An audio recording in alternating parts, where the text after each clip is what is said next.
This is a Hogwarts where the artistic style frequently goes awry. It is a tale wherein Chi Luo finds himself besieged by a group of students. The Basilisk graces the celebratory banquet. Sirius Black nearly transforms into a dish of dog meat stew, and Voldemort unwittingly falls victim to repeated deceptions, all while the professors gather to make dumplings in a display of justice. Chapter 1.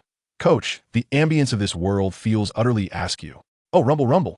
Amidst the ancient sounds of a steam train, a small boy with yellow skin, black hair, and dark eyes occupies a seat by the window, gazing vacantly at the scenery outside while intermittently responding to the myriad questions posed by a young girl seated across from him. Zhang, can you perform magic? The little girl inquired. I can do some simple spells, like those for illumination, the boy replied.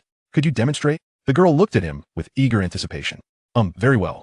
The boy retrieved his wand and waved it, exclaiming, Illuminate! In the next moment, the tip of the wand emitted a glow akin to that of a 20-watt bulb. Wow! The girl exhibited an expression reminiscent of a cat girl spotting a dried fish, then excitedly exclaimed, Is Liangtang the incantation for this spell? Can you teach it to me? Miss Granger, this is merely a rudimentary spell you should have encountered in your books. The distinction between my magic and what you find in your text lies solely in the fact that I am using a Chinese incantation. Once you commence your education in magic at school, you will master it in no time, the boy responded. Initially, after exchanging introductions and discovering that the girl was named Hermione Granger, Zhang Su braced himself for an endless barrage of questions from her. Zhang, when did you begin learning magic? Hermione queried again. At the age of 6, Zhang Su replied. But aren't you supposed to start learning magic after turning 11? Before that, a young wizard's magical powers are unstable, and using magic could lead to a magical backlash, Hermione asked, astonished. That is indeed the case in Europe. In Huaxia, one must first learn to tame their magical powers before delving into the art of magic. Once your powers are tamed, as long as you do not overextend them, a backlash will not occur. I spent 6 months mastering the methods of taming my magic before I began learning simple spells, Zhang Su explained. Hermione, still grappling with the revelation, failed to notice the slight twitch at the corners of Zhang Su's mouth after he finished speaking. To treat magical power as one would internal energy is truly a testament to the ingenuity of ancient sages. Thankfully, I have not invoked a dragon subduing palm using magic, Zhang Su mused inwardly. At that moment, a round-faced boy opened the compartment door and inquired if either of them had seen a toad. Eager to assist, Hermione joined the boy in his quest to locate the missing toad, setting off on a path that would lead to a fateful encounter. After Hermione departed, the compartment fell into a tranquil silence, leaving Zhang Su alone. How did it come to this? Why has it turned out this way? He murmured to himself, leaning against the window. 11 years prior, having already sacrificed himself, Zhang Su awoke to find himself reborn as an infant, and from the news broadcast playing in his home, he learned that he had arrived in Huaxia in the year 980. Zhang Su was the name he would bear in this life. He later gleaned from family conversations that his father was a soldier who had only recently returned from the front lines to visit the family shortly after his birth. His grandfather was a secretary at a pharmaceutical factory, while his mother was a technician at the same establishment. His grandmother and maternal grandmother were professors at the same university, and his maternal grandfather was a retired military officer. The family also included an uncle who had just joined the Navy and a maternal uncle flying fighter jets in the Air Force, along with several other relatives involved in the military, research institutions, and the business sector. Having been reborn, Zhang Su did not harbor grand ambitions. His family's circumstances were quite favorable, allowing him to comfortably live as a second-generation scion.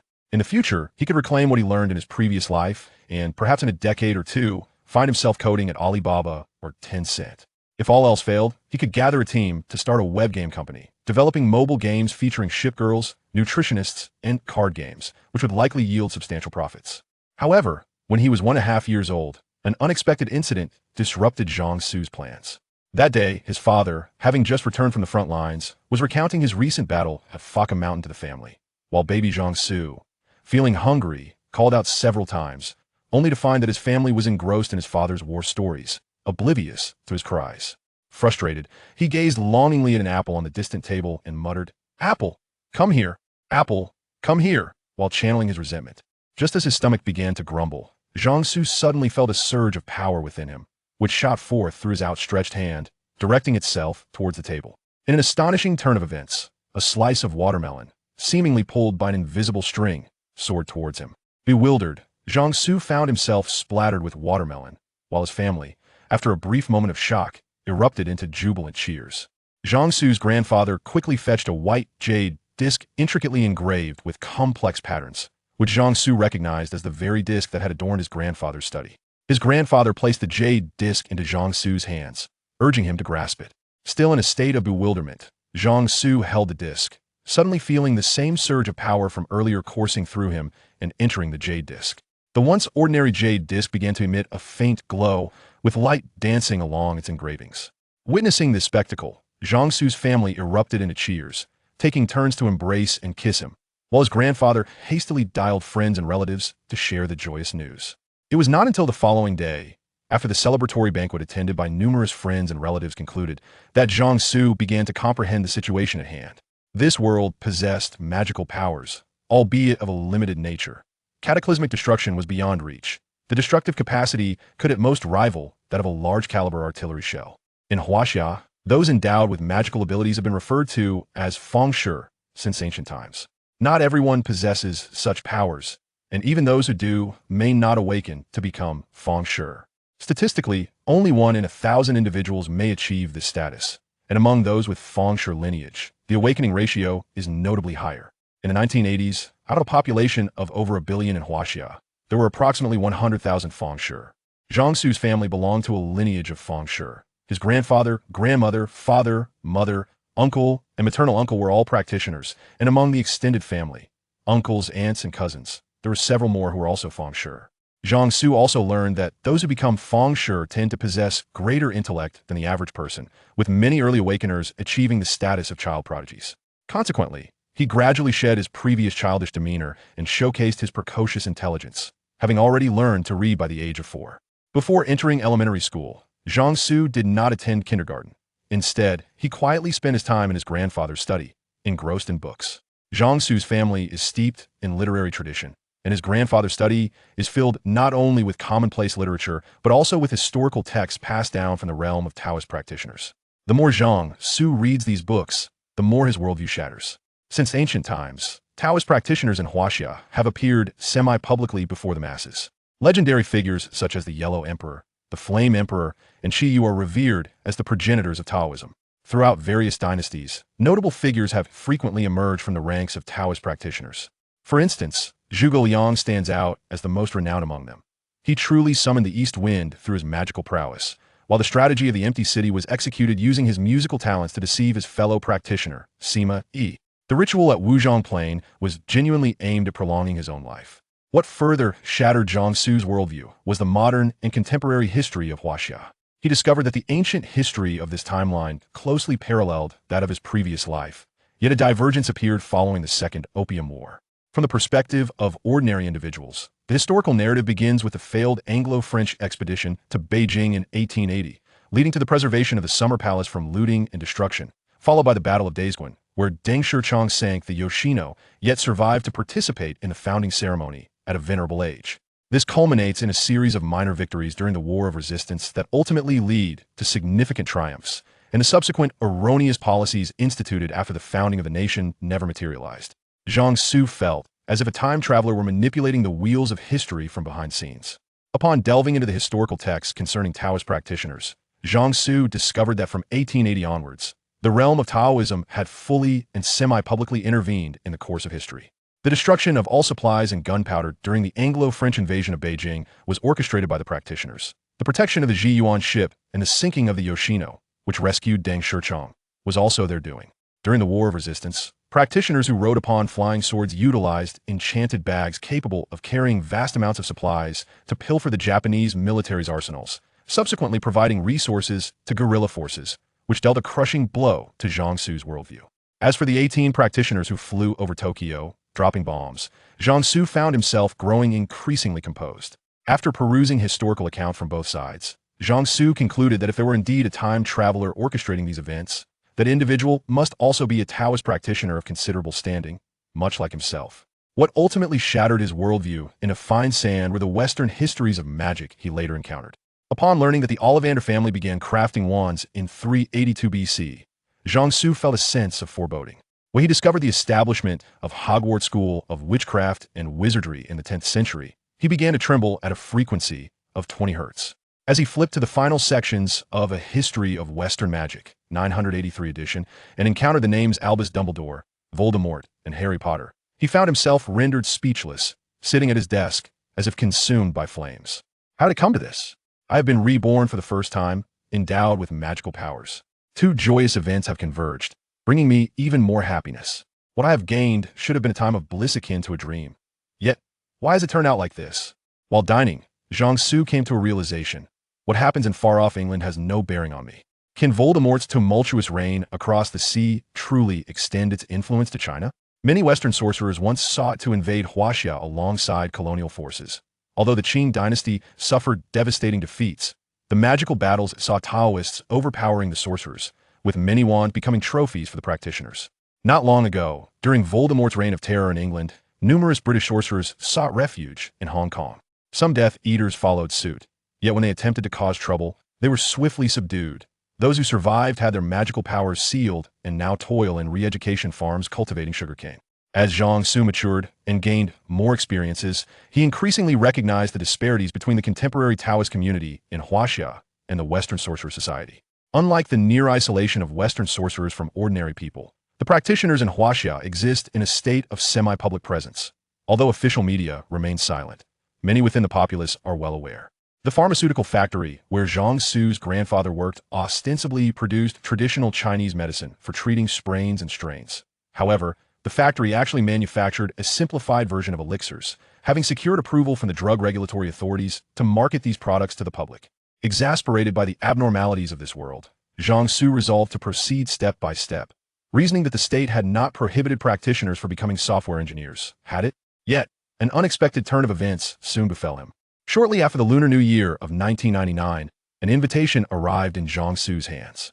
From his grandfather, he learned that this invitation was extended by a venerable elder within the realm of Taoism. In the Thousand Islands Lake of southern Huaxia, there are over 1,000 islands of various shapes and sizes, with their distribution ranging from sparse to dense, and some islands featuring vacation villas. The elder who invited Jiangsu resides on one of these islands.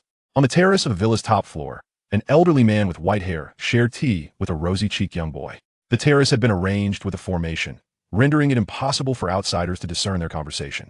Jiangsu gazed at the venerable elder before him, unable to fathom that he was over 140 years old. While Taoists are known for their longevity, it is rare for one of such advanced age to exhibit such vitality.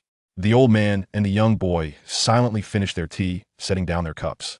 The elder fixed his gaze upon Jiangsu for a moment and inquired, "In which year did you arrive?" "Elder Zhao, what do you mean by that?" Jiangsu replied, startled yet maintaining his composure. "Stop pretending." The elder, referred to as Zhao, pulled a sheet of paper from beneath the tea table and placed it before Jiangsu. Who else could possibly submit the mascot for the 990th Asian Games using the mascot from the 2008 Olympic Games? Chapter 2. The venerable predecessor of transmigration Jiangsu, without any hesitation, candidly revealed to old Zhao the fact that he hailed from another world, having traversed through time for 207 years. In turn, old Zhao disclosed that he had arrived 7 years prior to Jiangsu. As they exchanged stories about their respective worlds, they discovered that both originated from the same realm. Much of old Zhao's memories from his previous life had become somewhat hazy, while Jiangsu retained a vivid recollection of many details. Through Jiangsu's narration, old Zhao's memories, which had been sealed for over a century, gradually began to thaw. Jiangsu spoke of the service of the Liaoning aircraft carrier in 2002, the launch of the domestically produced Type 008 aircraft carrier, and the breathtaking natural wonders of the Nansha Islands. The former naval officer, old Zhao, was filled with joy, akin to a child over 100 years old, and he excused himself to retrieve a bottle of aged liquor. As he listened to Jiangsu recount the events following his own transmigration, old Zhao began to share his own tale from the past century. Born in the 1840s, old Zhao hailed from a family renowned for its divination skills. His lineage was well regarded for its impartiality and neutrality within the realm of sorcerers, often mediating disputes among various factions and families. During the Second Opium War, numerous Western sorcerers accompanied the British and French forces upon their arrival. In order to strategize a response to the incursion of these Western sorcerers, prominent figures from the Chinese sorcery community convened at old Zhao's family estate to discuss countermeasures. On the day of the meeting, various dignitaries gathered in the grand hall of the Zhao estate, awaiting the auspicious moment to commence deliberations. At that juncture, an affable elder, well-liked among the guests, jested with old Zhao, who was busy welcoming attendees, urging him to divine the future. The other guests joined in the light-hearted urging for old Zhao to perform a reading. Unable to resist the collective insistence, and at the prompting of the Zhao family patriarch, old Zhao commenced his divination in the hall. The divination techniques passed down through the Zhao family often manifested striking visual effects. When a blue light emerged during the reading, the results were generally accurate. A silver light indicated an even higher accuracy, while a golden light signified an accuracy of about 80%. Such phenomena were random occurrences, and the greater the accuracy, the heavier the burden on the practitioner. For old Zhao, who had only just begun his journey as a sorcerer, producing even a fleeting blue light was commendable, allowing him to rest briefly before recovering. However, complications arose during this particular divination, as the historical records specifically noted its significant importance, marking it as a crucial topic for examination. As old Zhao began his reading, a rainbow of colors emanated from him. According to historical texts, such a phenomenon had only been recorded 2 or 3 times in ancient times, each instance correlating with absolute accuracy in divination. After inscribing 3 prophetic verses, old Zhao fell into a coma for 3 months. Subsequently, these verses became the central tenets of the discussions that followed. The consensus reached during this meeting, which lasted 3 days and nights, was as follows. 1. The sorcerers would fully engage in the war. 2. Various factions and families would send their descendants abroad for education. 3. They would collectively support a formidable leader when one emerged. Upon hearing this, Jiangsu fixed his gaze intently on old Zhao and remarked, "Old Zhao, are you orchestrating this? The prophetic verses, in times of peril, learn from the West to counter the West, and the 5 stars rise in the East. Benefiting China, how do they not seem like your handiwork? Do not think that just because you alter the national anthem as lyrics, I would be oblivious." The first verse is unmistakably a modification. The second was published in a treatise on the maritime nations, if I recall correctly, and the third has yet to emerge from the ground. Has it not? Old Zhao shot Jiangsu a glare and retorted, "Reforming the fate of the nation cannot be dismissed as mere manipulation. Can a transmigrate's actions be considered as such?" With the subsequent events now making sense to Jiangsu, he understood why the tide of history had been so fervently influenced by old Zhao, the transmigrator. After old Zhao recounted his historical narrative, he posed a question to Jiangsu. "What are your thoughts on my ongoing push for the complete integration of sorcerers into society?" Jiangsu was taken aback by the inquiry and pondered for a full 5 minutes before responding, "I am in favor of this initiative. The power of sorcerers is indeed a part of the strength of this world, and harnessed effectively, it can significantly propel societal progress. However, we must exert effort to prevent sorcerers from becoming a privileged class, and the international secrecy law also poses an influence on us, does it not?" These 2 points were indeed the most pressing issues, yet not insurmountable. Old Zhao replied, "For thousands of years, sorcerers have existed in a semi-public capacity among the populace. Achieving full transparency is merely a matter of breaking through a thin veneer. The reason sorcerers have not ascended to prominence is that they cannot oppose the entirety of the populace. Moreover, with the advancement of technology, the power of sorcerers poses little threat to ordinary individuals. In the face of nuclear and biochemical weapons, sorcerers are not significantly more formidable than regular people. Even against conventional weaponry, a mere incantation of a soul-destroying spell could be met with a barrage from an assault rifle, and no spell can withstand the fire of a .40 caliber. Once the disparity in martial power is nullified, resolving the remaining differences becomes manageable. On the international front, the International Wizarding Federation has always been a concern for the Western magical community, and they have no authority here. When they attempted to coerce the Qing dynasty in assigning unequal treaties, hoping to draw us into their fold, did they think we were foolish? We disregarded them entirely, and their outstretched claws were all severed. During the resistance against Japan, they sought to pressure us in collaboration with the Japanese. Yet half of their sorcerers were annihilated by us. After 1945, they ceased to engage with us altogether. Their international secrecy law is merely an unsigned document, akin to toilet paper in the restroom for us. Now that the Americans have recognized the benefits of our actions, they too have commenced learning from us. Recently, the American Wizarding Association reached a consensus with the government to gradually unveil their magical community. Other nations are beginning to observe as well. The most obstinate remain those in Europe, where the sorcerer aristocracy clings stubbornly to their medieval ways, believing that nothing has changed. The outcome is that magical development in that region lags behind the rest of the world. Had it not been for Dumbledore's presence, they would have been completely consumed long ago. Who is more formidable, you or Dumbledore?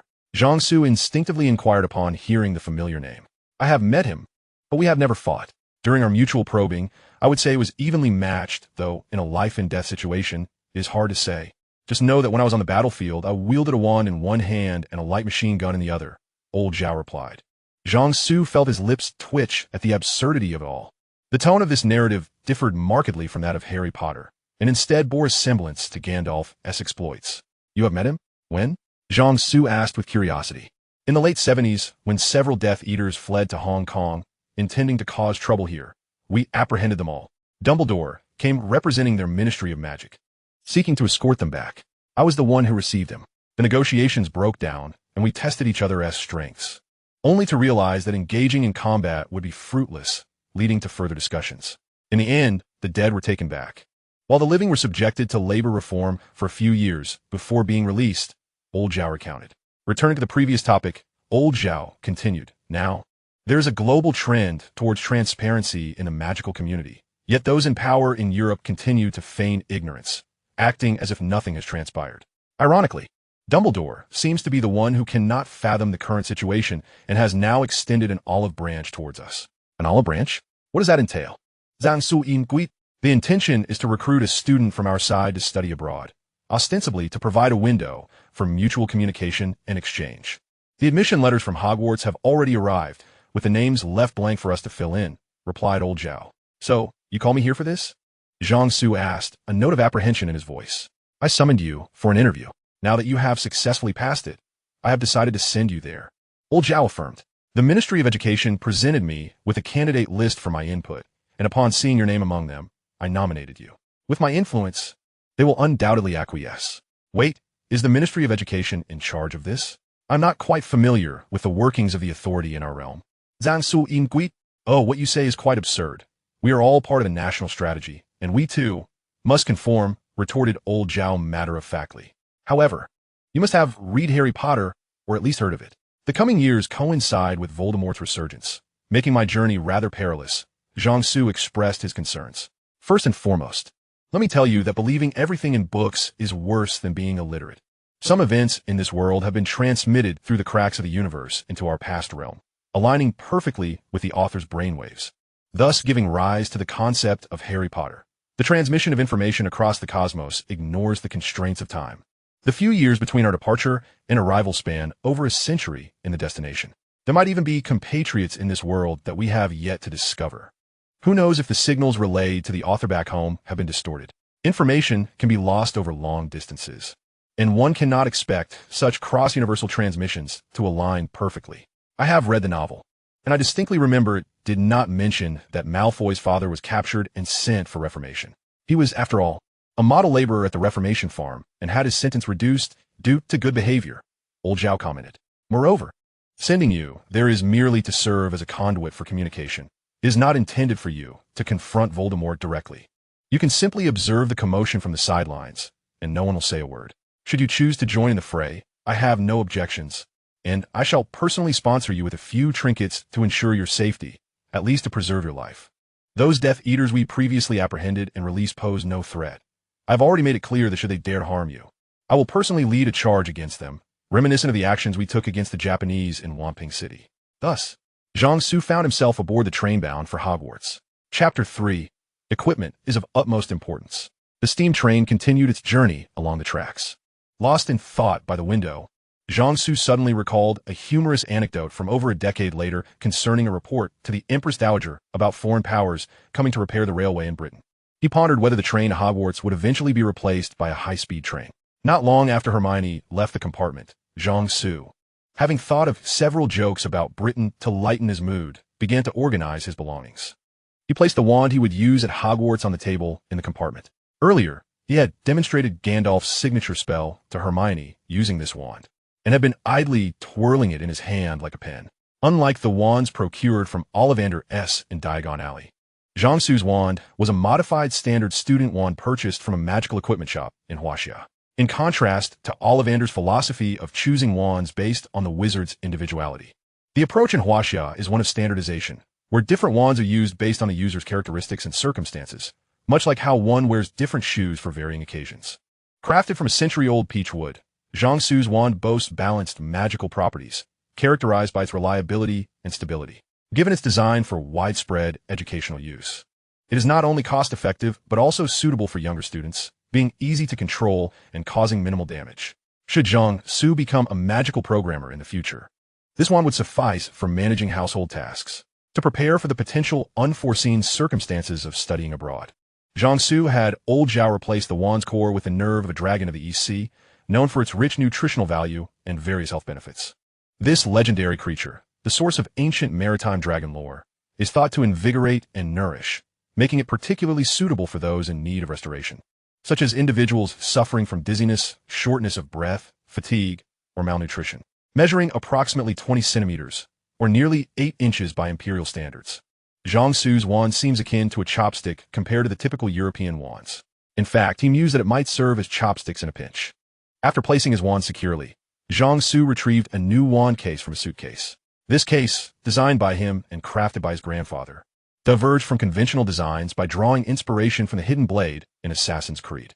Instead of being attached to the waist, it is secured to the forearm, allowing the wand to be ejected with a mere infusion of magic.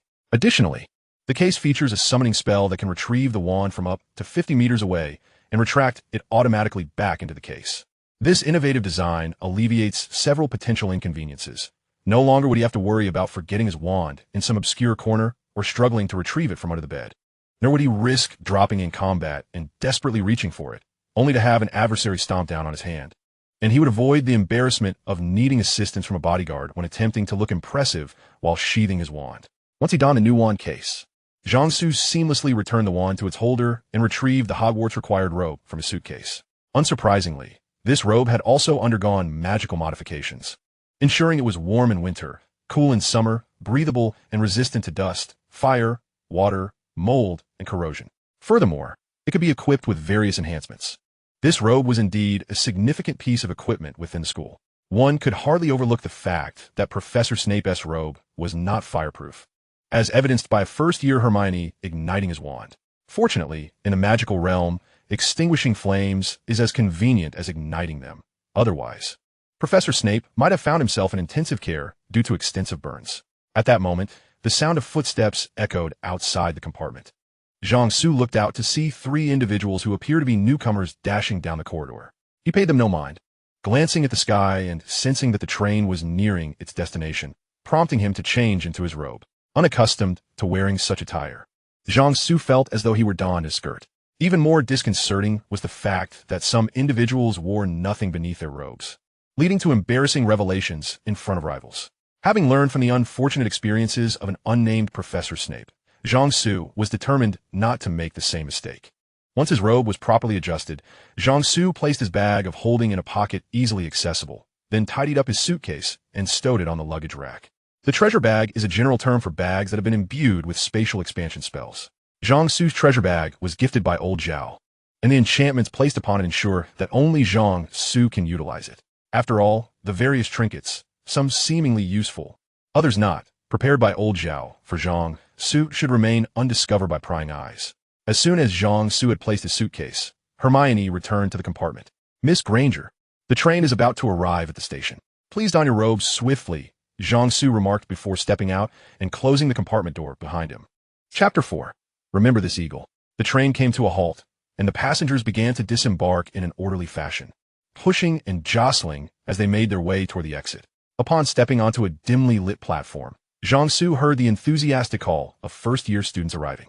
Following the sound, he saw a towering figure holding a lantern, reminiscent of the Statue of Liberty. Ruby is Hagrid, a half-giant, the keeper of keys and grounds at Hogwarts, and a trusted confidant of Dumbledore, stood there. He was a kind-hearted individual, albeit with a rather unique perspective on magical creatures. "Come on, follow me. Are there any first-years here? Watch your step. All right, first-years, follow me." Hagrid's booming voice guided the newcomers down a steep, narrow path. After Hagrid had led the young witches and wizards through a brief recounting of the Founder's journey, they disembarked from boats. Upon stepping onto the shore, Zhang Su noticed a toad resting on one of the boats. After a moment's thought, he picked it up and approached a round-faced boy on the train who was searching for his lost toad. "Classmate, is this toad yours?" As Neville expressed his heartfelt gratitude, Jiangsu and the other first years ascended a rocky path illuminated by Hagrid's lantern, eventually arriving at a flat, damp patch of grass beneath the castle shadow. They climbed a set of stone steps and stood before a massive oak door, where Hagrid raised a colossal fist and knocked 3 times. The door swung open with a creak. A tall, black-haired witch clad in emerald green robes stood before them. Professor McGonagall appeared before the first years, her stern demeanor commanding instant silence. First years, Professor McGonagall, Hagrid announced. "Thank you, Hagrid. I shall take over from here," Professor McGonagall replied, pulling the door wide open. The entrance hall was expansive, with stone walls adorned by flickering torches. The ceiling towered so high it seemed to vanish into the clouds. A grand marble staircase led up to the upper levels. The first years followed Professor McGonagall across the flagstone floor. The murmurs of students from other years emanated from a door on their right, indicating that the feast had begun. However, Professor McGonagall led the first years to a small empty room at the far end of the hall. They crowded inside, pressing against one another, nervously taking in their surroundings. "Welcome to Hogwarts," Professor McGonagall announced. "The feast is about to commence, but before you take your seats in the dining hall, you must first determine to which house you will belong. The sorting is a significant ceremony, as your house will be your home during your time at Hogwarts. You will attend classes, reside in the dormitories, and spend leisure time in the common room with your housemates. The 4 houses are Gryffindor, Hufflepuff, Ravenclaw, and Slytherin. Each house boasts its own illustrious history and has produced remarkable witches and wizards. Your accomplishments will earn points for your house, while any infractions will result in deductions. At the year's end, the house with the highest score will be awarded the House Cup, a prestigious honor. I hope that regardless of which house you are sorted into, you will bring glory to it. In a few minutes, the sorting ceremony will take place before the entire school. I suggest you tidy yourselves up and present yourselves well while you wait. Once everything is ready, I will come to fetch you. Please maintain silence while you wait," Professor McGonagall concluded before exiting the room. Immediately, the first years began to adjust their appearance, wiping their faces, straightening their robes, and combing their hair. Jiangsu retrieved a tissue from his treasure bag to wipe his face before tossing it back inside. He then pulled out a comb to tidy his hair. One must maintain an impeccable hairstyle, even if blood should flow or a head should fall. How can they possibly sort us into the right houses? A first year behind Jiangsu inquired of another. Turning around, Jiangsu observed the red-haired boy responding to a bespectacled peer. "I suppose it's done through some sort of test." Fred said, "It's quite dangerous." But I think he was joking. Jiangsu interjected with a serious expression. "Don't worry, it won't be perilous. At least, I've never heard of a first year losing their life during the sorting ceremony. Have you? Besides, the medical facilities at Hogwarts are exceptional, second only to St. Mungo's hospital for magical maladies and injuries. Even if your limbs were to be severed, they could restore you. So, there's truly nothing to fret about, is there?" His voice was loud enough for Ron and the surrounding first years to hear, prompting a collective shiver among them. Suddenly, a few high-pitched screams pierced the air, and the trembling first years joined in the cacophony. Rubbing his ears from the auditory assault, Jiangsu followed the gaze of the crowd and beheld 20 or so ghosts floating above them. These pearlescent, semi-transparent specters were familiar to Jiangsu from his homeland. They typically wandered about their territories, causing no harm, merely observing and gossiping, while malevolent spirits had long been dealt with. The practitioners there had turned them into vigilant citizens, reporting any wrongdoing to the authorities. Thus, theft had become virtually non-existent in areas inhabited by ghosts. Just then, Professor McGonagall returned, and the ghosts swiftly vanished. Now, forming a single file, Professor McGonagall instructed the first years, "Follow me." They exited the room, traversed the entrance hall, and passed through a set of double doors into the magnificent dining hall. The Muggle-born witches and wizards were astonished by the enchanting, opulent space. Students from other houses were already seated at 4 long tables, with thousands of floating candles illuminating the hall. Gleaming gold plates and goblets adorned the tables. At the head of the hall stood another long table, designated for the faculty. The flickering candlelight cast pale faces into the shadows, resembling lanterns. Ghosts mingled among the students, shimmering with a faint silver light. The first years gazed upwards, captivated by the starry night sky that seemed to twinkle above them, making it hard to believe there was an actual ceiling or that the dining hall was not open to the elements. Jiangsu heard Hermione whisper beside him, "This has been enchanted to resemble the sky outside. I read about it in Hogwarts, a history." After a flurry of activity, Professor McGonagall prepared the sorting hat. Once the hat concluded its song for the year, she stepped forward, holding a scroll of parchment, and addressed the new students. "When I call your name, you shall don the hat. Take a seat and await your house assignment. The results of the sorting were consistent with Zhang Su's memories. Those destined for Gryffindor went to Gryffindor, while those meant for Slytherin found their place in Slytherin. Zhang Su was the last first year to wear the sorting hat. Have you eaten yet? The sorting hat inquired in Mandarin. Not yet. I can only eat once you are done, Zhang Su replied in the same language. Sorry, I only know that one sentence in Chinese, the sorting hat responded in English. Ravenclaw, it declared, concluding its conversation with Zhang Su. A wave of cheers erupted from the farthest table on the left. Zhang Su remained remarkably composed. The house he was placed in mattered little to him. After standing to remove the hat and returning it to the chair, he noticed Professor Dumbledore gazing at him. Zhang Su offered a slight bow, which Dumbledore returned with a warm smile. Chapter 5. Full and ready for rest. Zhang Su approached the long table of Ravenclaw, where he received a hearty welcome from his peers. At that moment, he noticed an exceptionally charming female student waving at him, beckoning him to sit beside her. Upon taking a seat next to her, she greeted him in Mandarin. Welcome to Ravenclaw, Xiao Su. If you need anything, feel free to come to your aunt. Observing this adorably chatty girl speaking in a rather mature tone, Zhang Su once again sensed the universe's whimsical intentions. This self-proclaimed aunt, Zhang Xiao, was someone he recognized. He had encountered her in a novel during his previous life. Years ago, after Master Zhao utilized the colorful divination to alter the fortunes of their nation, many sects and families responded to the call to learn advanced techniques in Western countries. Over nearly a century, thousands of disciples emerged in prestigious universities and factories across the West, with several of Zhang Su's ancestors also studying abroad during that time. Later, many returned home, dedicating themselves to the cause of national liberation and contributing to the nation's development, crafting a tale worthy of song and tears. Additionally, some chose to remain and open small eateries, with Zhang Xiao's ancestors among them. After the signing of the Joint Declaration concerning Hong Kong in 1984, relations between the two countries began to thaw, and many descendants of those who had stayed behind returned to their homeland to reclaim their heritage. In 1985, after Zhang Xiao's father contacted Zhang Su's family, he brought the remains of their ancestor back home. It was during this time that Zhang Su and Zhang Xiao became acquainted.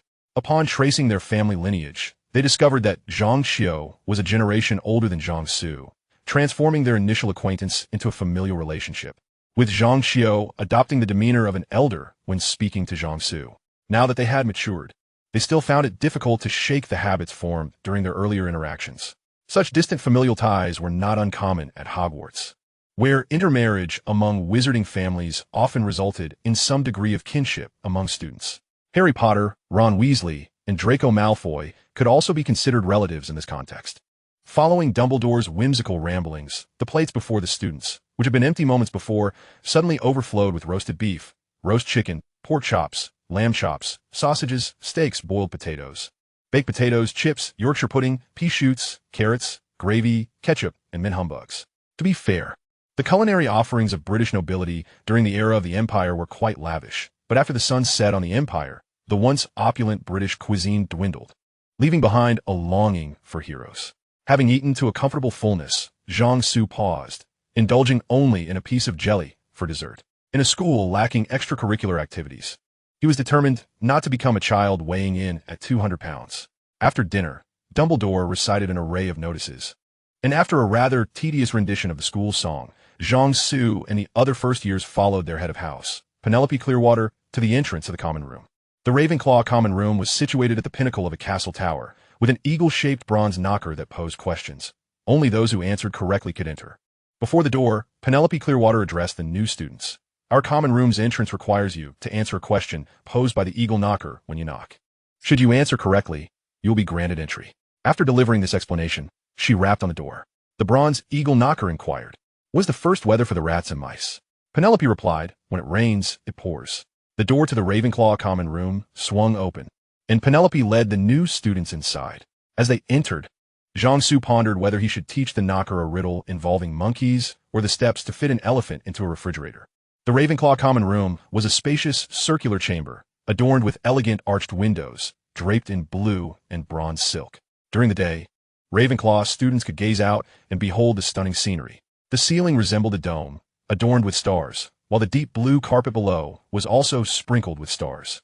The room was furnished with tables and chairs, and a niche across the door housed a half-size statue of Rowena Ravenclaw in white marble. A door beside the statue led to the dormitories above. At that moment, Penelope Clearwater was addressing the new students with a welcoming speech. Congratulations, everyone.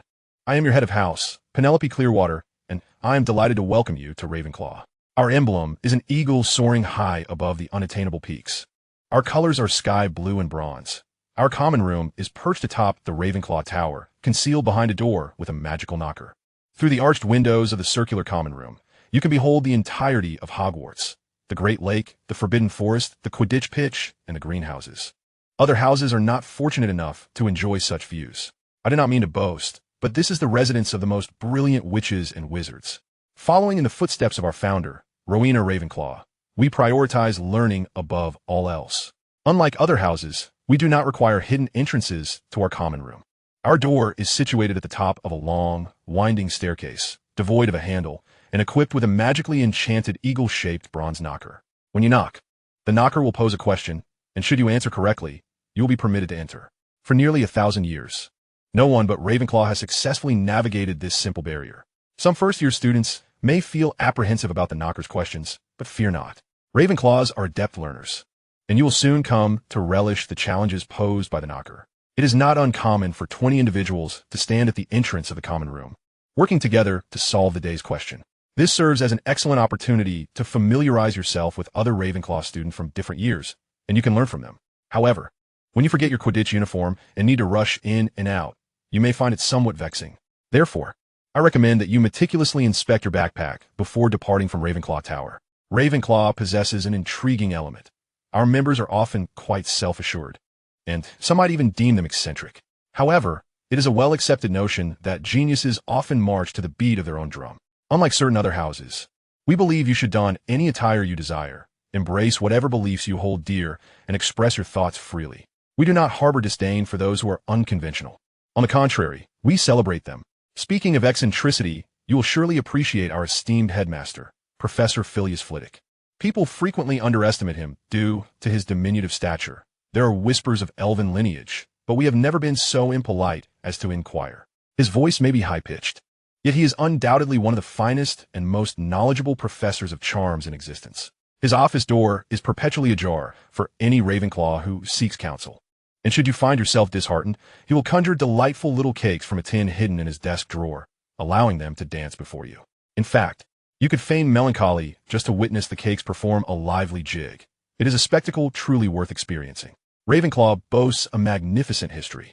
Most of the great wizarding inventors and innovators hail from our esteemed house, including Perpetua Fanart, the inventor of the Moonstone Mirror, Laverne Dintrini, a pioneer of love potions, and Ignatia Wildsmith, the creator of Floo powder. Notable Ravenclaw ministers of magic include Iliant Bagnold, who was in office the night Harry Potter survived the killing curse cast by the Dark Lord, and who eloquently defended the celebratory rights of wizards throughout Britain.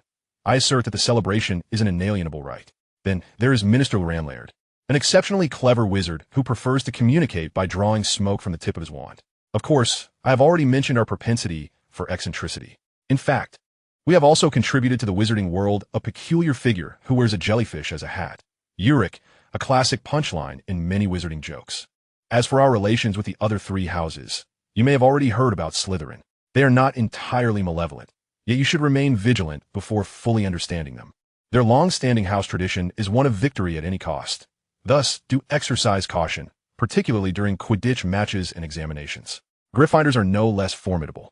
If I were to voice any criticism, it would be that Gryffindors have a penchant for ostentation.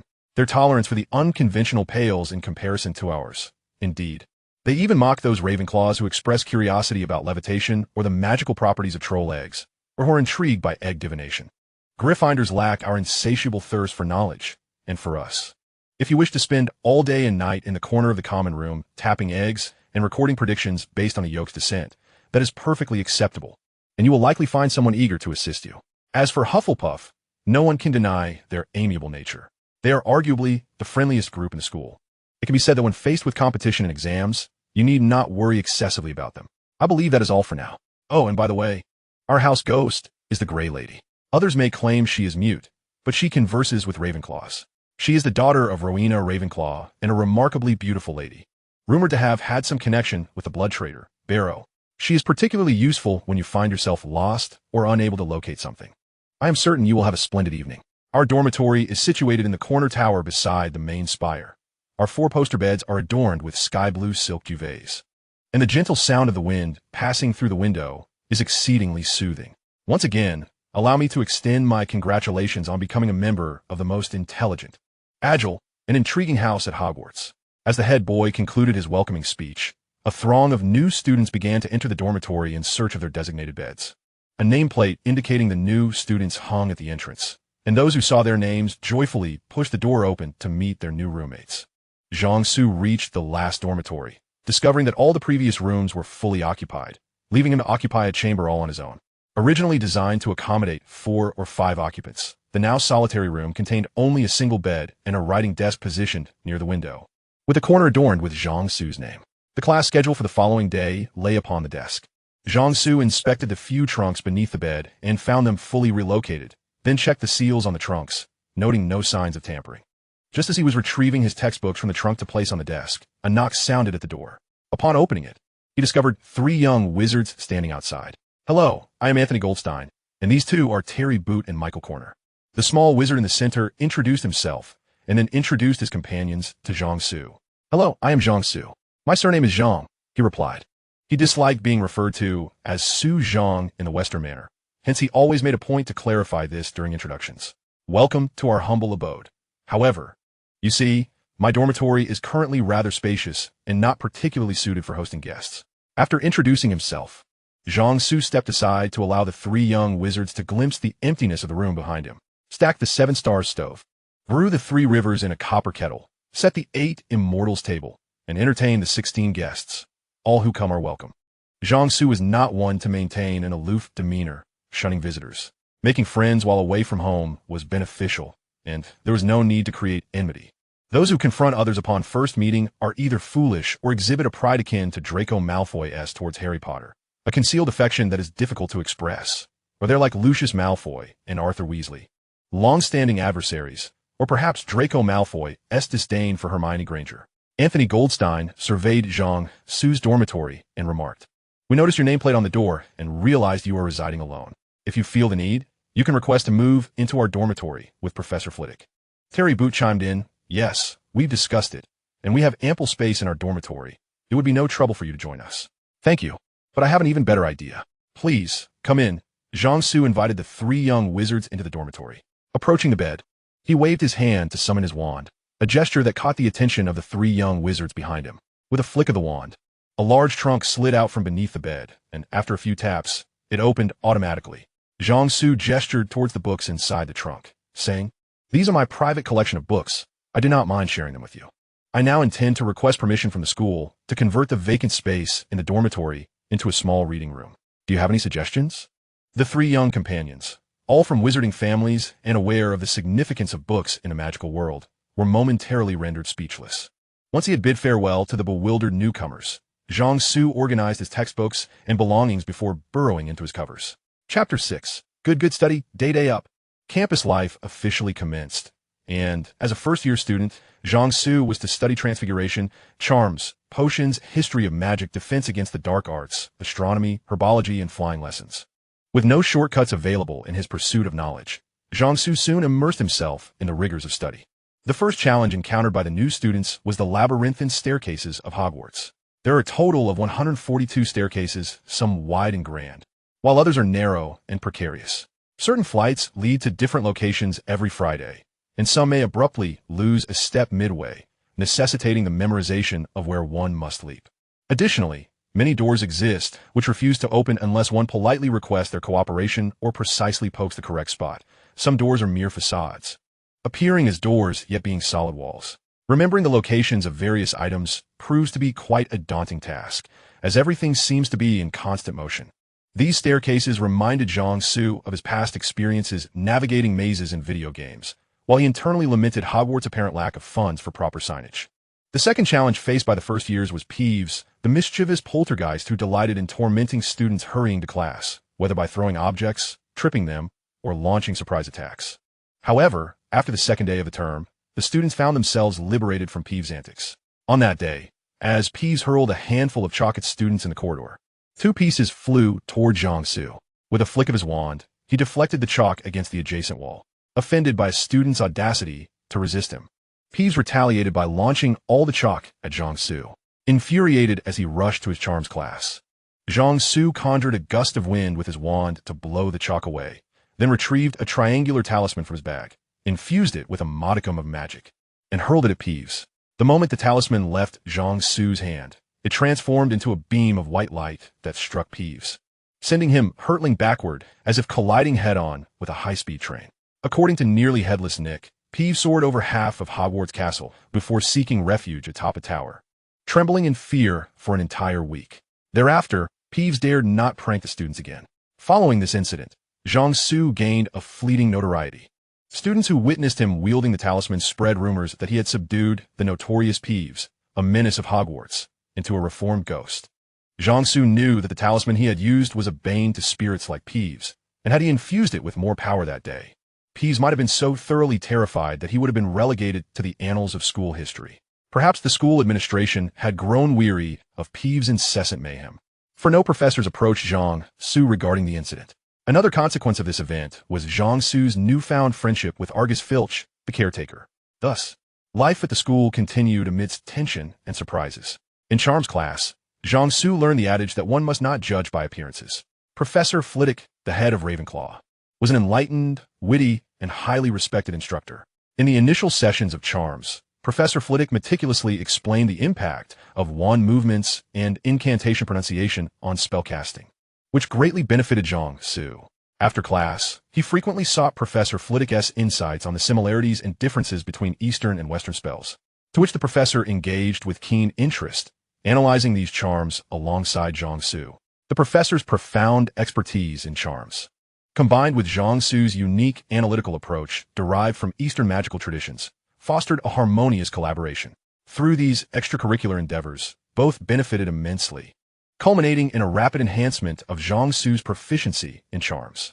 Herbology was another subject Jiangsu relished. With an innate talent for cultivation, he garnered praise from Professor Sprout.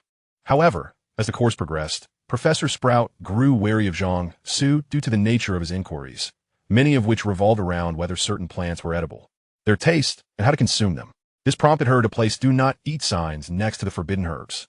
Jiangsu also gifted Professor Sprout seeds of mouseberries, ghoul vine, and dragon saliva, which delighted her immensely. History of magic was largely regarded by students as an opportunity for supplemental sleep.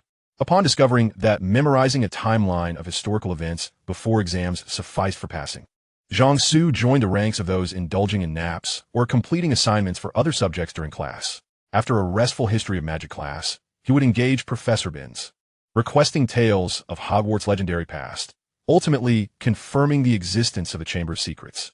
Astronomy, on the other hand, was a subject Jiangsu despised, as it encroached upon his precious sleep time. In stark contrast, potions, which a certain unnamed Harry Potter detested, did not elicit any disdain from Jiangsu.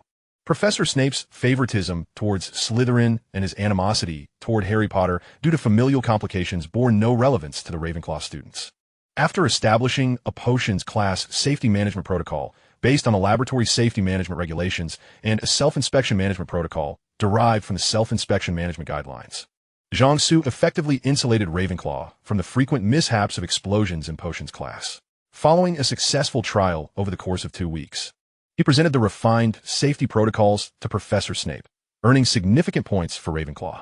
After class, Jiangsu approached Professor Snape, presenting a formula for a flame-retardant solution intended for clothing that had reached an impasse in his research. Professor Snape took a week to refine the formula, after which they agreed to share the patent equally. In defense against the dark arts class, Jiangsu was compelled to utilize the extension charm on his robe. By inserting a card into one of its pockets and channeling magic, he was able to eliminate the nauseating stench of garlic within a 3-meter radius. Regarding the annual BSS, Professor Quirrell, Jiangsu found himself disinterested in engaging with him extensively, aside from inquiring whether the vampire he encountered in Romania was named Romelia Scarlet. Jiangsu also discerned that the large scarf Professor Quirrell claimed to have received from an African prince was undoubtedly wholesale merchandise from Iwu. During the first Transfiguration class, Jiangsu unwittingly became the source of the year's greatest jest at the school. Knowing Professor McGonagall to be an exceedingly strict instructor, students from Ravenclaw and Hufflepuff arrived early to the classroom. Upon entering and noticing Professor McGonagall absent, Jiangsu spotted a cat perched on the desk.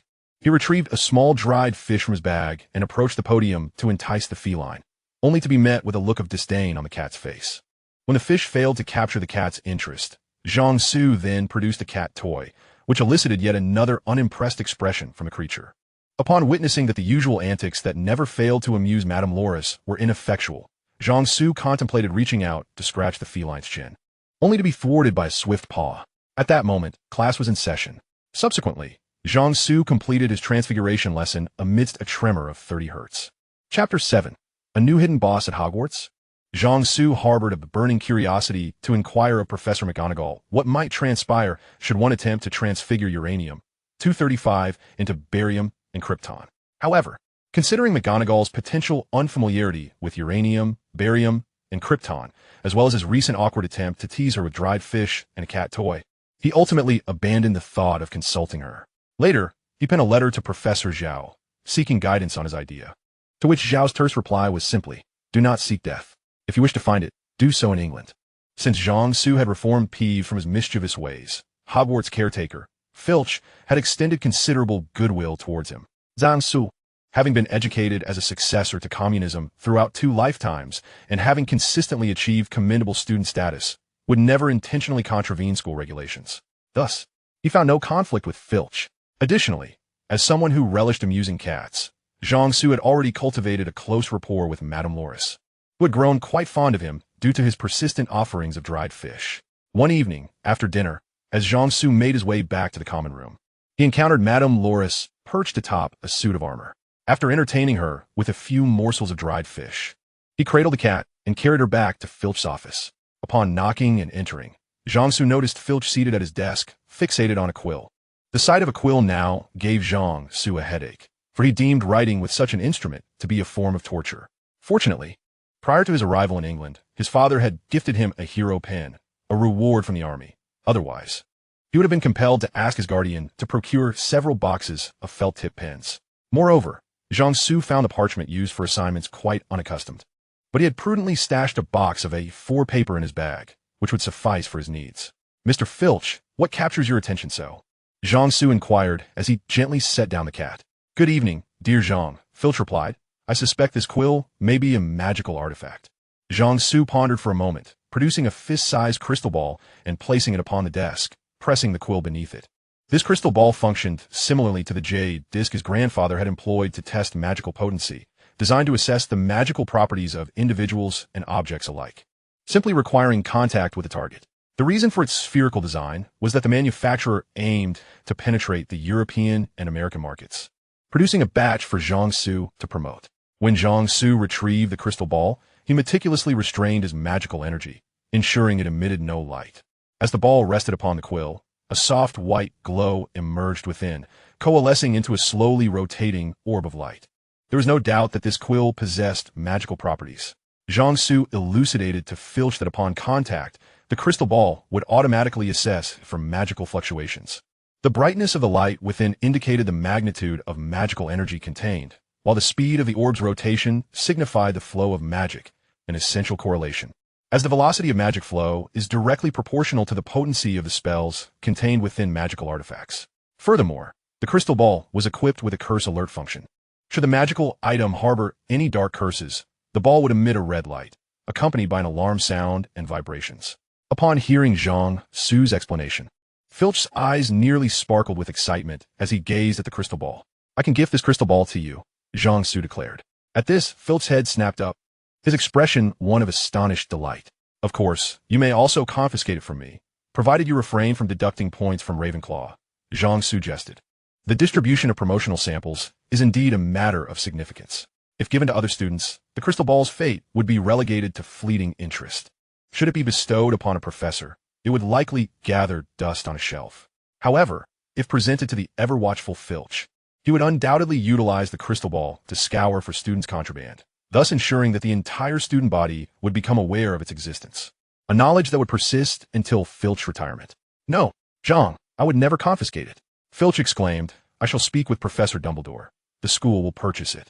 "As you wish, Mr. Filch," Jiangsu replied. With Filch's affirmation, he reached for the crystal ball atop the desk. Suddenly, the crystal ball emitted a blinding white light. causing Filch to startle and drop it to the floor. Fortunately, the crystal ball had been designed with anti-drop reinforcement during production. Otherwise, it would certainly have shattered. Zhang Su regarded Filch with a perplexed expression. The crystal ball had evidently detected an extraordinary surge of magical energy emanating from Filch. In his previous life, Filch had been portrayed as a non-magical buffoon, yet now he evidently exuded the aura of a formidable wizard. However, Zhang Su had never heard of Filch practicing magic during his time at Hogwarts. Could it be that he had concealed his true capabilities? If that were the case, it would be illogical for Dumbledore to appoint a mere muggle to oversee discipline. Was he perhaps a pawn in Dumbledore's grand design? Would revealing this information lead to his demise at Dumbledore's hands? It was also plausible that Filch, due to past experiences, had chosen to conceal his powers, perhaps as a means of avoiding underestimation. Would he silence Zhang Su for this knowledge? In a matter of mere breaths, Zhang Su had constructed the outlines for 3 or 4 novels, each exceeding 1 million words. "Zhang, what just happened with the crystal ball?" Filch asked, his eyes fixed in astonishment upon the fallen orb. "Mr. Filch, I had no idea you were such a powerful wizard," Zhang Su remarked while retrieving the crystal ball from the ground. He infused it with a modicum of magical energy, representative of an average first-year student. Presenting the crystal ball, now glowing with a brightness akin to that of a smartphone screen, he said, "See, your magical prowess far surpasses mine." Filch extended his trembling hands to accept the crystal ball, which once again radiated a blinding light. "But Zhang, you must understand, you may have heard of me, but I am, in truth, quite inept at magic," Filch stammered, his nervousness rendering him somewhat incoherent. Hearing Filch's words, which did not seem to be a fabrication, Zhang Su contemplated a sudden possibility. He swiftly donned a pair of sunglasses and leaned in closely to scrutinize the glowing crystal ball in Filch's hands. Filch, visibly anxious, watched Zhang Su with bated breath, fearful of interrupting his examination. Before long, Zhang Su lifted his gaze, handing the sunglasses to Filch, urging him to observe the light points within the crystal ball when it rested in his hands, and to compare it with the light points when the ball assessed other magical items. Not long after fulfilling Zhang Su's request, Filch regained his composure, resuming his seat at the desk. "When the crystal ball was in my possession, the light points remained static. However, when assessing magical items and while in your hands, the light points were in motion," Filch stated. "Zhang, is this the reason I cannot wield magic?" To illustrate, magical energy is akin to water. Casting spells requires that energy to flow forth like water. Your current magical energy resembles an ice block, immobilized and unable to be summoned, without sufficient external stimuli. It is akin to a hammer failing to shatter that ice, rendering you incapable of casting spells. Zhang Su remarked that this predicament typically arises following a severe magical upheaval. Given your assertion that you have been unable to wield magic since childhood, it is highly probable that such a condition stemmed from an intense magical disturbance during your early years. "Is there a remedy for this?" Furky inquired anxiously. "There exists a potential solution, but it necessitates the assistance of Professor Dumbledore," Zhang Su replied. In Zhang Su's perspective, Furky's eccentricities are a direct consequence of the long-standing discrimination faced by squibs within the wizarding community. Wizards regard squibs as the most grievous of disabilities. In this realm, an individual missing a limb or suffering from mental afflictions is not deemed a significant issue, whereas those devoid of magical abilities occupy the nadir of the wizarding social hierarchy. In a society that venerates lineage and the adage like father, like son, the potent genes of wizards ensure that their progeny are predominantly magical. When a wizard's offspring is relegated to the lowest tier of this hierarchy, it incites suspicion regarding the wizard's lineage, a notion that serves as the gravest affront to traditional wizards. Growing up in such an environment, Furky inevitably encountered multifaceted discrimination and the prolonged enmity, coupled with his envy of wizards and self-reproach, has led to a profound psychological distortion. Once he gained a semblance of authority at Hogwarts, it was only natural for him to seek retribution against the younger wizards who epitomized the prejudice he endured. The newly admitted students, embodying the rebellious spirit of youth, are inherently defiant of various rules and regulations, thus ensuring that conflict with Furky is unavoidable. As the years of uncompromising struggle between the two factions intensified, along with the dissemination of negative sentiments about Furky among the student body, opposition to him became a politically correct stance at Hogwarts, prompting Furky to escalate his confrontations with the students. Although the prefects and the student council president, as fellow enforcers of order, might grasp this dynamic, their allegiance to the student body prevents them from siding with Furky. However, Upon reflection, it becomes evident that having a villain manage a cadre of exceptionally powerful youths at Hogwarts might be a prudent choice, likely supported by Dumbledore and the Hogwarts Board of Governors. This is illustrated by the incident where young Malfoy, incessantly proclaiming his lineage, was thrown into the Forbidden Forest by Furky, while the elder Malfoy remained unperturbed by Furky's actions. Since their acquaintance, Jiangsu has never exhibited an ounce of discrimination towards Furky. From their daily interactions to mere glances and expressions, Jiangsu not only refrained from any form of prejudice, but also accorded Furky the respect due to a school administrator. It appears that only Dumbledore has treated Furky in such a manner within the school, which explains Furky's unwavering loyalty to Dumbledore. The attitudes of other professors towards Furky remain uncertain, as this chapter was penned during a train journey, precluding thorough research. However, the somewhat dim-witted Hagrid's demeanor towards Furky may offer a glimpse into the prevailing sentiments. To assert that Furky regards Jiangsu as a kindred spirit would be an exaggeration. Yet both are capable of engaging with sincerity. Chapter 8. A specialized research treatment group at Hogwarts School of Witchcraft and Wizardry. In the headmaster's office, Dumbledore, akin to a child reveling in a newfound toy, was toying with a crystal ball, intermittently channeling magical energy into it, and placing it upon various enchanted artifacts on his desk. During this time, he placed an unusual object atop the crystal ball, which immediately emitted a crimson light, accompanied by a deafening alarm and violent vibrations that startled Furky, who was in the midst of reporting to him. Upon concluding Furky's report, Dumbledore gestured for him to sit, offering him a cup of tea and a honey cake, before turning his gaze to Jiangsu, who was seated nearby, sipping tea and nibbling on snacks.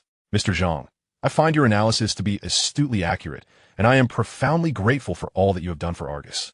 It is my negligence and inadequacy that have allowed Argus to suffer for so many years. Dumbledore's words resonated deeply with Furky, igniting a fervent excitement within him. Jiangsu mused that had Dumbledore revealed to Furky that Voldemort was currently residing in Quirrell's mind, and subsequently handed him a hefty sum of gold, Furky would undoubtedly have rushed to confront Quirrell, potentially culminating in an earlier conclusion to the Harry Potter saga. No need for thanks. Mr. Furky is a diligent administrator, and it is my privilege to assist him, Jiangsu replied. Do you have any opinions or suggestions regarding Argus's treatment? After a moment of contemplation, Jiangsu articulated a premeditated response. I once encountered several documented cases in my family's library, wherein these symptoms were referred to as, well, in English, magical ice. This is not mere boastfulness. Jiangsu's family is renowned for their expertise in potion making, with their archives containing numerous rare cases and remedies. Had it not been for the stark regional differences in medicinal flora and fauna between the East and West, and the disparate systems of describing these substances, even Jiangsu and Snape encountered obstacles while attempting to analyze the differences in potions for both regions, ultimately producing only a fireproof potion derived from common magical minerals. Otherwise, with his family's profound heritage, Jiangsu could have easily outperformed classmates 2 years his senior in potion making. In terms of potion brewing techniques, he had nearly surpassed the entire student body. Moreover, the safety management protocols for potion classes and the self-inspection regulations he authored garnered Snape's esteem, resulting in an unprecedented 30-point increase for Ravenclaw. Following an incident during a potion class where Neville inadvertently sent himself and his peers to the hospital wing, Snape declared that if Neville could memorize these 2 documents and adhere to them, no further injuries would occur in Gryffindor's potion classes, and subsequently tasked Harry with ensuring Neville's compliance. Thus, it was Dumbledore's recognition of Jiangsu's commendable prowess in potion making that led him to solicit Jiangsu's insights. To remedy magical ice is akin to transforming ice into flowing water. One must set the stagnant magical energy into motion, Jiangsu continued. In a typical wizard, magical energy is in constant flux. If one provides a tremendous impetus to the still magical energy, it will begin to circulate, and with appropriate magical practice, it can swiftly revert to the state of a normal wizard. The crux of the treatment lies in that initial force capable of propelling the entire magical energy into motion. Should the impetus be insufficient, it will prove ineffective. Conversely, if it is overly vigorous, it could inflict irreversible harm upon the physical form. The cases of healing documented in my family's records predominantly utilized a potion that accelerates the circulation of magical energy. Yet, this potion also functions as a toxin. Its effect is to compel the magical energy within the afflicted wizard to surge uncontrollably, leading to magical instability. Therefore, it is imperative to also prepare an antidote and potions to address any corporeal damage sustained. I propose enlisting the collaboration of Professor Snape and Madame Pomfrey in Mr. Furky's treatment. As the topic shifted, Jiangsu refrained from promoting his family's potions and instead extended a personal favor to Hogwarts. For Dumbledore, the preeminent wizard in Europe, alongside Snape, a top-tier potion expert, and Madame Pomfrey, Hogwarts' foremost hidden asset, the most invaluable aspect is not the minutiae of execution, but rather the overarching strategies for problem-solving. Once the general direction is established, the finer details of resolution present no obstacles for them. If Hogwarts were to successfully acquire a treatment method for the mute Felch through this intervention, the tangible and intangible benefits it would reap within the magical community would be immense. However, for Jiangsu and the broader community of Chinese practitioners of magic, these benefits might prove to be somewhat superfluous.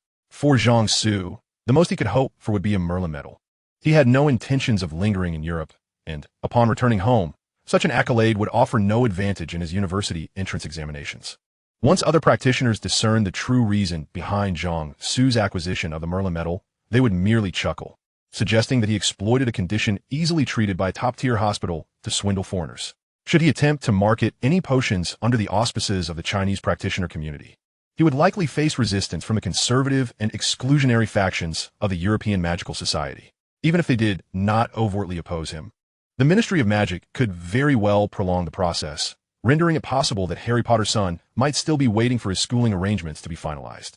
However, if these benefits were to be exchanged as a favor to Hogwarts, which had already extended an olive branch to the Chinese practitioner community, Hogwarts would undoubtedly offer a fair price, resulting in a mutually beneficial scenario. The astute Dumbledore appeared to grasp the underlying implications of this situation in an instant.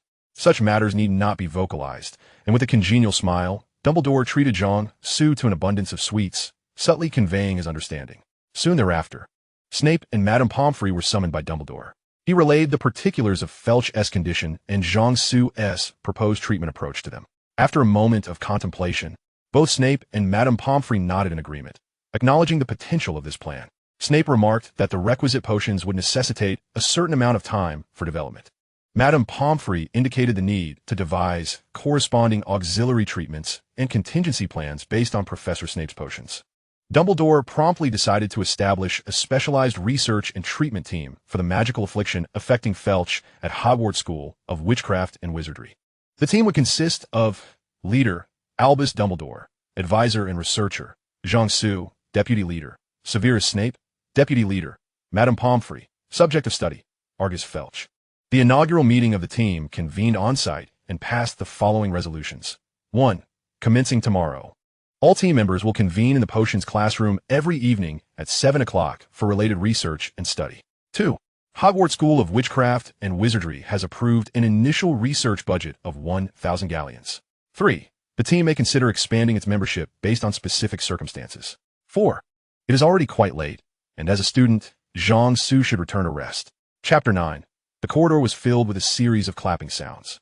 During breakfast the following day, Jiangsu sat at the long table in the Hogwarts Great Hall, stirring his bowl of milk and cereal with one hand while shoving a sandwich into his mouth with the other. He was keen to finish breakfast quickly. Otherwise, once the delivery owls arrived, he would lose his appetite. Just as he took his last spoonful of cereal, the owls descended upon the Great Hall. Saturday was the designated day for Jiangsu to receive letters from China. Naturally, his correspondence could not be delivered directly from China by owl. Over 10,000 kilometers would likely prove fatal for any owl attempting the journey. Currently, Jiangsu's letters were forwarded through the embassy in the UK. Once they arrived from China via diplomatic channels, staff members at the embassy would send them to Hogwarts by owl. Jiangsu's letters back to China followed the same procedure. Today, the letters sent to Jiangsu immediately became the center of attention in the Great Hall. Previously, his mail had all arrived in a large brown paper bag, containing letters from his family, classmates, and Master Zhao, along with newspapers and magazines, such as the People's Daily and Reference News. However, today, 7 or 8 owls flew in, each carrying a massive suitcase toward Jiangsu. With a flick of his wand, Jiangsu summoned a gust of wind from its tip, deftly catching the suitcases dropped by the owls, which landed gently on the table before him. Upon opening the suitcase, Jiangsu discovered it was filled with items, magically expanded within. He first picked up a conspicuous box, realizing it contained mooncakes. It then dawned on him that the Mid-Autumn Festival was fast approaching.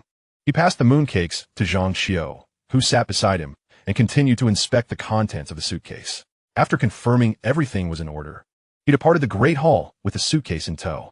Jiangsu's inspection of the suitcase was intended as a gesture for Dumbledore, signaling, "All the contents here are perfectly normal.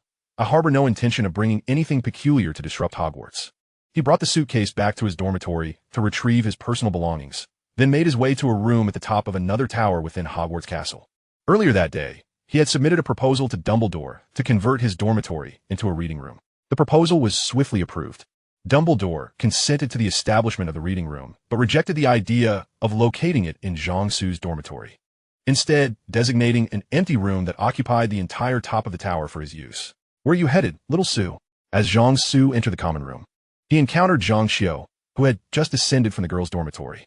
Jiangsu patted the floating suitcase beside him and replied, "I'm going to set up the reading room." He had previously consulted Zhang Xiao regarding the reading room. As they walked down the corridor, both engaged in conversation about the upcoming Mid-Autumn Festival. Just as they turned a corner, they encountered 3 students approaching from the opposite direction. The lead blonde student halted momentarily upon spotting Jiangsu, then lowered his head and hurried past with his companions. "Is that Malfoy afraid of you?" Zhang Xiao inquired curiously after Malfoy and his 2 cronies, Crabbe and Goyle, had distanced themselves. Perhaps his father instructed him about something. Old Malfoy, didn't he have a pleasant time during his years in China? Jiangsu recounted the circumstances surrounding the elder Malfoy's capture and forced labor on a sugarcane farm, leaving Zhang Xiao astonished. Perhaps due to the day's inauspicious start, the two had scarcely traversed a segment of stairs into a corridor when they bumped into 2 familiar faces. "Ah, you too, Zhang, are you on a date?" exclaimed one red-haired student. "And carrying luggage, are you eloping?" chimed in another identical red-haired student. Jiangsu shot an exasperated glare at the pair of twins, brandished his wand, and with a flick, ignited their hair in a towering flame of red. The twins immediately began to panic, running down the corridor with their heads in their arms, resembling 2 running candles while emitting screams that could startle anyone awake from a nightmare. Suddenly, one of the twins collapsed at Jiangsu's feet, and the other twin rushed to his side, lifting his fallen brother while grasping his hand. "George!" cried the twin who had fallen, his voice weak. "Fred! Hold on! Fred! You'll be all right soon." "George, I know I'm done for," Fred Weasley lamented, as the flames atop his head gradually diminished. "No, Fred! George! Please convey my love to our father, mother, brother, and sister." "No, you will recover, Fred. I want to be the one to tell them when you are better." George cried out, his voice trembling with emotion. "Cough, cough, I have one last wish, cough, cough. Please bury me beneath the great tree by the pond in our garden." Fred uttered before closing his eyes, the flames atop his head extinguishing simultaneously. Once the flames were snuffed out, a plume of white smoke emerged, coalescing in the air to form the likeness of Fred. Clap, clap, clap, clap, clap. The corridor resonated with applause. The twin brothers on the ground rose to bow to the nearby spectators. "What a splendid performance!" exclaimed Professor Flitwick, who had just passed by as the twins began their act. "A beautiful charm of faux fire. It appears indistinguishable from true flames. Wishing everyone a delightful weekend." With that, Professor Flitwick pointed his wand at the twins, removing the dust from them before departing. Meanwhile, Harry, Hermione, and Ron, who had rushed over upon spotting the flames, found Harry and Hermione still recovering from the earlier fright. Had it not been for Professor Flitwick arriving first to restrain them, they would have already dashed forward. Ron, who had long been aware of the twins' antics, immediately sensed something amiss and chose to remain a bystander, enjoying the spectacle. "I shall ride home to have Father plant a great tree by the pond, hoping it's not too late. You love everyone at home, but not me?" Ron said somewhat wistfully. "Those who concern themselves with details are fools, my dear brother," Fred remarked, having lifted the curse from his head. "So, I hear Filch has acquired a crystal ball capable of identifying magical items. I've heard it was you who provided it?" George inquired. Zhang Su, who had been watching the twins' performance with a sense of nostalgia, aware that in the narrative, Fred ultimately perished in battle against the Death Eaters, thought to himself, "If I can lend a hand when the time comes, I shall." That crystal ball was purchased by the school to be allocated to Mr. Filch. Zhang Su explained to the twins, "If you wish to have one, help me arrange the reading room later, and I shall gift each of you one." "Absolutely," the twins replied in unison. "Zhang, what reading room?" Hermione asked from the side. "It is a reading room approved by Professor Dumbledore, where I shall establish a collection of magical books brought from Huaxia, accessible to all professors and students at Hogwarts," Zhang Su briefly elaborated. Hermione and the Weasley brothers' eyes lit up at the news. Hermione was purely enthusiastic about reading, while the Weasley brothers, hailing from a wizarding family, understood the significance of magical tomes in the wizarding world. Meanwhile, Harry simply grinned in delight. Chapter 10, Cultural Invasion of Hogwarts Foothold. The group ascended to the empty room at the top of the tower, where they began to set up under Zhang-Su's guidance. Early on, having sought Dumbledore's approval, he had sent back the room's structure and dimensions, ensuring that the furnishings in the boxes were tailored to fit the space. First, he retrieved a carpet that had been shrunk with a spell, laying it in the empty room before lifting the enchantment, allowing it to expand and cover the entire floor. Next, Zhang-Su produced a shrunken door to replace the original entrance. He then cast a spell at several points around the carpet and doorway, which shimmered momentarily before dimming. George, Fred, speak a few words loudly, Zhang-Su instructed the twins. What should we say? How loud? They replied, raising their voices slightly above their usual volume. In the next instant, the carpet beneath their feet glowed, and the twins vanished.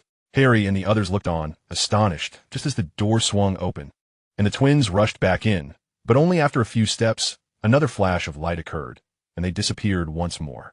This time, the twins entered through the door again, conversing in varying volumes before sprinting about, each time vanishing in a flash of light. After several trials, the twins discovered the limits of sound and speed. "Sue, this is astonishing. How is this possible?" Fred queried. "Phantom shifting is prohibited within Hogwarts," George noted.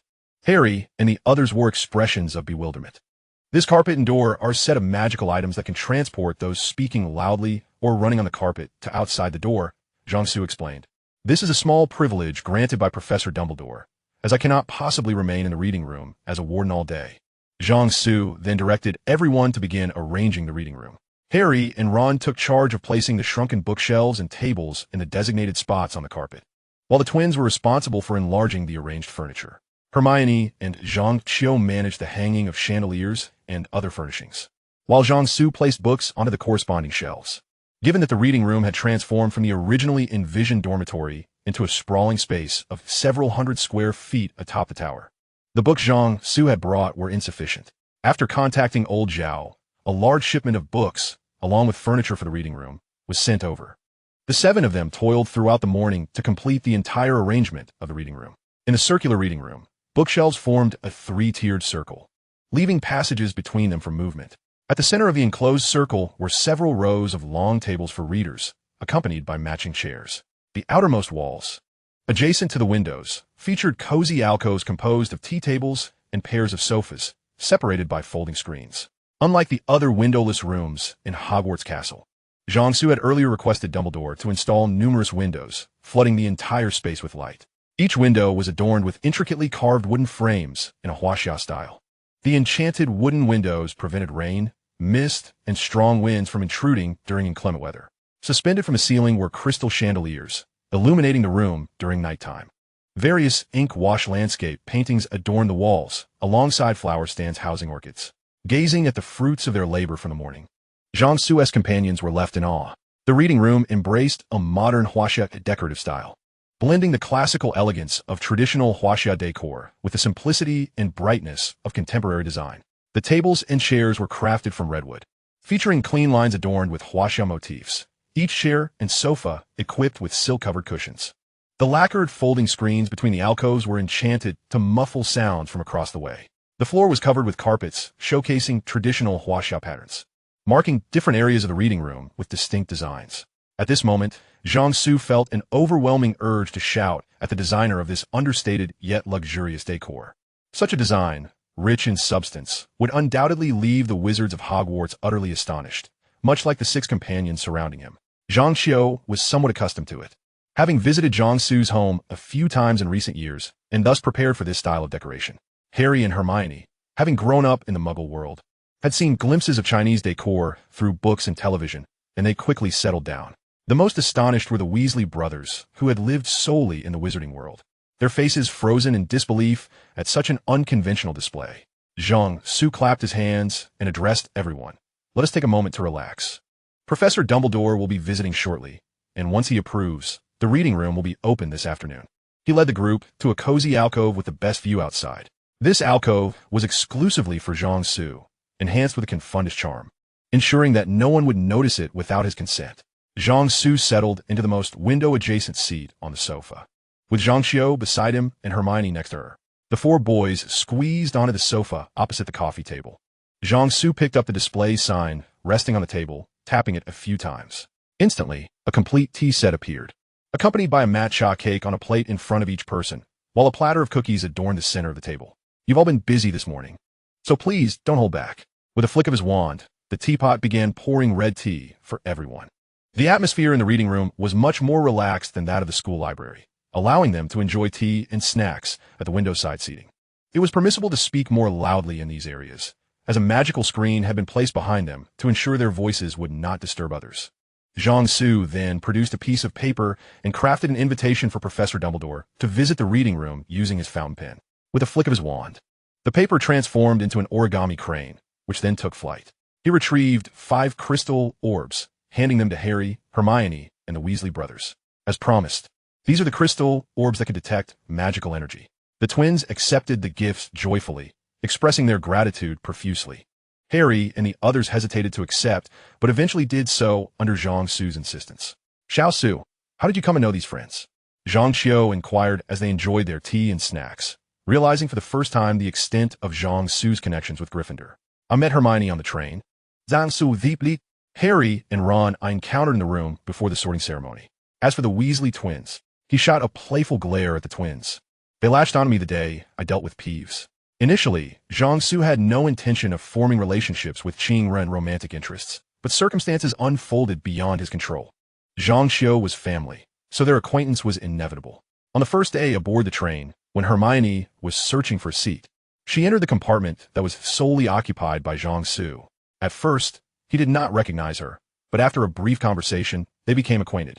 Jiangsu had startled Ron and Harry during the sorting ceremony, etching his presence into their memories.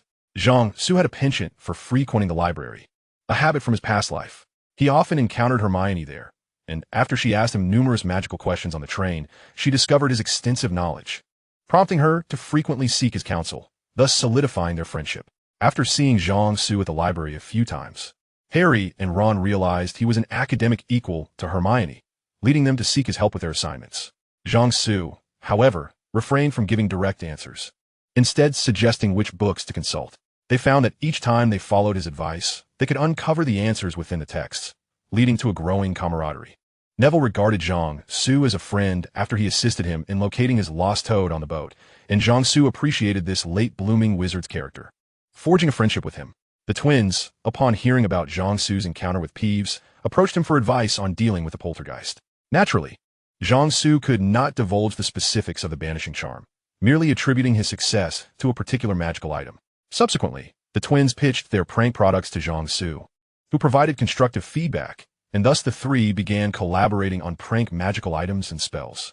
The faux fire spell they used today was a product of their joint exploration. Zhang Su had heard that one day, the twins went too far, igniting the entire Gryffindor common room, causing a panic among students, and were subsequently reprimanded by Professor McGonagall. Just as Zhang Su finished recounting the stories of his friends to Zhang Qiu, Dumbledore arrived. Chapter 11. The Little Details of Daily Life. Dumbledore appeared highly pleased with Zhang Su's reading room, remaining there from noon until dinner, at which point he emerged to announce the opening of the reading room to the entire school. Zhang Su understood that Dumbledore's professed obsession with books was merely a guise for scrutinizing their contents. Dumbledore had significantly facilitated this cultural exchange between East and West, clearly intent on avoiding any mishaps. Currently, the Ministry of Magic and the old wizarding families were quietly observing Dumbledore and Zhang Su, ready to seize any opportunity to take a bite out of Hogwarts.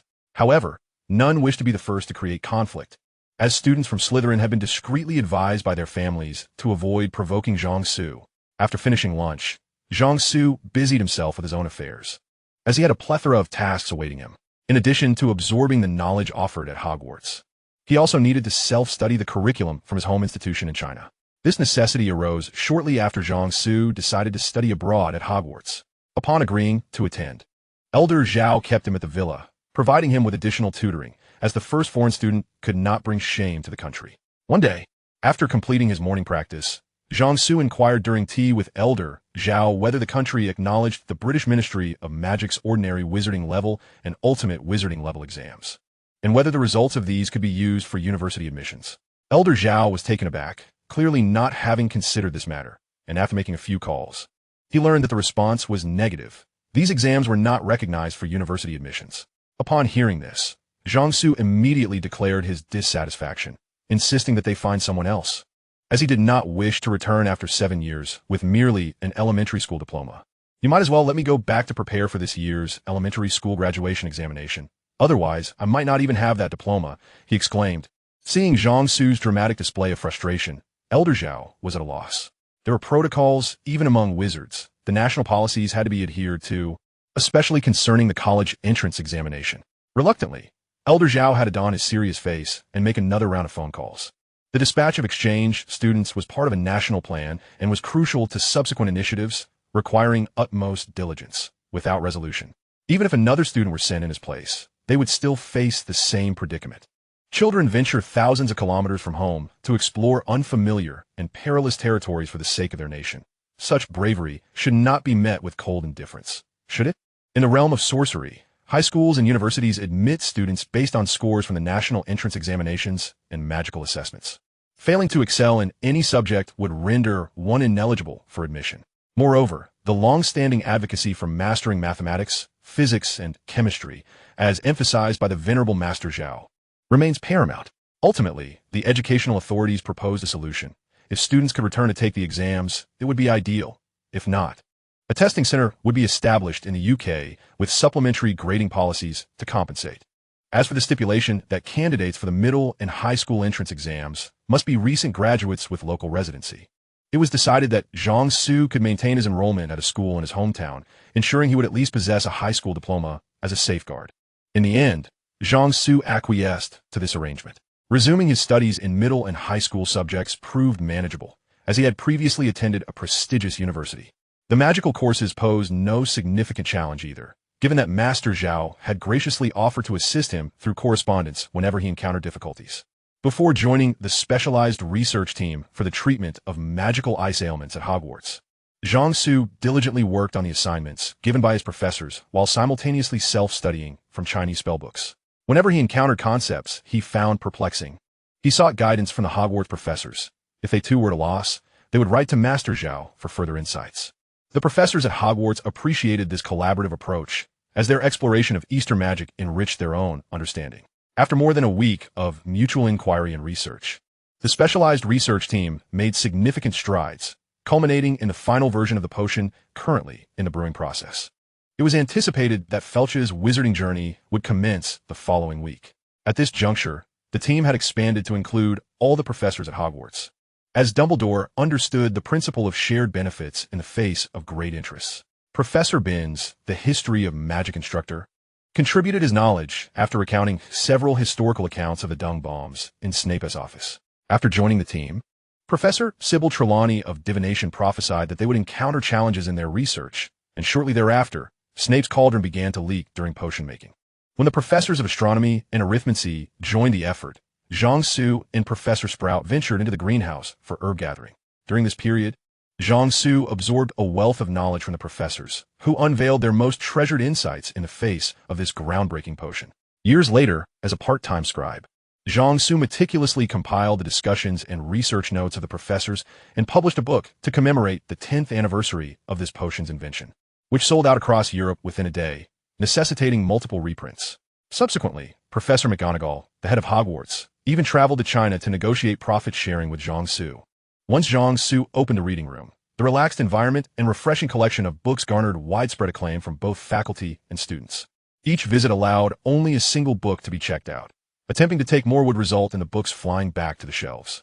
Those who were boisterous or disruptive were promptly transported outside, while anyone scribbling on the pages was similarly expelled for 3 days. Anyone attempting to smuggle books out was directly sent to Felch's office. Although rules were enforced, these reasonable regulations could not dampen the students' enthusiasm, leading many to stand for hours, eager to read. Even Slytherin students, who typically avoided Jiangsu, found themselves drawn to the reading room, recognizing that in a world where knowledge equates to power, no one would shy away from learning. One day, a Slytherin student subtly approached Jiangsu, expressing a need to transcribe several books for home, but lamenting the overwhelming quantity. Jiangsu readily agreed, requesting a list of desired titles, half the payment as a deposit, and promising delivery within 7 working days. The student promptly compiled a list of 15 books and provided the deposit. 5 days later, the books were in his possession. Witnessing this transaction, other students eagerly placed orders, and several Slytherin students even copied the reading room's catalog at their family's behest. Jiangsu pondered whether they had ever examined the Chinese titles on the shelves, such as 5 years of college entrance exams and 3 years of simulations, and Tianli's 38 sets, which he had included for his own study purposes. What if they realized these were not magical texts? Would they seek refunds? Or could these books open the door to mastering mathematics, physics, and chemistry, thereby enhancing their magical prowess? Eventually, nearly every student at Hogwarts purchased at least a few books from Jiangsu, with many pooling resources to meet the shipping threshold. Even Ron, who typically had little pocket money, borrowed some from Harry to acquire a few titles. As the volume of books grew, Jiangsu sought permission from Dumbledore to utilize an empty room on the lower floor of the reading room for the Owls to deliver incoming shipments. Alongside the books arrived letters of gratitude from several publishers in China who had initially doubted the marketability of these English-language spellbooks, only to find them flying off the shelves. The publishers expressed their eagerness to treat Jiangsu to a meal upon his return, hoping to discuss strategies for expanding into the UK and European markets. They also sent a comprehensive catalog of potential titles for sale in the UK, with samples promised to arrive shortly. Before the samples could even arrive, Slytherin students were already inquiring about the prices of the catalog titles. In any discipline, solidifying one's foundational knowledge is essential to drawing parallels and insights from others. Coupled with the professor's previous exchanges with Jiangsu, who illustrated that mastery of the school's curriculum was crucial for gleaning inspiration from Eastern magic, the entire student body at Hogwarts experienced a surge of enthusiasm for learning. Professor Quirrell, inundated with questions from the eager students, found himself at a loss for words. And even the apprehensive Voldemort, fearing expulsion before the term's end, had to resort to Quirrell to address some of the inquiries. Delighted by the sight of students engrossed in their studies after receiving the new books, Dumbledore resolved to host a grand celebration on the eve of Halloween. Meanwhile, Jiangsu was preparing for his own endeavors. Chapter 12. Making preparations in advance. As a reincarnated individual, what distinction is there between stirring up events and remaining idle? Master Zhao had once advised Jiangsu that if the opportunity arose at Hogwarts, he should discreetly procure something valuable. Contemplating this for some time, Jiangsu concluded that prior to the demise of the Basilisk next year, it would be prudent to obtain some components from its remains. After confirming the existence of the Chamber of Secrets with Professor Binns, Jiangsu delved into the library to gather information on the Basilisk. And under the pretext of conversing with the female students, he confirmed the location of the water tap marked with a serpent that remained dry. Then, Jiangsu submitted a report to Old Zhao concerning the acquisition of components from the serpent monster. The report meticulously detailed the history and current status of the serpent monster, enumerating the value of various parts such as its eyes, venom, and scales, while elucidating methods to combat the creature and potential emergencies that might arise. Old Zhao promptly responded to Jiangsu, granting him permission to proceed, provided he ensured his safety, and suggesting that he could seek assistance from Dumbledore, even at the cost of relinquishing some benefits if necessary. Along with Old Zhao's reply came a comprehensive plan, imbued with a distinctly military style, outlining action protocols for various scenarios, devising numerous strategies to confront the serpent monster, and dedicating a substantial portion of its content to escape strategies. The plan predicted that the optimal outcome would see Jiangsu silently procure what he desired, while a satisfactory result would involve Dumbledore's intervention, yielding him no more than half of the spoils. The worst-case scenario, however, would be the annihilation of Hogwarts. Additionally, a selection of useful tools and weapons was discreetly smuggled into Hogwarts, nested among books purchased by the students. After several days of preparation, Jiangsu chose a day devoid of classes, and post-lunch, he commenced his undertaking. Returning to his dormitory, equipped with all his gear, he activated the invisibility charm on his robe and exited the common room. Stealthily avoiding other students, he arrived at the entrance of the girls' restroom on the first floor.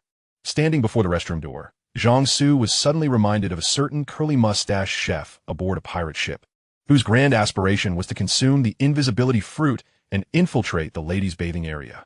Now Jiangsu was poised to realize this grand dream. Albeit there were no women inside, only female ghosts. As for infiltrating the ladies' bathing area, that notion never crossed Jiangsu's mind. He held no interest in this wizarding world devoid of knee-high stockings. He produced a soul-calming charm, infused it with magic, and affixed it to the restroom door. This charm not only brought tranquility, but also induced slumber in spirits. Upon entering, Zhang Su found the ghostly figure of Moaning Myrtle already lying in wait. After locating the faucet marked with a serpent insignia, he retrieved a thumb-sized crystal inscribed with an activation label and tapped it with his wand, eliciting a hissing sound from within. Zhang Su pondered where the country had procured recordings of Parseltongue. Currently, his bag contained over 30 recording crystals of Parseltongue, ample to address most scenarios. Soon, the entrance to the secret chamber swung open. Once inside, Zhang Su shed his cumbersome robe and stowed it in his bag, placing the bag into the pocket of his tactical outfit prepared beneath his robe. Now, his appearance had transformed from that of a medieval wizard to a figure clad in combat attire and a tactical vest. After casting several protective spells upon himself, he ventured into the passage, casting a spell to secure the tunnel walls. With another recording crystal in hand, he sealed the tunnel entrance and slid downwards. As he descended through the dark, sticky, interminable, winding tunnel, Zhang Su considered whether to employ some trickery, perhaps to ensnare Voldemort next year. However, he swiftly dismissed the thought, realizing the potential consequences of inadvertently harming Ginny. Soon, he reached the bottom. After navigating several twists and turns in the tunnel, he finally stood before a stone wall adorned with two intertwined serpents, their eyes embedded with large, gleaming emeralds. He meticulously set traps outside the stone wall, deploying magical traps imbued with spells such as the earth wall, ice, and fire spells throughout the tunnel, ready to activate upon his magical command or upon contact with the serpent monster. Observing the array of traps, Zhang Su felt as though he had returned to a previous life spent gaming at a computer. With a retreat strategy in place, he produced a large glass jar brimming with finger-sized origami cranes, resembling a wish jar often crafted by girls. Yet, this jar of cranes would serve as his primary weapon against the serpent monster today.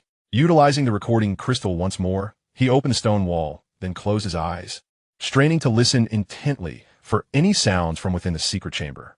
After a moment of silence, he discerned no noise and thus hurled the entire jar of cranes into the chamber, followed by a fist-sized recording crystal activated with his wand, and finally sealed the stone wall once more. After securing the wall, he affixed several talismans to it, ensuring a tighter closure. With everything prepared, Zhang Su distanced himself from the stone wall, positioning himself around a corner, ready to flee at the slightest indication of danger. As the realms of magic and technology converged, the magical community of Huaxia embarked on the development of magical weaponry. No longer would they rely solely on auxiliary spells to expand fuel tanks for aircraft or employ levitation charms for ground troops. Instead, they began to create magical weapons accessible even to ordinary soldiers. For instance, the traps set in the tunnel had proven effective against the monkey army on the southern battlefield, while the jar of origami cranes was poised to bring untold suffering to the enemy within the tunnels. According to the plan, once the jar of cranes shattered in the secret chamber, the cranes would autonomously activate and scatter throughout. 1 minute later, the recording crystal would emit a call to the serpent monster in Parseltongue. After approximately 5 minutes, tumultuous noises reverberated from behind the stone wall. First came the crowing of roosters, followed by resounding crashes. Among the cranes thrown into the chamber, some were infused with recordings of crowing roosters, which would dart through the air while launching sonic attacks at the serpent monster. The explosive sounds emanating from within the chamber were the result of the cranes, enhanced with explosive magic, detonating upon contact with the serpent monster. The thudding noises indicated that some cranes, imbued with earth magic, were obstructing the creature's path. The crashing sounds signified that the serpent monster had broken free from the icy grasp of the cranes enchanted with freezing magic. After a little over 10 minutes, the chamber fell silent. A few moments later, complete silence enveloped the chamber. Cautiously, Zhang Su reopened the stone wall, closing his eyes and listening intently, only to find no sounds within. With his eyes still shut, he retrieved a magical instant camera and took several shots towards the chamber. Examining the photos he developed, he carefully navigated through the tunnel's twists and turns, casting a small light from his wand. He confirmed that the camera had survived unscathed, yet the photographs were all a dark blur. Ultimately, he assured himself that there were no serpent monsters lurking, waiting for him on the other side of the wall, and he finally exhaled in relief. Zhang Su then double-checked the invisibility and silencing charms on his combat outfit, supplementing them with a scent-blocking spell and a cooling charm previously used for air conditioning, guarding against the serpent monster's potential detection through smell and infrared sight. Finally, he donned protective goggles resembling night vision eyewear. Standing at the entrance of the secret chamber, Zhang Su unleashed a flurry of over 10 faux fire spells into the depths of the room. The area is struck by the incantations ignited in brilliant white flames, illuminating the entire chamber as if it were daylight. As a wizard, mastering illumination spells was essential, and Jiangsu had dedicated considerable effort to his lighting techniques. The faux fire spell was originally devised as a means of illumination, yet his twin brother often employed it for mischievous pranks. Beneath the radiance of the white flames, Jiangsu beheld the colossal serpent creature, motionless with its eyes shut, leaving its state unknown, whether alive or dead. Jiangsu retrieved 2 large plastic barrels containing a magical adhesive, a collaborative creation between the realms of magic and science, reputed to be capable of repairing space shuttles. He deftly guided the adhesive to the serpent's head, sealing its mouth and eyes. After 5 minutes, once the adhesive had set, he cautiously approached the creature. Upon closer inspection, he discovered that the serpent still had breath escaping from its nostrils. It was merely unconscious. After contemplation, Jiangsu resolved not to slay the serpent this time, contemplating the possibility of harvesting some components, anticipating it might regenerate by the following year for another round of collection. Thus, he produced an array of tools, specially dispatched from his homeland for this operation. He first applied a stunning charm to the serpent's head, followed by several binding charms to restrain its movement, before commencing the dismantling of its components. Utilizing a specially designed syringe, roughly the size of Jiangsu's calf, he punctured the serpent's venom sac and extracted its venom, storing it in a specially crafted vial. Subsequently, he employed 2 larger syringes to draw out the creature's bile and blood. As he prepared to peel away some of the serpent's hide, he was met with unexpected resistance. Its outer skin proved far tougher than anticipated, rendering his tools ineffective. And time constraints compelled him to abandon that endeavor. The most crucial task remained, extracting one of the serpent's eyes. Jiangsu produced a piece of white jade the size of a soccer ball, emanating a chilling aura. He placed the jade upon the serpent's left eye, tapping it with his wand to channel the jade's coldness, freezing the surrounding muscular tissue of the eyeball. With a forceful application of magic, he removed the entire mass of muscle encasing the eye along with the eyeball itself. Once he had meticulously collected all the components from the serpent, Jiangsu was utterly exhausted, especially from the strenuous task of extracting the eyeball, which had nearly depleted his magical energy. After a brief respite, he noted that the airflow through the serpent's nostrils had diminished slightly, to ensure the creature's survival for next year's harvest. Jiangsu produced a restorative potion originally intended for his own use and poured a substantial amount into the serpent's hollow eye socket. This restorative elixir was effective for both internal and external application. The residual coldness within the eye socket promptly froze the potion. Jiangsu calculated that the remaining chill could preserve the potion for a day, after which it would thaw and sustain the serpent's life. Presently, the enchantment restraining the serpent would hold for another 2 to 3 days, providing ample time. After regaining some of his strength and magical reserves, Jiangsu exited the secret chamber, sealing the stone wall behind him. He then affixed several sealing charms designed to last nearly a year to prevent the injured serpent from escaping before departing. Should any wizard become aware of Jiangsu's endeavor to dismantle the serpent, they would undoubtedly be left astounded. The astonishment would not stem from the prowess of Jiangsu's magic, though he had yet to fully showcase his abilities.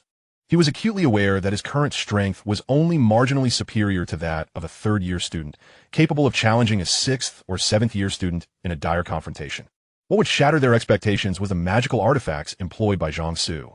A low-level student, relying on magical weaponry in a unique environment, was able to subdue a serpent while being observed, a scenario that defied the established understanding within the Western magical community regarding the correlation between the potency of magical items and the requisite magical energy.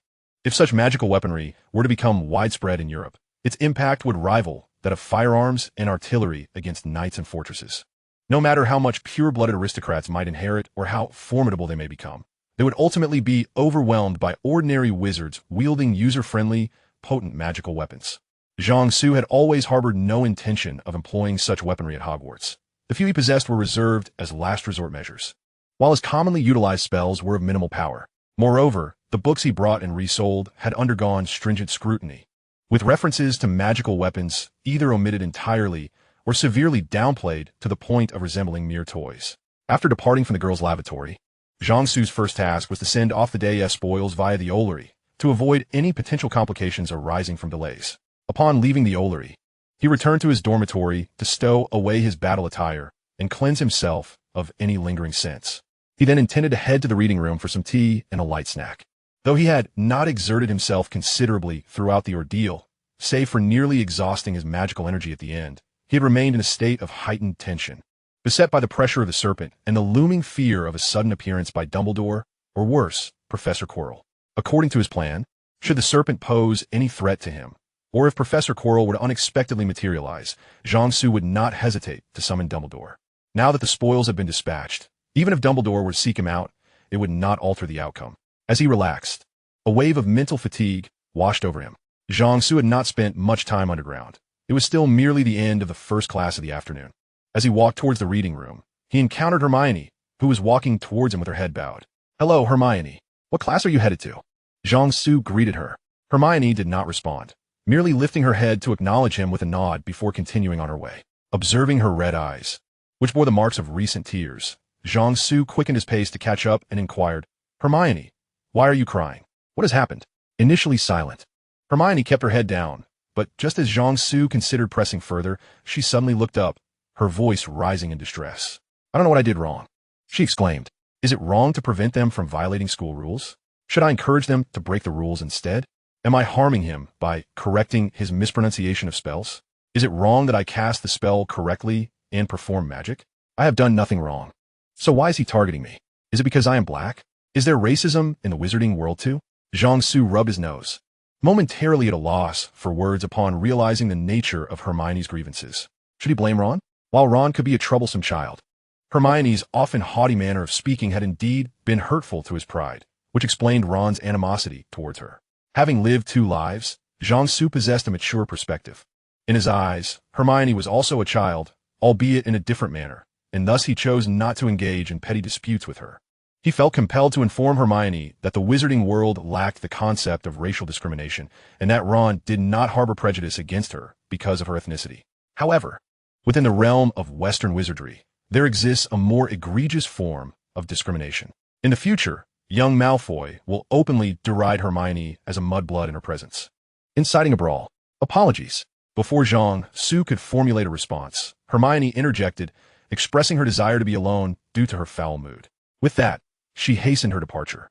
As she turned and entered the girls' restroom, Jiangsu resignedly made his way to the reading room. On his way, he sensed a nagging feeling that he had forgotten something. Chapter 13. How to Allocate Points for Wizards. Urgent. Halloween, also known as All Hallows' Eve, is a traditional Western festival celebrated on the last day of October each year. The night before October 31st is the most vibrant moment of this festivity. In Chinese, Halloween is often mistakenly referred to as All Saints' Day. On the eve of Halloween, the Great Hall of Hogwarts appeared as if it had undergone a grand renovation. Thousands of bats fluttered against the walls and ceiling, while another multitude swirled like low-hanging clouds above the dining tables, causing the flickering flames of candles nestled within pumpkins to dance wildly. The air was thick with the presence of round, plump jack-o'-lanterns, their candlelight casting comical expressions through the carved openings. Expressions, no doubt, of Jiangsu's own design. An array of sumptuous delicacies suddenly adorned the tables upon golden platters. This evening's feast was remarkably lavish, with the main courses surpassing even those of the start-of-term banquet. And an abundance of pumpkin-based desserts filled every available space on the tables. The Great Hall resonated with laughter and joy. It was a gathering of unity, a celebration of triumph, and a testament to perseverance. Just as Jiangsu was about to indulge in a slice of venison, news of the annual Troll's appearance shattered the festive atmosphere. Naturally, the students were ushered back to their respective common rooms to continue their celebrations. Jiangsu glanced towards Gryffindor and noted that Hermione was indeed absent, while Harry and Ron appeared to be engaged in hushed conversation. He had no intention of joining their chatter. He was well aware that Dumbledore was orchestrating Hero's journey and had no desire to compete for the Hero's experience points.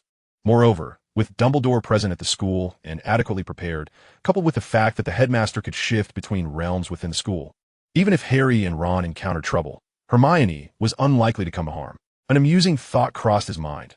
While Emma Watson was filming Beauty and the Beast, might she have recalled her own performance in the girls' restroom at Hogwarts? The young Eagles returned to the Ravenclaw common room to continue their Halloween feast. In the absence of professors, the younger students felt liberated, and the banquet quickly transformed into a wild celebration. Perhaps this was the silver lining brought forth by the Troll's intrusion. When Jiangsu next encountered Harry and the others, it was already the weekend of the 3rd day. While enjoying tea and engrossed in his book, Harry and his friends approached him. Zhang Su's private nook had gained recognition among his peers, unless invited by Zhang Su or Zhang Xiu, or if they had an urgent matter to discuss. No one dared occupy that space, even if it meant standing to read. Upon seeing the expressions of Harry, Ron, and Hermione, Zhang Su discerned that this trio, having faced life and death together, had forged an unbreakable bond. He had no intention of inserting himself into their affairs. They came to recount their harrowing encounter with the troll. Through their animated recounting, Zhang Su learned of the events that transpired that fateful night involving two boys, a girl, and a troll within the girls' restroom. During their conversation, Hermione had recalled Zhang Su's remarks about how a single illumination spell could be a formidable weapon against foes.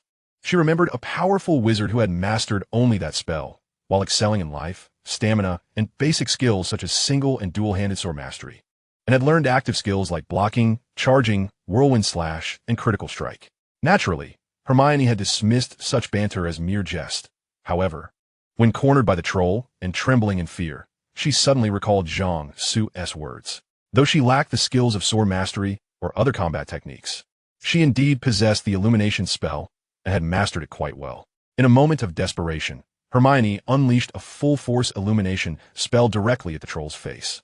To her astonishment, the brilliant light from her wand had a blinding effect on the creature. As the troll flailed its club in a futile attempt to strike at the surrounding air, Hermione finally grasped a sliver of hope. Subsequently, Harry and Ron locked the restroom door behind them, trapping Hermione with the troll. Relying on the blinding effect of her illumination spell, Hermione skillfully evaded the troll while awaiting her friends to remember they had inadvertently locked her in with the beast. When Harry and Ron burst into the girls' restroom, the stage was set for their heroic display.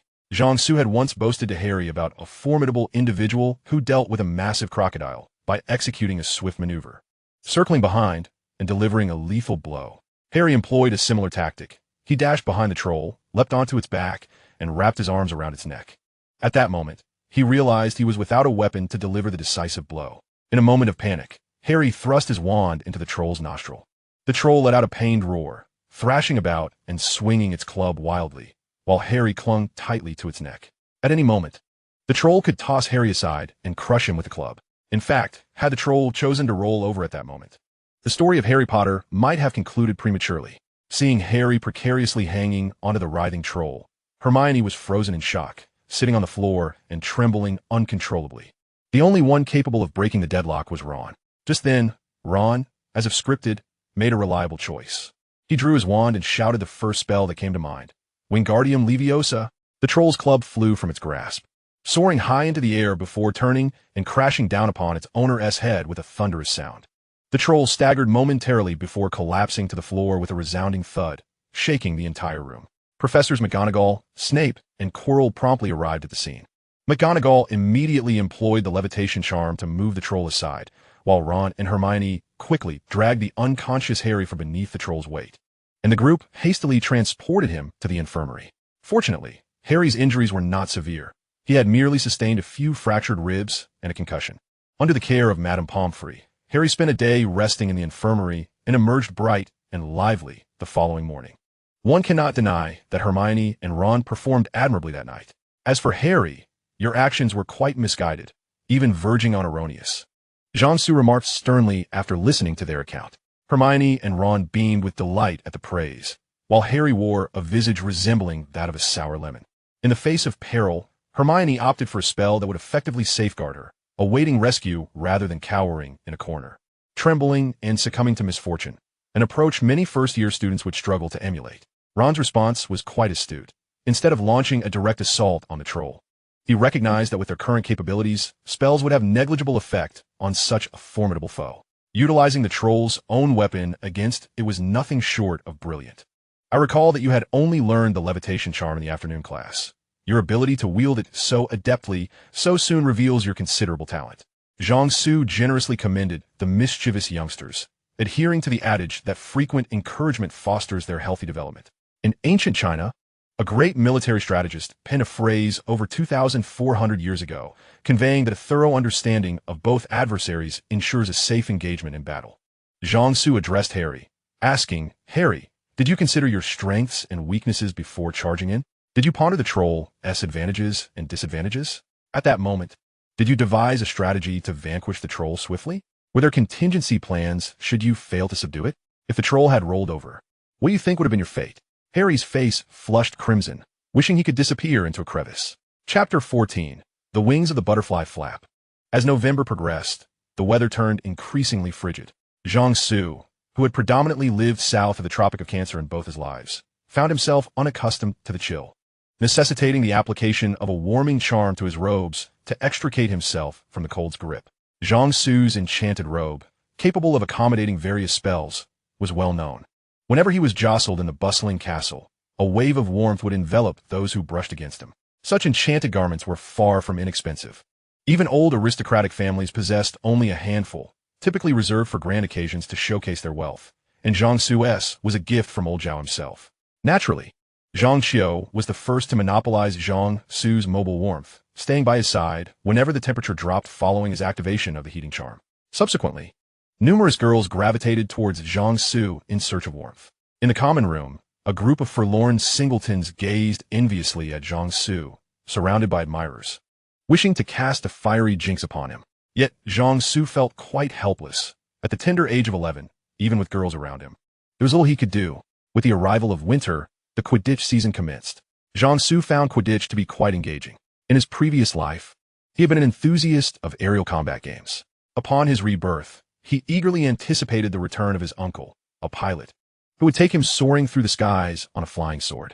As a fighter pilot, such flights involved intricate maneuvers, 2 sharp turns, a spiraling dive, followed by exhilarating stunts, and culminating in a series of barrel rolls, a cobra maneuver, and a final hook. After such thrilling aerial displays, Jiangsu felt invigorated. At the beginning of the year, during flying lessons, he had hesitated to fly freely due to his distrust of the school's brooms, adhering to Madame Hooch's instructions instead. Subsequently, with numerous responsibilities to tend to, he had little time to devote to flying. Time passed swiftly, and soon the day of the match between Gryffindor and Slytherin arrived. On the day of the competition, Zhang Qiu dragged him out of bed. He had returned late after attending to matters concerning Filch.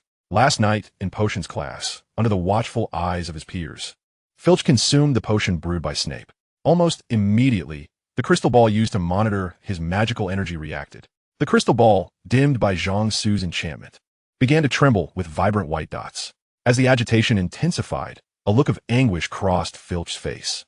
At that moment, Dumbledore intervened, brandishing his wand at Filch's head, akin to the climactic scene in Infernal Affairs where Chun Yongren aims his gun at Lu Jiaming. Under Dumbledore's guidance, Filch's chaotic magical energy began to stabilize, transitioning from erratic movement to a more ordered flow. An hour later, Filch's magical energy flowed as smoothly as that of an ordinary wizard, albeit at a pace comparable to that of a first-year student, far from rivaling his more experienced peers. However, the first step had been taken, paving the way for future progress. Madame Pomfrey examined Filch, discovering only exhaustion and minor injuries, with no significant harm. This was largely due to Dumbledore's adept handling of Filch's unruly magic. Had someone less skilled attempted to guide it, Filch would have sustained far graver injuries. After consuming 2 pre-prepared potions and resting briefly, Filch retrieved a wand he had prepared years prior and attempted a spell he had practiced for years without success. Suddenly, a torrent of water erupted from the tip of his wand, surging towards the gathered professors. Each of these esteemed educators was no stranger to challenges. They effortlessly dealt with the deluge, merely waving their hands. Even Jiangsu conjured a wall of wind to shield himself from the oncoming tide. Filch unleashed a gust of wind, followed by a burst of light. Jiangsu recognized that Filch was akin to a man who had just passed an imperial examination. Overwhelmed with joy, the other professors, initially unaware, soon realized that Filch's exuberance had spiraled into an unhinged state. Filch experimented with various basic spells, leaving only fire magic untested. Just as he was about to incinerate the potions classroom in a spectacle that would delight the students, Jiangsu reached into his bag of treasures to retrieve a calming charm to restore his composure. However, he suddenly recalled that igniting the classroom would be an unprecedented occurrence in Hogwarts history, especially in the presence of the headmaster and professors. The thought alone was exhilarating. Consequently, Jiangsu withdrew his hand from the charm and began preparing defensive spells. Just as a conflagration began to coalesce at the tip of Filch's wand, Snape swiftly petrified him, preventing any potential chaos. Only then did the other professors react. After Snape lifted the enchantment, Madame Pomfrey re-examined Filch, confirming that he was unscathed, and the flow of magic remained stable. At this moment, the treatment for Filch can be deemed a resounding success. The now tranquil Filch expresses his gratitude by shaking hands with each individual present. Ultimately, Dumbledore announces that during this period, Filch will engage in systematic magical studies alongside the professors while continuing to monitor any fluctuations in his magical abilities. Dumbledore further requests that everyone maintain confidentiality regarding this matter. Should Filch's condition remain stable after a week, he himself will orchestrate a grand revelation. The treatment of the mute has far-reaching implications, thus necessitating utmost discretion, with only the participating professors and Jiangsu being privy to this information.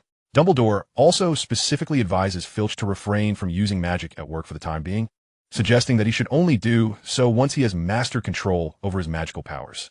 After the completion of these urgent matters, Jiangsu finally finds himself able to relax. The demanding schedule of collaborating with professors each evening, followed by returning to his dormitory to complete assignments, has left him quite exhausted. Moreover, the professors, having high expectations for Jiangsu as an exemplary student, impose stricter requirements on him than on his peers, ensuring that he receives no leniency regarding his homework. Jiangsu's unique perspectives often lead him to approach problems from angles that elude his professors, rendering him unable to rely on others' assignments. Consequently, Jiangsu has been absent from the common room for the past few nights, returning late, which has incited dissatisfaction from Zhang Xiao, who suspect he might be romantically involved with some girl. One evening, Zhang Xiao waits in the common room for Jiangsu's return, and upon his arrival, she seizes him, sniffing him in an attempt to detect any lingering scents from other girls. Nearby, Anthony Goldstein, Terry Boot, and Michael Corner exchange knowing glances at the spectacle. Dragged from the warmth of Zhang Xiao's bed, Jiangsu, yawning, sits at the dining hall table to eat breakfast. By 11 o'clock, he and Zhang Xiao arrive at the Eagle House, stands at the Quidditch pitch to watch the match. Zhang Xiao, currently a substitute seeker for the Eagle House Quidditch team, is poised to take over as the primary seeker next year, as the current one plans to retire to focus on exams and job hunting. Thus, Jiangsu and Zhang Xiao find themselves seated in the highest stand alongside the team. As the match commences, Harry's appearance astounds the crowd. How could they allow a first-year student to play? Inquires a nearby Quidditch team member. Jiangsu speculates that there are two possibilities for Harry's inclusion. Either Professor McGonagall and the entire team have descended to the intellect of a troll, or Harry Potter is a prodigy. The former is patently improbable, leaving only the latter as a viable explanation. The Eagle House players, finding Jiangsu's insight compelling, nod in agreement and intensify their focus on Harry Potter. So, Harry is a Quidditch prodigy? Zhang Xiao asks, scrutinizing her prospective rival. I believe Harry possesses remarkable talent in flying, Jiangsu replies. Do you recall what Neville and Ron mentioned?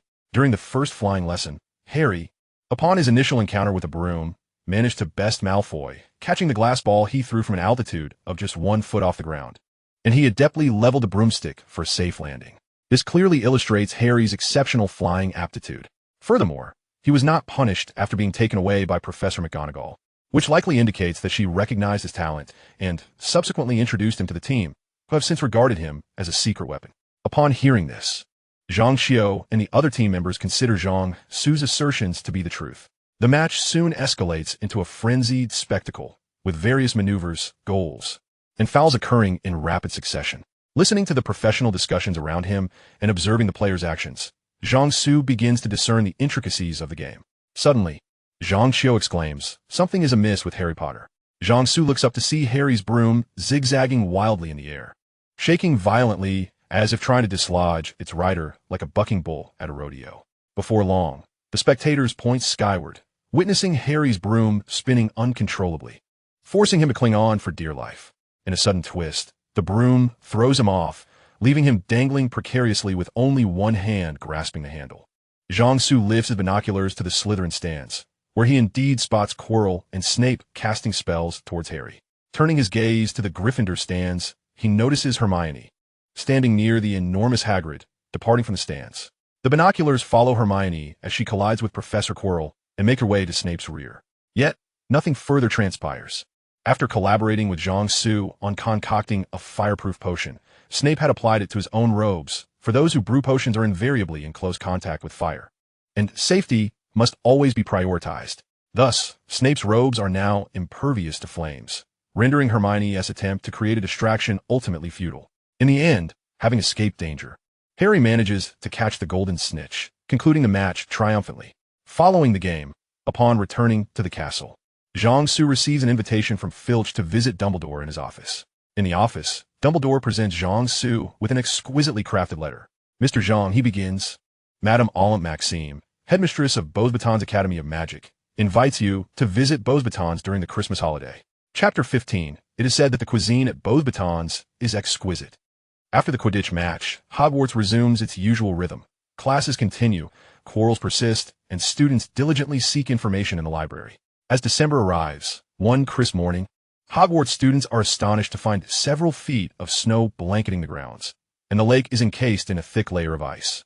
The twin brothers enchant a few snowballs, sending them chasing after Quirrell, pelting him on the back of his head wrapped in a scarf. Soon thereafter, they are apprehended by Filch and taken away. From a distance, Jiangsu watches this unfold, feeling a twinge of discomfort.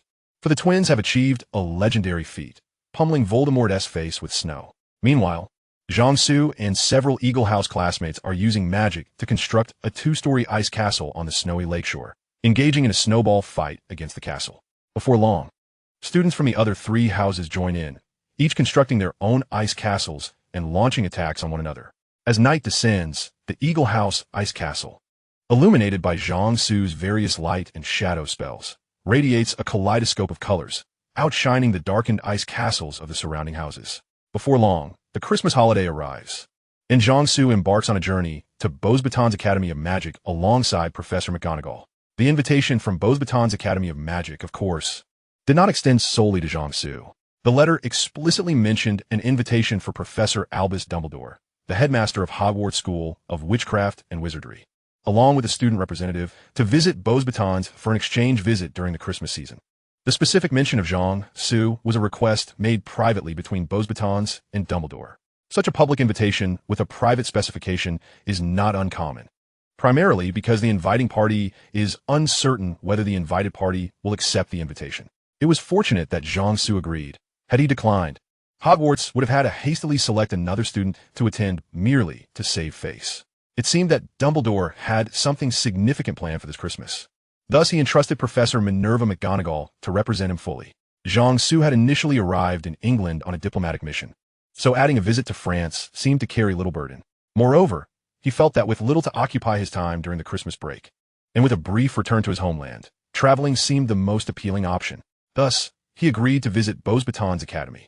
In the time leading up to his departure, he sequestered himself in his dormitory, poring over information about Beauxbatons and self-studying French, keen to avoid any possibility of being insulted in the language without understanding. This diligence meant that the trio seeking to inquire about him could not locate him. Traveling through the magical key was no trivial endeavor. One felt as though they were being drawn into a space and then propelled swiftly through it. After what felt like an eternity, Jiangsu felt his feet firmly touch the ground, instinctively retreating a few steps to maintain his balance. Turning to glance at Professor McGonagall beside him, he noted her composed stance on the grass, her robes perfectly arranged, her hair unruffled. In the presence of Professor McGonagall, Jiangsu still felt somewhat uneasy. While he had become quite comfortable with many professors, joking with Flitwick using minor spells, engaging in discussions about herbology with Professor Sprout, and even attempting to market shampoo to Professor Snape, he remained the epitome of the diligent student before McGonagall. Despite the nearly 4 months that had passed since his rather infamous mishap with the cat during his first Transfiguration lesson, a situation that McGonagall had long since forgiven, he could not suppress the memories that resurfaced whenever he stood before her, exacerbating his awkwardness and causing him to tread carefully in conversation. As he turned around, he found himself and Professor McGonagall standing in the courtyard of Beauxbatons Academy.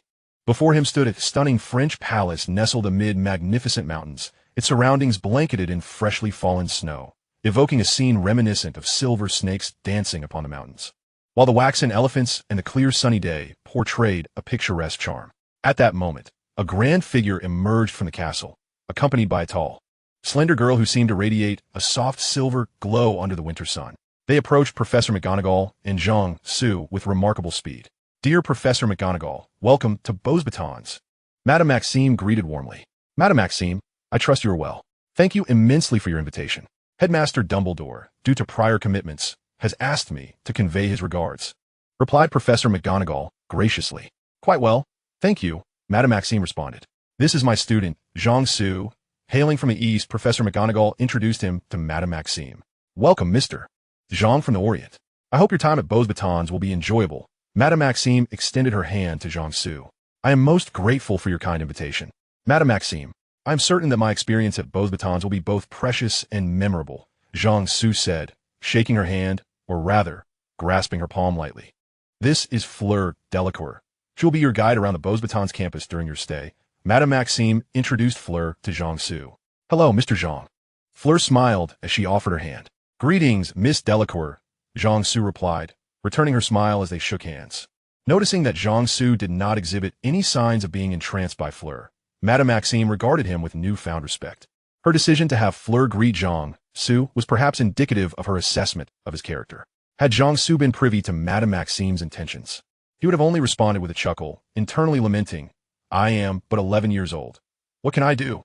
If only someone could magically make me older. I would take her back home and wager that I'd return with 2 next year. Would you believe it? Besides, I have encountered countless beauties in my past life. In 25 years, if you provide me with a smartphone, I assure you I could capture images that make you appear more stunning than Fleur. Furthermore, Fleur's allure pales in comparison to my current hunger. I've heard French cuisine is exquisite. I've been saving my appetite since last night.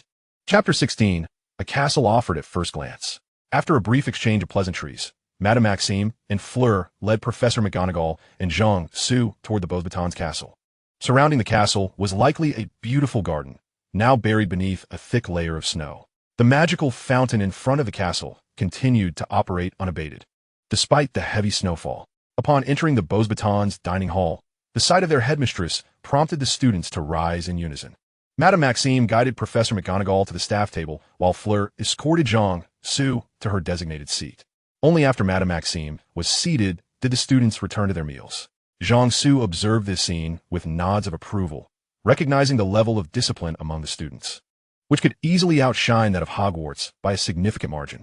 Were the two schools to engage in a competition, Hogwarts would undoubtedly find itself at a disadvantage, particularly considering Beaux Batons' larger student body. Although it was the Christmas break, many students appeared to remain on campus this year. Jiangsu later learned from Fleur that numerous students had chosen to stay, eager to witness the visit from the Chinese exchange student from Hogwarts. This realization clarified why. Upon entering the dining hall, he had been met with many curious gazes akin to that of spectators observing a panda. Once all the Beaux Batons students were seated, Madame Maxime stood once again. Ladies and gentlemen, esteemed guests, she announced, I would like to introduce our visitors from Hogwarts School of Witchcraft and Wizardry, Professor McGonagall and Mr. Zhang. We warmly welcome you to Beaux Batons for this exchange visit. I hope and trust that your time here will be both comfortable and enjoyable. As Madame Maxime introduced Professor McGonagall and Jiangsu, both rose to acknowledge the faculty and students of Beaux Batons. Her address was succinct. After the introductions, she promptly took her seat, and the students began their meal, as if signaled to do so. At this moment, Jiangsu found himself engaged in light conversation in French with several Beaux Batons students while partaking in the meal. His self-taught knowledge of French was still quite limited, restricting him to simple dialogues while consciously avoiding numerical discussions. The students of Beaux Batons discerned this and simplified their expressions accordingly. Some students who were proficient in English conversed directly with Jiangsu, while others struggled to be understood, prompting Ferrand to step in as a translator. The culinary delights of French cuisine, renowned worldwide, were evident even in the cafeteria of Beaux Batons, far surpassing the offerings of Hogwarts, igniting Jiangsu's anticipation for the Christmas feast that evening. At the dining table, Jiangsu lavishly praised the Beaux Batons cuisine while feigning concern over Professor McGonagall, discovering his comments, whispering critiques of Hogwarts meals from a Chinese perspective. He also extended an invitation for Beaux Batons students to visit China, promising to treat them to a myriad of delicacies, along with a brief introduction to various Western dishes that would appeal to their tastes, causing those around him to hasten their dining. The most effective way to foster camaraderie among a group of young individuals is to first identify shared interests, subsequently unite against a common adversary, and finally establish a collective aspiration. Jiangsu recalled a gathering from his high school days. A classmate's boyfriend initially struggled to engage in their discussions. However, when Jiangsu and his friends delved into StarCraft, the boyfriend joined in, and their enthusiasm escalated, leading to plans for a post-gathering visit to an internet cafe. Years later, although that boy had long since parted ways with Jiangsu's classmate, he maintained contact with Jiangsu and the other boys with whom he had shared gaming experiences. having traversed the eras of StarCraft and Shanghai 3 together, until Zhang Su's university graduation diminished their interactions due to work commitments. Zhang Su adeptly utilized compliments about French cuisine to swiftly bridge the gap with the surrounding students. He further strengthened their connection by playfully critiquing British cuisine, capitalizing on the historical rivalry between England and France, which also permeated the wizarding world. Ultimately, by introducing the unfamiliar delights of Chinese cuisine, he sparked further interest among them. This analysis was later relayed by Furong to Madame Maxime, who had noted Zhang Su's social maneuvers. Years later, when Furong inquired whether Zhang Su had intentionally guided the conversation, he chuckled and playfully pinched her nose before turning back to his coding. As lunch concluded, Zhang Su bid farewell to his Beaux Batons companions and followed Furong to the room prepared for him in the boys' dormitory. It appeared that Beaux Batons had invested significantly in his accommodation. His room featured a separate living area with an en-suite bathroom, elegantly furnished and complete, overlooking the Beaux Batons courtyard, likely one of the most picturesque rooms in summer. After a brief conversation in his room, Zhang Su suggested that Furong show him around the Beaux Batons campus. Their first stop was a magical fountain named after alchemists Nicolas and Perrinaire. By the fountain, Furong shared insights into the history of Beaux Batons. Shortly thereafter, Zhang Su's aspirations for a tour were interrupted. Nearby, a group of younger students engaged in a magical snowball fight, inadvertently sending a few wayward snowballs soaring towards Zhang Su and Furong. Upon seeing the approaching snowballs, Zhang Su waved his wand and cast a spell, causing the airborne snowballs to coalesce mid-air and transform into the shape of a snow eagle, which then soared towards the unsuspecting students. As the snow eagle reached them, it erupted in a shower of snowflakes, delighting the students who were momentarily stunned before erupting into applause. The younger witches and wizards, captivated by the spectacle of dazzling magic, found this flamboyant display far more appealing than any mightier spells. Furong, observing from the sidelines, joined in the applause, astonished by Zhang Su's evident prowess. Knowing he was merely a first-year student, this spell was one Zhang Su had perfected during a previous snowball fight at Hogwarts, where he had learned to manipulate wind to gather the snowballs, reshape them with transfiguration, and then send them back with a flourish, a technique that, while not particularly challenging, required finesse and magical control. The students opposite, invigorated by the fun, began to retaliate with their own snowballs, while Zhang Su, caught up in the excitement, transformed incoming snowballs into various whimsical objects, such as a giant wedding cake and a small cart. Other Beaux Batons students eagerly joined in, throwing snowballs at Zhang Su, while also turning the incoming projectiles into fantastical shapes to hurl back. Even Furong, who had been watching, could not resist the temptation to transform her snowballs into coins to toss back, much to the delight of the students who clamored to be showered with the coin-shaped snowballs. Meanwhile, in a lounge atop Beaux Batons castle, Professor McGonagall, Madame Maxime, and other professors sipped afternoon tea while observing the playful antics of the students in the snow, occasionally commenting on their performances amidst the laughter that filled the room. Suddenly, Madame Maxime and several professors sputtered their tea in surprise as they witnessed Zhang Su transform a flying snowball into an array of enormous swords engulfed in red flames, which struck the opposing students, leaving them enveloped in fiery hues. Believing that Zhang Su had become incensed with their students, the professors rushed to intervene. However, Professor McGonagall, with a smile, held them back and cast a faux fire spell on a plate of macarons, igniting them in flames matching their colors. Then, she nonchalantly took a burning macaron and savored it. Following an incident where twin brothers had turned the Gryffindor common room into a fiery spectacle, Professor McGonagall had reprimanded them, deducted points from her own house, and awarded points to Gryffindor and Ravenclaw for their inventive spell work. Since then, she had become quite adept at the faux fire spell, even managing to transform into a fiery cat during her own metamorphosis. Realizing the spectacle was merely an illusion and posed no real danger, Madame Maxime and the professors relaxed, turning their attention back to the plate of flaming macarons. Meanwhile, the students in the snow, initially startled by the fiery display, prepared to retaliate against Zhang Su. However, upon discovering that the flames had caused them no harm, laughter erupted among them, and once the initial shock subsided, relief washed over the others. After such an interlude, everyone realized that their magical energy was nearly depleted. Consequently, some students headed to the castle, while others approached Zhang Su for a chat. Today, Zhang Su decided to embrace his role, representing the essence of both Huaxia and Hogwarts, to prevent Beaux Batons from underestimating him. He resolved to abandon his usual modesty and make a bold statement. Furthermore, Both Jiangsu and Professor Zhao sensed that Bozbane's invitation was not as straightforward as it seemed, prompting Jiangsu to showcase his abilities and demonstrate his prowess. As numerous students from Bozbatons approached Jiangsu to greet him, Furong suggested that they retire to the castle for further conversation. Observing the unfolding situation, Jiangsu decided to create a sensational event. Miss Delacour, to express my gratitude for your assistance today, please allow me the pleasure of presenting you with a Christmas gift, Jiangsu said with a smile. Amidst the puzzled expressions of Furong and the nearby students who understood English, Jiangsu waved his wand over the expanse of snow that had previously been a mere lawn. Before long, the accumulating snow transformed into a magnificent ice castle, complete with a garden. The onlookers' mouths widened in astonishment, and Furong was so taken aback that she covered her mouth with her hands. In less than half an hour, a charming ice castle, replete with a garden, stood before everyone. Although the castle was modest in size, spanning just over 100 square meters and rising 2 stories, encircled by a meter-wide garden adorned with ice crystal irises, Jiangsu had recently collaborated with a few imaginative students from Ravenclaw to construct an ice castle by the Hogwarts lake for a snowball fight. This experience had led him to research the feasibility of creating such structures. He concluded that with sufficient creativity and magical energy, erecting an ice castle in the midst of winter was indeed achievable.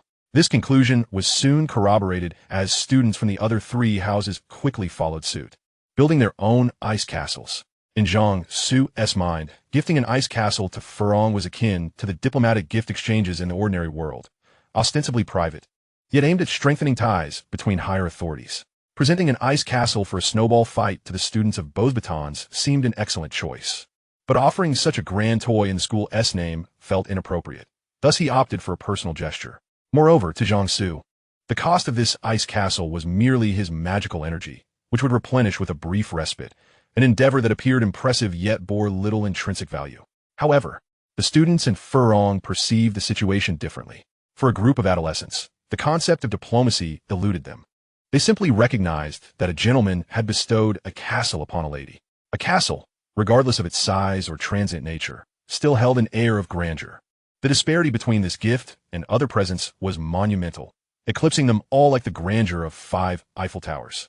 This revelation left the students of Bozbatons in a state of stunned silence. The boys who had meticulously chosen their Christmas gifts to present that evening suddenly found themselves overshadowed, while the girls pondered why the headmaster hadn't chosen them for the reception task. Had they been selected, this gift would have been theirs, a source of endless bragging rights among their peers. Thus, a delightful misunderstanding arose from the differing perceptions of the 2 parties. Meanwhile, Furong found herself in a whirlwind of thoughts, her mind as chaotic as if under a confundus charm. Just as Jiangsu turned to inquire whether she liked the gift, Furong unexpectedly embraced him and planted a kiss on his cheek. Amidst the cheers of the onlooking students, she fled, leaving Jiangsu standing bewildered in the snow. In the reception room atop the Bozbatons castle, the headmaster and professors sipped tea, reminiscing about the joys of youth. After the Christmas dinner, Furong, who had scarcely spoken a word to Jiangsu as she focused on her meal, vanished without a trace. On his way back to his room, Jiangsu received a note from a giggling girl, which read, "Furong requests your presence in front of the ice castle immediately." Thus, Jiangsu turned and made his way outside the Bozbatons castle, reflecting on something he seemed to have forgotten earlier that afternoon. Under the dimming moonlight, he arrived at the ice castle, where he found a visibly anxious Furong standing before it.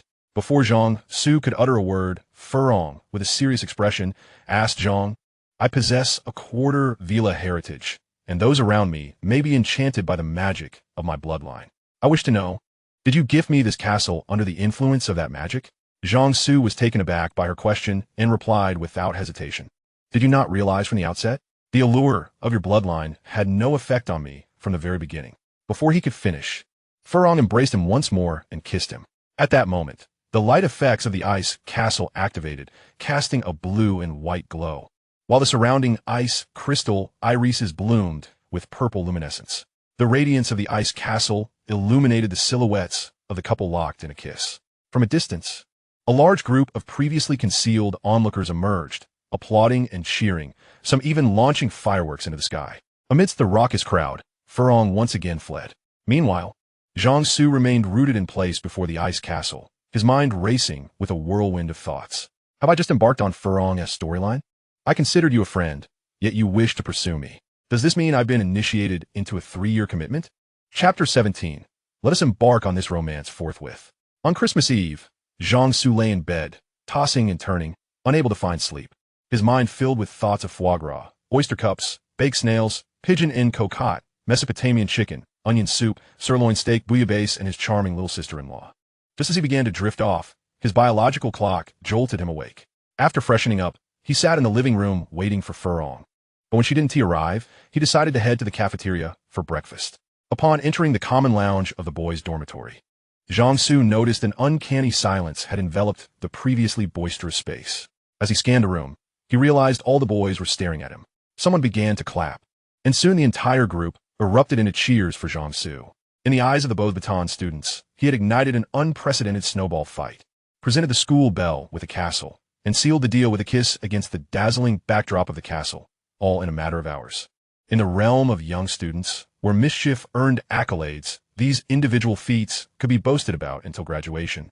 And for one person to accomplish all three in such a short span was nothing short of legendary. Thus, it was only natural that they celebrated him as a hero. Originally, Furong had faced subtle ostracism due to her striking beauty, but after yesterday's spectacle, the students now believe her allure had brought honor to the school. For the first time, our students had conquered their Hogwarts counterparts in the span of just half a day. For the first time, our school students conquered their peers from Huaxia in just half a day. Two delightful occurrences intertwined, and these joys multiplied, granting us a blissful experience akin to a dream. Early this morning, as the sun rose, Furong sensed a distinct atmosphere in the girls' dormitory. In the common lounge, she was met with cheers, applause, and petals cascading from above. It can be said that at times, girls know how to revel more than boys. Meanwhile, on the boys' side, after a brief bout of gossip, Jiangsu and a group of tech enthusiasts were discussing several magical queries from the previous day while making their way to the school cafeteria. In the corridor, they encountered Professor McGonagall. Jiangsu noticed an unusual expression on her face, one he had never witnessed during his time at Hogwarts. He introduced Professor McGonagall to his newly acquainted French friend. Professor McGonagall addressed Jiangsu, saying, "Mr. Zhang, your performance yesterday was nothing short of spectacular." Jiangsu assumed she referred to his use of magic the previous day and replied, "Thank you for the compliment, Professor. Boys should take initiative. I know you have always been a rather proactive student, haven't you?" Professor McGonagall stated with utmost seriousness. Jiangsu was taken aback, pondering, what has happened to our usually stoic Professor McGonagall? When did her focus shift from students' academic performance to their gossip? And what does she mean by me being proactive? Is she implying that I was forward in offering dried fish? Could it be that this Professor McGonagall is an imposter, a spy sent from Beauxbatons to infiltrate Hogwarts? As Jiangsu reflected on Professor McGonagall's words, he and his companions continued their discussion on magical matters while proceeding to the cafeteria. Just as he sat down, a fellow student informed him that Furong had already had breakfast and was now outside. Jiangsu could only nod in gratitude, unable to find words.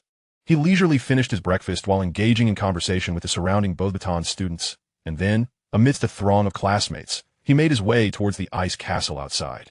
The area around the ice castle was now bustling with students and professors, all gathered to study the magnificent structure. After Lady Maxim invited Jiangsu for afternoon tea, she joined several professors in pondering the possibility of preserving the ice castle permanently. Jiangsu, feeling overwhelmed by the incessant inquiries of those around him, made an excuse to slip away. He wandered the gardens surrounding Beauxbatons castle, seeking solitude. According to reports from Furong's dormitory mates, it appeared that Furong had indeed been charmed by Jiangsu. At this age, young girls often harbor romantic dreams of being rescued from dragons by a prince, or storming a castle to save a prince, or even transforming into the dashing dragon that vanquishes all. As for Jiangsu, he was not lacking in appeal. At 11 years old, he was already as tall as the 14-year-old Furong, dressed in a magically enhanced robe that outshone many lesser noble families, and possessing a pleasing countenance. His prowess was undeniable, making him a quintessential example of the wealthy and handsome. In this age where love is based solely on feeling, without regard for material possessions or income, appearances take precedence. In the narrative, Harry Potter fell hopelessly in love with the charming Zhang Qiu at first sight. In this world, the last time Harry and Zhang Qiu met was while arranging the reading room, and now Harry seemed to harbor intentions of becoming Jiangsu's uncle. What girl could resist a young man who was exceptional in every regard, if he were to sweep her off her feet with a grand romantic gesture? One need not look far to see how the other girls in the school gazed at Zhang Su with sparkling eyes. However, one must tread carefully. If one inadvertently flirts with a girl but fails to provide a clear response, one might find oneself fleeing in a few days. Perhaps during the Triwizard Tournament years later, one might receive a scathing letter. Yet, Zhang Su himself was uncertain about his feelings towards Furong. He certainly appreciated beauty. To find a girlfriend like her would indeed bring him joy. Nonetheless, their ages posed a question. Who could predict the outcome 10 years hence? Moreover, the geographical distance would likely burden them with the trials of a long-distance relationship, not to mention the cultural disparities between East and West that could lead to misunderstandings. In short, as long as one's thoughts do not wane, challenges will always outnumber considerations. As Zhang Su strolled, lost in thought, he suddenly looked up, sensing something, and saw Furong smiling at him. Her radiant smile evoked memories of someone from his past life. During his university years, his girlfriend studied at a school back home. Whenever he returned during holidays, her joyous smile greeted him at the train station, a stark contrast to the typical faces one encounters there. Although his girlfriend was taken away in their third year, that smile remained etched in his heart. Gazing at Furong's smile, Zhang Su recalled a saying he had heard in his previous life. When I wished to experience young love, I realized it was already too late. He was about to turn 12 next month. There was no need to approach matters with the mindset of an adult. He remembered what Zhao Lao had advised him. Since he had the chance to live again, he should embrace it freely without excessive concerns. Indeed, why burden oneself with so many worries? If issues arise, they can be addressed then. With a newfound lightness, Zhang Su approached Furong with a smile, gently taking her hand and inquiring, "What brings you here? I noticed you from a distance and came over. I thought you seemed to be pondering something quite troubling." Furong replied, not resisting Zhang Su's grasp but rather tightening her hold. Zhang Su refrained from disclosing his thoughts, instead offering an excuse. "This afternoon, Lady Maxim invited me to tea. I intend to seek her permission to access some books in the Beauxbatons library these next few days. I wonder if she will agree." Upon hearing this, Furong suddenly burst into laughter. Observing Zhang Su's puzzled expression, she explained, "Actually, Lady Maxim has already approved your access to the school's library. She intended to take you yesterday afternoon, but then..." Zhang Su, noting Furong's shy demeanor, began to piece things together. Indeed, this unexpected exchange visit during the Christmas holiday was no ordinary affair. It appeared that his wings were spreading at Hogwarts, and the winds had reached France. Yet, he wondered what they would offer in exchange. As Zhang Su contemplated this, he and Furong strolled through the Winter Garden, engaged in light conversation. Chapter 18. Harry, Ron, and Hermione, I have something to say, but I am uncertain if it is appropriate. On the morning before the Christmas holiday, Zhang Su returned to Hogwarts with Professor McGonagall through the portkey. Upon arriving, Professor McGonagall immediately sought out Dumbledore to report, while Zhang Su made his way to the reading room to organize the treasures he had amassed during his time at Beauxbatons.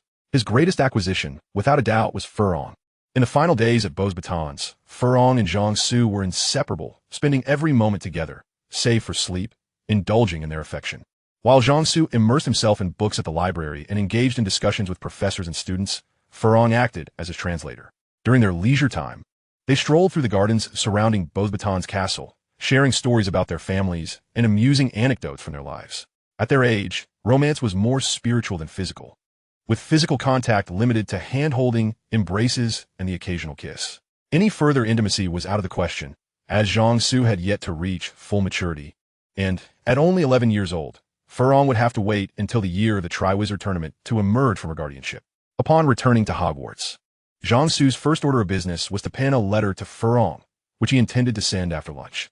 The second significant development was that the magical community of France had extended an olive branch to China through Beauxbatons.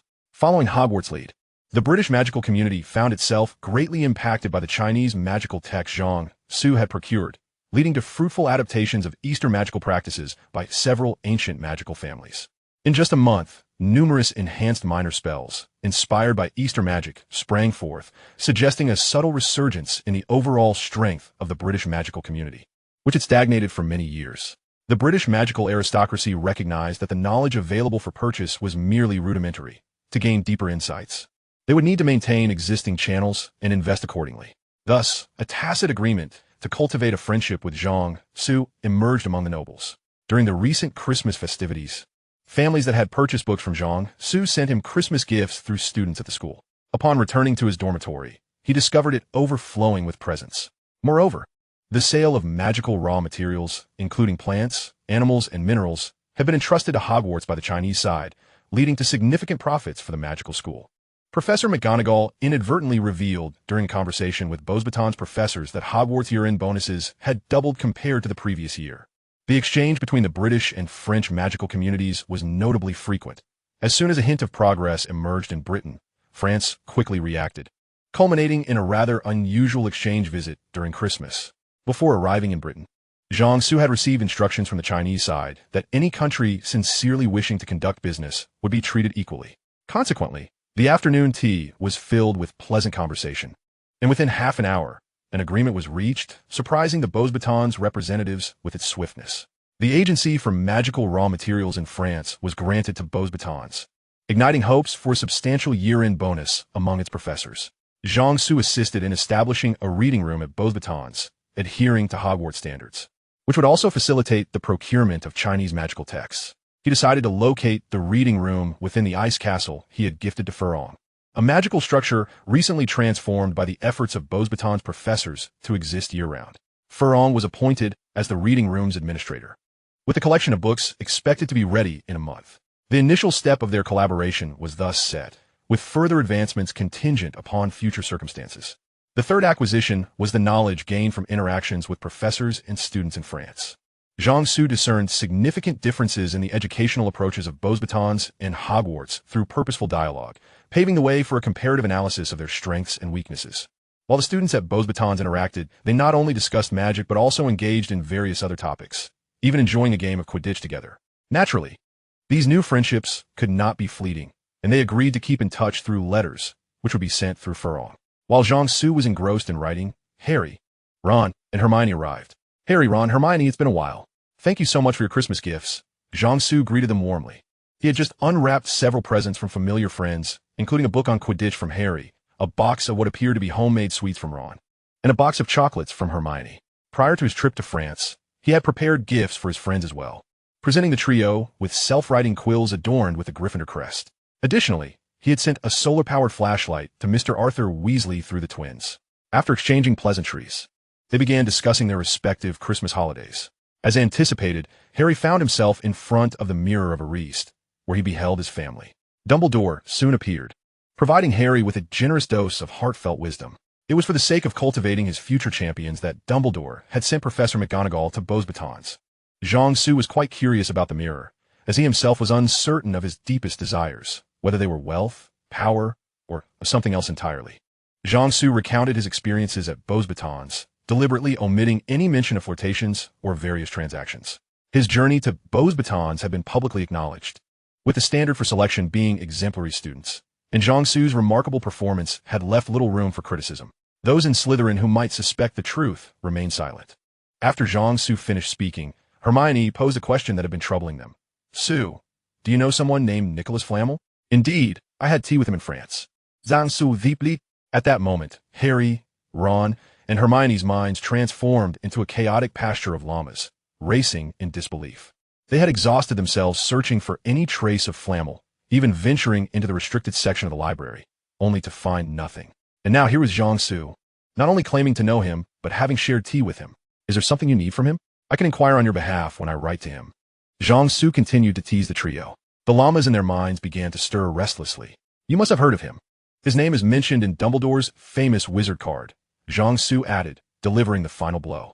At this moment, the llamas in their minds had transformed into a psychological shadow spanning 44 million square kilometers. Observing the trio, alternating between shock and deep frustration, Zhang Su felt no guilt. If Hogwarts were not so antiquated in its policies against electronic devices, a simple internet search could have resolved their queries in moments.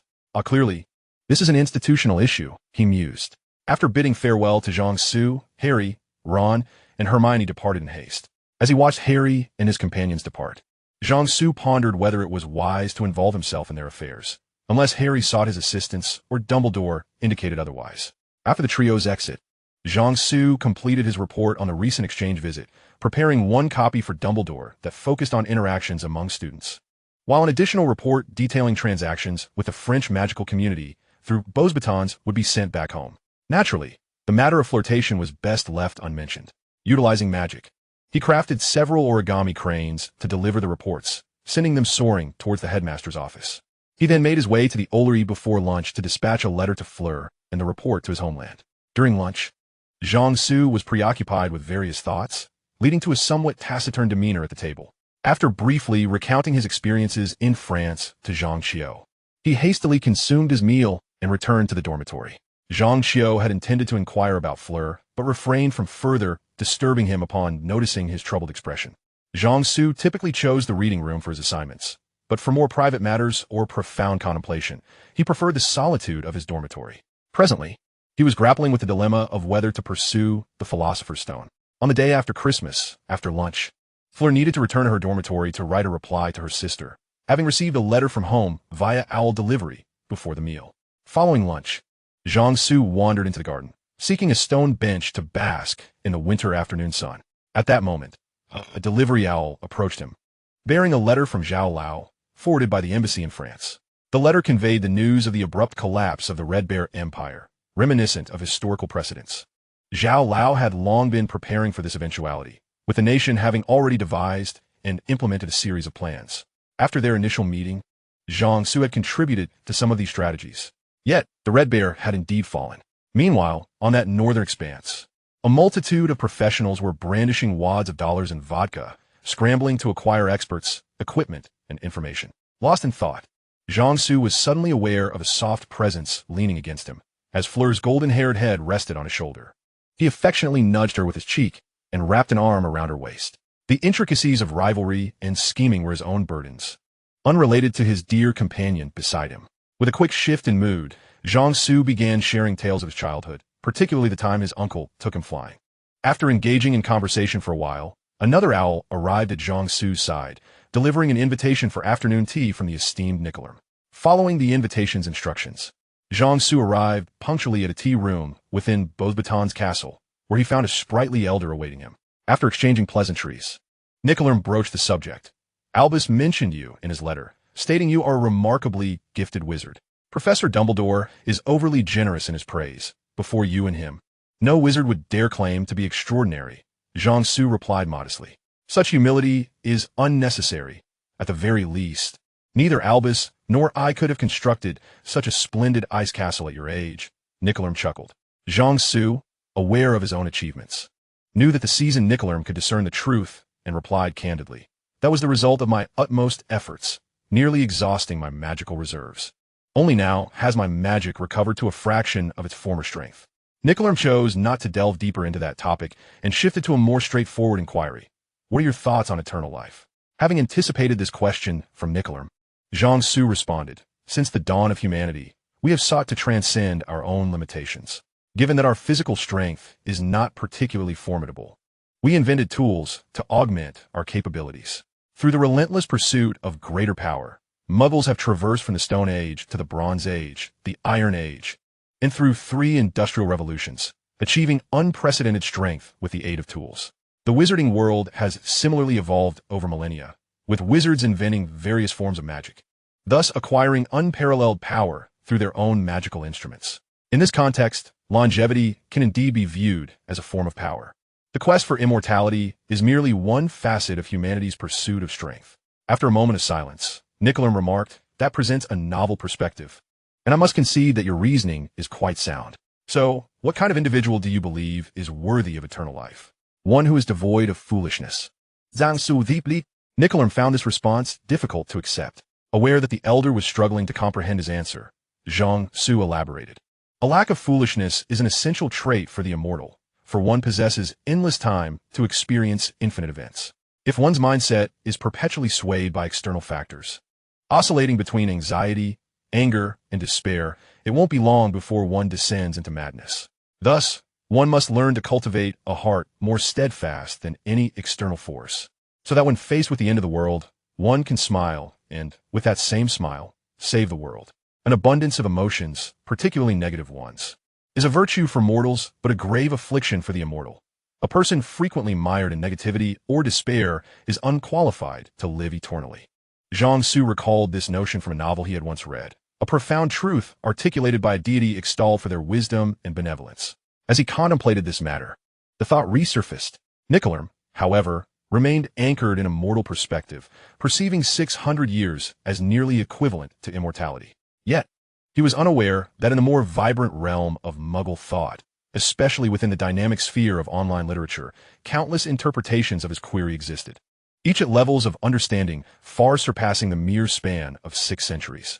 Confronted with Zhang Su's response, Nicolerm was engulfed in deep contemplation, having initially sought merely to hear a novel viewpoint from the young wizard, only to be met with an unexpected intellectual onslaught. Suddenly, it dawned on Nicolerm that such insights could not possibly emanate from an 11 or 12-year-old child. Only those who had experienced the breadth of a long life could articulate such thoughts, and they seemed to reflect not just the musings of a single individual, but rather a synthesis of insights from multiple immortals. As Zhang Su sipped his tea, he discreetly observed Nicolerm, and after finishing a cup, he discerned that the elder had been profoundly impacted by his unconventional perspective. When Zhang Su completed yet another cup of tea, Nicolerm finally emerged from his reverie. "Mr. Zhang, may I inquire whether there are such immortals in Huaxia?" Nicolerm asked with a serious demeanor. "I have never seen it," Zhang Su replied, having personally experienced a journey through time and knowing of another fellow traveler. Along with the realization that he resided in a world imbued with magic, Zhang Su found himself unfazed by any peculiar occurrences that might arise. Even if, come next semester, Dumbledore were to enlist Gandalf as the defense against the dark arts professor, he would remain composed. Should someone inform him that the elderly man selling tea eggs at the entrance of his neighborhood was, in fact, you, or that the vendor of roasted sweet potatoes was none other than Jiang Zia, he would maintain his serenity. Thus, there were certain matters Zhang Su dared not dismiss lightly. What if such individuals truly existed? In the eyes of Nicole May, refraining from denying certain questions amounted to an acknowledgement. Noticing Zhang Su's reluctance to elaborate, Nicole May refrained from probing further, leaving her unsure of how to continue the conversation. At that moment, Zhang Su shifted the topic. "Professor, the Philosopher's Stone you created stands as a marvel in the annals of magic. The magical community in Huaxia holds your stone in high regard." However, Nicole May shook her head, stating, "It is not as extraordinary as the rumors suggest. Its capabilities are not as formidable as people believe." Zhang Su pondered for a moment and inquired, "Is its energy limited?" Nicole May nodded, affirming, "Indeed, its energy is nearly depleted." Misled by Zhang Su's earlier words, Nicole May assumed that her Philosopher's Stone was not a unique treasure in the eyes of others, rendering her secretive nature pointless, and thus she laid it all bare. She recognized that this young man before her was no ordinary international student. He simultaneously served as a conduit between the Eastern and Western magical realms. Then why not create another one? Zhang Su finally understood why Dumbledore ultimately destroyed the Philosopher's Stone. The primary reason was that Nicole May's elixir of life was running low, leading her to orchestrate a scenario for Dumbledore to dispose of it, thereby concealing the truth of its dwindling reserves. There was no possibility of crafting another stone. The initial creation had consumed the last remnants of materials from long-extinct magical creatures, and she could no longer procure all the essential components. Nicole May shook her head. "What a shame," Zhang Su remarked. "Then might I procure the Philosopher's Stone from you, and a method of its creation as well? Name your price." In that moment, Zhang Su spoke with the fervor of an affluent patron. Nicole May was momentarily taken aback. While she had anticipated that Zhang Su's associates would covet the stone, she had not expected such a direct proposal for a transaction. "I have already entrusted the Philosopher's Stone to Albus. Its future ownership is for him to determine," she said, passing the responsibility to Dumbledore. The method of its creation was entirely incorporated into the stone itself. There exists no other record of its creation in the world. With such an answer, Zhang Su found himself at a loss for further words. Subsequently, he sought Nicole May's wisdom on alchemical knowledge, as Hogwarts lacked an alchemy course. Back in her element, Nicole May answered all of Zhang Su's inquiries. She quickly discerned that Dumbledore's praise of Zhang Su was not an exaggeration. Many of the questions he posed were elementary, yet, after her explanations, he grasped the concepts swiftly and could apply them innovatively. Their exchange of questions and answers soon led to dinner time. After both expressed their grievances about Hogwarts' lack of an alchemy class, Nicole May offered Zhang Su a set of textbooks from Beauxbatons for alchemy, encouraging him to write to her should he have any questions during his self-study, assuring him that even without the Philosopher's Stone, she would still thrive for several more years. That evening, Zhang Su penned a letter to Dumbledore, detailing his discussion with Nicole May regarding the Philosopher's Stone and inquiring if it were for sale. Dumbledore's reply was an invitation to meet in person at the school. Chapter 20, The Tribunal. Zhang Su easily surmised Dumbledore's conditions. Currently, Dumbledore's primary focus was the Harry Potter development plan, for which he was willing to risk everything. Thus, it was highly likely that Dumbledore's terms would involve Zhang Su's inclusion in this plan, with the only distinction being the depth of his involvement. The meeting between Zhang Su and Dumbledore concluded swiftly, both parties directly addressing their needs, and within less than half an hour, an agreement was reached, after which they proceeded to the dining hall for dinner. Meanwhile, the unfortunate Harry Potter remained unaware of the life that awaited him. During dinner, Zhang Su sensed an unusual atmosphere enveloping the hall. The students of Ravenclaw regarded him with the look one might give upon discovering a long-hidden secret among friends, while Zhang Xiu wore an expression reminiscent of a mother witnessing her son finally mature. The Slytherin students observed him as if he were an intriguing spectacle. At the Gryffindor table, the twin brothers flashed him thumbs up with grins, while Harry and his companions gazed at him in awe, and Percy nodded at him with a feigned air of maturity. The Badger House students regarded him with the same curiosity reserved for a panda. Zhang Su furrowed his brow. Realizing something was amiss, the entire dining hall had turned its gaze upon him. He turned to the professor's table and found that from the headmaster to the professors, including Filch, all looked at him with expressions that conveyed he was their finest student of the year. The mystery was unveiled during Dumbledore's address before dinner. Apart from delivering a speech about the end of the Christmas holiday and the need for everyone to refocus on their studies, Dumbledore announced, as you all know, during the Christmas break, Professor McGonagall and student Zhang Su represented Hogwarts School of Witchcraft and Wizardry on an exchange visit to Beauxbatons Academy of Magic.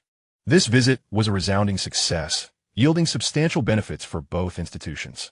Of course, Mr. Zhang's gains were the most significant. At this point, Dumbledore winked at Zhang Su. The other students, privy to the details, erupted in laughter, while those in the dark clamored for clarification, filling the great hall of Hogwarts with mirth and cheer. Dumbledore raised his hand to quiet them.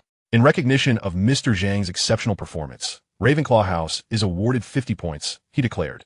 As soon as Dumbledore's words fell, a tremendous cheer erupted from the Ravenclaw table. The students of Ravenclaw relished their dinner, while Zhang Su felt somewhat uncomfortable. Now seated on his left was the prefect Penelope Clearwater, and on his right, his Aunt Zhang Xiu. These two beautiful women, engrossed in their meals, exchanged not a word with him. Zhang Su attempted to initiate a conversation, but they remained oblivious. Once the meal concluded and the dishes vanished from the table, as Zhang Su prepared to leave, he felt a firm grip on each shoulder. Before he could react to being pinned down by Penelope and Zhang Xiu, he heard a chorus of footsteps approaching, seemingly an assembly of half the school converging upon him. At that moment, the voices of the twin brothers echoed beside him. Silence. Everyone, we are aware of your curiosity. Now, let us invite Mr. Zhang to share with us his enchanting love story with the French lady. Before the tale unfolds, a backdrop is necessary. This was sent by a relative studying at Beauxbatons. A young woman named Daphne Greengrass from Slytherin placed a grand photograph upon the table, depicting the majestic castle of Beauxbatons enveloped in snow, alongside the garden that had been expanded just a day before Zhang Su's departure. Subsequently, Cedric Diggory from Hufflepuff appeared, waving his wand to cast a spell upon the photograph, conjuring a magnificent 3D projection of the ice castle and garden above. Such an impressive feat from a third-year student garnered a considerable round of applause. As night fell, the castle transformed. A voice emerged from the professor's table. Professor McGonagall merely waved her hand, and the once monochromatic projection burst forth in vibrant colors, showcasing the resplendent castle and garden to the mesmerized students before she departed. Zhang Su mused internally, was it really necessary to go to such lengths for a mere scratch on your chin? He glanced around and noticed students from all four houses had gathered, their faces adorned with expressions of curiosity and intrigue. Zhang Su could only gaze skyward, pondering when the four houses of Hogwarts had become so united, perhaps for a future confrontation with Voldemort. Zhang Xiu patted Zhang Su on the shoulder and remarked, "Little Su, everyone is quite interested in your love story. Do share it with us." What could he possibly say? Was it appropriate to publicly display such affection? Zhang Su's expression clearly conveyed his reluctance to divulge any details. "I have a bottle of Veritaserum tucked away in the second cabinet of the potions classroom, third row, third shelf. I hope no student will pilfer it," came the voice from the professor's table, belonging to Snape. Zhang Su shot a glare at Snape, who, having made his exit, had often promoted hair products like sea silk and balsam. Was this truly necessary? "Ah, the mushrooms in the greenhouse have ripened. I must go inspect them. There are some that cause smoke to emanate from one's nose when consumed," Professor Sprout remarked, making her way towards her quarters. At this moment, Zhang Su felt as if a herd of llamas were thrashing about in his mind. It was merely a matter of gathering some herbs as seasoning for a hot pot in the Hogwarts kitchen, and Cedric Diggory had relished it the most among the company. At this juncture, all the students in the dining hall turned their attention to Professor Flitwick, the last of the four house heads yet to take a jab at Zhang Su. Their curiosity piqued as to how he would approach his own student. With a wave of his wand towards the 3D projection of the ice castle, Flitwick declared, "Amy Akay from Beaux Batons informed me that the night of Christmas Eve unfolded in this manner. The previously static projection of the ice castle began to move, looping a scene where Furong embraced Zhang Su and kissed him, while the castle and surrounding garden erupted in a dazzling display of lights, illuminating the silhouettes of the kissing couple. The students in the Hogwarts Great Hall erupted in excitement, many bashful girls covering their flushed faces. In that moment, Zhang Su comprehended the scheme at play. He had discerned from Dumbledore's gaze before his departure that someone had orchestrated this, hinting at the folly of taking something precious to another school to woo a lady. Once the professors had vacated the table, the students commenced their interrogation of Zhang Su. The twins and Zhang Xiao were particularly vigorous in their questioning, as if they shared an unspoken agreement to delve straight to the heart of the matter, even inquiring about future baby names. Zhang Su, amidst his flustered responses, silently cursed Dumbledore, convinced he had orchestrated this entire affair. Chapter 21. Your system is online. Ding dong, the host has been found eligible. System activation in progress. The system begins decompressing 050-8000. Decompression complete. System installation complete. System successfully launched. Young man, you have erred in your writing. You ought to consult 1,000 magical herbs and fungi. Pay attention to the timing. Stir clockwise only when the potion changes color. Just now, your 6th syllable in the transfiguration spell was incorrect. Mind your intonation. Today, we shall continue practicing the disarming charm. Recently, Harry Potter has been navigating this delightful yet torturous learning experience. The tale dates back to a fortnight ago. During a Quidditch practice, Harry accidentally shattered his glasses. Upon returning to Hogwarts Castle, he fortuitously encountered Professor Dumbledore, who, upon seeing the wreckage of Harry's glasses, gifted him a pair of spare glasses that automatically adjusted in prescription and size. Harry gratefully accepted Dumbledore's generous gift. The following morning, as Harry donned his new spectacles, he heard a voice emanate from them, announcing, "Ding dong, the host has been found eligible. System activation in progress." He soon learned that within the glasses resided a wizard named Gandalf. This erudite and experienced wizard revealed that he was among the first cohort of students at Hogwarts, and, after embarking on various adventures, returned to teach at the school. However, during a magical experiment, he lost his physical form and entrusted the 4 founders of Hogwarts to encase him within a pair of glasses, hoping to assist future Hogwarts students with his wisdom. Only those students deemed worthy would receive his guidance. Harry longed to share this revelation with Dumbledore, but he was informed that Dumbledore had departed shortly after bestowing the glasses upon him. He then confided in Ron and Hermione, but upon trying on the glasses, they received no response, as Gandalf had not recognized them. Subsequently, Harry sought out Zhang Su, only to learn from Zhang Xiao that he had taken a leave of absence to France to pursue romance and establish a reading room there. 2 days later, upon Zhang Su's return from France, he recounted a plethora of adventures to Harry, imparting enigmatic phrases about virtue and not underestimating youth that left Harry bewildered yet impressed. In essence, Zhang Su suggested that since the glasses had come into Harry's possession, he should wear them, as a crystal ball indicated they were not dark magic artifacts, akin to the Sorting Hat. Zhang Su also advised Harry to keep such treasures as clandestine as possible, lest their notoriety attract dark wizards, resulting in a loss for all of Hogwarts. Thus, Harry began to don these glasses, embarking on a crossed-out new chapter of life. Gandalf would point out Harry's mistakes during his studies, and while Harry read, Gandalf would memorize the content, reminding him of relevant tomes when needed. Each evening, Gandalf would provide Harry with spells in the Room of Requirement. Regrettably for Harry, Gandalf could not assist him in Quidditch, as he explained that the sport did not exist in his era. This remarkable pair of glasses was, in fact, a creation of Zhang Su and Dumbledore. Initially, Dumbledore had agreed to entrust the Philosopher's Stone to Zhang Su on the condition that he join Harry's group to confront Voldemort, as well as potentially reinstate the Order of the Phoenix in the future. Zhang Su expressed his dissent regarding this condition, as Voldemort and his followers, the Death Eaters, represent a faction opposed to the British magical government. The conflict between the Ministry of Magic and the Death Eaters pertains to the internal affairs of the United Kingdom. In light of the potential resurgence of Voldemort and the Death Eaters, the Chinese side remains deeply concerned about the developments within the British magical community, hoping for restraint from both the Ministry and the Death Eaters to avert an escalation of conflict. The Chinese side advocates for dialogue and negotiation as means to resolve the current issues, aiming to initiate an inclusive, peaceful, and orderly political negotiation process led by the people. Upholding a foreign policy of peaceful autonomy, China seeks to cultivate amicable relations with various nations based on the 5 principles of peaceful coexistence. Therefore, Zhang Su, who holds a semi-official status on behalf of China, cannot directly confront Voldemort and his Death Eaters. Dumbledore subsequently proposed a revised condition, wishing for Zhang Su to train Harry and provide limited assistance in a personal capacity. Zhang Su agreed to this stipulation.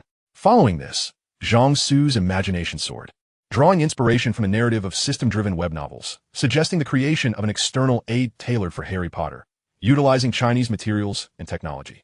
He proposed to use the sorting hat as a model to embed a fragment of Dumbledore's consciousness within a pair of glasses, which would serve to educate and guide Harry. With the precedent of the sorting hat, Dumbledore pondered for over 10 minutes before consenting to this plan. After reporting this arrangement to the Chinese side, they deemed the exchange of materials and technology for the creation of such a magical item in return for the Philosopher's Stone and its manufacturing techniques to be a worthwhile transaction, thus approving the initiative. In the ensuing month, Zhang Su and Dumbledore collaborated to craft Gandalf spectacles, which were then presented to Harry after Dumbledore inadvertently broke Harry's glasses during a Quidditch training session. Unbeknownst to Harry, who was enraptured by the excitement brought by the system grandfather, his academic performance and magical prowess surged, elevating him from an average student to one on the cusp of excellence. His achievements were not merely the result of receiving correct answers like those found in Snape's textbooks. Rather, they were cultivated through Gandalf's guidance, instilling a profound sense of accomplishment in Harry. His friends Ron and Hermione expressed their astonishment at Harry's remarkable experiences. At this moment, Zhang Su had just completed a significant project. On the last day of the previous Christmas holiday, he had been outmaneuvered by Dumbledore, who had orchestrated a scheme involving the 4 houses, compelling Zhang Su to create a noteworthy event for Hogwarts. It was impossible to replicate the ice castles of Beauxbatons. Having similar structures would detract from the uniqueness of the school, given that the 4 houses had constructed ice castles by the lakeside the previous winter for snowball fights. Zhang Su decided to center his design around these castles, conceptualizing a waterfront ice garden approximately the size of a standard football pitch. He first created several garden styles for students to vote on, ultimately favoring a design that fused Eastern and Western aesthetics. Such a monumental endeavor could not be accomplished by Zhang Su alone. Thus, he rallied dozens of talented individuals from the 4 houses at Hogwarts, dedicating nearly a month to ensure the project was completed just before the Qing Ren Festival. On the day of the festival, this waterfront garden became a sanctuary for couples to express their affection openly. Throughout this semester, Dumbledore has been exceedingly pleased with the progress at Hogwarts School of Witchcraft and Wizardry, noting considerable advancements across various domains. Over the past 6 months, Hogwarts has monopolized the trade of magical raw materials between the East and West in Britain, forging a pricing alliance with Beauxbatons, which resulted in an explosive increase in the school's financial income. Furthermore, this initiative is independently managed by the school, with finances collected and utilized without oversight from the board of directors, greatly easing Dumbledore's fiscal responsibilities. Thus, he has adopted a more assertive stance in dealings with the board, who dare not voice their discontent. On one hand, Zhang Su conveyed through inquisitive Slytherin students that these projects were based on Dumbledore's character and abilities, emphasizing that the Chinese side only recognizes Dumbledore and not others. Whether Dumbledore placed the project within Hogwarts or retained it personally was entirely his prerogative. The collaboration with Beauxbatons was secured under Dumbledore's endorsement alongside Nicholas Flamel. Any family members capable of comparing to Dumbledore or Flamel are welcome to discuss potential collaborations. On the other hand, nearly 2/3 of the board members have familial ties to Hogwarts as secondary agents, and Dumbledore has ensured they receive ample profits, making them reluctant to relinquish this lucrative opportunity. Consequently, the board members have grown increasingly wary of ceding control of Hogwarts to Dumbledore. Aside from the frequently troublesome Lucius Malfoy, the other directors have largely remained passive. This semester, under the influence of the new knowledge brought by Zhang Su, the students at Hogwarts have displayed a remarkable enthusiasm for learning. Although this trend may gradually wane, its impact will undoubtedly resonate in their future academic pursuits. Dumbledore is particularly pleased to observe that students from various houses have begun to break down barriers, engaging in substantial interaction and mutual learning. A competitive atmosphere exists among the four houses, where interactions are often limited to friendships or romantic pursuits, with academic exchanges being rare. Outside of Quidditch matches against Slytherin, it is uncommon for students from multiple houses to unite collectively. However, Jiangsu's presence has stirred this stagnant water into vibrant waves. The catalyst for this change has been Jiangsu's reading room, where he has fostered a relaxed environment and designated a corner for students to engage in discussion. Initially, he participated in dialogues with students from different houses, and his identity allowed others to overlook his house affiliation. The inquiries posed by students were met with varying degrees of response from Jiangsu, who had previously undergone remedial classes abroad and had engaged with professors after arriving at Hogwarts. He could address some questions directly while guiding others toward the appropriate professors. Gradually, Jiangsu began to meticulously document the profiles of students he interacted with, noting their strengths and weaknesses. Subsequently, he initiated a process of encouraging peer exchanges. For instance, when a Gryffindor student approached him with a query, he would feign ignorance and summon other students from different houses, capable of answering, using enchanted origami cranes. When summoned, the students naturally extended a measure of respect toward Jiangsu, as they were acutely aware that they too might find themselves in need of assistance in the future. Consequently, the majority of students were more than willing to lend a hand. As many students became accustomed to collaborating and discussing problems with peers from other houses, Jiangsu played his next card. He enlisted the help of the professors to procure a magically enchanted parchment, which he hung in the reading room. Students were encouraged to write down any queries they had, and after compiling the most frequently asked questions over the past 3 days, a specialized discussion salon would convene in the reading room every 3 days. The Hogwarts students found the idea of students from different houses coming together to deliberate on specific issues quite novel. After participating in a few sessions, they expressed their satisfaction with the salons. They realized that in such an environment, collaborative exploration of ideas allowed for a rich exchange of thoughts.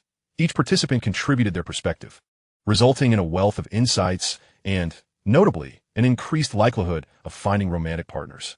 Opportunities for showcasing one's talents at Hogwarts were scarce, with the exception of Quidditch matches, leaving most students with little chance to shine. Now, a new opportunity for distinction presented itself, particularly after a certain student from Ravenclaw attracted the attention of a Gryffindor girl, prompting a swarm of single students to eagerly flock to the salon. Of course, to stand out, one had to possess the requisite skills. Otherwise, one risked becoming the subject of ridicule. When Anthony Goldstein relayed this development to Jiangsu, it left him feeling quite flustered. Jiangsu's meticulous planning began to reveal its potential following the Halloween troll incident. Shortly thereafter, he approached the headmaster's office with a proposal for a Hogwarts campus broadcasting system. The proposal highlighted the importance of installing loudspeakers throughout the castle, particularly in light of Hermione's failure to receive an emergency evacuation notice on Halloween night. The system was relatively uncomplicated, with most of the tasks suitable for student involvement, while the professors, including the headmaster, would oversee the core permissions and settings. The school would only need to cover the material costs, while the labor expenses could be compensated with house points. This proposal, which effectively exploited student labor, garnered Dumbledore's support, leading him to issue a decree appointing Jiangsu to lead the project. The following day, the Hogwarts Campus Broadcasting System project team was officially established in the reading room. Concurrently, project manager Jiangsu posted an overview of the broadcasting system project and recruitment notices for team members. The recruitment announcement detailed the positions of deputy project manager, technical lead, construction worker, safety officer, materials officer, quality inspector, and documentation officer, inviting candidates to form their own teams and apply under their respective team leaders' names. Jiangsu, having been raised in a family of engineers, found this task second nature, easily constructing a framework for the project team, with the technical lead also taking on design responsibilities. The entire Hogwarts community buzzed with excitement over this innovative endeavor, despite the requirement to bring their own meals and the compensation being solely in the form of house points. Numerous ambitious upperclassmen eagerly prepared to assemble their teams and gather application materials in accordance with the recruitment announcement, as house points were allocated based on positions. How the teams distributed those points internally was left to the discretion of the team members, placing a premium on the organizational skills of the team leaders. Given the success of the previous discussion salons organized by Jiangsu, many leaders were well acquainted with the strengths of top students from other houses. And with subtle guidance from Jiangsu and professors like Dumbledore, cross-house collaboration became a prevailing trend. A week later, during the weekend recruitment fair, Jiangsu, as project manager, co-hosted the event with Professor McGonagall, representing the client. After 2 days of deliberation, the allocation of roles was finalized. Among the most notable participants were the Weasley twins, who, leveraging their familiarity with Hogwarts Castle, joined both the technical lead and construction teams. More than a month later, just 2 days before the Christmas holiday, the Hogwarts campus broadcasting system was completed and put into operation. Faced with the increasingly bizarre atmosphere at Hogwarts, the architect of the system, Jiangsu, could only gaze skyward in bemusement. From the perspective of Dumbledore and the other professors, the construction of this loudspeaker system was secondary to its primary achievement. The invisible barriers separating the 4 houses were beginning to dissolve. If Jiangsu had known that the groundwork for the student collaboration stemming from the broadcasting system was the result of his own efforts, he would have been at a loss as to whether to laugh or cry. Later, when Jiangsu sought to establish an ice and snow waterfront garden by the lake, he once again assembled a project team for the Hogwarts Magic School's ice and snow waterfront garden, drawing in a cohort of students to collaborate. By this time, students were already well-versed in the concept of inter-house cooperation. Following a series of events, the invisible walls between the 4 houses at Hogwarts had further eroded, resulting in a harmonious atmosphere where students were united, regardless of their house affiliation or year.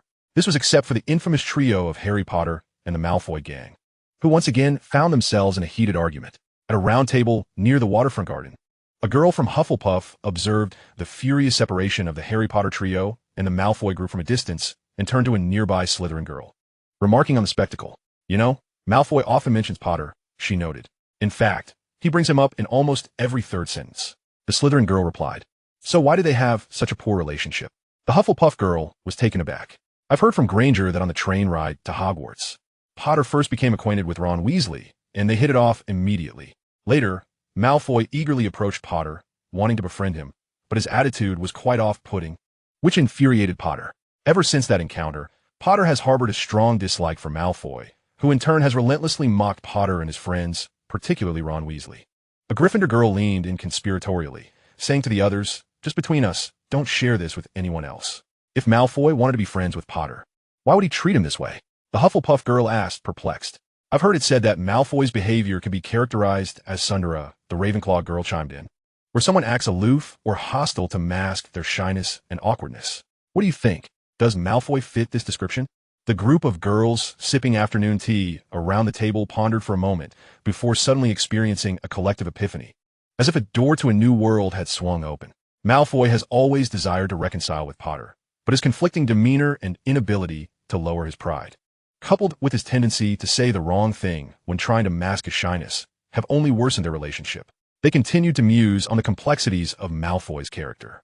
Malfoy was undoubtedly infuriated by the fact that Weasley had stolen his Potter, and so on. Weasley belonged to the childhood friend archetype, while Malfoy was of the fated variety. It seemed destined that the latter would triumph over the former, and so forth. A few days later, upon hearing the latest gossip, Jiangsu choked on his tea, causing it to enter his lungs. When he sought Madame Pomfrey for some medicine, he stumbled upon Harry and Malfoy being carried into the infirmary, both spitting blood. Chapter 23. A Night's Excursion in the Forbidden Forest. At 11 o'clock that evening, Dumbledore accompanied Jiangsu in a disillusionment charm back to the gates of Hogwarts. Unexpectedly, in both the worst and less severe scenarios, they found themselves in the latter. "If we can heal them, it would be splendid. Our debts to them are simply too great," Jiangsu remarked. Dumbledore sighed. "Fortunately, it is merely the soul that has shut itself off in a protective slumber. The damage is not severe. As long as we awaken the soul and allow it to pry open its own shell, then treat it, all will be well. If the soul were gravely harmed, however, then no one could assist. Regardless, even if the treatment fails, it cannot be worse than the current state," Dumbledore said, somewhat disheartened. "Rest assured, this magic known as a dream of 1,000 years enables one's soul to experience dreams indistinguishable from reality. What we are casting tonight is the highest tier. S-Class, a dream of 1,000 years. After experiencing such vividly real dreams, I found it hard to distinguish between dream and reality for quite some time. Their dormant souls will gradually awaken within the dream. Once their spirits regain vitality, we will stimulate them to break free from their shells, thereby ensuring the treatment's success." As Jiangsu and Dumbledore conversed, they made their way toward Hogwarts Castle. "What have you experienced in your dreams?" Dumbledore inquired with keen interest. 5 years of spell casting and 3 years of simulation, Zhang Su replied, his expression one of exasperation. Once we prepare some magical materials, we can commence their treatment. Ruber has some that will be useful. I shall enlist his assistance, Dumbledore stated. At that moment, Zhang Su and Dumbledore observed an unusual group emerging from the entrance hall of Hogwarts. Filch, Harry, Hermione, Neville, and Malfoy. The two groups paused, momentarily taken aback by each other's presence. Good evening, Professor Dumbledore, Mr. Zhang, Filch greeted. I shall escort these students who have been punished to detention. Ever since Filch successfully transitioned into a wizard, his demeanor had gradually transformed, shedding his former, more sinister nature. The 4 students behind Filch reacted to Dumbledore. Harry lowered his head as if searching for a gap to hide in. Hermione covered her face. Neville flushed crimson, and Malfoy turned pale. A few minutes later, Filch, accompanied by Zhang Su, arrived beside Hagrid's hut.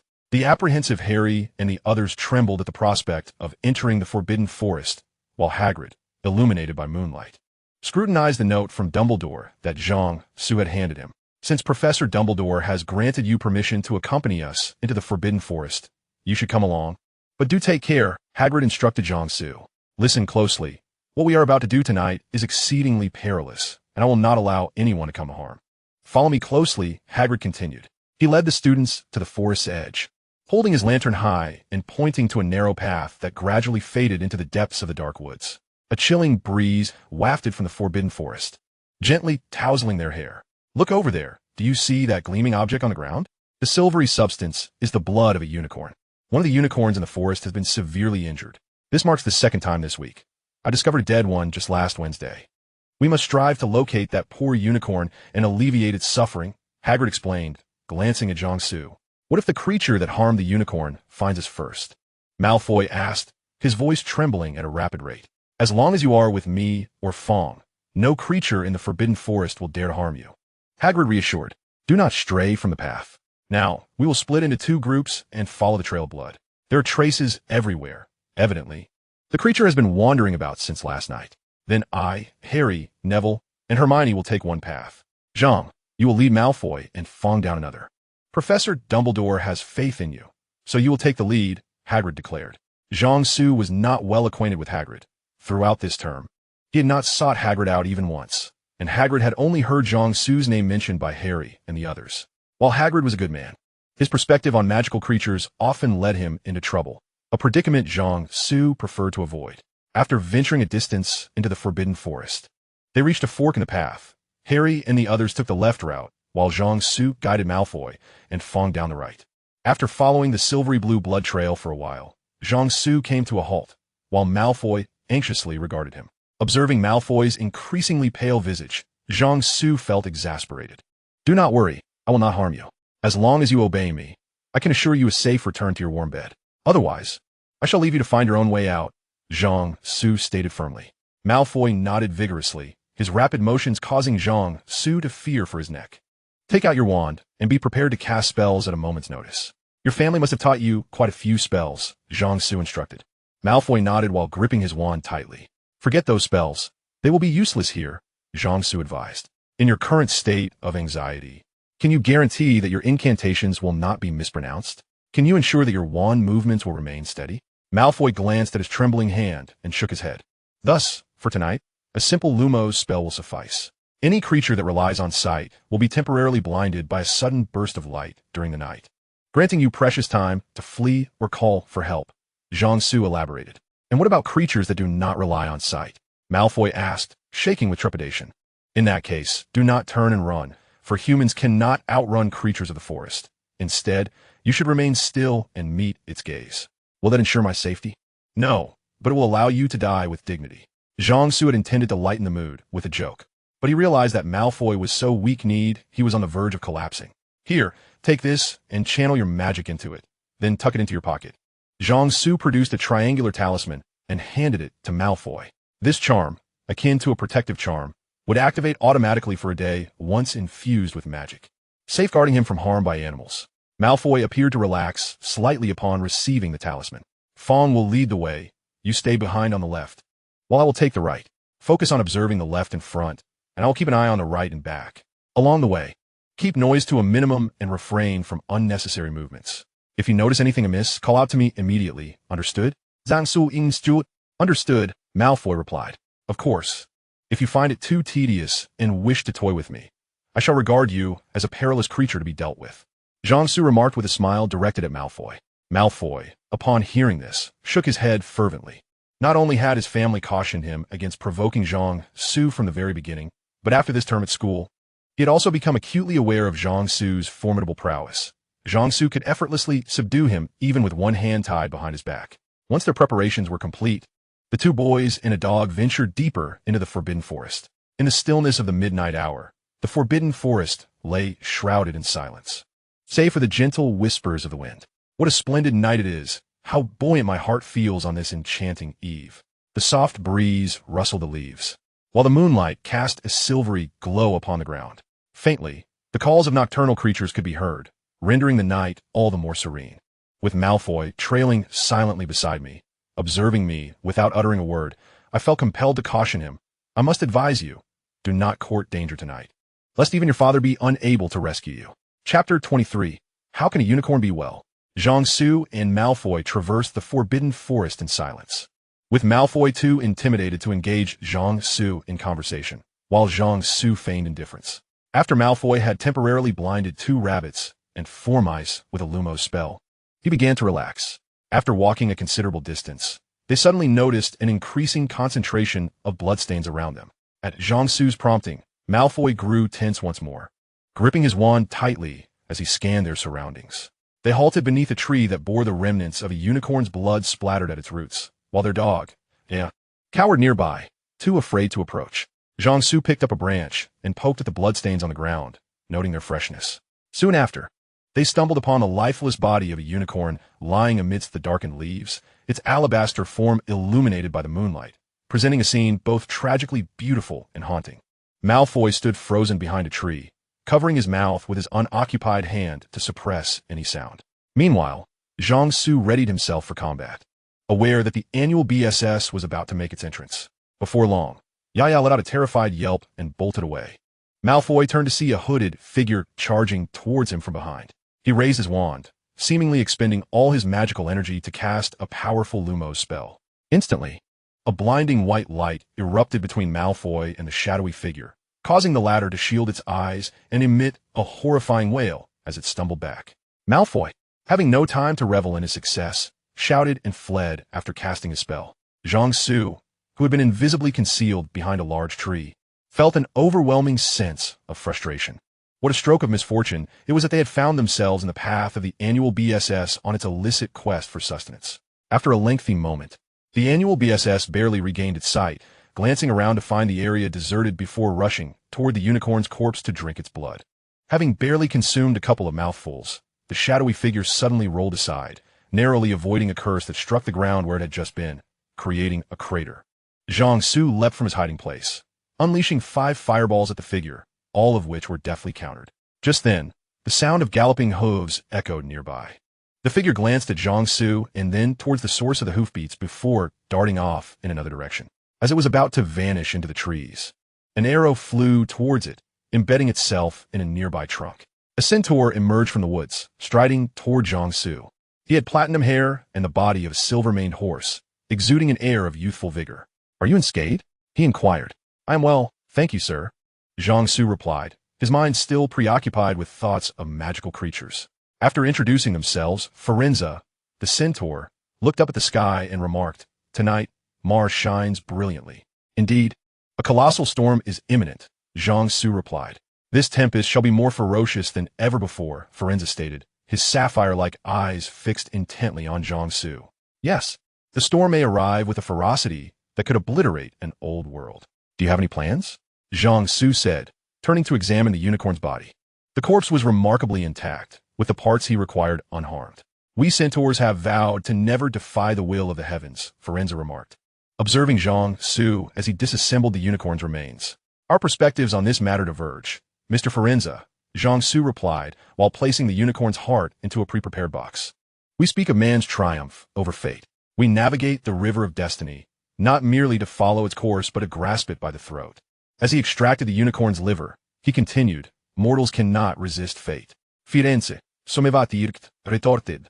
He had intended to engage in a display of centaur bravado, only to encounter an adversary. "We have resisted many times before, and we have succeeded," Zhang Su replied calmly. Noticing that Firenze was losing interest in continuing the conversation, Zhang Su merely smirked and continued his task of dismantling the unicorn's body. Before long, Hagrid arrived with Harry and the others, including the previously fleeing Malfoy. Upon seeing Zhang Su hanging the unicorn and skinning it, Hagrid's fury erupted, his eyes reddening as he charged forward. "How dare you!" he bellowed, reaching for Zhang Su.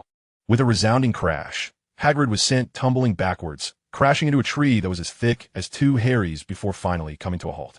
Throughout their time in the Forbidden Forest, Zhang Su had remained on high alert, vigilantly guarding against the incursions of unknown creatures and the annual BSS. Upon discovering the unicorn's corpse, he had kept a defensive talisman between his left pinky and ring fingers, which he would not stow away until they exited the forest. As it turned out, that talisman had been employed against the enraged Hagrid. For Hagrid, the person he cherished most in this world was Dumbledore, with a close second being the various magical creatures. The recent spate of unicorn incidents had already left him irate, and upon witnessing Zhang Su dismantling the unicorn, he lost his composure entirely. To Zhang Su, Hagrid was merely an acquaintance, and he had not failed to give him prior warning. A blow from Hagrid would have severely injured anyone else. Had Hagrid not been Dumbledore's confidant, Zhang Su would have already delivered a fatal blow. The 4 students, Harry and his friends, stood in stunned silence, unsure of how to respond to the unfolding situation. Firenze and the 2 centaurs who had accompanied Hagrid observed the scene with calm detachment. After a minute or two, Hagrid shook his head and rose unsteadily from the ground. Zhang Su continued to skin the unicorn without turning around, addressing Hagrid. "Remember what Professor Dumbledore wrote in your note.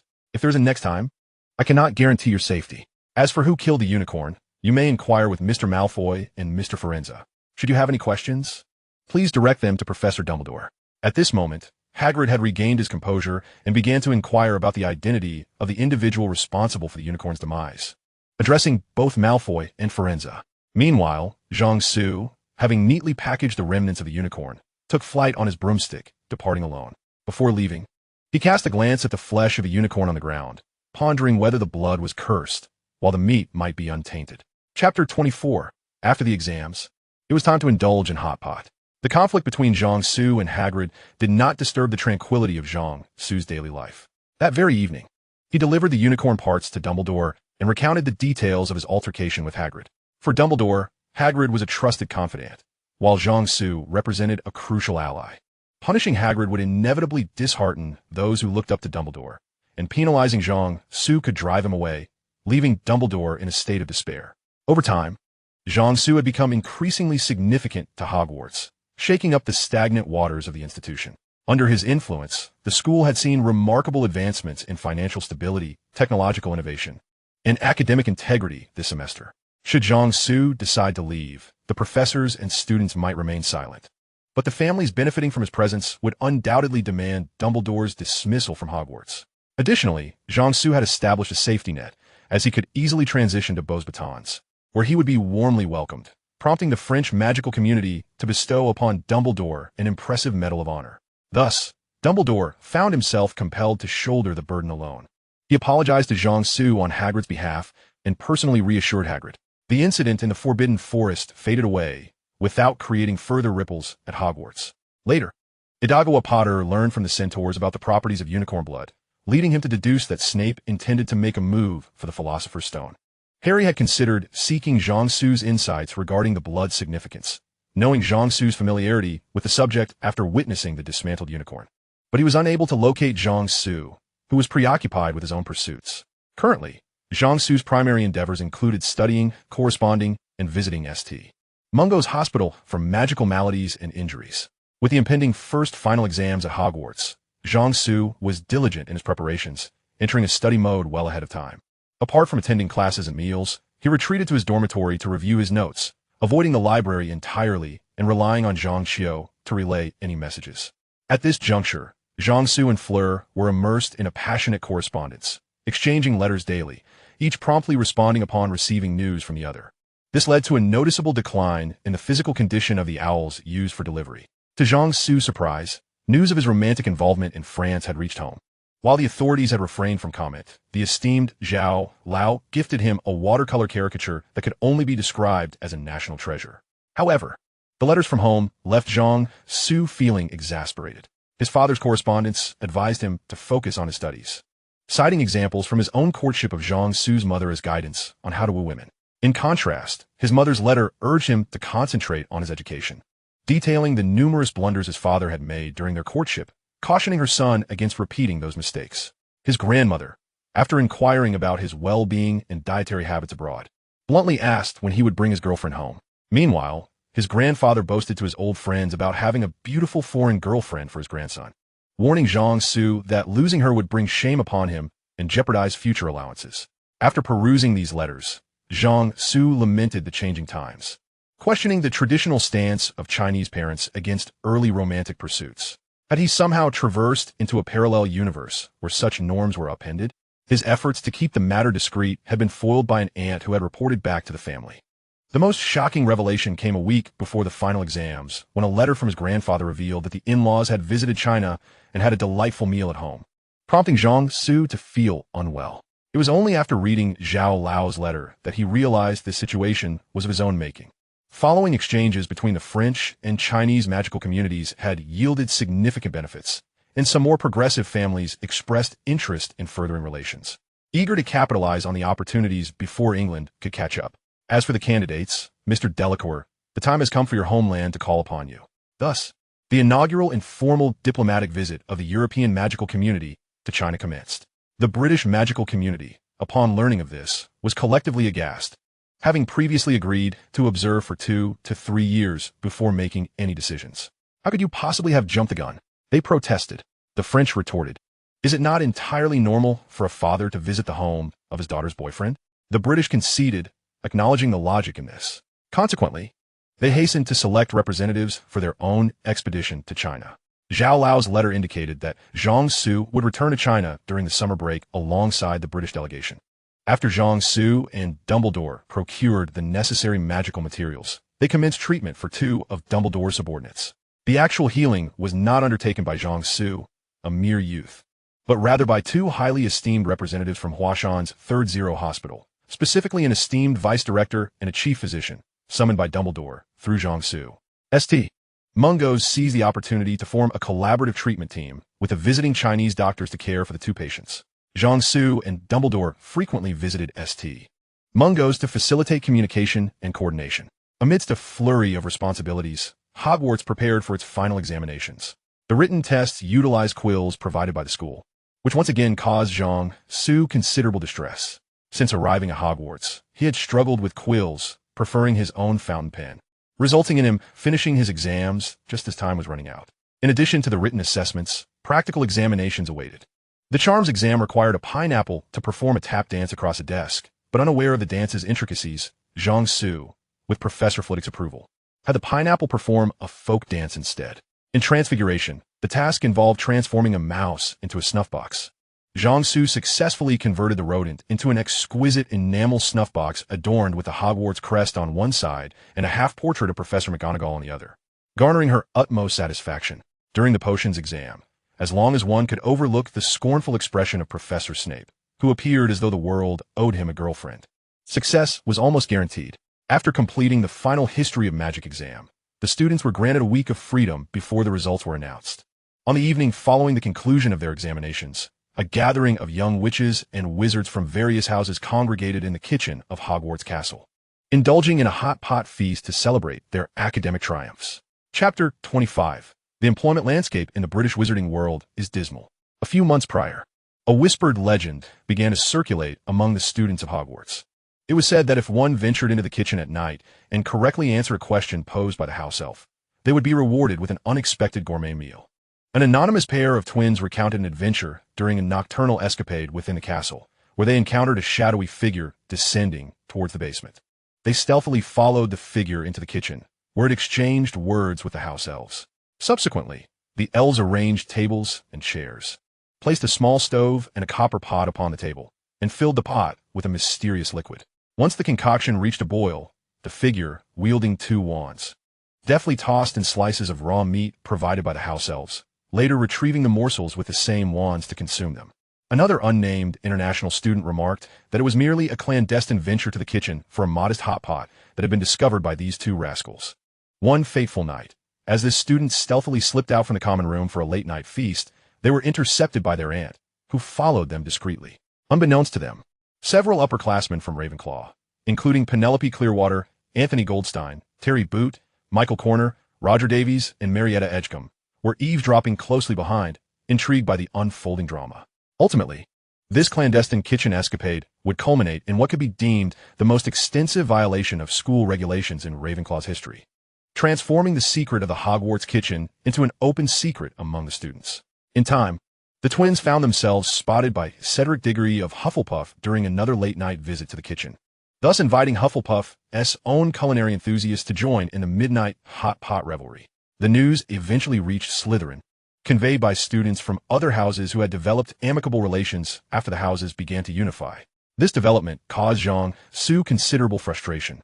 What began as a simple indulgence in a midnight snack had unwittingly morphed into a clandestine gathering spot for students. Fortunately, the number of students willing to breach school rules for nocturnal escapades remained relatively low, and the kitchen was often sparsely populated, mostly frequented by couples eager to flaunt their affections. On this night, the first following the completion of examinations, a multitude of relieved students and soon-to-be graduates flocked to the kitchen, rendering it bustling and vibrant. At one large table, Zhang Su was accompanied by Zhang Xiao, Penelope Clearwater, Marietta Edgecombe, Cedric Diggory, the Weasley twins, and Daphne Greengrass, representing all four houses. Each individual had a personal pot before them, while the central rotating platter boasted a delectable array of meats and vegetables. In addition to the usual slices of lamb and beef, there were also walking mushroom slices, mandrake root pieces, and Celia Rose fruit salad, all sourced from the herbology greenhouse. This eclectic assortment was, in part, the reason for Professor Sprout's discontent with Zhang Su. As they feasted and conversed, the discussion meandered through plans for the upcoming summer and eventually gravitated towards the prospects of the graduating seniors. When the conversation turned to the post-graduation paths of their senior peers, a somber tone settled over the table.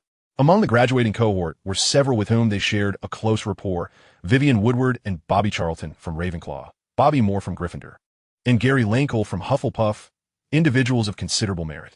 Yet, their prospects for employment appeared bleak. The reason was simple.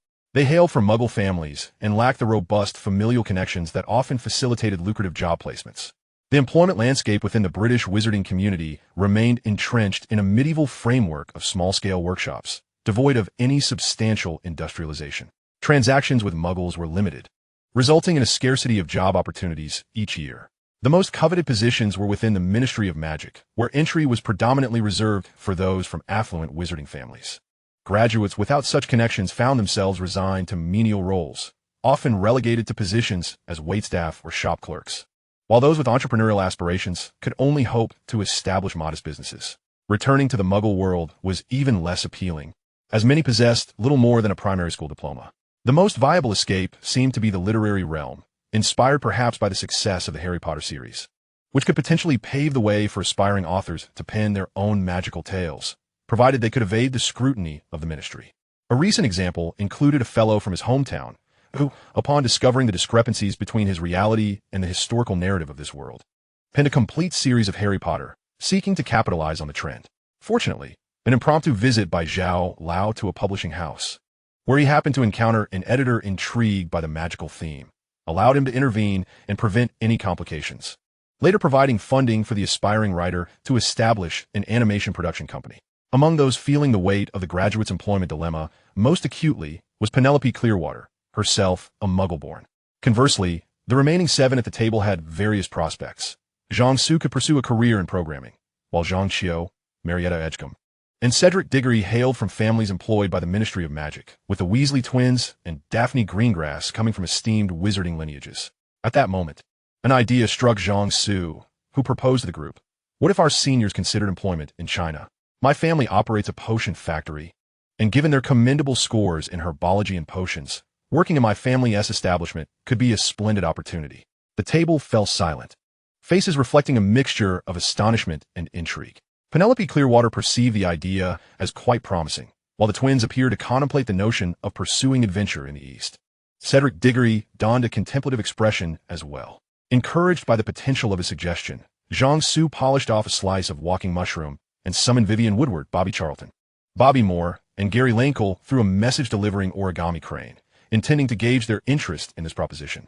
Upon their arrival, the four seniors, burdened by concerns about post-graduation employment, listened intently as Zhang-Su outlined the positions available at his family's factory, detailing the work conditions and benefits.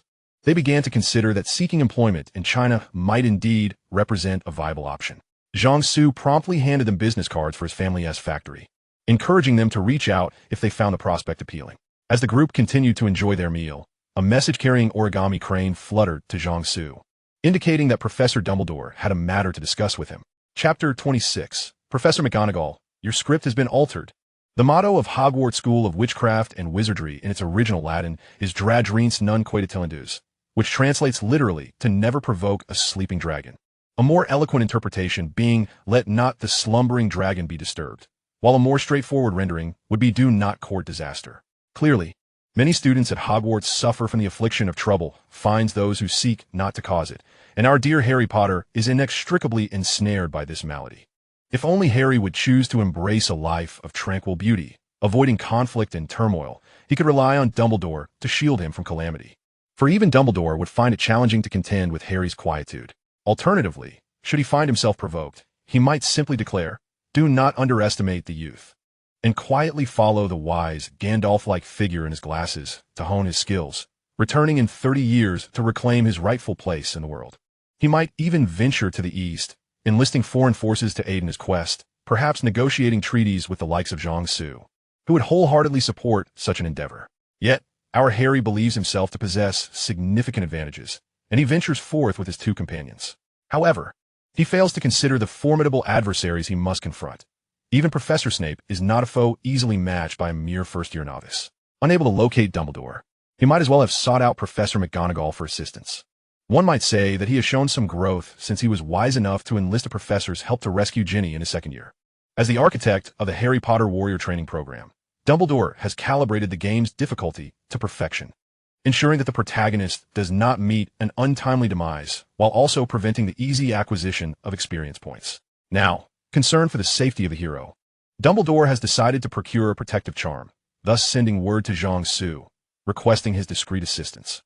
Upon receiving Dumbledore's note, Zhang-Su finds himself torn between the desire to instigate mischief or to embark on a grand adventure. Observing the fluctuating expressions on Zhang-Su's face, Zhang-Xiu anxiously inquires, "Little Su, what is the matter?" Resolutely, Zhang-Su raises his head and addresses the group. Someone has infiltrated Hogwarts Castle with the intent to steal. Professor Dumbledore mentioned at the start of term that the corridor on the 4th floor to the right is off-limits to students, as an old friend of his has entrusted him with safeguarding a most valuable and powerful magical artifact. Now, someone is secretly attempting to steal it, and Harry Potter, Ron Weasley, and Hermione Granger have already pursued them. What? Someone is trying to steal from Hogwarts? Cedric Diggory, seated beside Zhang-Xiu, exclaims in astonishment. Ron has gone after them. The twin brothers are equally taken aback. Other students in the kitchen, indulging in a feast, are drawn by Cedric's outcry and rush over to inquire about the situation. Those daring enough to breach school rules for a late-night feast are inherently rebellious. Upon learning that an intruder threatens Hogwarts, the students are incensed. We cannot allow these thieves to prevail. They dare to insult Hogwarts by assuming it is defenseless. Those who offend Hogwarts shall face dire consequences. The impassioned students rally, ready to storm the kitchen and confront the intruder. Everyone, please calm down. Hear me out. Zhang-Su calls out to the eager students. We are all members of Hogwarts, and when faced with an enemy, it matters not which house we belong to, nor our year of study. Each of us bears the responsibility to protect our school and combat these intruders, embracing the resolve to sacrifice everything if necessary. However, we do not yet know the nature of our adversary. If we charge in recklessly, we may suffer injuries or even lose our lives. Therefore, we must unite and harness our collective strength to overcome this threat. I will not withhold my resources. I possess protective charms and potions for healing and restoring magic. Each willing participant shall receive a share. As he speaks, Zhang-Su begins to extract items from his enchanted bag, seizing this splendid opportunity to promote his wares. For the commissions from the manufacturer are substantial. Over 40 students eagerly collect their equipment and potions from Zhang-Su, leading him to momentarily feel like a novice village NPC distributing starter packs. Following Zhang Su's guidance, the students organized themselves into groups by year, rushing towards the corridor on the 4th floor. Along the way, some deploy the paper cranes purchased from Zhang Su to summon reinforcements. At the end of the corridor, a large door stands ajar, from within which emanates a series of low growls. The three-headed dog is quite displeased today, having already encountered 3 groups. The first 2 were relatively amicable, lulling it to sleep with music. However, the 3rd group, upon entering, met its growl with immediate aggression, casting spells that left it incapacitated with a flurry of stunning hexes and petrifying curses. The first boss of the Philosopher's Stone dungeon was swiftly overwhelmed by the combined efforts of the students, as several 7th-year students employed transfiguration to bind the 3-headed dog securely. Zhang Su, having returned the recording crystal to his bag, joined the group at the entrance to the cave. Zhang Su and a few 7th-years leaped down, casting illumination spells to survey their surroundings. "It's Devil's snare. Use fire," cried a Hufflepuff student. The group quickly conjured flames, driving the Devil's snare into a corner, where they concentrated their efforts to incinerate it. The second boss of the Philosopher's Stone dungeon was met with overwhelming force, as a scholar among them was struck down before they could mount an offense. Zhang Su signaled for safety from the entrance, and once everyone was assembled, they pressed onward. They arrived at the Chamber of Flying Keys, where Cedric Diggory, the twin brothers, Zhang Xiao, and other Quidditch stars swiftly captured the key within mere minutes. The third boss of the Philosopher's Stone dungeon fell to the might of several high-level players, as Hermione observed Harry consuming a potion and crossing through the firewall. She prepared to return for Ron. Upon entering the chess room, she was taken aback by the sight before her. She saw Ron being cradled by one of the twins, while the other fed him a potion. The room was crowded with students, and the once mobile chess pieces lay shattered on the ground, the board itself battered and uneven. Upon entering, the twins had rushed to Ron's side, inadvertently triggering the chess pieces. Witnessing an injured comrade in such peril, the students lost all interest in playing chess and collaborated to destroy the remaining pieces. The fourth boss of the Philosopher's Stone dungeon was overwhelmed by a group of unconventional players. Ron's injuries were not severe. He had merely suffered concussion and, after taking the potion, appeared much improved. In the next room, a troll had been subdued by the time they passed. Following, that was a wall of fire, which only those who had consumed the antidote could cross. Harry had already traversed the flames, and Hermione had returned to lead Ron out to seek Professor Dumbledore. She recounted the events to the group. Once Hermione finished speaking, the twins escorted her and Ron away, intending to take them to the hospital wing. Along the way, the twins briefly shared their experience of the journey with Hermione. The twins, riding their enchanted broomsticks, brought Hermione and Ron to the three-headed dog hall, where they were momentarily taken aback by the sight before them. The hall was filled with students encircling the entrance, while several prefects were diligently maintaining order, preparing to organize the entry into the hall. These students had rushed over upon hearing the news of a disturbance at Hogwarts while celebrating the conclusion of their exams in their respective common rooms. At that moment, the heads of the four houses had just arrived after receiving reports, and Professor McGonagall was about to speak when she heard the twins' cries. "Make way, my brother is injured," George shouted as he hurriedly carried Ron away. "Ron," Percy called out, rushing to their side. "What happened?" "He just fainted. He has already taken the potion, and he needs to be taken to the infirmary immediately," Fred explained. The three Weasley brothers then escorted Ron to the nurse's office. "Miss Granger, what on earth transpired?" Professor McGonagall inquired, stepping closer to Hermione. A wave of sorrow washed over McGonagall. The ordeal Dumbledore had devised to test Harry Potter had been compromised by a group of intruders. "Professor McGonagall, please inform Professor Dumbledore," Hermione exclaimed. "Someone is attempting to steal the Philosopher's Stone." Hermione gazed in shock at Snape, who stood behind Professor McGonagall, momentarily lost for words. "Where's Potter now?" Snape approached with a chilling demeanor, questioning Hermione. She had never seen such an expression on Snape's face and detected a hint of urgency in his tone. "Harry has taken the potion and passed through the firewall," Hermione stammered, trembling. If Snape, whom they had initially perceived as the antagonist, was present here, then who was below? A terrifying name crossed Hermione's mind. Upon hearing her response, Snape leapt silently into the hole. Chapter 28.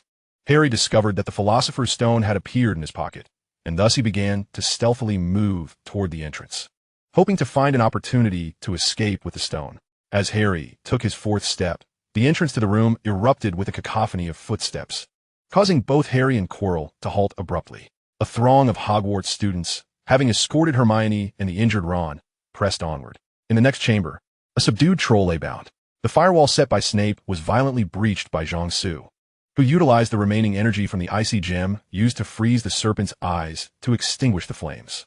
Prompted by Zhang Su's guidance, the enchanted armor amulets were activated, and the students were instructed to engage anyone present, save for Harry Potter and Dumbledore. Just as Quirrell was about to deliver a few insipid remarks upon witnessing the influx of students, a spell was hurled in his direction, forcing him to awkwardly evade. Spotting reinforcements, Harry shouted that Quirrell was attempting to steal the Philosopher's Stone as he dashed toward them. Zhang Su, having gained the trust of the group, continuously directed their offensive maneuvers. Faced with the weakened Quirrell and the disembodied Voldemort, Zhang Su remained vigilant. He understood that should anyone perish or suffer a lifelong disability during this endeavor, it would be deemed a failure. Fortunately, despite their lack of strength, the enchanted armor amulets distributed by Zhang Su were of high quality, capable of absorbing the current foe's attacks. If Voldemort had been his prime, Zhang Su would not have dared to take such risks. Alternate casting spells, and do not grant him a moment's respite. Yet students are, after all, students. Their combat experience was limited to petty squabbles among themselves, and thus many flaws became apparent amidst the chaos. The students unleashed spells in unison. Yet significant gaps emerged between their incantations. The offensive spells they had learned were mostly non-lethal and of limited power, compelling them to rely on sheer numbers to dispel Quirrell's protective charms. Although each round of spells managed to break through Quirrell's armor, the subsequent second of vulnerability allowed him to reapply it before counterattacking with ease. Upon realizing this, Zhang Su promptly reminded everyone to be cautious. The ensuing battle reached a stalemate. Quirrell devoted the majority of his energy to defense and evasion, resulting in a lack of offensive strength. With Voldemort's power still diminished and the opposing side equipped with defensive artifacts, they found themselves unable to topple the students. Meanwhile, emboldened by the efficacy of their protective amulets, the students unleashed their full potential, retreating to replace their amulets whenever the magic was depleted. Zhang Su distributed additional amulets to the younger students in the back, assigning them the task of resupplying. The scene became a vibrant tableau, with spells soaring between both sides, reminiscent of a grand cinematic spectacle. Gradually, the students began to establish a rhythm. Their spellcasting became relentless, no longer directed solely at Professor Quirrell, but aimed at the surrounding area to obstruct his escape routes, employing various spells, such as the Swamp Charm and Transfiguration, to limit his movements. At that moment, Quirrell felt despondent. Despite his own formidable capabilities, he found himself unable to showcase his strength against such a multitude. Voldemort, residing in the back of Quirrell's mind, shared his frustration. Dumbledore had assured him that this location would be free of students. Initially expecting only Harry Potter and a few companions, he had anticipated a swift resolution. Instead, a large crowd had descended, launching an immediate assault. Though Voldemort was severely weakened, he was not without recourse. Just as he prepared to fully seize Quirrell's body to teach those young wizards the meaning of fear, an unexpected complication arose. Zhang Su, sensing that the time was ripe and that Dumbledore would soon return, decided to unleash a powerful spell. If he could not subdue the adversary, retreat would be necessary. Zhang Su first consumed a blue vial to replenish his magic, then produced several shimmering red talismans, channeling magic into them. These talismans were specially crafted by Old Zhao to target Voldemort. For beams of crimson light surged toward Quirrell, and upon striking him, a burst of red radiance erupted from his form. Beneath the crimson glow, a shadowy figure emerged from the back of Quirrell's head, emitting a piercing shriek that reverberated through the souls of many students, leaving them dizzy. Quirrell, however, suffered the most. He collapsed, his vision darkening. As the recovering students beheld Quirrell's fallen form, they rushed forward to secure him, binding him tightly. Surrounded by the students, someone shouted triumphantly, "We have won." This declaration ignited a wave of enthusiasm, and the room erupted with cheers akin to a tsunami. From initial fervor in the kitchen, through their collaborative efforts along the way, to their final battle's teamwork and unwavering spirit, they now collectively reveled in the joy of victory, their bonds having grown ever stronger in the process. The final battle appeared deceptively simple, yet the journey was fraught with peril. Initially, several students found their shields shattered by Quirrell's powerful spells, but timely reinforcement from those in the rear, who cast protective charms, spared them from harm. Subsequently, Quirrell shifted his strategy, unleashing a series of potent spells that sent several students, along with their shields, flying. Fortunately, Zhang Su and a few other upperclassmen swiftly reinforced the line, stabilizing morale and preventing a potential collapse in their ranks.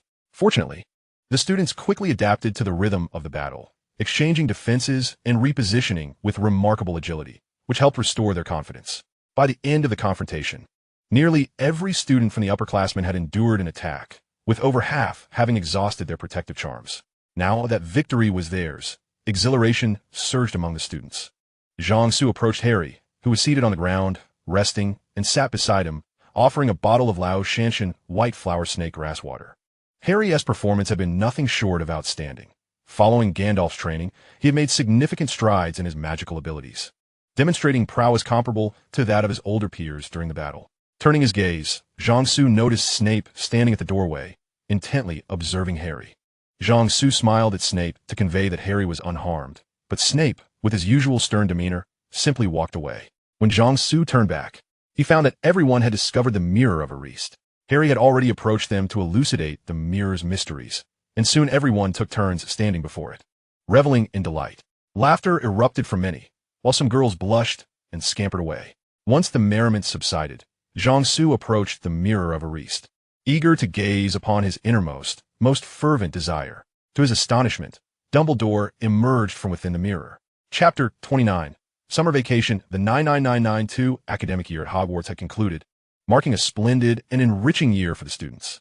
Particularly memorable was the night following their examinations, a night destined to be recounted for years to come. That evening, Professor Quirrell colluded with dark wizards to infiltrate Hogwarts in a bid to steal the Philosopher's Stone. It was none other than the savior, Harry Potter, who first uncovered their nefarious plot and bravely stepped forth to thwart it. Through the efforts of Harry and his companions, Quirrell's shameful attempt at theft was thwarted, granting precious time for other students to arrive and support. Ultimately, they triumphed over Quirrell, capturing him alive. This account is the most widely circulated narrative within Hogwarts. Voldemort remains unmentioned, as no one knew the identity of the shadow that Jiangsu had sent flying from Quirrell. Thus they referred to him merely as an unknown dark wizard. When Dumbledore emerged from the mirror, Jiangsu noted that his expression was nearly as dark as Hermione's. Dumbledore had merely wished for Jiangsu's assistance to save Harry should his life be in jeopardy. However, Jiangsu had taken an unorthodox approach, summoning aid to reclaim the situation. Observing the jubilant students celebrating their victory, Dumbledore refrained from dampening their spirits, for chastising them would necessitate first admonishing their savior. Thus, he characterized the incident as a spontaneous act of valor by the students, later promoting Harry Potter to the forefront of the narrative. During the end-of-term feast, Jiangsu received an unexpected gift, a Hogwarts Defender commemorative badge. At the conclusion of the night's events, several students involved in the operation proposed the idea of creating a badge to commemorate their endeavors. This notion garnered support from various students, resulting in the crafting of a badge for each participant. The badge, 3 inches in diameter, featured Hogwarts Castle beneath a starry sky, encircled by the words "We defended Hogwarts" in 992. The reverse bore the inscription presented to name by Hogwarts School of Witchcraft and Wizardry, along with Dumbledore's signature. When infused with magic, the stars on the badge shimmered like a true night sky, illuminating the castle's windows and causing the surrounding text to emit a golden glow. Originally intended as a private acknowledgement among the students, the school later granted it official status. Upon seeing Harry and his friends receive the first badges, Jiangsu recognized the handiwork behind it. This year had been marked by numerous significant events, and the overall scores awarded to the houses were markedly higher than in previous years. Under Dumbledore's deft manipulation, it was no surprise that Gryffindor emerged victorious. Dumbledore was willing to go to great lengths to nurture the savior. The end-of-term feast was more lavish than usual, featuring butterbeer for the first time, and a throng of students surrounded the Hogwarts Defender Badge recipients, enthralled by their tales, filling the great hall with laughter and cheer. After the feast, Jiangsu found himself surrounded by a group of graduates. Upon learning that Vivian Woodward from Ravenclaw, Bobby Charlton from Gryffindor, and Gary Lineker from Hufflepuff intended to work at Jiangsu's family's apothecary in China after graduation, many graduates expressed newfound interest in working abroad. Additionally, several students, upon discovering from Jiangsu the existence of magical institutions in China, such as Wadaica School of Magical Technology, Yuan Minjuan School of Magical Technology, Hadia Magical Creatures Breeding Grounds, and the Jingjiantang region's Magical Steelworkers Training Academy, eagerly inquired about the possibility of studying abroad. Faced with the barrage of questions, Jiangsu felt overwhelmed and decided to first jot down everyone's names and addresses, promising to send them details once he had more information, which ultimately allowed him to escape. Leaving the Great Hall, Jiangsu made his way to the Ollery, procuring an owl to dispatch a letter to Quirrell, along with a Polaroid from the award ceremony, informing her of his imminent return to his homeland and providing the address for correspondence in Paris. Just as he exited the Ollery, he was intercepted by Harry and his friends, who had something to discuss with him. Thus, Jiangsu led them to the snowy riverside garden, where they found a round table to sit. Remarkably, Hogwarts had lifted its curfew for the night, allowing them to return to the common room only at midnight, resulting in a garden filled with romantic gestures. Jiangsu even spotted his aunt strolling with a seeker from Hufflepuff. Once seated at the round table, Jiangsu produced a pot of tea and poured each of them a cup. "Professor Dumbledore asked me to give you this," Harry said, pulling a gem from his pocket and presenting it to Jiangsu. The six-sided, pointed gem shimmered a deep crimson hue, with what appeared to be flecks of light swirling within. Following the method described by Nicodemus Lamay, Jiangsu infused the gem with magic, which instantly revealed a dense array of text. He placed the gem in a pre-prepared box, sealed it, and returned it to his bag of holding. Unbeknownst to them, Ron and Hermione were astonished, having realized that this was the Philosopher's Stone that Voldemort had long sought. This was prearranged between Professor Dumbledore, Professor Lamay, and myself. Jiangsu succinctly elucidated the matter to them. After exchanging a few words on the topic of the Philosopher's Stone, Harry inquired further about Severus Snape, questioning the nature of his character and the paradox of his simultaneous disdain for and protection of Harry. Among Harry's acquaintances, only Jiangsu and Snape had the most interaction. Jiangsu gazed upwards, pondering the complexity of the question.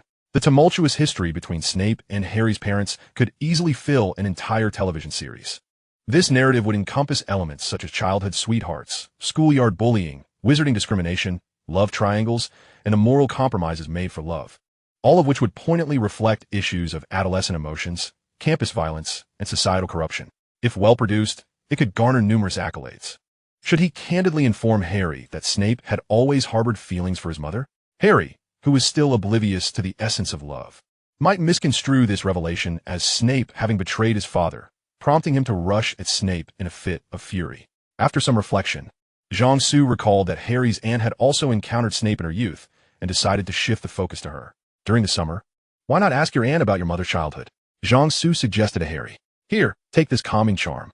When you infuse it with a small amount of your magical energy, it will soothe the emotions of those around you, allowing you to inquire more effectively. You can also use it when your family loses their temper with you, and rest assured, the Ministry of Magic will not detect your use of magic." Jiangsu handed Harry a triangular folded charm, considered a special discount. After agreeing to write to Jiangsu during the holidays, Harry and the others departed. Jiangsu sat alone in the garden, quietly sipping tea while reflecting on the events of the past year. The seeds have been sown. Henceforth, the toil shall lessen. He mused to himself. Yet, a nagging feeling lingered in his mind, as if he had forgotten something significant since Halloween. If only Quirrell were here, he sighed. Chapter 30. A child with parents is a precious gem. On the train departing Hogwarts, Jiangsu playfully teased Jiangxiu about witnessing her date the previous night, causing her to blush fiercely, akin to a cooked shrimp. With about an hour remaining until their destination, Jiangsu left the compartment. "Neville, come here for a moment," he called, leading Neville to an empty carriage. Though they belonged to different houses, they had forged a strong friendship. Under Jiangsu's encouragement and guidance, Neville's latent talent for herbology began to surface, though years of ingrained shyness remained difficult to overcome. With a puzzled expression, Neville was ordered by Jiangsu to stand still and follow his instructions. "Apply a bit of this cream to your face," Jiangsu commanded, producing a box containing a white ointment. Trusting Jiangsu implicitly, Neville dabbed some onto his face. In no time, the freckles on Neville's face vanished. This skincare product had been developed by Jiangsu's family over the past 2 years. While its effects were somewhat diluted for the general market, it sold fervently, taking 2 days to show results. Conversely, the version for wizards had already been monopolized by Jiangxiu and Quirrell within the girls' dormitories of both Hogwarts and both Tons.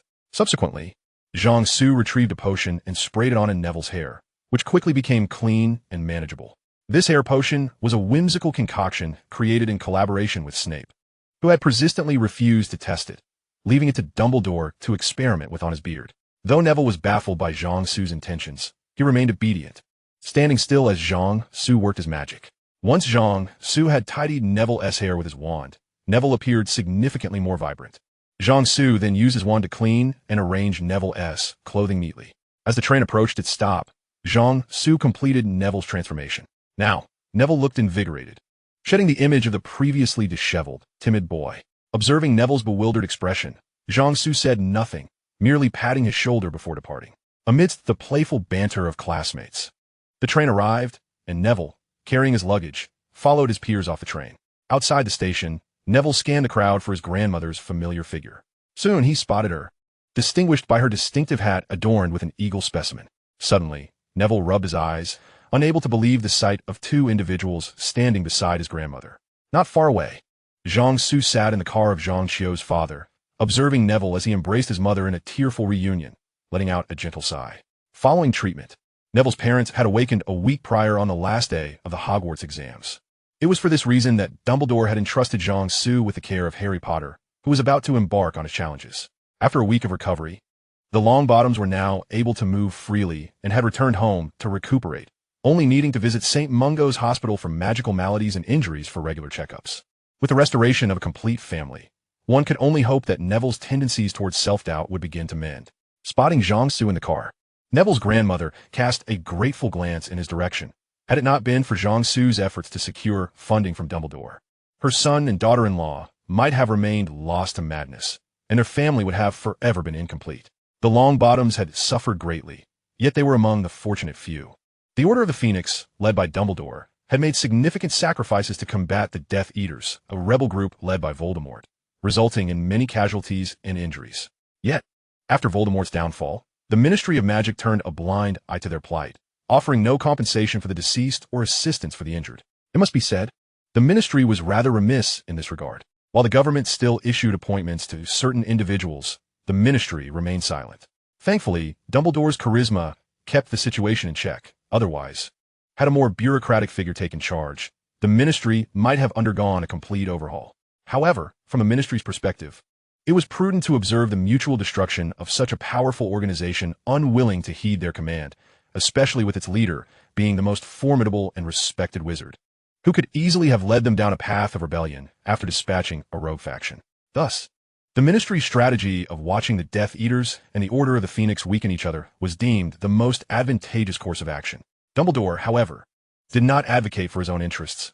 After Voldemort's fall, he simply resumed his position as headmaster at Hogwarts, while members of the Phoenix returned to their respective homes without so much as a severance package. Given Dumbledore's stature, many had hoped he would assume the role of Minister for Magic, and had he advocated for benefits for his followers, it was unlikely they would have been denied. Shortly thereafter, Zhang Qiu's father concluded his greetings with acquaintances at the train station and returned to the car, driving Jiangsu and Zhang Qiu away from the station. "Little Sue, are you returning to your homeland or heading to France next?" Zhang Qiu's father inquired. "Of course, I'm returning home. There are 2 special envoys from the UK accompanying me," Jiangsu replied. "Please take me directly to the embassy. They must be waiting for me. I will spend a night there and catch an early flight back tomorrow morning." "Uncle, do you know who they are? Are they agreeable to work with?" "Both of them are quite amiable. You need not worry," Zhang Qiu's father responded. Chapter 31. Returning home, the airplane landed at the capital airport, and an exhausted Jiangsu emerged from the first-class cabin. Throughout the flight, he had been racking his brain to explain the principles of aviation to Mr. Arthur Weasley, covering topics from aerodynamic layouts to jet engine mechanics. Fortunately, his previous life spent mingling in forums had equipped him with a wealth of knowledge, thus satisfying Mr. Weasley's curiosity. Meanwhile, Professor McGonagall listened intently. Jiangsu was taken aback to discover that the envoys sent by the British Ministry of Magic were these 2 individuals. It was clear why Arthur Weasley had been dispatched. On one hand, the Weasley family is a pure-blood wizarding lineage, one of the most esteemed families in the wizarding world. On the other hand, Arthur Weasley harbors a profound interest in the Muggle world, making him an ideal choice to represent a nation where the magical and Muggle realms converge. Furthermore, as the director of the Ministry of Magic, his rank was certainly not insignificant for an envoy on this initial governmental engagement. The other envoy, Professor McGonagall, held the position of envoy from Hogwarts School of Witchcraft and Wizardry, as well as from the Ministry of Magic. It was entirely fitting for the vice principal of Hogwarts, the institution that initiated the thawing of relations between the East and the West, to serve as an emissary. Upon disembarking, and under Arthur Weasley's reluctant gaze towards the aircraft, the group proceeded through the VIP passage, where they encountered personnel from the Ministry of Foreign Affairs and the Ministry of Education awaiting their arrival. After watching Arthur Weasley and Professor McGonagall depart in the welcoming vehicle, Jiangsu entered another car beside them, for he still had work to attend to. The vehicle transported Zhang Su to a large courtyard on the outskirts of the capital. The courtyard bore no sign, yet was heavily guarded. Such a place often serves as the office for certain sensitive departments or agencies. In a room assigned to him, Zhang Su sat before a 386 computer, his fingers flying across the keyboard as he composed a work report. The staff member who brought him dinner could not help but admire the young man's focus and proficiency at typing, especially since in 1992, computers were still a rarity for the average person, many of whom were still learning to type with 2 fingers. The sight of such a young lad adeptly navigating a computer evoked a sense of awe. After working diligently until nearly 10 o'clock in the evening, Zhang Su finally completed the report. After reviewing it to ensure its accuracy, he saved the document and handed the 3.5-inch disc containing it to an office still staffed at this late hour, marking the completion of his task for the day. After savoring a bowl of noodles at the cafeteria, Zhang Su prepared himself a generous cup of tea at the hot water dispenser and retreated to the small garden beneath the dormitory, where he settled on a stone bench by the pond. Sipping his tea, he allowed his thoughts to wander aimlessly, a method of relaxation he had adopted. Before long, a figure settled beside him. "Ah, fine tea indeed," a deep voice remarked. "Grandfather Zhou, this tea was a gift from old Zhao. It's the last of my stock." Zhang Su deeply. The newcomer appeared to be around 60 years old, clad in a Zhongshan suit, his head of white hair framing keen, bright eyes. The chiseled features of his face bore the marks of time, and his imposing physique had not succumbed to the ravages of age. Zhang Su knew this man, whom he privately referred to as Grandfather Zhou, to be a legendary figure in the realm of intelligence, belonging to that category of individuals whose names remain unknown, yet whose contributions are eternally acknowledged. "How have things been on your end?" Grandfather Zhou inquired, like treading on the edge of an abyss, as if walking on thin ice. Zhang Su sighed. "Can you endure it?" Grandfather Zhou asked with concern. "I have weathered the initial challenges. Now, things are considerably more manageable," Zhang Su responded. As a pioneering scout, Zhang Su's role extended far beyond that of a mere foreign student. He also bore the responsibility of gathering intelligence. His current mission involved collecting and compiling information from both the public media and private communications within the British magical community. Previously, the Eastern and Western magical worlds were entirely oblivious to one another. The knowledge that China possessed about the Western magical world mainly stemmed from interrogations of Death Eaters captured in earlier years, while the West remained utterly ignorant of China. With Zhang Su admitting, "I have never encountered a single magical creature prefixed with China." Thus, the materials Zhang Su relayed back were exceedingly precious. Due to his uncertainty regarding the West's stance towards him, Zhang Su remained in a heightened state of anxiety, fearing that at any moment, a wizard might materialize to extract his thoughts or administer a truth serum. Although he had anticipated such scenarios, he could only recall the 8 major culinary styles. Fortunately, Zhang Su wielded economic leverage as his shield. Anyone considering a move against him would first need to contemplate the cost-effectiveness of their actions. By the later stages, he had finally begun to breathe easier. "This afternoon, the International Quidditch Federation has invited us to participate in the 422nd Quidditch World Cup. What is your perspective?"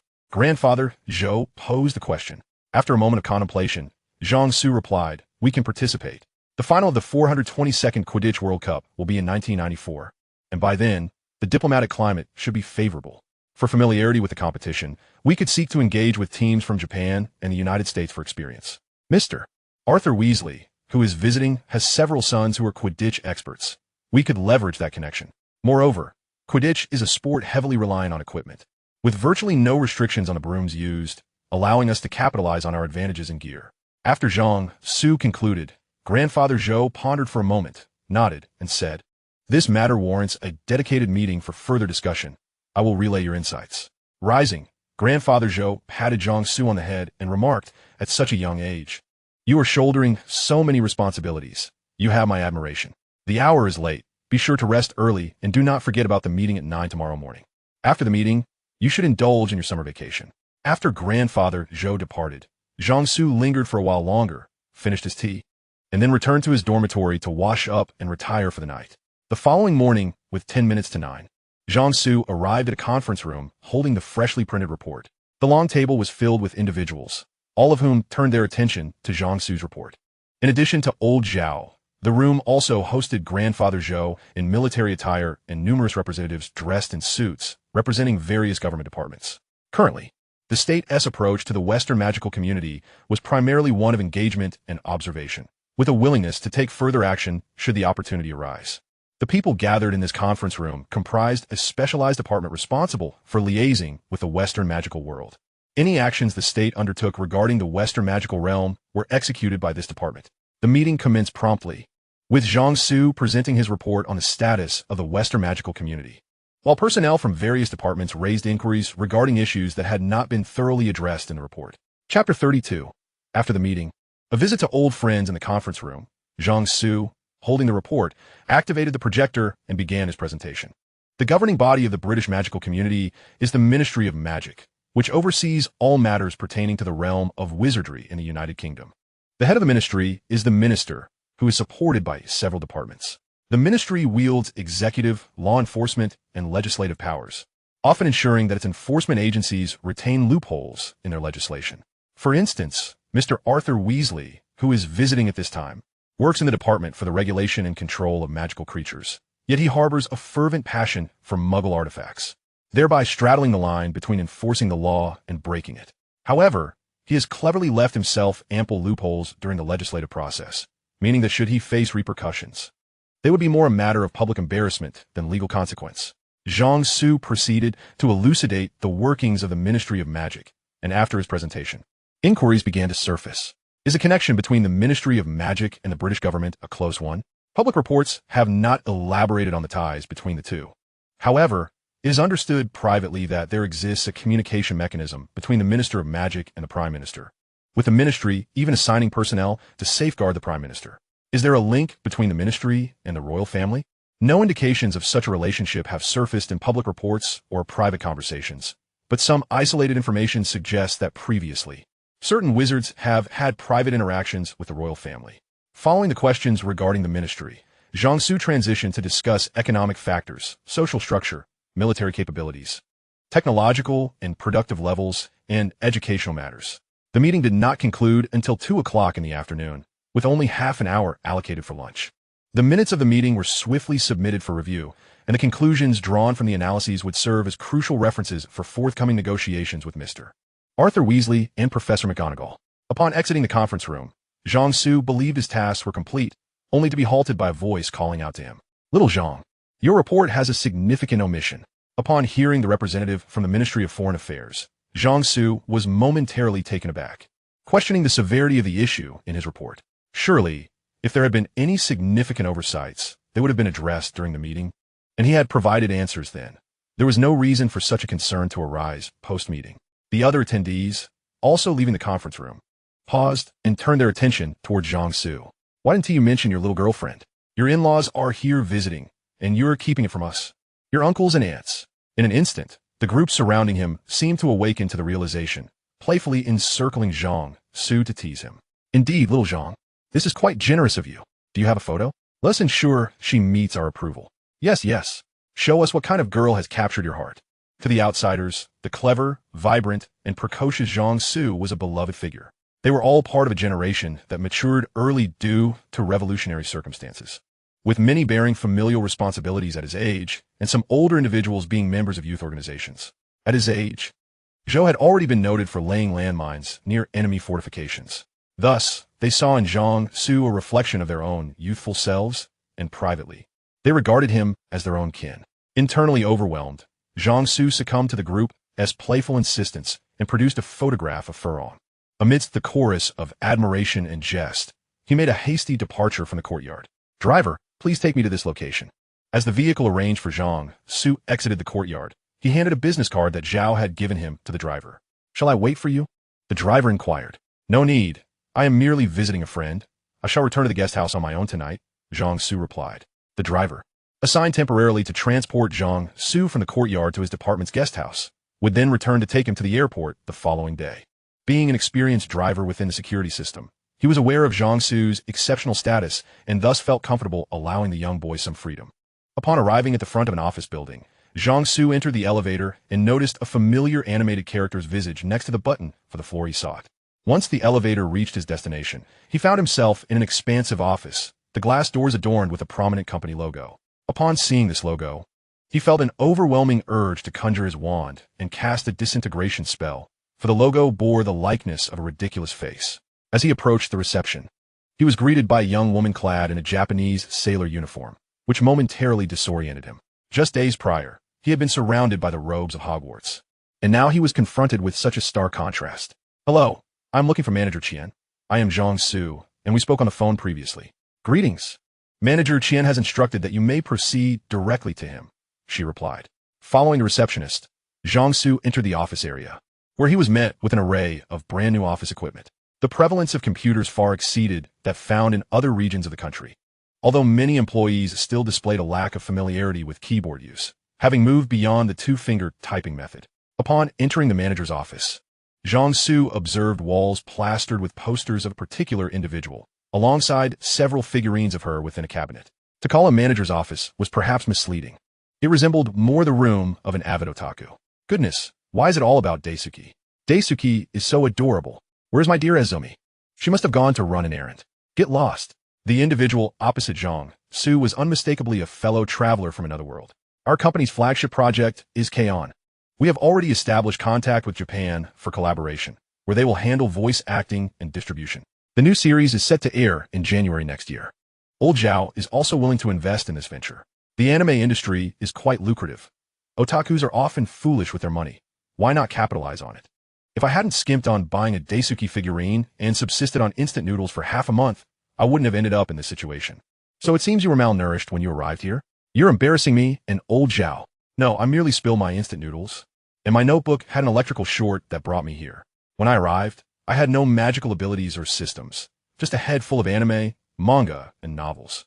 I hail from a poverty-stricken area, and I have younger siblings to support with no opportunity to earn money. After finally gaining admission to university, it was only through literary imitation that I could make a profit. I was attempting to adapt Harry Potter to earn my first income from my siblings' tuition when Old Zhao summoned me. When I discovered that this world actually contained Harry Potter, I was utterly astounded. I was equally flabbergasted. Later, when Old Zhao found me and invited me to Hogwarts, I felt as if I had been thrust into a new realm of existence. How fortunate you are to be in such a position. I would give anything to be in your place. So, tell me, how does Hermione Granger fare? Have you made any advances with her? I can provide you with her photographs. If you're interested, I can introduce you. Ah, so the bespectacled one is Harry Potter, and the one beside him must be Ron. Wait a moment. Who is that young woman of African descent? That would be Hermione. And what of Autumn? She is a relative of mine. She is my aunt. And Furong? The Triwizard Tournament is just 2 years away, is it not? Not a chance. Furong is my girlfriend now. Dear brother-in-law, I implore you to introduce me to your sister-in-law. You, a connoisseur of youthful beauty, should take your leave. I am not merely a devotee of youthful charm. It is simply that the person I admire happens to embody such qualities. Hello, is this the spirit world? Chapter 33. The Wizard's Weakness in Close Combat. 2 fleeting months of summer vacation have passed, during which Zhang Su's primary endeavors were to indulge in ample feasting and slumber, alternating between the two. Had it not been for his family's persistent reminders to bring Furong home, this holiday would have been idyllic. The National Sports Administration has resolved to organize a Quidditch team to participate in the Quidditch World Cup and has reached out to Zhang Su for instruction. Yet he deftly shifted the responsibility to Professor McGonagall, who was, after all, a prodigious talent in Quidditch during her youth. The officials were intrigued when Professor McGonagall spoke of Mr. Arthur Weasley's second son, Charlie Weasley, who was once a remarkable player and had led the Gryffindor team to victory in the Quidditch Cup as captain a few years back. Consequently, they inquired if Mr. Weasley could facilitate contact with Charlie, hoping to enlist him as a coach. Perhaps deeming his son's profession involving dragons too perilous, Charlie Weasley, after considerable persuasion from Mrs. Weasley, acquiesced to their request. From the perspective of the sports administration, Quidditch in the country was at a nascent stage, rather than recruiting an esteemed veteran coach. They preferred to engage a youthful mentor to explore and develop the sport from its foundational roots. The visit by Mr. Weasley and Professor McGonagall was notably successful, culminating in a 3-day negotiation that left both parties quite satisfied. Over the subsequent month, relevant personnel escorted Mr. Weasley and Professor McGonagall throughout the vast expanse of China, visiting numerous schools, sects, and factories within the realm of magical arts. In the final days of their visit, Mr. Weasley and Professor McGonagall were guests at Zhang Su's home, a situation that he found most displeasing, yet he bore it with resignation. Fortunately, he managed to summon several recent Hogwarts graduates who had just begun working at his family's factory, thereby alleviating some of his discomfort.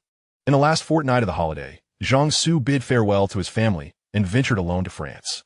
After 6 months of emotional cultivation, he found himself irrevocably enamored.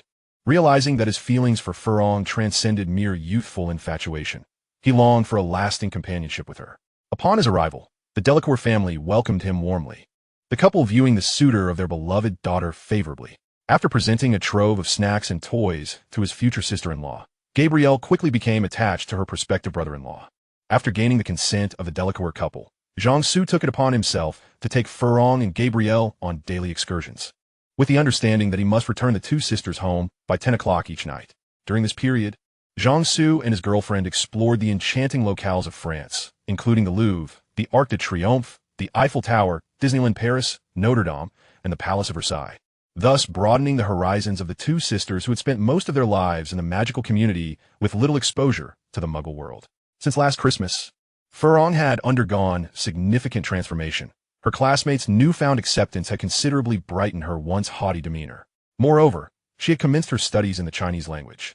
On a Wednesday, 1 week prior to the start of school, Zhang Su and Furong traversed through the embassy's secret passage for France to London, whereupon Zhang Su set out to procure the textbooks for the upcoming term.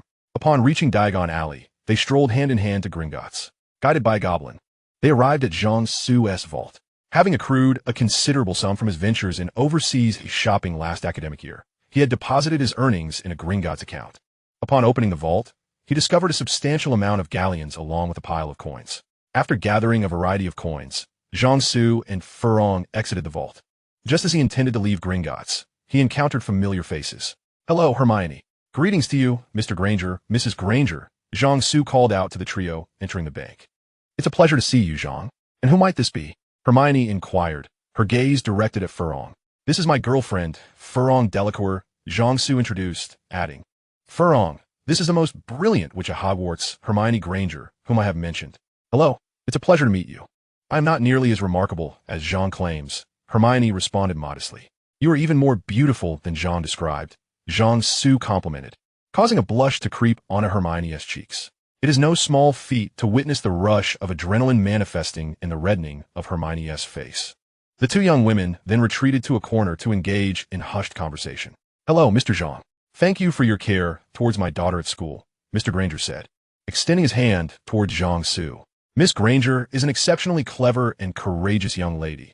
Her academic performance is among the finest at Hogwarts," Zhang Su replied, shaking Mr. Granger's hand. "We would like to exchange some pounds for other currencies. Could you assist us?" Mr. Granger requested. "Certainly. Please follow me," Zhang Su responded, leading the Grangers to the currency exchange counter. At that moment, Hermione approached, stating she had spotted some friends and was heading outside Gringotts. While Mr. Granger exchanged currency, he lamented that Hermione spent nearly all her pocket money on books with Zhang Su, just as a throng of people, including Harry Potter and the Weasley family, entered the bank. After a round of introductions, they agreed to explore together shortly.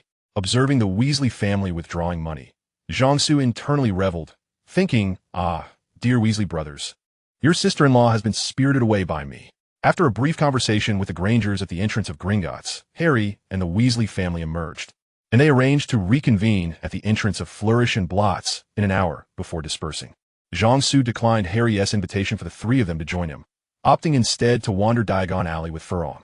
As the commercial heart of the Wizarding World in Britain, Diagon Alley boasted an array of splendid goods. In a candy shop, amidst Furong's laughter, Zhang Su purchased a large bag of sweets. Unable to bring his sister-in-law along today, he promised Gabrielle he would buy her some sweets, soothing her pouting demeanor. Furong was delighted to see the camaraderie between her boyfriend and her sister. What could be more important than a happy and harmonious family? As Zhang Su and Furong savored ice cream, they ventured into shops that piqued their interest. Whatever Furong fancied, Zhang Su indulged her whims, often acquiring a treat for Gabrielle as well.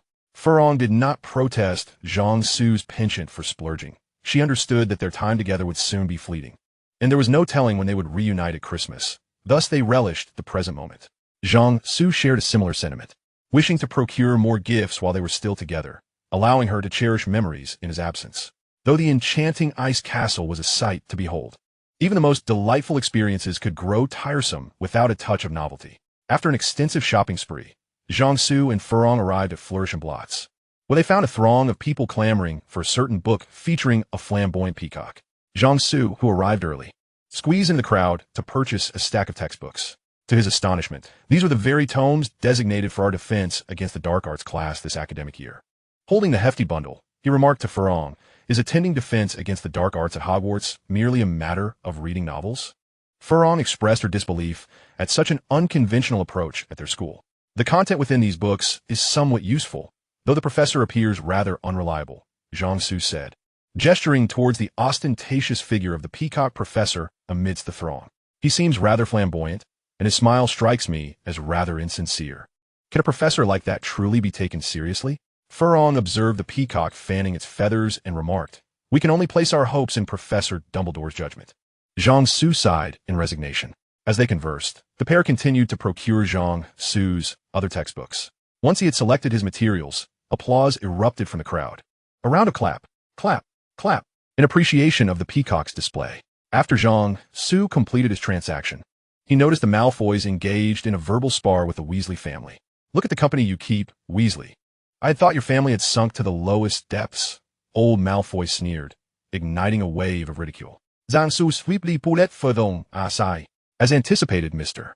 Granger intervened, just as Mr. Weasley was about to retaliate, addressing old Malfoy. "Sir, could you elucidate the meaning of your remarks?" Old Malfoy cast a disdainful glance at Mr.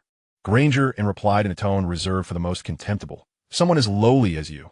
Before he could finish, Mr. Granger charged forward, delivering a sharp jab to old Malfoy's eye, followed by a swing to his temple, and then a sidekick that sent him crashing into a bookshelf. "I believe you owe me an apology, sir," Mr. Granger stated, dusting off his hands. A bewildered Jiangsu approached Hermione and whispered, "Hermione, isn't your father a dentist?" Mrs. Granger, overhearing, interjected, "My husband served in the SAS before attending university on a scholarship." Exasperated, Jiangsu mused that the world could be as it pleased. He would simply focus on living his own life. Shortly thereafter, Hagrid arrived, and after a round of verbal exchanges, old Malfoy returned Ginny's textbooks to her. Jiangsu noticed that the books contained additional items within their pages. Once the crowd dispersed, Jiangsu and Furong used magic to right the toppled shelves in the bookstore, allowing the books to return to their rightful places. As for the rule prohibiting underage magic, while one was French and the others had wands without any trace of cores, good luck to the Ministry of Magic if they managed to catch anyone. In gratitude, the bookstore gifted each of them a discount card. After meandering through the aisles for a while longer, Jiangsu and Furong had a meal in the Muggle world before he escorted her home. Chapter 34. The Pill, and thus the book nears its conclusion. The new semester swiftly approached, and on the eve of the school year, Jiangsu dined at Furong's home. Following dinner, the Delacours provided ample space for the two young individuals on the brink of parting. In Furong's room, Jiangsu held her close as they conversed for an extended period. There was little else he could do. Even if he wished to act, his age rendered him somewhat powerless. When it came time for Jiangsu to depart, it was Gabrielle who was teary-eyed. After he made a plethora of promises, she finally managed to smile. The next day, aboard the train to Hogwarts, Jiangsu spotted a revitalized Neville Longbottom. Learning from his grandmother about Jiangsu's significant assistance in the treatment of his parents, Neville grasped Jiangsu's hand, expressing his gratitude for what felt like an eternity, leaving Jiangxiu and Hermione speechless.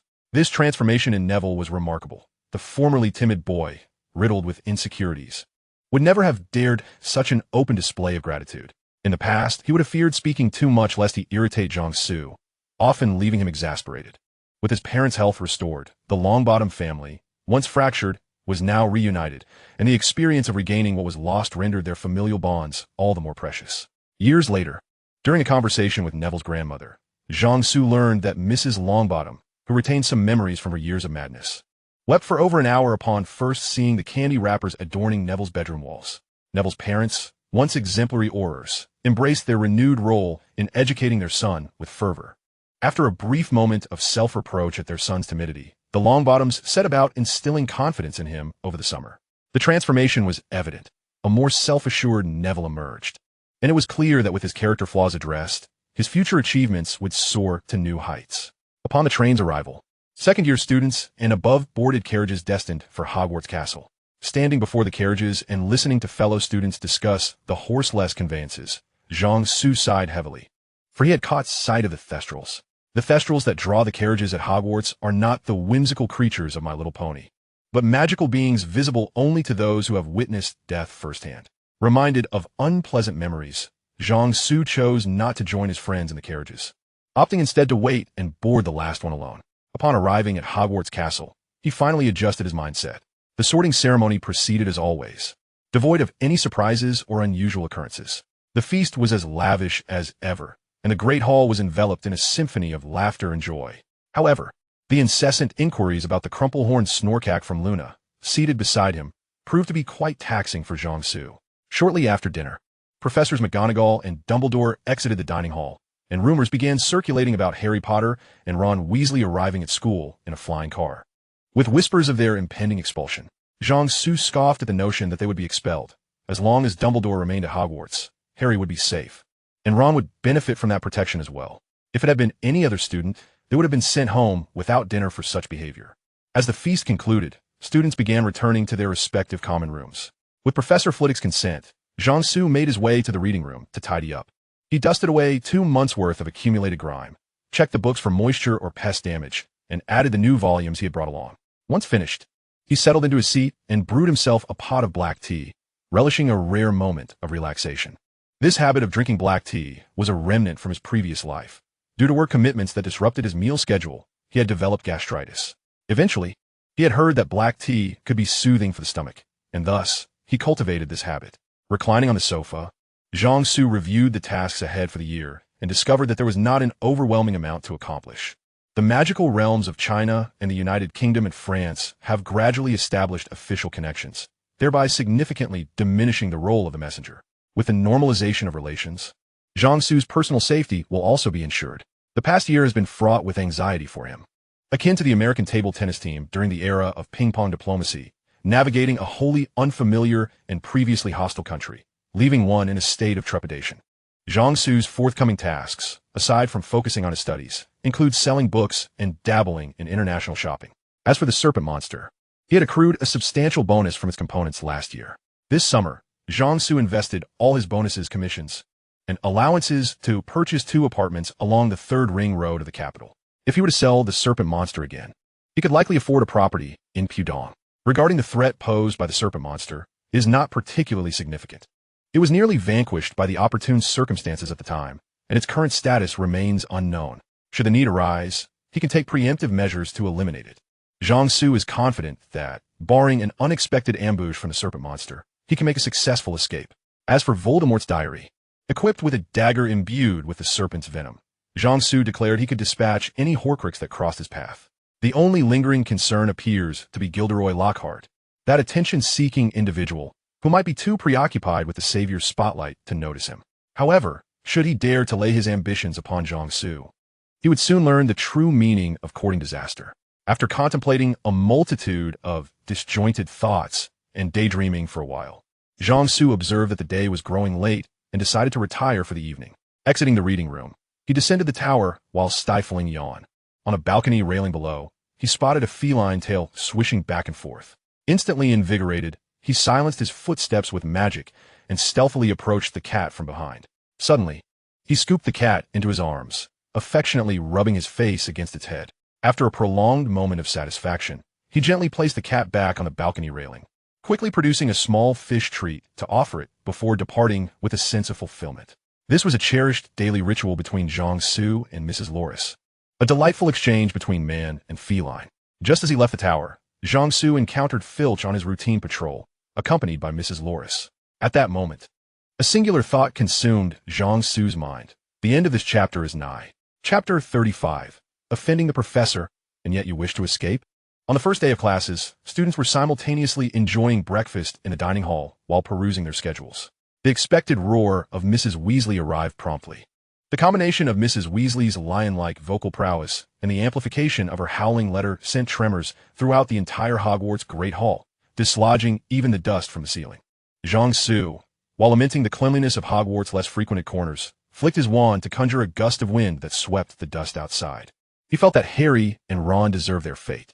Earlier that morning, en route to the dining hall, Jiangsu had encountered Harry and his companion, inquiring why he did not employ his owl to deliver messages to the school, which resulted in Harry and Ron covering their faces in embarrassment. The first class of the day was Transfiguration. As Jiangsu tremulously entered the classroom, he sought refuge in the last row. only to find Professor McGonagall's unwavering gaze fixated upon him. Jiangsu understood that Professor McGonagall was a fair and strict educator, disciplined with herself as much as with her students. She would never resort to vindictive measures for personal grievances. However, even a person of her caliber could exhibit irritation. And when she meticulously set a trap for you, it was best to willingly jump into it for expediency. Today's Transfiguration lesson was notably more challenging than usual, or rather, each lesson seemed to escalate in difficulty. The objective for today was to transform a beetle into a button. Professor McGonagall lectured earnestly from the podium, and Jiangsu listened attentively from his seat. Transfiguration was the subject Jiangsu approached with utmost seriousness, not merely out of fear of inciting the professor's wrath or due to the high difficulty level, but because he harbored a dream of mastering the sheep transformation spell. Those who traverse time and space often retain fragments of their past lives. For instance, Jiangsu had become proficient in the Lumos spell, relishing the calmness of a fireball in combat, with the sheep transformation spell as his next ambition. He was also delving into spells such as Frost Aura, Flame Aura, and Chain Lightning. Although this world boasted similar spells, none could compare to the joy of crafting his own. When the practical segment commenced, Jiangsu took a few minutes to transform the beetle into a flat, round button with 4 holes. Gazing at the rather unimpressive button before him, he decided to morph it into a copper button akin to those found on denim. Subsequently, he transformed it once more into a copper button emblazoned with the Hogwarts crest. "You continue to excel, Mr. Zhang." Professor McGonagall's voice resonated beside him. Hearing her cold tone, Jiangsu sensed an underlying message. "I believe it is time to add a bit of difficulty. Let us see how you handle this." As soon as her words fell, a small fish treat landed in front of Jiangsu. He felt a jolt of realization. If he consumed the fish treat, would it be akin to receiving an indirect kiss from Professor McGonagall? He then transformed the fish treat into a button shaped like Hello Kitty. Jiangsu was at a loss for how he managed to endure until the conclusion of the Transfiguration class. He recognized he was treading increasingly closer to the brink of self-destruction. The second class of the day was herbology, attended alongside students from Slytherin. Jiangsu and his classmates exited the castle and traversed the vegetable garden towards the greenhouse. This path was now familiar to him, as he needed to prepare some ingredients for hot pot dinners. The greenhouse, nurturing a plethora of magical plants, served as a garden for the curious young witches and wizards. Upon reaching the third greenhouse, Professor Sprout, her arm bandaged, addressed the students. After the students assembled in the third greenhouse, Professor Sprout stood behind a bench in the center, upon which various colored earmuffs were displayed. She queried the students, "Today we shall repot the mandrake. Now, who can tell me about the properties of the mandrake?" Jiangsu was the first to raise his hand, unwilling to miss the opportunity to earn points for his house. The mandrake, also known as mandragora, possesses roots that are a potent restorative agent, integral to most antidotes, and commonly used to revert those who have been transfigured or cursed back to their original states. Additionally, the leaves of the mandrake hold medicinal value, exhibiting strong hallucinogenic effects, while small doses can induce sleep. When steeped in high-proof alcohol for over half an hour, the leaves release their medicinal properties, rendering them a delightful vegetable suitable for salads or cooked dishes. However, harvesting mandrakes is an exceedingly perilous task, as hearing their cries can be fatal. Thus, when excavating mandrakes, one method requires the individual to block their ears, while another involves preventing the mandrake from vocalizing. For instance, upon extracting the mandrake's head, one must swiftly sever it with a knife before it emits a sound. Thus, the headless mandrake cannot cry out. The distinction between the roots of mandrakes that have cried and those that have not is palpable. A root that has never cried, having had its head removed at the outset, exhibits a dark hue upon peeling, possessing a distinctly astringent flavor. Conversely, the flesh of a mandrake root that has cried is a tender white, devoid of astringency, and remarkably palatable. Professor Sprout remarked. "Zhangsu deeply." Professor Sprout continued, "Your answer is impeccable, earning you an additional 15 points. However, I must caution you, Mr. Zhang, that herbs are not vegetables. I would rather not see you admitted to St. Mungo's due to a mishap involving a mandrake-infused omelet." Jiangsu responded, "I shall exercise caution, Professor Sprout." After Professor Sprout demonstrated the repotting of a mandrake, it was time for the students to engage in the practical phase. The mandrakes are reluctant to be uprooted and equally resistant to being replanted. They writhe, frantically kick with their tiny legs, and shake their little fists in a display of defiance.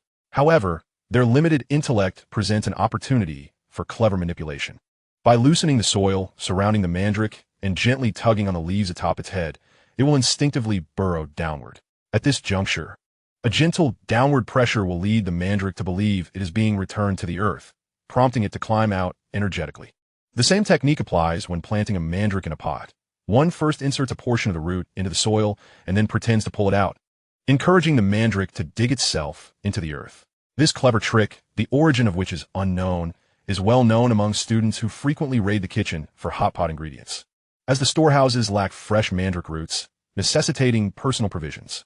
Were it not for the substantial profits Hogwarts School of Witchcraft and Wizardry earned last year, allowing for the expansion of the greenhouses, these students would have consumed half of their herbal studies lessons without any materials left to utilize. Observing that numerous students from both houses had mastered this technique, Professor Sprout felt an overwhelming sense of fatigue and contemplated retirement.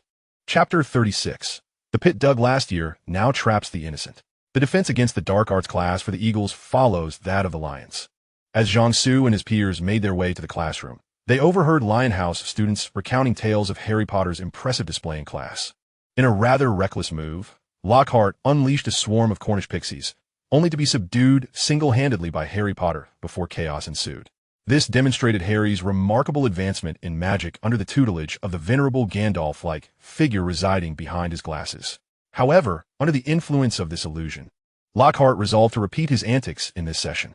I, Gilderoy Lockhart, Knight of the Order of Merlin, 3rd class, honorary member of the Society for the Protection of Magical Creatures, and 5-time recipient of the Most Charming Smile Award from the Wizarding Weekly, though I do not boast of it, am not merely a pretty face that banishes the banshee with a smile, he proclaimed during his customary self-introduction. Following this, Lockhart distributed a quiz for the students to complete. Jiangsu felt resigned. While the books contained some valuable insights, he had scarcely found time to peruse them after purchasing them. His moments were consumed with his girlfriend and sister-in-law, leaving little opportunity for study. After scribbling haphazardly, Jiangsu discreetly applied a confundus charm to his quiz paper, ensuring it would be overlooked when collected. Upon gathering the papers, Lockhart lamented the absence of students like Hermione in Eagle House. Subsequently, he retrieved a covered cage from behind the podium and placed it on the desk. Now be cautious. My task is to teach you to defend against the most malevolent entities known in the magical world. In this classroom, you shall confront the most terrifying creatures. But remember, as long as I am here, you shall not come to harm. I merely ask that you maintain your composure. Jiangsu found some merit in Lockhart's words, for many had never encountered such dangerous magical creatures in their lifetime. For the average wizard, encounters were more likely to involve common creatures, less perilous but capable of causing considerable inconvenience. Much like the likelihood of a household encountering cockroaches far exceeds that of encountering a tiger or lion that has escaped from a zoo. Furthermore, for some, spotting a cockroach at home is a source of dread, particularly those of the sizable variety found in the southern regions, reminiscent of disposable lighters. For a 12-year-old, teaching them to eliminate pests in their home seemed entirely reasonable, provided the professor was not among the pests eliminated. Just like Lockhart at present, who had taken refuge beneath the podium as a chandelier, dislodged by the Cornish pixies, crashed down onto the lectern. Seated in the back, Jiangsu, in exasperation, directed a textbook to levitate with his wand and, with a sharp clap, struck a Cornish pixie that had flown toward him. Anthony Goldstein, Terry Boot, and Michael Corner, seated beside Jiangsu, followed suit, using their textbooks as makeshift paddles to bat the pixies like ping-pong balls.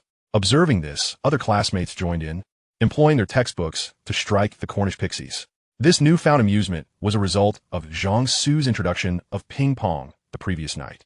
After the evening feast, Zhang Qiu, following Jiangsu's instructions, had set up 2 ping-pong tables and produced paddles and balls. The tables, paddles, and balls were entirely non-magical, yet the gameplay was enchantingly magical, as participants could only control the paddles with their wands, not the balls themselves. This elevated the standard of magical manipulation required, as those with lesser skills risked sending their paddles flying into the audience. The newly acquired toys sent the little eagles into a frenzy, with all but the first-year students taking turns at the tables. When Jiangsu returned from the reading room, having instilled a sense of dread from the realm of ping-pong, the students finally retired for the night. It is worth noting that in Huaxia, the primary method for practitioners over the age of 6 to learn to control their magical powers is through playing ping-pong, while older practitioners turn to badminton. Given that the practitioner community also hosts its own ping-pong and badminton competitions, Jiangsu's training in both magical prowess and ping-pong skills during his primary education was quite specialized. Zhang Su had even heard of practitioners who had tried their hand in the national team, with results that were not as disastrous as one might expect. With the experience from the previous night, the students in the classroom gradually honed their skills, and by the end of the lesson, not a single Cornish pixie remained airborne. After earning an additional 10 points for Eagle House, the little eagles exited the classroom in high spirits. After dinner, Zhang Su diligently transcribed the useful sections from Lockhart's book in the reading room. Although Lockhart's writings stemmed from his appropriation of others' experiences, they nonetheless conveyed the genuine encounters of the victims involved. The fact that the victims survived long enough for Lockhart to seek them out suggests that their methods of coping were indeed commendable. Therefore, when distilled to its essence, the content gleaned from these books proved to be of significant value. Zhang Su, engrossed in his reading, was accompanied by an automatic quill that diligently transcribed the contents onto paper. This quill was a thoughtful gift from Quirrell, crafted with her own hands after she heard Zhang Su express his discomfort with traditional feather quills.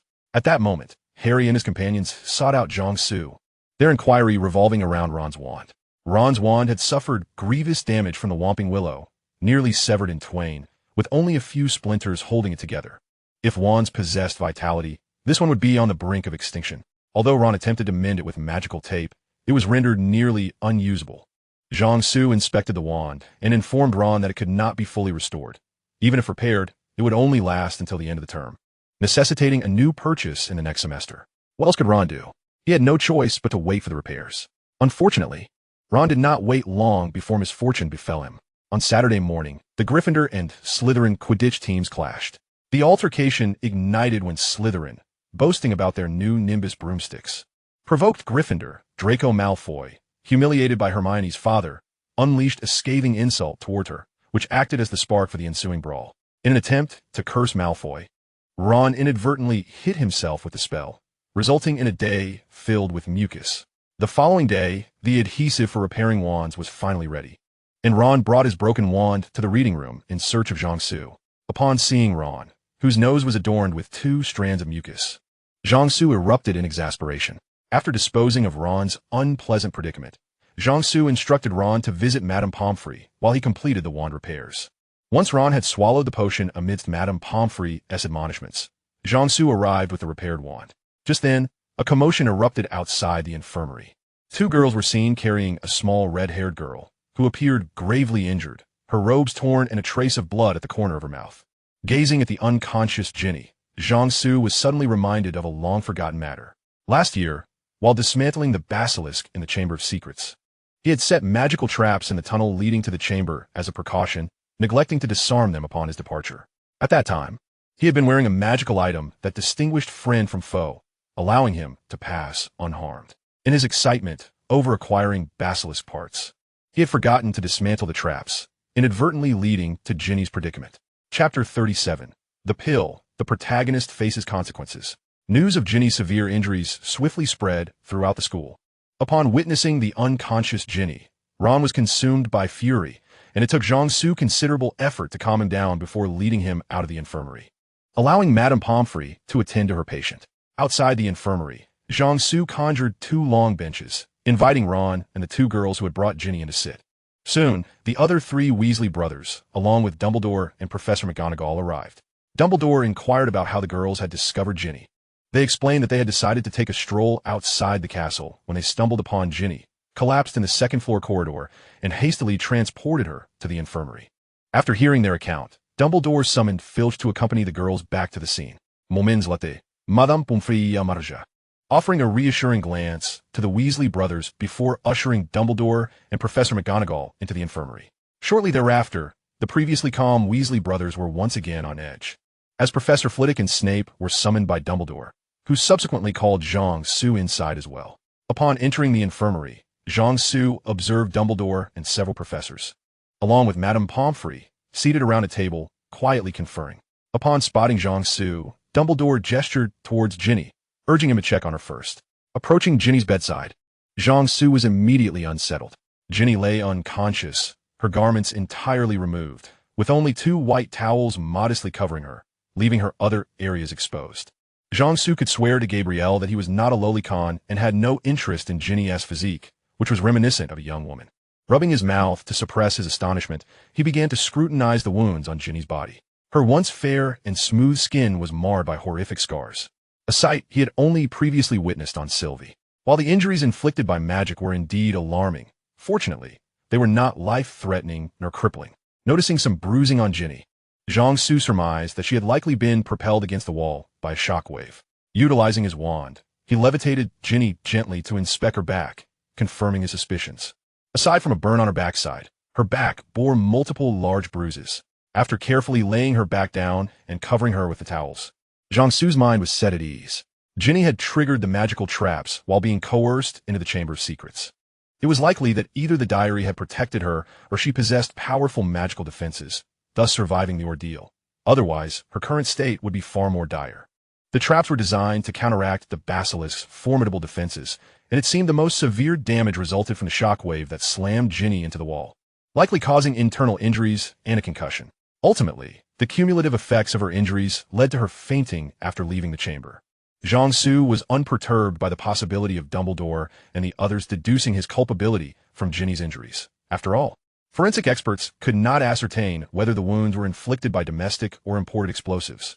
After examining Ginny, Jiangsu approached the professors, mentally lamenting the absurdity of the situation. How could it be that while Professor McGonagall and Madame Pomfrey were both women, and Dumbledore only had eyes for young boys, and Snape was fixated solely on Harry's mother, Flitwick, being of advanced age, could still be present, yet here he was a young man, forced to witness the exposed body of a peer? Did they truly have such faith in his character? Or did they consider him incapable of handling such matters? If Ferrong were to discover this, he would undoubtedly be made to kneel on durian peels for a night. Approaching the professor's table, Jiangsu noticed 2 triangular stacks of talismans resting atop it. His concern dissipated. These were the protective charms he had distributed at the end of the previous term during their escapade in Shiloh. The Weasley twins had inadvertently sent Ron and Hermione out mid-journey, so their charms remained unused. It seemed they had generously bestowed their charms upon their younger sister this year. Thankfully, this had spared Ginny from suffering dire consequences due to Jiangsu's oversight. Jiangsu seated himself at the table, simultaneously offering a brief account of the origins of the protective charms while unveiling 2 talismans. Upon revealing the charms, he produced 2 additional, similar talismans and placed them beside the first pair. Observers noted that the new talismans bore vibrant red runes, whereas the runes on the talisman worn by Ginny had transformed to a charred black. Jiangsu then retrieved a magnifying glass, scrutinizing the 2 used talismans for a moment before reporting his analytical findings to the professors. These talismans were likely bestowed upon Ginny by George and Fred Weasley. The carbonization of the runes indicated that they had endured an assault that reached the limits of their protective capacity, resulting in an overload. Such talismans, once overloaded, gradually diminish in efficacy. The fact that the talismans themselves remained intact suggested that the force of the attack had not been sufficient to instantaneously breach their defenses. Furthermore, the various types of injuries Ginny bore, including burns and frostbite, hinted at her having been subjected to a barrage of powerful curses in a short span of time.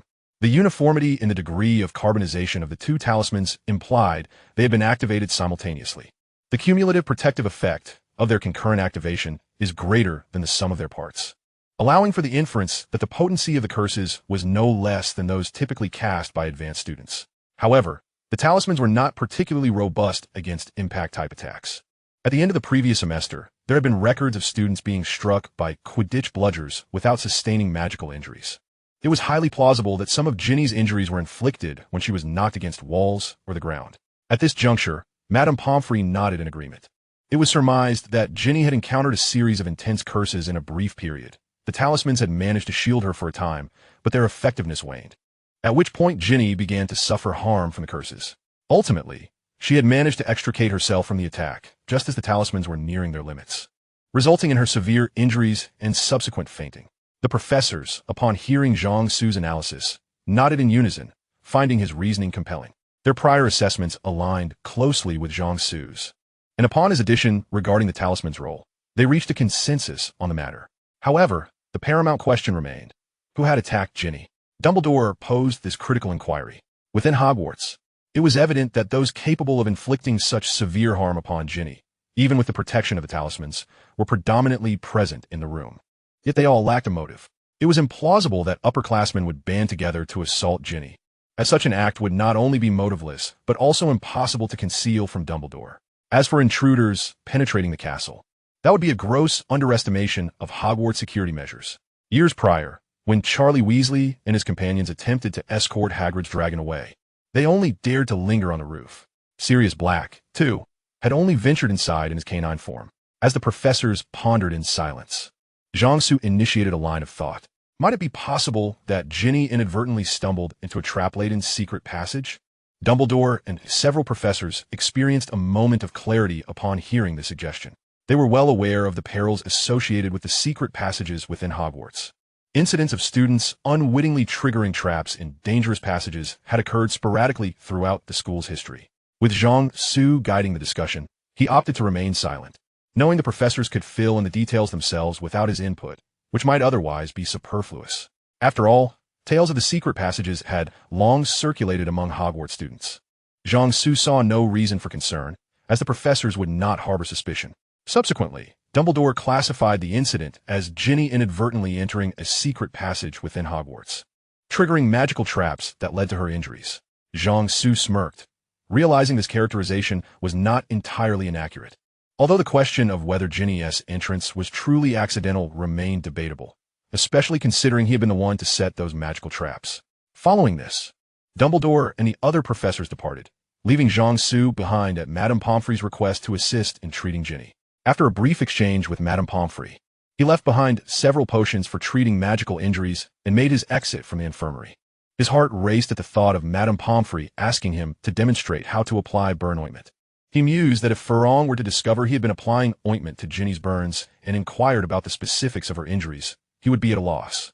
For Quirrell would insist he sampled durian skin with chili sauce. Upon stepping out of the infirmary, Jiangsu observed the Weasley couple seated on a bench, listening intently to Professor McGonagall, Mr. Weasley's expression grave, and Mrs. Weasley dabbing at her tears.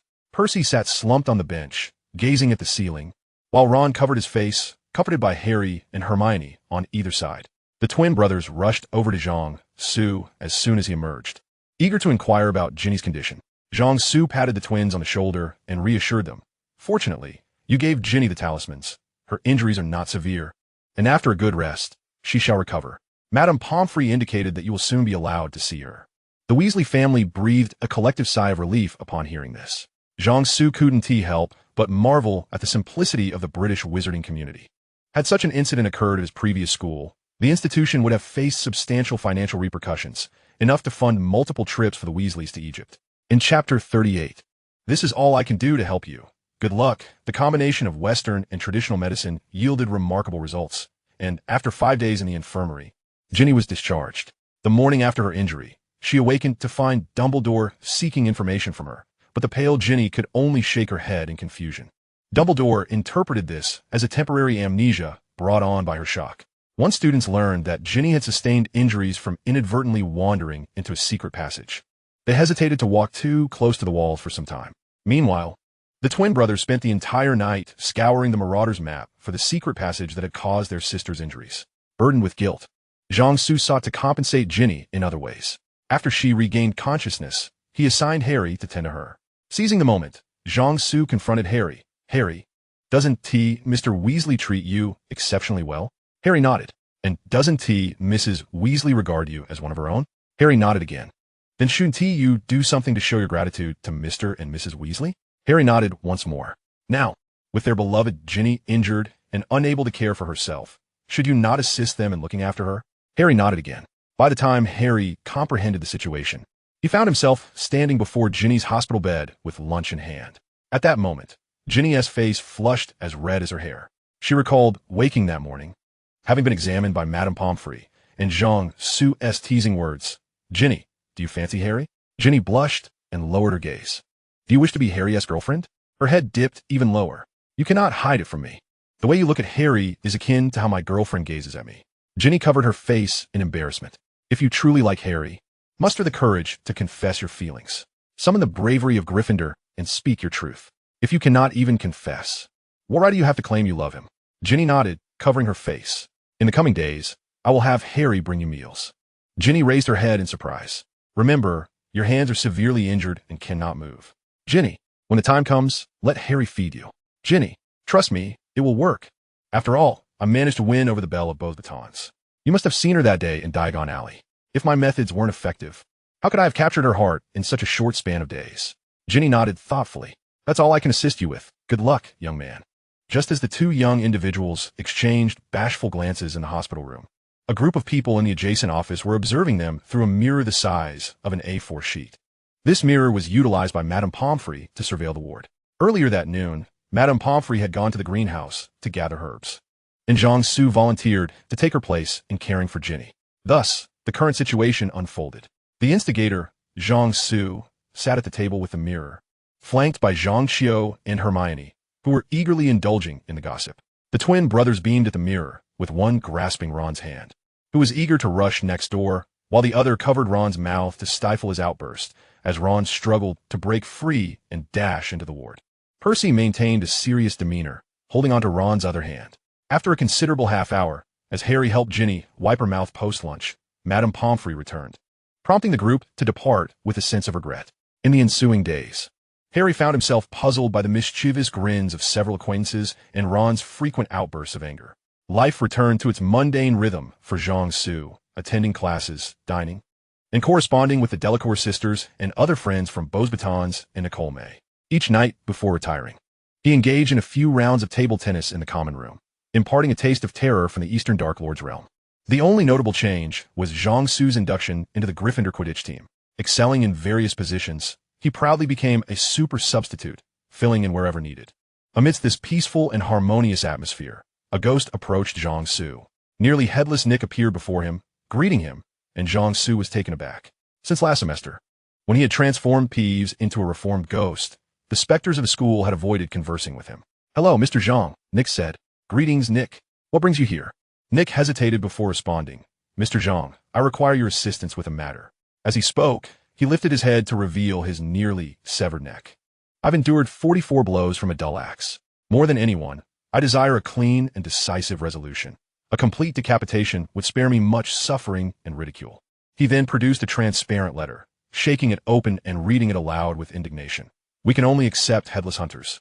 You will realize that, without this condition, members cannot participate in activities such as headless horseman games and headball. Thus, I regret to inform you that you do not meet our criteria. Best regards, Mr. Patrick Delacour." Nick angrily stuffed the letter back into his attire. "There's merely a sliver of skin and muscle connecting my neck, Mr. Zhang. Most would agree this is akin to being headless. Yet in the eyes of Mr. Delacour, it is insufficient." Taking a deep breath, Nick calmly asked, "So, Mr. Zhang, would you be able to sever my neck completely?" He looked at Jiangsu anxiously, fearing a refusal. Jiangsu pondered before replying, "Nick, can you be certain that completely severing your neck will not cause you immense harm? For instance, will your body or head vanish?" Upon hearing Jiangsu's lack of refusal, Nick joyfully exclaimed, No, Mr. Zhang, we ghosts maintain our forms through our consciousness. If a part of our body is magically destroyed, we only lose that part if our consciousness believes it is lost forever. If we think we are dying, we cease to exist. More importantly, we perceive ourselves as clothed, which is why we wear clothing otherwise." Jiangsu's mouth twitched at the thought of such a scenario being sufficient to terminate the entire Harry Potter series. Raindrops the size of bullets pelted against the castle windows. Harry returned from practice, drenched and caked in mud. Deep in thought, he ambled through the empty corridors, when suddenly he spotted nearly headless Nick conversing with Jiangsu, both nodding as they spoke. Just as Harry intended to greet them, he witnessed Nick lift his head, revealing the thin connection of his neck. Then, it seemed Jiangsu had wrapped something around his wand, and with a flash of white light, he swept his wand across Nick's neck.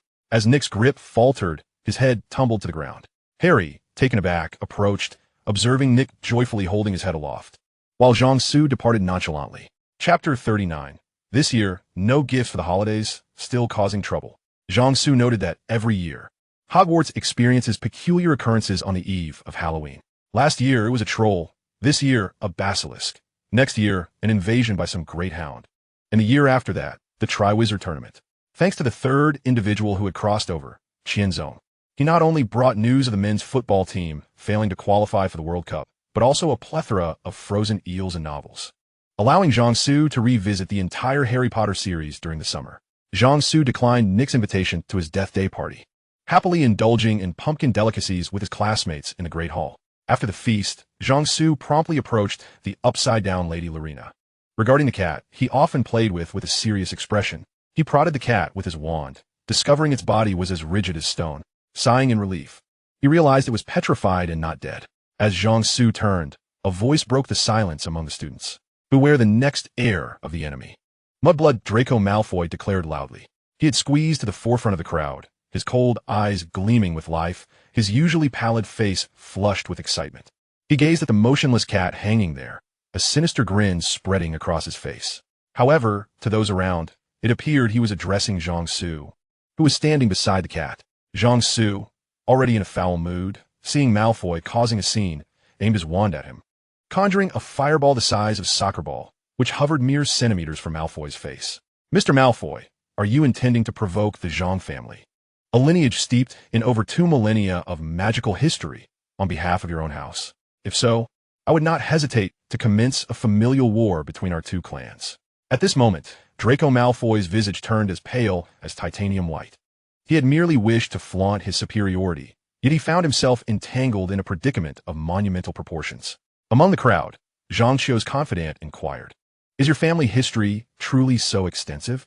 Zhang Xiu responded, "Indeed, the names of our ancestors can still be found within the history textbooks of Huaxia." The surrounding students of Slytherin, upon hearing this, found themselves grappling with a thought that lingered unspoken. Throughout all of England, only the wand maker Ollivander could rival their family's historical legacy. Fortunately, Zhang Xiu's friend refrained from probing further into the number of wizards bearing the Zhang surname. For the total populace of the Zhang family in Huaxiao exceeds that of the entire population of England by over 20 million. At this juncture, Malfoy was on the brink of collapse from anxiety. He dared not gamble on the authenticity of Jiangsu's threats. As a member of the nobility, he understood that uttering such words could transform falsehoods into reality. Even if Jiangsu were too apprehensive to eliminate him at Hogwarts, annihilating his entire family before he returned home for the holidays or upon graduation was not beyond the realm of possibility. Moreover, familial wars were matters strictly between the families involved. Any external assistance would equate to an entrance into the conflict. Given the proclivities of other families, they would undoubtedly revel in exacerbating his misfortune rather than offering any form of aid. Ultimately, Malfoy chose to prioritize his life over his pride. After Malfoy issued his apology, Jiangsu dissipated the fireball. Should Malfoy remain obstinate, Jiangsu was unperturbed. He possessed the means to employ the state's power to gradually dismantle the Malfoy family from an economic standpoint. In truth, the state anticipated someone to rise and flex its muscles. If the Malfoys were subjected to a life akin to that of the Weasley family, they would likely resort to self-harm without any external intervention. Filch, drawn by the commotion, jostled his way through the throng. Upon spotting Mrs. Norris, he staggered back in horror, clutching his face in dismay. "My cat! What has happened to my cat, Mrs. Norris?" Filch shrieked. At that moment, he caught sight of Harry. "You!" Filch exclaimed, brandishing his wand. "You killed my cat. I will make you pay for this." Jiangsu swiftly intervened, placing a hand upon Filch's elbow to numb him, then seized the wand from his grasp as his hand went limp. Filch, accustomed to laborious tasks, possessed considerable strength, and without employing some clever technique, Jiangsu's slight frame could not restrain him. Furthermore, Filch's past as a squib had left him with psychological scars, though he had ostensibly improved since becoming a wizard. The day's trauma had reignited his deep-seated issues. Jiangsu, well aware of Filch's affection for Mrs. Norris, recognized that his cries of vengeance were not mere bluster. Fortunately, at that moment, Dumbledore and a cadre of professors arrived. Dumbledore gently lifted the cat, and, accompanied by Harry and the trio, along with Professors McGonagall and Snape, proceeded to Lockhart's office, to which Jiangsu decided to follow suit. Inside Lockhart's office, Harry and his friends settled into seats, their expressions fraught with tension. Dumbledore and Professor McGonagall attended to the cat, while Snape lingered in the shadows. Filch slumped in a chair, his hands obscuring his face, unwilling to gaze upon Mrs. Norris. No one remarked upon Jiangsu's presence, fully aware of his close bond with the feline. Professor McGonagall, in particular, understood this well. Lockhart, ever the braggart, prattled on, further deepening Filch's sorrow. Unable to tolerate this any longer, Jiangsu approached Filch and reassured him. "Rest assured, Mr. Filch, Mrs. Norris has not perished. She is alive, Filch." At this, Dumbledore also rose and spoke softly, nodding in agreement with Jiangsu. "She is not dead," Filch croaked, peering through his fingers at Mrs. Norris. "But why is she so rigid as if frozen?" "She has been petrified, though the specifics elude me," Dumbledore replied. "Ask him," Filch screamed, turning his tear-streaked face towards Harry. A second-year student could not possibly achieve such a feat. It demands the most advanced dark magic. Dumbledore asserted firmly. I did not touch Mrs. Norris, Harry exclaimed loudly, acutely aware of the scrutiny upon him, including the portraits lining the walls, all of which depicted Lockhart. I believe you, Harry, at your current level of magical prowess. Simply petrifying a cat for an hour would be an admirable feat, Zhang Su defended Harry. After Snape's failed attempt to undermine Harry regarding their absence from the Halloween feast, he cast a glance at the contemplative Zhang Su and inquired, Mr. Zhang, what is your perspective? Originally, Snape had aimed to leverage Zhang Su's input to further debase Harry Potter, aware that Zhang Su valued facts and the school's regulations. However, Zhang Su sidestepped this trap and redirected the conversation. I posit that this incident is not an isolated occurrence. Upon hearing Zhang Su's assertion, everyone in the room, save for Lockhart, was taken aback. Ginny, Ron exclaimed, turning to Zhang Su with alarm. Zhang Su solemnly nodded in response to Ron. At this moment, the expressions of Dumbledore, Professor McGonagall, and Snape became grave. What have you discovered, Mr. Zhang? Dumbledore inquired with seriousness. At present, nothing definitive. This is merely my intuition. I harbor a vague sense that there exists an inherent connection, but further investigation is required, Zhang Su replied. Dumbledore regarded Zhang Su with his penetrating blue eyes for a considerable time before nodding in acknowledgement. Very well. Chapter 40. The incident occurs. On Halloween, a Sunday, the author has verified the calendar. Halloween in 992 fell on a Sunday. The students of Hogwarts were predominantly discussing two matters: the incident involving Mrs. Norris from the previous night and the howling letter received by Draco Malfoy that morning. Following the altercation between Draco Malfoy and Zhang Su, students hailing from magical families hurriedly penned letters to their homes upon returning to the dormitory. Even Percy sent a letter that night to Mr. Weasley. Despite other families viewing the Weasley clan as traitors, this sentiment only applied to Arthur Weasley and his 9 family members. The entire Weasley family, in the magical realm, constituted a force to be reckoned with. Even after the Death Eaters seized control of Hogwarts, Ginny would continue to thrive within the school. Despite Draco Malfoy's insistence upon returning to the common room that this was a misunderstanding, claiming he was referring to Hermione Granger, no one believed him. How can anyone take you seriously when you make such declarations while fixated on the cat beside Zhang Su? It was a blatant insult and provocation to label a wizard from a magical family as a mudblood, effectively negating the dignity of their entire lineage. Such a drastic action would not occur without deep-seated animosity between the families. Moreover, as a junior scion of a noble family, it was widely understood that such weighty statements would only be made with the family's consensus, akin to how a spokesperson's words reflect their government stance rather than personal opinion. That evening, Lucius Malfoy received a flurry of correspondence from various families, inquiring whether the Malfoy family truly intended to confront Zhang Su and the forces that supported him. Each family hastily expressed their desire to remain uninvolved in the matter. The tension among the families was palpable. While the younger generation was oblivious, the elders were well aware. The current head of the Malfoy family, Lucius Malfoy, had spent several years cultivating sugarcane in Zhang Su's hometown, and upon his return, Draco Malfoy would often run away. Who could tell if Lucius was harboring a desire for revenge for past grievances?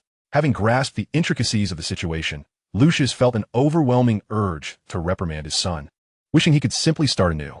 As a father, he knew his son's proclivity for pretense, which had led to an embarrassing predicament. In the dead of night, Lucius penned a letter to the families, clarifying that it was merely his son's reckless actions that had caused this turmoil. He also composed an apology in Chinese to Zhang Su, demonstrating that he had not abandoned his cultural studies despite his past endeavors in agriculture. Finally, he dispatched a stern letter to his son, with the poignant theme, "My child, your father is deeply disappointed in you." The following morning, after perusing Lucius's apology letter, Zhang Su noticed that the Slytherin house had suddenly lost 50 points in the house hourglass. Consequently, he replied with a note, indicating that since it was the reckless child who had brought about this calamity, he too would refrain from being overly concerned with the matter, as long as Lucius maintained better discipline over his wayward offspring. After breakfast, Zhang Su took a stroll outside the castle, contemplating the strategy for the days ahead. Should he guide everyone to swiftly uncover the secret of the Chamber of Secrets, and once Harry's Parseltongue was revealed, descend as a group to confront the Basilisk, culminating in a joyful feast of hot pot? Or should he provide limited guidance, waiting for a few victims to emerge before rallying the group to tackle the Basilisk, ultimately sharing in the merriment of hot pot? Leading everyone to discover the Chamber of Secrets in a short span was not insurmountable. First, Confirming the chamber's existence could simply be achieved by prompting the professor during History of Magic class. Next, determining the chamber's location could be accomplished by delving into its history. It would not take long to uncover that the victim from 50 years prior was Moaning Myrtle, making the sites of previous incidents prime areas for preliminary searches, thus facilitating the discovery of the fateful tap. At that juncture, Harry would likely reveal his Parseltongue abilities, allowing him to open the door and enable the group to confront the Basilisk. However, a pressing concern remained, ensuring the student's safety during the encounter with the Basilisk. Given its lethal gaze, a simpler method to handle the Basilisk could involve first confirming the creature's identity, then utilizing Hogwarts' broadcasting system to play the sound of a rooster throughout the school at the moment the creature emerged, thereby overwhelming it with auditory disarray. As for the Horcrux notebook, it would suffice to obtain it afterward, with numerous methods available for its destruction. Jiangsu was particularly intrigued by the prospect of testing weather equipment, such as a power plant's boilers, massive water pressure systems, and laser cutters could annihilate a Horcrux. Should he opt to follow the narrative, indulging in leisurely pursuits while occasionally dropping hints, and ultimately assemble a team to confront the Basilisk at the last moment? This was not out of the question. However, Jiangsu had never placed his faith in the storyline, for he had already altered it. Although the initial attack mirrored the narrative, the future remained unpredictable. It was entirely plausible for the Basilisk to invade the dining hall one day, seeking a meal. The crux lay in whether Jiangsu had the audacity to gamble on the plot, while his own safety was assured. The worst-case scenario from last year's Basilisk encounter involved the creature rampaging and resulting in the annihilation of Hogwarts. Nonetheless, this approach held its advantages, as it solidified the tacit understanding between Jiangsu and Dumbledore regarding the Harry Potter Warrior Development Program. Dumbledore's willingness to acquiesce to some of Jiangsu's actions stemmed from their potential to aid in the cultivation of Harry Potter, as long as it served that purpose.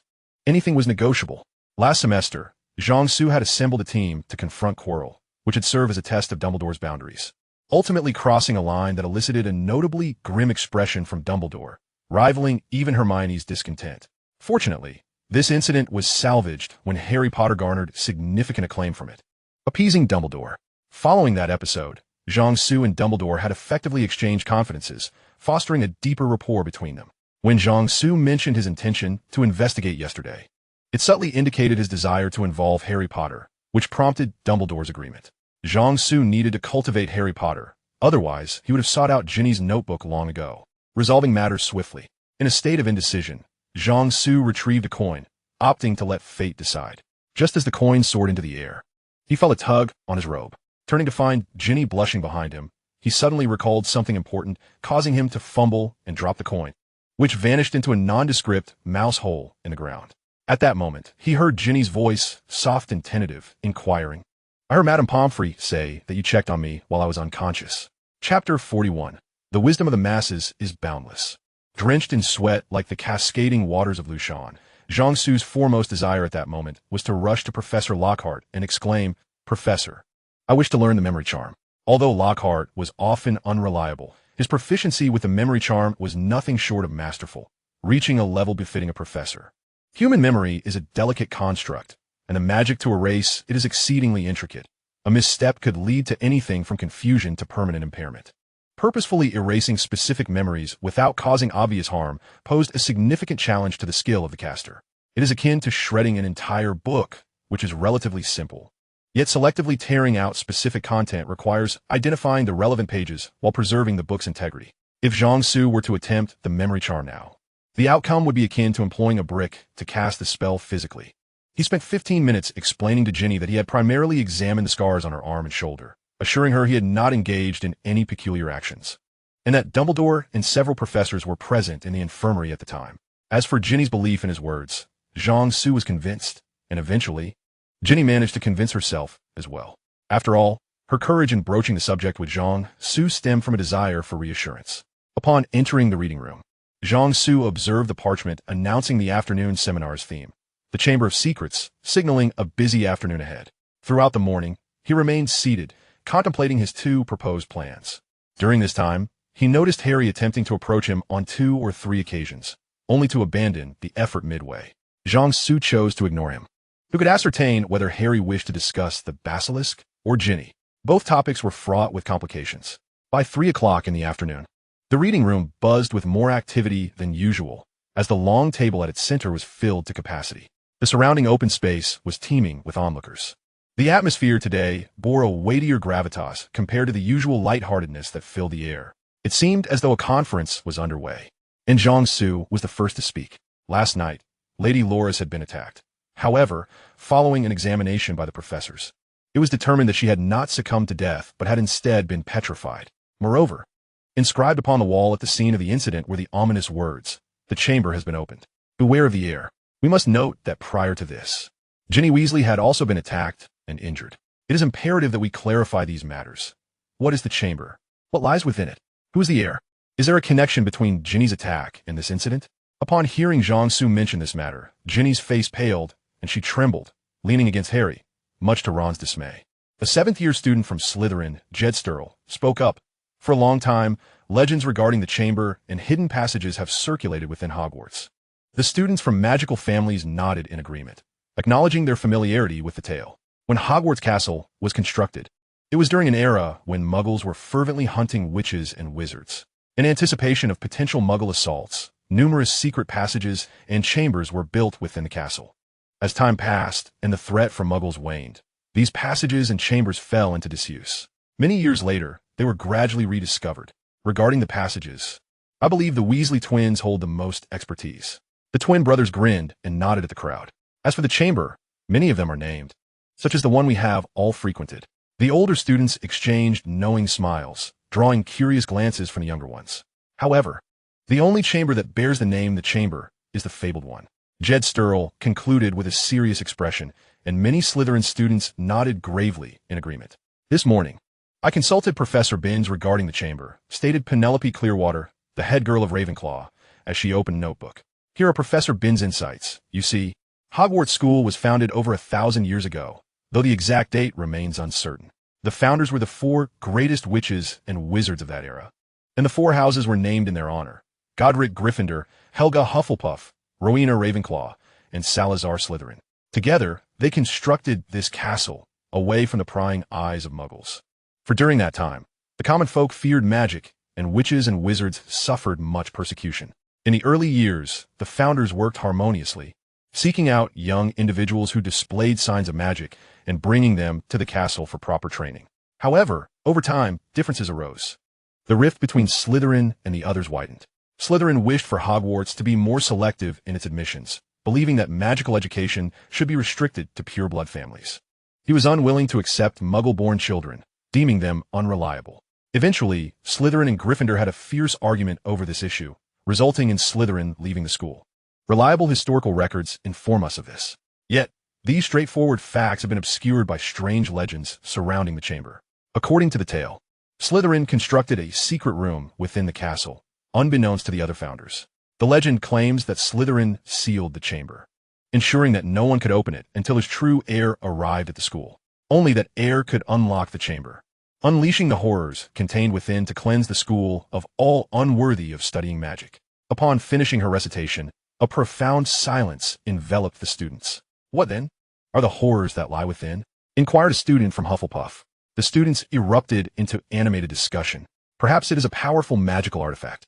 It could also be some sort of beast. If it is an artifact, how much magical potency could it have lost over 1,000 years? What kind of magical creature could survive for a millennium? If it is an artifact, could it merely petrify a cat instead of killing it? Wouldn't that be too weak? Could it be that the user cannot fully control it? If it is indeed Slytherin's creation, then only his heir could wield it, right? Or it might be a creature that Slytherin sealed away, only to be controlled by his descendant? What if the assailant of Miss Weasley is that very person? But why did they not kill her? Perhaps it is because Miss Weasley is pure blood. That person refrains from slaughtering purebloods. Could it be that Miss Weasley is Slytherin's heir? She was injured when the chamber was opened. The heir of Slytherin and Gryffindor? Perhaps that person encountered Miss Weasley while opening the chamber, injuring her, yet spared her life due to her pureblood status, merely erasing her memory. It is possible, Bonnie Wright. Do you recall where you discovered the injured Miss Weasley? The chamber might be nearby. That area has been searched by Filch at least 10 times without uncovering anything related to the chamber or the passages. I believe that the terrifying entity could be some sort of beast lying in wait at that location to attack individuals. Consequently, that cat was the unfortunate victim. The heir of Slytherin must be a student of Slytherin House, Yet all Slytherin students were present during that dinner. If it is a magical artifact, surely no one would place it there. If it were a beast, traces would remain. The same could apply to a magical artifact. The students deliberated for an extended period, yet they could not arrive at any conclusive understanding. Although some had surmised the truth, they lacked decisive organization. At this juncture, Jiangsu had grown weary of orchestrating the discussion, for he observed that the students of Hogwarts had developed a proactive approach to problem-solving. Unlike the narrative where only the trio of protagonists exhibited courage, while others merely succumbed to fear and anticipation. If Jiangsu were to overly guide and suppress the students, it might lead others to believe that he himself was the true heir of Slytherin, and that notion might indeed bear some truth. The moment this theory emerged, the number of supporters surpassed those who believed Harry Potter to be Slytherin's heir. As dinner time approached, Jiangsu concluded the discussion. Finally, he proposed several directions for further inquiry. What is the chamber? Currently, we only possess Professor Bin's account. I encourage everyone to seek out other legends and records regarding the chamber to corroborate one another. What lies within the chamber? Presently, we have two hypotheses: magical artifacts and magical beasts. Let us explore the library to see if we can find any relevant magical artifacts or creatures. As for who the heir is, I sincerely hope that the heir will reveal themselves, but that is evidently implausible. Nevertheless, I must emphasize that until we acquire conclusive evidence, we should refrain from hastily suspecting any individual. I believe that only after addressing these issues can we better analyze the attack on Ginny and its potential connections.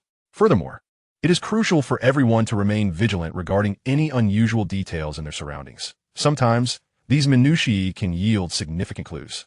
Let us gather all the leads we can find, for I am confident that we shall uncover the truth within. Chapter 42. Afternoon tea time after school. In the days following Halloween, students were engrossed in discussions about the attack on Madame Lorelei. Gradually, as no new incidents arose over the course of a fortnight, their fervor for the matter began to wane.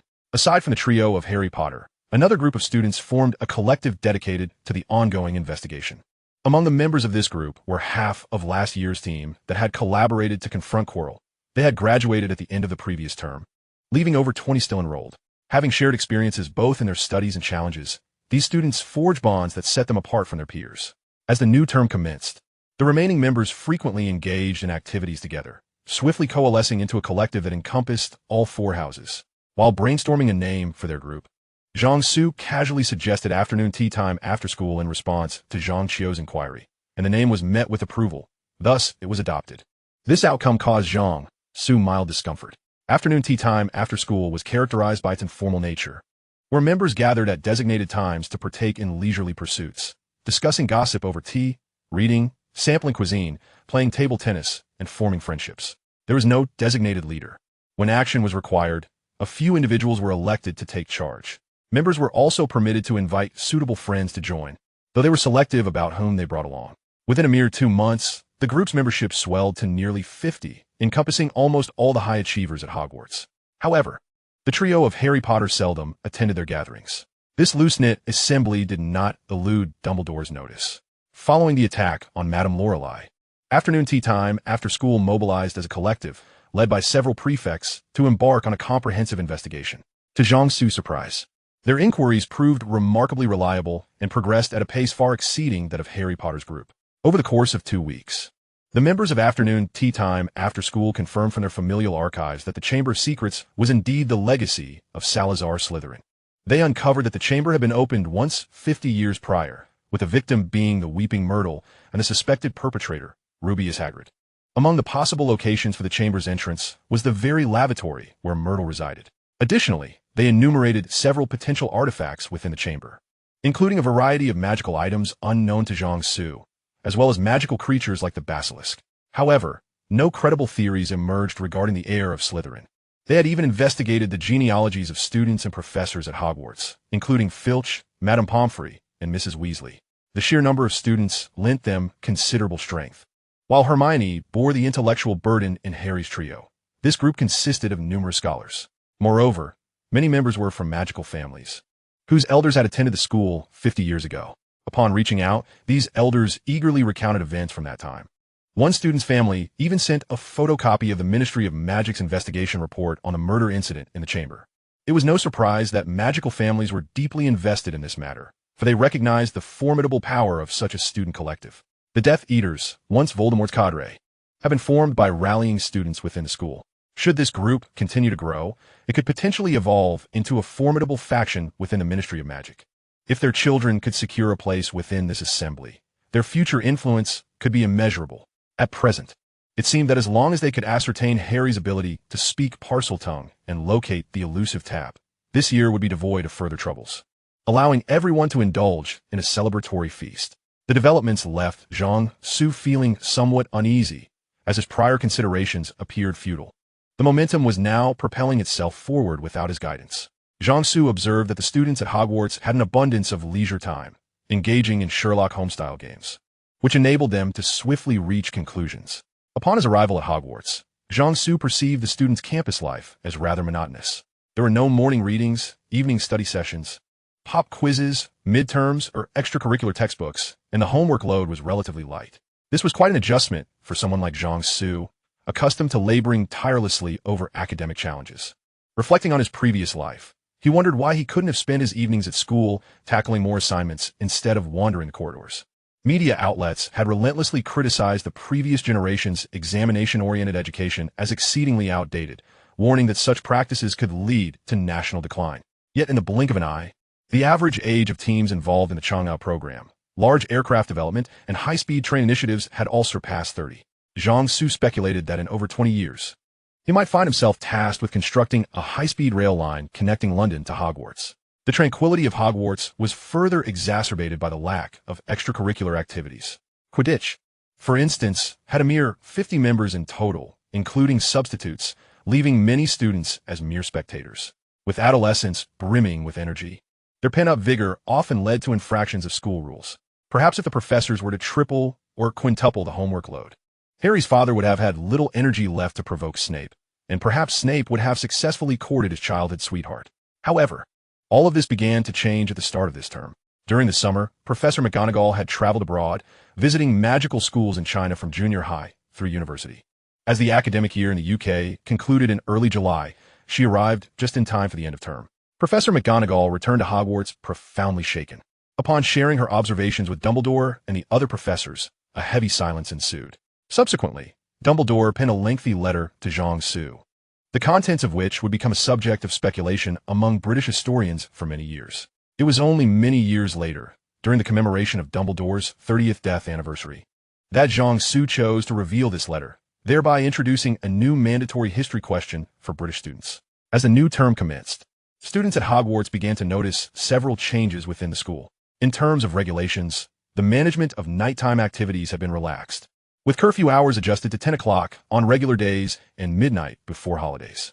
In extracurricular pursuits, Jiangsu's magical version of table tennis had gained traction across the school. Moreover, the school hinted that students were encouraged to engage in more activities of their choosing. Shortly after, students discovered an increase in the new books introduced by Jiangsu in the reading room, covering topics such as Muggle history, literature, society, economy, military, and technology.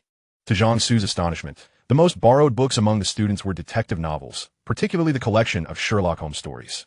Eventually, the students discovered that the school had introduced a new course called mathematics, taught by a member of a magical family that had sought refuge in the East during Voldemort's reign of terror. Through these changes, Jiangsu could foresee that, in the years to come, the British magical community would face upheaval even more severe than the chaos instigated by Voldemort. Chapter 43. The utility of close combat for wizards. Upon relaying the findings of the afternoon tea investigation to Harry and his companions, Jiangsu was met with astonishment. None of them had anticipated that their dear friend Hagrid was, in fact, a suspect in the 50-year-old Chamber of Secrets murder case. In the midst of their shock, Hermione shared the results of their own investigation with Jiangsu. Unsurprisingly, Draco Malfoy had been framed. Jiangsu remained non-committal on the matter, allowing the tumultuous relationship between Harry and Malfoy to continue unimpeded. Meanwhile, certain female factions at the school had already begun chanting slogans branding Ginny as a homewrecker. Jiangsu could not be bothered with their antics, especially since they were unlikely to stir any trouble in the near future. As the Quidditch season was set to commence this weekend, with the first match pitting Gryffindor against Slytherin. On Saturday morning, the air was thick with anticipation as the Quidditch players lined up. With a signal from their captain, they soared into the sky on their broomsticks, leaving behind the chaos of the ground. Draco Malfoy's Quidditch debut quickly turned into a nightmare. under the relentless pursuit of a rogue bludger. Harry Potter valiantly broke his arm while capturing the elusive golden snitch that hovered above Malfoy's head. It was evident that to excel as a seeker, one must possess not only keen eyesight but also acute awareness. As Jiangsu approached to inspect the rampaging bludger, he noticed Gilderoy Lockhart striding towards the incapacitated Harry.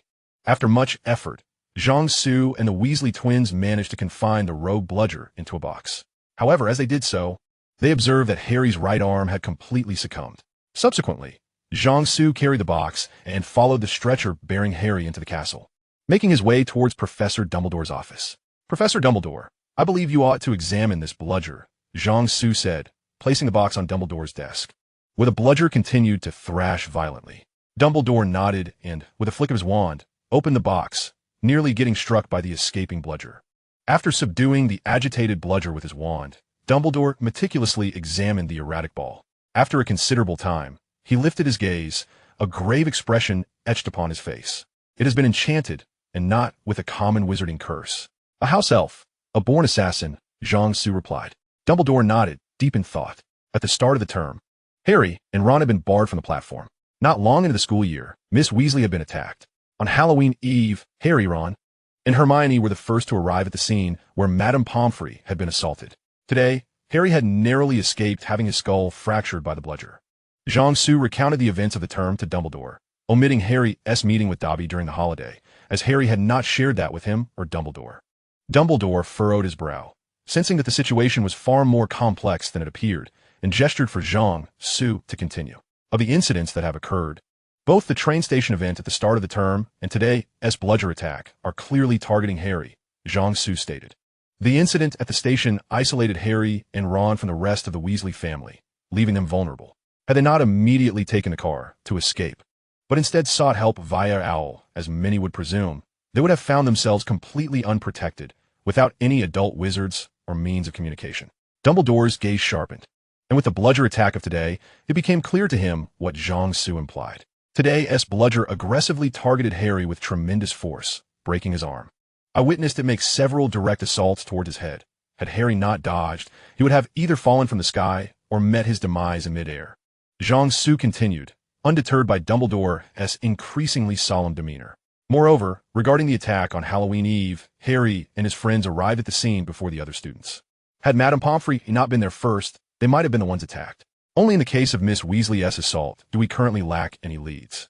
"Then who would wish to kill Harry?" Dumbledore pondered. "The prime suspects are Voldemort and his Death Eaters," Jiangsu replied, suggesting that perhaps after Voldemort's failure to procure the Philosopher's Stone at the end of last term, a plan targeting Harry had been devised. Dumbledore nodded in agreement. Jiangsu added, "If this hypothesis holds true, then following their recent failure, they will undoubtedly scheme for another attempt. Moreover, do you not find it opportune that Harry lies alone in the hospital wing tonight?" After more than 10 minutes, Jiangsu exited Dumbledore's office. Following dinner, he visited the hospital wing, only to find Harry and Ginny engaged in a flirtatious exchange. Upon noticing Jiangsu's mischievous grin, Ginny hastily fled with the tray she had been using to tend to Harry. Jiangsu had just settled onto the chair beside Harry's bed when Hagrid entered the infirmary. Observing Hagrid's less-than-stellar demeanor, Jiangsu surmised it was due to the resurfacing of the 50-year-old Chamber of Secrets case. Given the strained relationship between him and Hagrid, Jiangsu chose to leave the ward and proceeded to Madame Pomfrey's office. After delivering a note penned by Dumbledore to Madame Pomfrey, he departed under her disapproving gaze. In the dead of night, while Dobby recounted the details of his crimes to Harry, he suddenly froze, his bat-like ears trembling. Harry heard it too, the sound of footsteps echoing in the corridor. Dobby had to leave, the frightened house elf gasped. Suddenly, a loud bang reverberated, and Dobby collapsed to the ground. Harry saw a figure appear at his bedside, wand pointed at Dobby, shouting "Stupefy." It was Jiangsu's voice.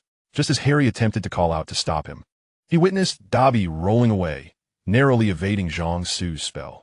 Then, lying on the ground, Dobby reached out toward Jiangsu, who suddenly felt an overwhelming force wrench his wand from his grasp. In a moment of desperation, Jiangsu snatched a bag of rock cakes from the bedside table, gifts from Hagrid during his visit, and rushed towards Dobby, wielding the bag like a meteor hammer, striking Dobby on the head with force.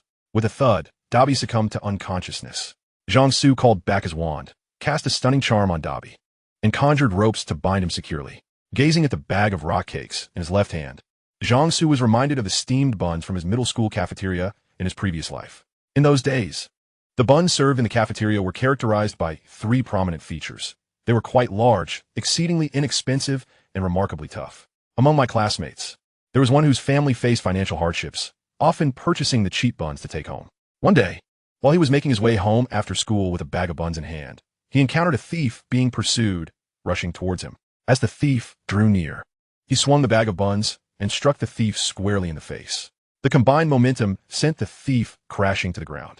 Subsequently, a commendation letter was sent from the police station, and a few students, engrossed in Duke Nukem 3D, dubbed the cafeteria's buns destruction buns. Chapter 44. Deceptively persuading Harry with evidence. Zhang. You are merely a child. Harry was interrupted by Jiangsu, who said, a killer does not have I am a killer written on their face. A competent assassin will charm you, ingratiating themselves to earn your trust, only to deliver a fatal blow when you are most at ease.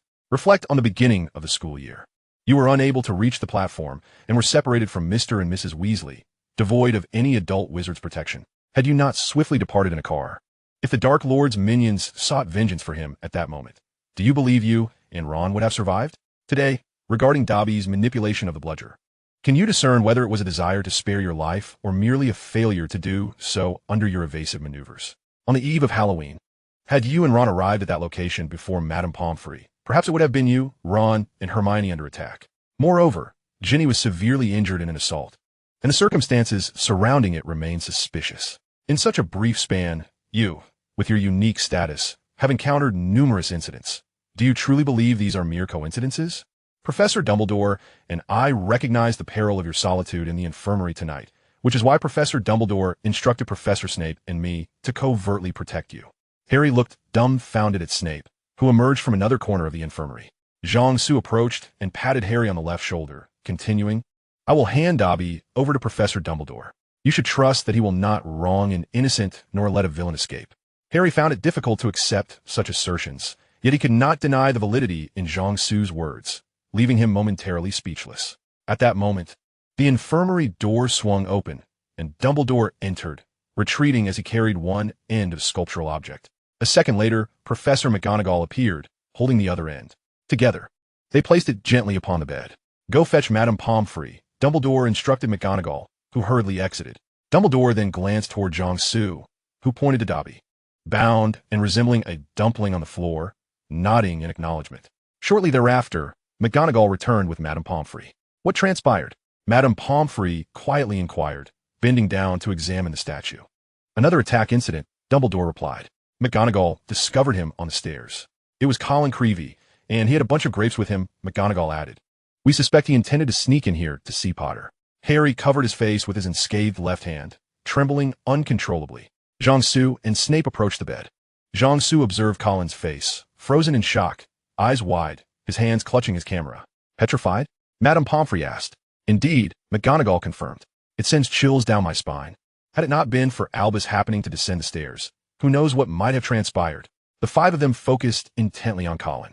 Dumbledore leaned forward and retrieved the camera from Colin's stiff fingers. Could he have captured an image of the attacker? McGonagall asked eagerly. Dumbledore did not respond. Instead, he pried open the camera's back cover. My goodness, Madame Pomfrey gasped as a plume of heat hissed from the camera. Even Harry, 3 beds away, caught the acrid scent of burning plastic. It's melted, Madame Pomfrey exclaimed in disbelief. Completely melted. What does this signify? McGonagall pressed urgently. It signifies, Dumbledore stated, that the Chamber of Secrets has indeed been reopened. Madame Pomfrey covered her mouth in shock, while McGonagall stared at Dumbledore in astonishment. But Albus, you must know who is responsible, she said. Perhaps that house elf possesses some knowledge, Dumbledore suggested, his gaze shifting to the bound Dobby on the floor. I have Veritasrum in my office, Snape interjected, uttering his first words of the night. Shortly thereafter, Dumbledore reassured Harry before departing with Dobby. Madame Pomfrey also left after inspecting Harry's hand. Jiangsu followed McGonagall out, saying, Professor McGonagall, may I impose upon your time? Could you take me to the place where Colin Creevey was found? McGonagall regarded Jiangsu for a moment before nodding. At that juncture, Snape caught up with him. Addressing Jiangsu, Mr. Jiang, your performance tonight was quite lacking. In the infirmary, Jiangsu and Snape had distinct roles. Snape was responsible for preventing the target from disapparating, while Zhang Su was tasked with apprehending him. The outcome was that Snape executed his duties commendably, whereas Zhang Su nearly faltered. With a smile, Zhang Su remarked to Snape, "Professor Snape, I realize my skills are insufficient. Would you kindly teach me a few techniques?" Familiar with Zhang Su, Snape non-committally nodded, and after a brief pause said, "Come to my office tomorrow." He then turned and headed towards his office in the basement. "Professor McGonagall, would you also impart some techniques to me?" Zhang Su turned to her. "What would you like to learn?" McGonagall inquired. "Animagus, are you not concerned you might end up as a fish?" Zhang Su, "Come to my office when you have the time." "We have arrived," McGonagall announced. The crime scene was at the top of a staircase leading down to the corridor, where a bunch of grapes lay undisturbed. After confirming Colin's position at the time of his fall, Zhang Su stepped forward.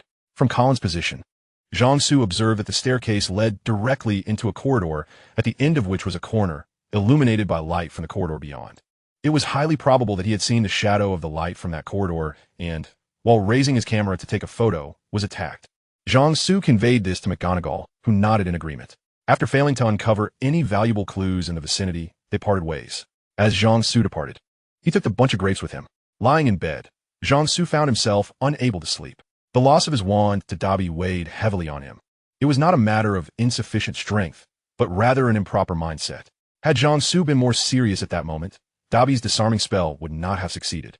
Had it not been for Zhang Su's unwavering spirit for close combat, nurtured since childhood through military boxing with his father, he would have found himself in the same predicament as other wizards. Losing his wand would equate to surrender. Upon arriving at Hogwarts, especially after single-handedly defeating the Basilisk thanks to his equipment, Zhang Su developed a somewhat arrogant attitude, leading him to underestimate his foes and disregard the teachings of his forebears about the importance of respecting one's enemies strategically. Upon realizing his folly, Zhang Su pondered how to enhance his abilities as he drifted into slumber. Chapter 45. A Peaceful and Serene Sunday. The following day, after breakfast, Zhang Su made his way to Professor Snape's office. After exchanging pleasantries, he settled himself at Snape's desk. Snape pushed a piece of parchment towards him, fixing his gaze upon Zhang Su's eyes, and stated, "I hope you can agree to one matter." "To protect Harry?" "Certainly," Zhang Su replied. Snape appeared slightly taken aback, then nodded and slid the parchment closer to Zhang Su. As Zhang Su internally mocked Snape's prideful demeanor, he examined the parchment, which contained the incantation and counter-curse for the stunning spell. "This is quite a valuable gift," Zhang Su mused, recognizing that Snape was genuinely investing in Harry's welfare. After overhearing Zhang Su's remarks about Harry, Snape had gained a new understanding of the dangers Harry faced and sought to secure a new ally for him. Zhang Su discerned Snape's intentions and willingly agreed to protect Harry, as it was a task that suited him well. Last year, Zhang Su had, through various excuses, procured Snape's old potions textbook, and he had self-studied the stunning spell. Its potency had been tested during a family outing last summer when they utilized it to chop firewood.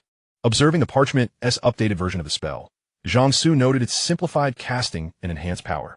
After consulting Snape regarding a few details of the incantation, he transfigured a wooden post and cast the stunning spell upon it, penetrating it deeply. Following further inquiries with Snape, he left the office and headed straight to the room of requirement to practice. When hunger struck, Zhang Su arrived at the dining hall only to discover that lunch had just concluded. Famished, he ventured to the kitchen, where he requested a piece of lamb from a house elf, which he magically froze and sliced thinly. After preparing noodles, he placed them in a bowl, along with the sliced raw lamb, cilantro, scallions, chili, minced ginger, salt, pepper, Sichuan pepper, and pickled cabbage. Finally, he ladled piping hot lamb bone broth into the bowl, covered it, and allowed it to steep. A fragrant bowl of lamb noodles was thus created. Do not inquire why Hogwarts kitchen stocked scallions, cilantro, noodles, and pickled cabbage. There are even bean sprouts growing in a corner. Having finished his lamb noodles, Zhang Su had just exited the kitchen when he overheard several passing Badger House students discussing Colin's attack from the previous night. Shortly thereafter, he received a message from a paper crane summoning him to the scene of the incident. Upon arriving, he found a large crowd had already gathered, comprising not only students, but also Professor McGonagall and two unfamiliar adult wizards. After inquiring among familiar students, Zhang Su learned that the two unknown wizards were representatives from the Ministry of Magic. He was somewhat astonished by the ministry's prompt response. However, recalling that many students had been riding home during afternoon tea to inquire about the Chamber of Secrets, he realized the matter had already stirred considerable concern among parents. Now that a student had been harmed, a cadre of influential parents was exerting pressure, compelling the ministry to take action. The students present were primarily those who had participated in the afternoon tea discussions, and together they endeavored to recreate the scene of Colin's assault. A first-year student of similar stature to Colin acted out the role, while a group of older students manipulated the scenario. After greeting Professor McGonagall, Jiangsu produced the bunch of grapes that Colin had been holding when he encountered trouble and placed them where they had fallen. Colin had these grapes with him last night. They were still here when Professor McGonagall and I arrived. Jiangsu informed the students engrossed in discussion. The group then began to examine the grapes closely. The collective intellect of the crowd proved boundless. Aside from the slight damage from falling and Jiangsu having sampled a couple, the grapes showed no signs of harm, leading them to eliminate several high-powered spells from consideration and confine their focus to magic resembling the sound of mandrakes or the fabled gaze of Medusa. After handing the grapes over to Harry, Jiangsu resumed discussions with the group about what Colin had witnessed the previous night.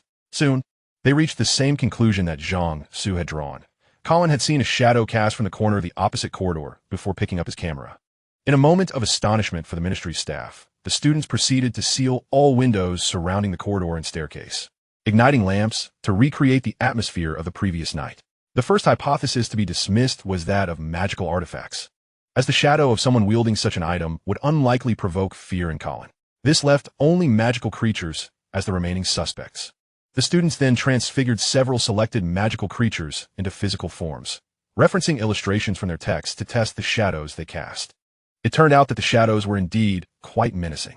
At this juncture, the investigation reached an impasse, leading to a lengthy discussion before the gathering dispersed, leaving behind a smug Professor McGonagall and two bewildered ministry representatives. Afterward, Jiangsu ventured alone from the castle toward the greenhouse. Along the way, he spotted Harry and his companions heading towards Hagrid's hut, presumably to offer comfort regarding his past being unearthed. Hogwarts had become quite opulent, with the newly constructed greenhouse not only cultivating herbs, but also featuring 2 additional rooms dedicated to vegetable farming. These greenhouses were magically enhanced, regardless of the severe winter outside. The internal temperature remained above 20 degrees Celsius. Jiangsu had noticed the scarcity of cilantro in the kitchen earlier, and resolved to plant a fresh batch, lest there be none available upon returning from the Christmas holiday. The thought of enjoying a steaming bowl of yam and lamb soup adorned with cilantro on a frigid winter night warmed his spirit. As Jiangsu removed the seed from their shell and placed them in a pot, adding water, he anticipated that in 2 days, the seeds would absorb enough moisture to be placed in a damp cloth for germination.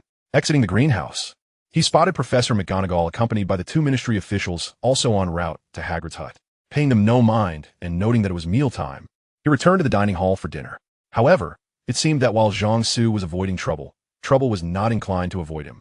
After finishing dinner, Jiangsu engaged in a game of table tennis with Justin Finch-Fletchley at the newly constructed ping-pong table beside the snowy waterfront garden.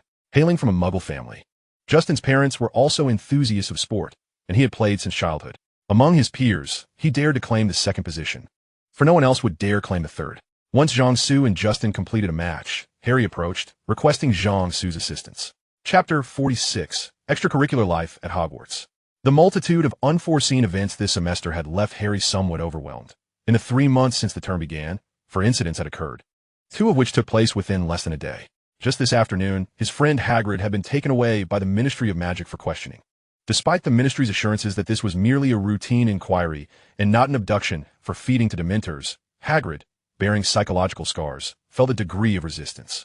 Ultimately, it was Professor McGonagall who conveyed Dumbledore's certification, assuring Hagrid that he would not be subjected to such a fate, which allowed him to leave with the Ministry officials with a modicum of relief. Observing the disgruntled trio of Harry, Ron, and Hermione, Jiangsu remained unfazed.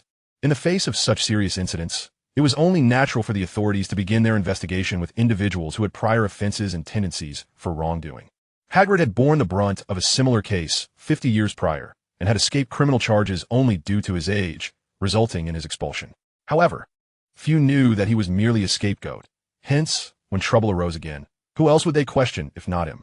From Harry's account, Jiangsu learned that Hagrid had left behind a clue about following the spiders. When Harry and the others departed from Hagrid's hut, they unexpectedly encountered a multitude of spiders marching in a line from the castle towards the Forbidden Forest, leading them to believe that the answers they sought lay within. To venture into the Forbidden Forest under the cover of night, Harry and his friends sought Jiangsu to procure protective gear. Jiangsu, bemused, observed the trio, who treated their reckless pursuits as extracurricular activities, lamenting their penchant for danger. Were it not for their protagonist's aura, these reckless youths would have met their demise several times over during their years at Hogwarts.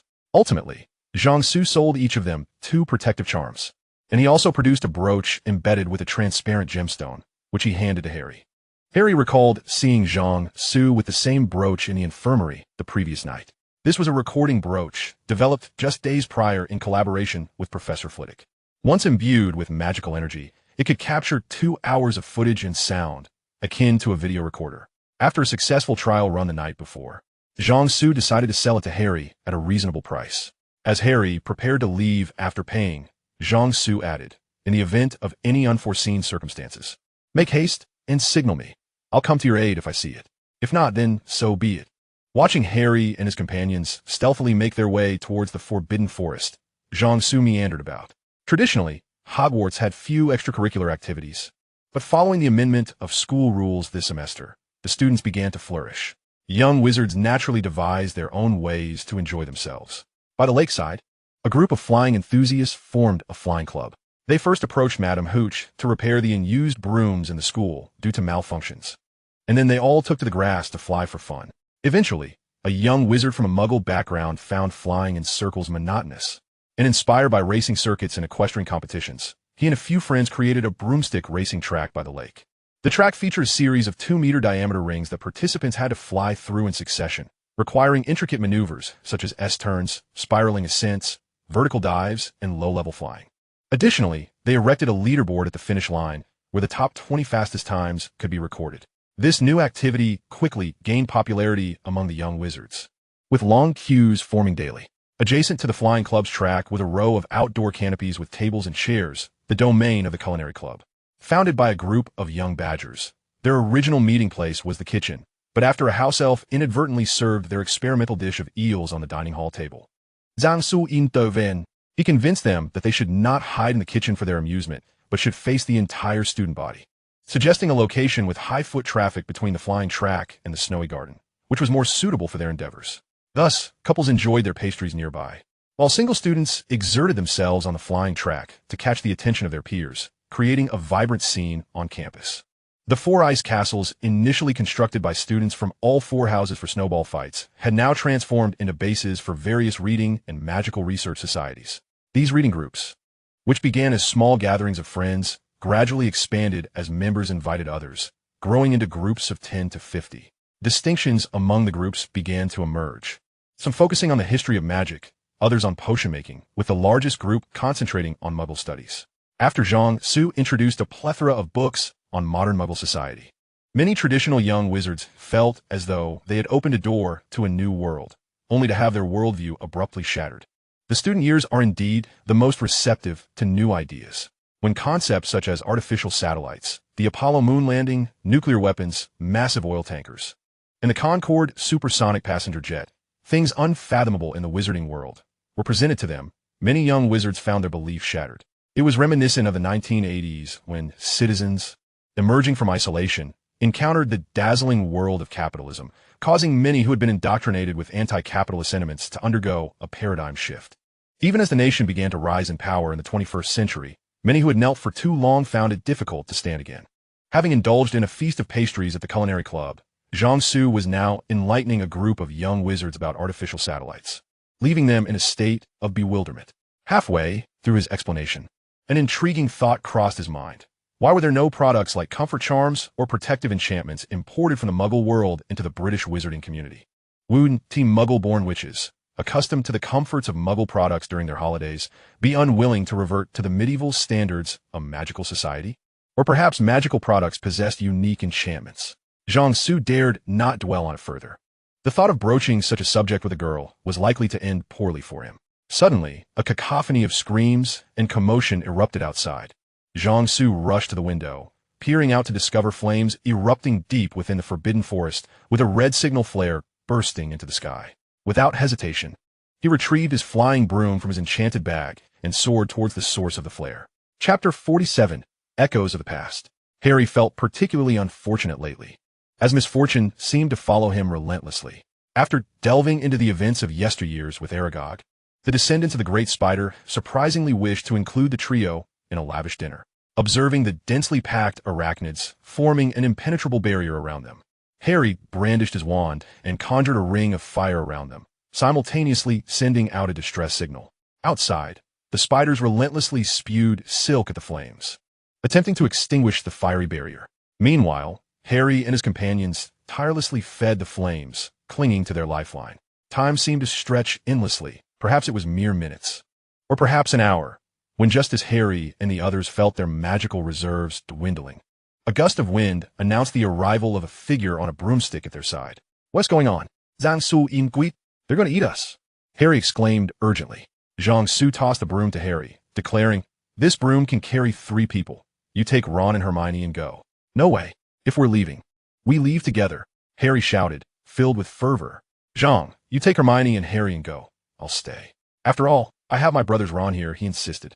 Zhang Su retorted, "Who told you I only have this one broom?" With that, he produced several grenades from his enchanted bag and hurled them around, causing chaos among the spiders that were attempting to breach the fire barrier. At this revelation, Harry and his friends remembered that Zhang Su possessed a wondrous bag capable of holding numerous items. It seemed entirely plausible that it could house 2 flying broomsticks. In that moment, they noticed a stark change in Zhang Su's demeanor. His expression was devoid of the usual joviality and instead mirrored an icy disdain, reminiscent of Snape's gaze upon Harry. Without further words, Harry and the others mounted the broom and took flight. A few spiders attempted to ensnare them with silk, but they were thwarted by fireballs soaring from the ground. Zhang Su, however, did not depart immediately. After tossing 2 grenades towards Aragog, he seized the last flickers of flame for cover and retrieved a wand from his bag, one that was nearly as tall as he was. This wand, crafted based on the design of the Essadar life staff from a game he had played in his previous life, was his ultimate weapon. Sponsored by his dear friend Zhao Lao and completed just that summer, it was one of his trump cards. For a wizard, a wand serves as a tool to stabilize magical output. If a wizard can master their own magic, they can cast spells wandlessly. The incantations, too, resonate like music, evoking varied emotions that can influence one's magical flow and, consequently, the efficacy of their spells. Mispronouncing an incantation is akin to a military unit playing a charge call when they should be issuing a retreat order. A wizard capable of precise control over their magic can naturally cast spells in silence. Moreover, a wand functions similarly to a loudspeaker if it possesses a magical source. It becomes an amplifier. Wands are chosen by their owners, and mass-produced wands merely minimize the discordant side effects. Ron still wielded his second brother's wand, and Neville used his father's wand last semester, illustrating that the drawbacks of using another's wand are minimal. However, enhancing the bond between the user and the wand during its creation deepens their compatibility. For instance, Fleur's wand contained hair from her grandmother, allowing her to wield it effortlessly. While it proved cumbersome for Zhang Su, the wand he held now was made using a vial of his own blood drawn at a hospital, rendering it uniquely suited to him. Others, even Zhao Lao, would struggle to use it effectively, unless, of course, it was used merely as a bludgeon. Zhang Su's wand was adorned with several sizable purple crystals, each storing magical energy to provide him with an additional surge of power, enabling him to unleash formidable magic in brief bursts. He recognized that his mindset was faltering. Witnessing Harry and his friends tirelessly reinforcing the fire barrier had evoked haunting memories of his final moments in his past life. That day, while dining with his then-girlfriend at a hot pot restaurant on the 2nd floor of a mall, they encountered the son of the restaurant owner, who, having lost money gambling, sought retribution by setting the establishment ablaze when his father refused to pay. The fire erupted near the entrance, prompting him and another young man to shatter the glass facade and fashion a rope from tablecloths to help others escape. However, the flames spread rapidly, igniting the festive decorations in the ceiling. As he and the other young man carried a terrified mother and daughter to the window, the ceiling collapsed, and he could only watch as the flames consumed them. When he finally managed to get the girl to the window, an explosion echoed behind him, plunging him into darkness. And when he awoke, he found himself reborn. Initially, he harbored resentment towards the arsonist, lamenting the years of toil he had invested, only to see his aspirations dashed. It wasn't until he discovered himself in a world of magic that he diverted his focus. Old grievances resurfaced, and Zhang Su felt an overwhelming need to vent his pent-up frustrations. As other students, alerted by the distress signal, raced to fetch their brooms from the flying club to head towards the Forbidden Forest, they witnessed a sudden surge of fire erupting within, followed by a series of explosions. Upon reaching the edge of the Forbidden Forest, they encountered Harry and his companions, and upon learning that Jiangsu remained inside, they hastened towards the source of the flames and sounds of destruction. When the Weasley twins arrived in their recently repaired flying car, they beheld a vast area of the forest resembling the aftermath of a dragon-esque fiery onslaught, littered with charred trees and the remains of scorched spiders. As they descended, they discovered Jiangsu and Dumbledore standing before a burning chasm in a hollowed-out area. Chapter 48. The Killing Curse in the Dueling Club. The events of that Sunday night in the Forbidden Forest became the talk of the student body in the ensuing days. The video brooch that Jiangsu had whimsically sold to Harry recorded every moment of the trio's venture into the forest, capturing the intricate details of Aragog's recounting of the Chamber of Secrets incident 50 years prior, the ravenous spiders lurking deep within the woods, and the valiant defense put forth by Harry Potter and his companions behind the fire barrier. As for the events following the departure of Harry and his companions, upon the arrival of the twins, they discovered both Jiangsu and Dumbledore present, neither of whom broached the specifics of the incident. Thus, the students speculated that Dumbledore had arrived just in time to incinerate the spiders, while Jiangsu merely contributed a trivial effort. In reality, however, Jiangsu unleashed a barrage of fireballs with his equipment, targeting any creature with more than 2 legs to ensure it met a fiery fate. That night, the majority of the spiders that had gathered for a feast perished, leaving only a few on the periphery to escape. Aragog, under Jiangsu's relentless assault, was reduced to charred remains. The spider nest became a casualty of Jiangsu's transfiguration experiments, as he poured over 100 liters of gasoline, approximately the equivalent of a standard oil barrel, into the den, igniting it with a fireball and discovering that the transfigured gasoline was indeed flammable. When Dumbledore made his appearance, Jiangsu was already preparing to conclude his endeavors and return home for a wash and rest. The spiders that narrowly escaped were soon scattered after the demise of Aragog and Mozag, subsequently facing a full-scale onslaught from the Centaur tribe, resulting in near-total annihilation. From that day forth, the once dominant spider family in the Forbidden Forest began its decline. With video evidence revealing the truth, Hagrid's suspicions were alleviated and he was swiftly released. Upon returning to Hogwarts, Hagrid, upon learning of the slaughter of Aragog and Mozag, who sought to feast upon Harry and his friends, fell into a deep melancholy for several days. During afternoon tea following classes, the students, based on Aragog's account and the traces of webs within Hogwarts Castle, quickly deduced that the monster within the Chamber of Secrets was indeed a basilisk and began to devise a series of countermeasures. Meanwhile, Jiangsu was preoccupied with the arduous task of drafting a letter to Fleur and Gabrielle, assuring them that the Chamber of Secrets posed no threat to him. Following the opening of the chamber, the parental circles were abuzz with concern, and news reached France, heightening the Fleur sisters' anxiety for Jiangsu's safety. At the same time, the students of Hogwarts were fraught with trepidation, fearful of becoming the next victim after Colin Creevey. Consequently, the entire school commenced a fervent pursuit of various protective charms, with an array of onions, amethyst, and fairy wings becoming prevalent on campus. The most reliable among them were the magical talismans sold by Jiangsu. The reputation of the talismans imbued with the shielding charm was highly regarded, with many students purchasing them, leading to a temporary shortage. Time progressed amidst the students' anxious atmosphere, ushering in the second week of December, during which the heads of the houses began compiling lists of students remaining at Hogwarts for the Christmas holiday. Jiangsu declared that he had plans for Christmas and would not be staying. According to the French Napoleonic Code, the legal marriage age for girls was set at 5 years until it was amended to 8 for both genders 2 centuries later. In the year 992, Fleur turned 5. Thus her family consented to her spending time with Jiangsu during the Christmas break, while Jiangsu mused that it was not a matter of incompetence on his part, but rather that the timing was not yet right. Shortly thereafter, a notice was posted on the Hogwarts bulletin board announcing the establishment of a dueling club. At 8 o'clock that evening, the dining tables vanished, and a gilded stage emerged along one wall, illuminated by hundreds of floating candles, while the ceiling transformed into a velvety, dark expanse. Nearly all the students gathered, jostling with excitement, each clutching their wands. Students clustered with their friends, while the group that had previously congregated during afternoon tea stood together, having organized similar activities privately several times. Although these gatherings were primarily composed of single students united for various purposes, they inadvertently fostered improvement in their skills. As several students often vied for the attention of a particular girl, They would first engage in friendly competition, with the victor earning the right to approach her, resulting in a rather intense rivalry. When Lockhart and Snape appeared on stage, many were taken aback by the unlikely pairing of the school's most flamboyant professor and the most brooding, sparking curiosity among the audience, while some students from obscure groups were already concocting elaborate narratives in their minds. Following Lockhart's self-promoting opening remarks, he and Snape turned to each other and bowed. While Lockhart performed an elaborate display with his hands during his bow, Snape merely rolled his eyes in impatience. Subsequently, Snape cast a disarming spell, sending Lockhart flying across the stage. Jiangsu, seated in the front row, watched in disbelief at Snape's unexpected maneuver, thinking to himself that while Snape had shouted Expelliarmus, the spell clearly seemed to be something else entirely. The disarming spell was intended to merely disarm the opponent, yet Snape's action had sent Lockhart hurtling across the stage.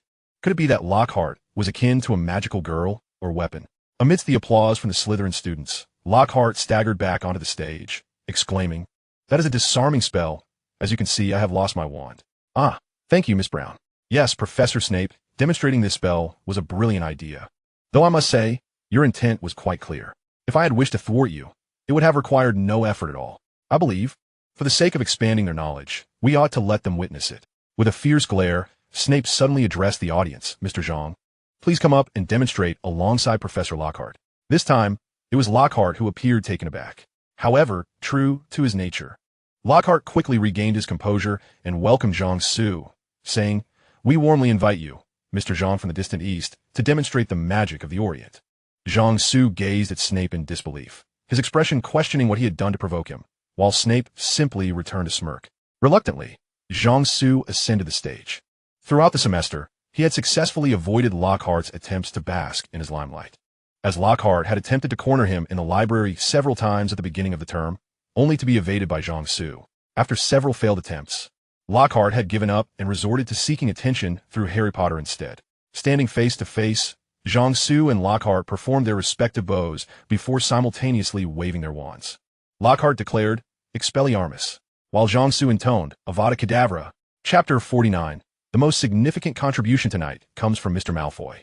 The Killing Curse, originally known as the Forgiveness Curse, emits a green light from the wand when cast. When it was first invented, it was intended to forgive the recipient once they were struck by the spell.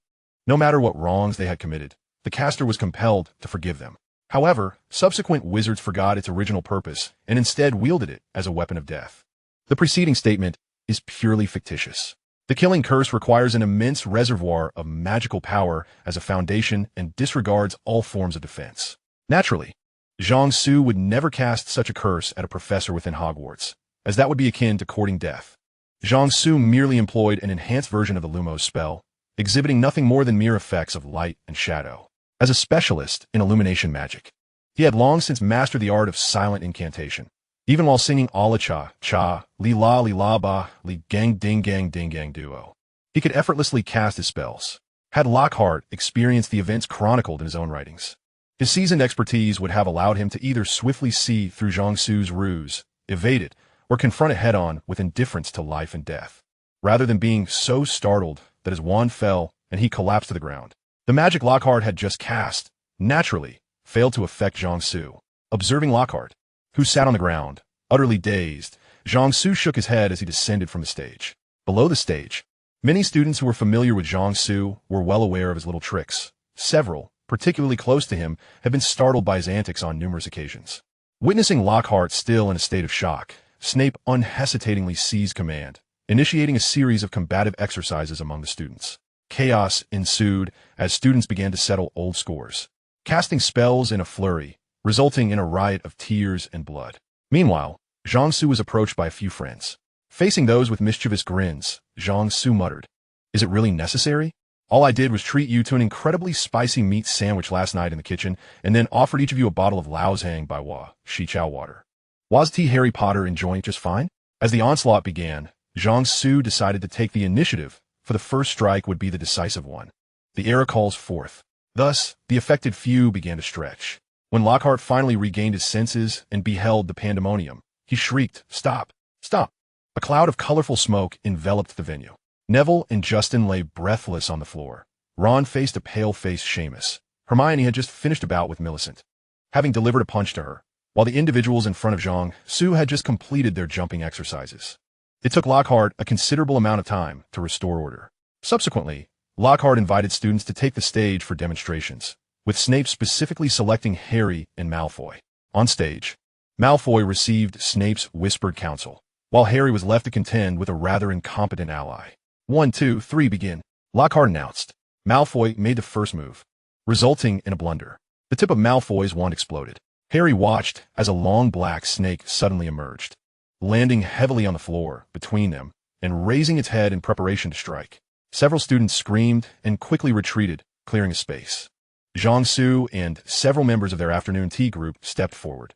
They had recently been discussing strategies to deal with a basilisk, so confronting the snake before them was hardly problematic.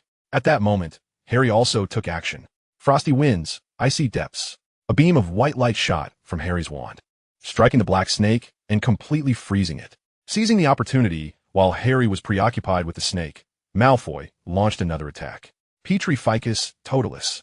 Harry reluctantly abandoned his spell against the snake, hastily dodging Malfoy's incantation. However, the front half of the snake was already encased in ice, rendering it harmless.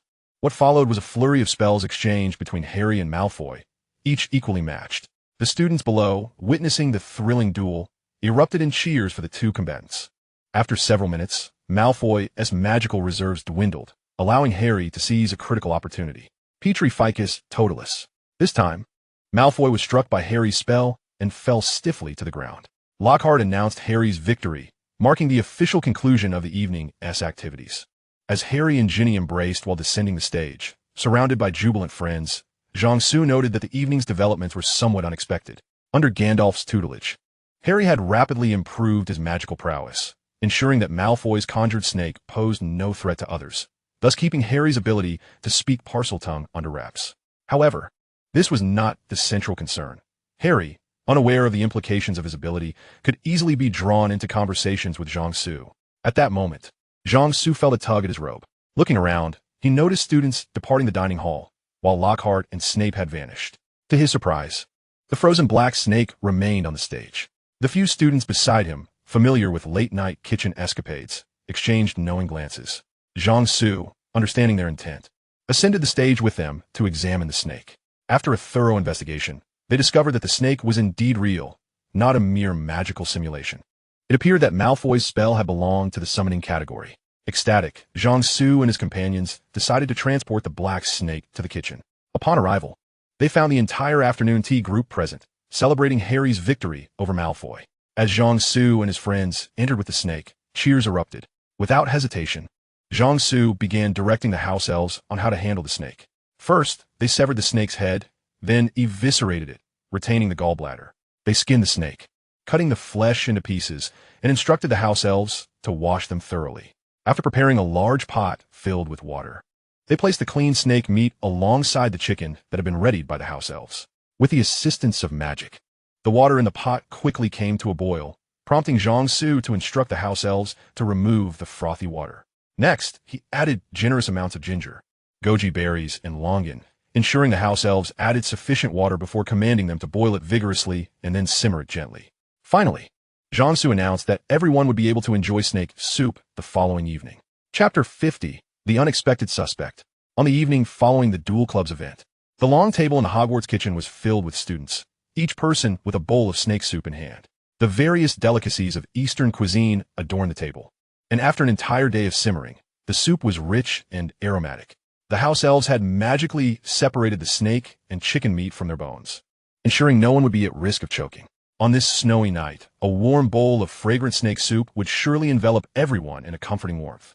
Although the emblem of Slytherin House features a serpent, the Slytherin students present thoroughly enjoyed their meal, despite the lively chatter among many students. The overall atmosphere in the kitchen remained subdued. The cause was the earlier incident that morning, where Hufflepuff student Justin Finch-Fletchley and the ghost nearly headless Nick had been attacked. The first to discover them was Peeves the Poltergeist. Amidst the chilling cries of Peeves, students and professors attending classes nearby swiftly converged upon the scene of the incident. They beheld Justin Finch-Fletchley sprawled upon the floor, his body cold and rigid, a visage of sheer terror frozen upon his face, his eyes vacantly fixed upon the ceiling. Meanwhile, Nick had transformed from a pale, translucent figure to one enveloped in darkness, immobile and suspended a mere 6 inches above the ground.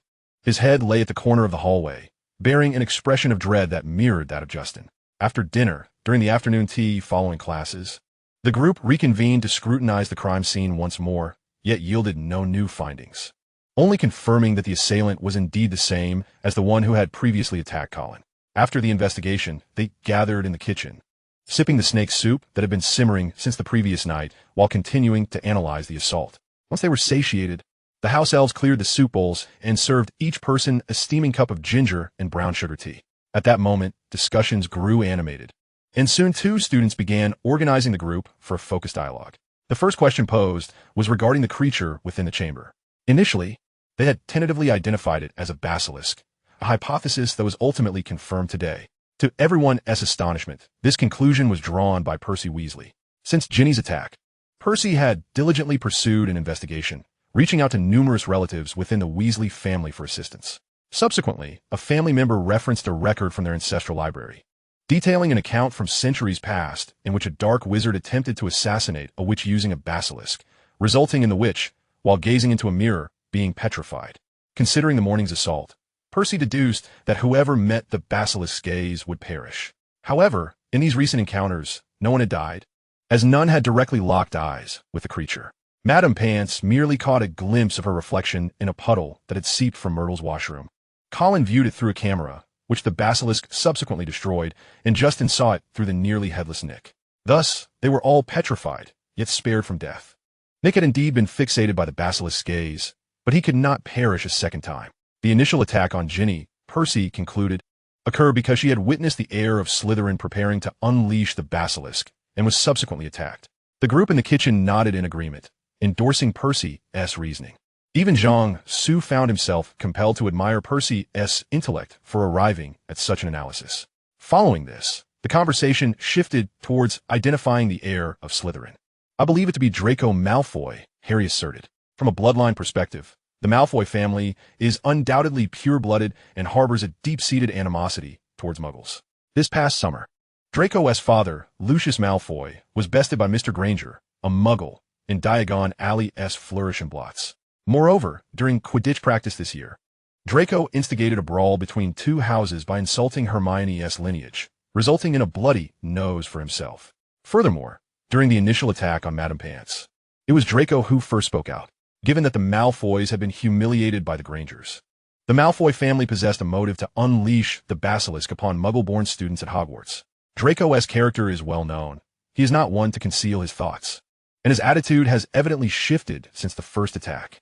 Upon concluding his statement, a silence fell over the group, as they found Harry's reasoning to be quite compelling. Even Zhang Su was at a loss for words, recognizing the complex dynamic between these 2 adversaries. It was a pity that Draco seldom attended their gatherings. Otherwise, the current discourse would undoubtedly have been more intriguing. However, after some deliberation, Harry's theory was refuted. Numerous students from magical families attested to the fact that the Malfoy family bore no trace of Slytherin lineage. After all, lineage studies are a serious matter within the magical community, where even the slightest error is unacceptable. Ultimately, even Ron, the bloodline expert among Harry's trio, conceded, prompting Harry to quiet down. Subsequently, a student from Ravenclaw proposed an unexpected candidate, Professor Gilderoy Lockhart. The reasoning was straightforward. Lockhart's behavior this semester starkly contrasted with his self-portrayal in his autobiography. Not only had he failed to handle even a Cornish pixie, but he also appeared utterly dazed after being startled by Zhang Su. In class, he demonstrated a lack of professionalism, merely reciting from his script and delivering hollow theatrical performances while evading questions posed by students. His conduct drew comparisons to last year's infamous Professor Quirrell. As this theory was presented, the students erupted in fervent discussion. The more they debated, the more convinced they became of Lockhart's potential involvement, even swaying Hermione, typically his most ardent supporter. Eventually, they reached a consensus on several possibilities. Perhaps the real Lockhart had been swapped out, and the one at Hogwarts was an imposter. Or he might have been ensnared during his travels. Alternatively, Lockhart could be colluding with the true heir of Slytherin, wielding that person's token to manipulate the creature within the chamber.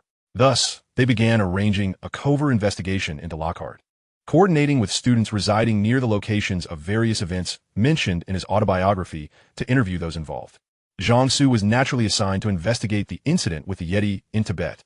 The unfolding events left Jiangsu speechless, as the wheel of history appeared to be rolling towards a proverbial ditch. After pondering for a while, he decided to abandon his ruminations and simply enjoy the Christmas holiday. Chapter 51. The holiday arrives. At long last, the Christmas holiday had arrived, and the students of Hogwarts were departing en masse to reunite with their families. Jiangsu, however, had already set off for France early in the morning via the Fleur network, where he would spend the holiday with Fleur, and in the final 2 days of his stay, they would visit Beauxbatons Academy of Magic to catch up with old friends. Upon his arrival at Fleur's residence, Jiangsu was met with a warm welcome. The moment he reached the gate, Gabrielle rushed out to greet him. After playfully tousling Gabrielle's little face, he took her hand as she chattered excitedly and made his way to the door. After embracing Fleur, the trio entered the house together. After exchanging pleasantries with the Delacours, they settled down to chat.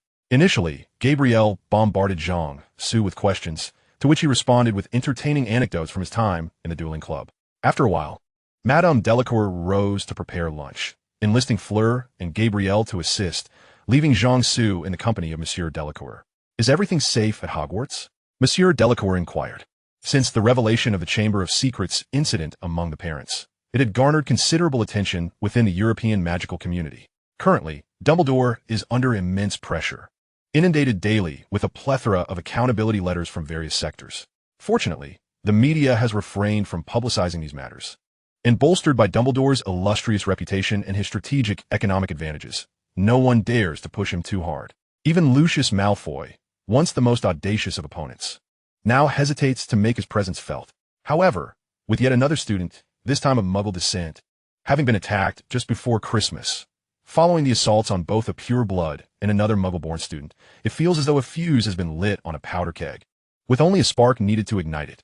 "My safety is assured. Should I wish to escape, no one could hinder me," Jiangsu asserted. "Our investigation has reached its final stages. Once we ascertain the identity of the heir and locate the chamber, this matter will be resolved." He then succinctly recounted the events surrounding the incident and shared some prevailing theories. Mr. Delacour, upon listening, nodded and remarked, "Your safety must take precedence. Should circumstances appear dire, I can arrange for Beauxbatons to extend an invitation for you to take refuge there." Jiangsu acknowledged this with a nod, but graciously declined Mr. Delacour's offer, asserting that fleeing at this juncture was out of the question. After discussing matters pertaining to Hogwarts, Jiangsu engaged Mr. Delacour in conversation about his recent professional undertakings. Presently, Mr. Delacour holds the esteemed position of Director of International Affairs at the French Ministry of Magic, while also serving as a counselor at the Chinese Embassy, overseeing diplomatic relations between the magical communities of France and China. The Delacours now split their time between France and China, bringing their daughter Gabrielle along for work-related endeavors. With Mr. Delacour's official duties coupled with his private trade ventures, the family is enjoying a prosperous life. During their time in China, the Delacours have experienced profound cultural shocks, leading to realizations about aspects they previously found perplexing. Inquiries made to Jiangsu clarified many points, deepening their understanding. The symbiotic integration and mutual flourishing of the magical and non-magical societies in China have unleashed a torrent of new ideas for the insular French magical community. Mr. Delacour then inquired whether it would be possible for Fleur to attend a magical university in China after graduating from Beauxbatons. Jiangsu wholeheartedly agreed, promising to ensure that the arrangements would be handled appropriately. They continued their conversation about news and anecdotes from the French magical world until it was time for lunch. After a delightful meal shared in good spirits, the time for the younger generation arrived. The entire afternoon was spent in the garden, where Jiangsu and Gabrielle frolicked in the snow, while Fleur joined in on the merriment. Jiangsu constructed a snow slide for Gabrielle, who was utterly enchanted by the experience. Following a sumptuous dinner, Jiangsu cradled Gabrielle in his arms while reading her fairy tales. Throughout the day, Fleur refrained from broaching the subject of Hogwarts, and Jiangsu likewise remained silent on the matter. Their conversations revolved around Fleur's experiences at Beauxbatons and updates about some of Jiangsu's old friends. That night, Jiangsu spent the night in the guest room of the Delacour residence. The following morning, having skipped breakfast, he and Fleur stealthily slipped away. When Gabrielle awoke to find them missing and became upset, Jiangsu and Fleur had already ventured to the Lapland region of Finland. For this Christmas holiday, Jiangsu had utilized the privileges afforded to him by his homeland, not only gaining access to the keys of various embassies, but also securing assistance from embassy staff to book accommodations at a local resort. The domestic authorities were exceptionally considerate toward him, a child far from home, accommodating many of his reasonable requests. After all, Jiangsu was quite well off, and he would not shy away from contributing his fair share. After a day spent enjoying dog sledding, the pair sampled local delicacies such as reindeer meat before returning to their reserved room, a quaint wooden cabin topped with a glass dome. After a refreshing bath, Jiangsu reclined on the bed beneath the glass dome, gazing at the mesmerizing dance of the northern lights above. Fleur emerged from the bathroom, her skin still aglow from her time in the sauna. She settled at the head of the bed, gently placing Jiangsu's head upon her lap and softly massaging his temples. Was Hogwarts exhausting? This was the first time Fleur broached the subject of Hogwarts with Jiangsu over the past couple of days. Indeed, Jiangsu admitted, feeling unusually candid about his fatigue. As he savored Fleur's delicate ministrations and the soothing sensation at the back of his head, he found himself relaxing for the first time in days. Is it dangerous? Not at all. I can handle it. If things come to a head, well, nothing is insurmountable. It must be manageable. Far removed from Hogwarts, the chamber, and the Basilisk, Jiangsu's once tense nerves finally surrendered to relaxation, and he drifted into a peaceful slumber. Observing him as he slept, Fleur's intuition told her that her young boyfriend was facing challenges at school far graver than he had conveyed in his letters. Having researched the Basilisk, she understood its terrifying nature. Using a levitation charm, she gently floated the sleeping Jiangsu onto the bed within the cabin.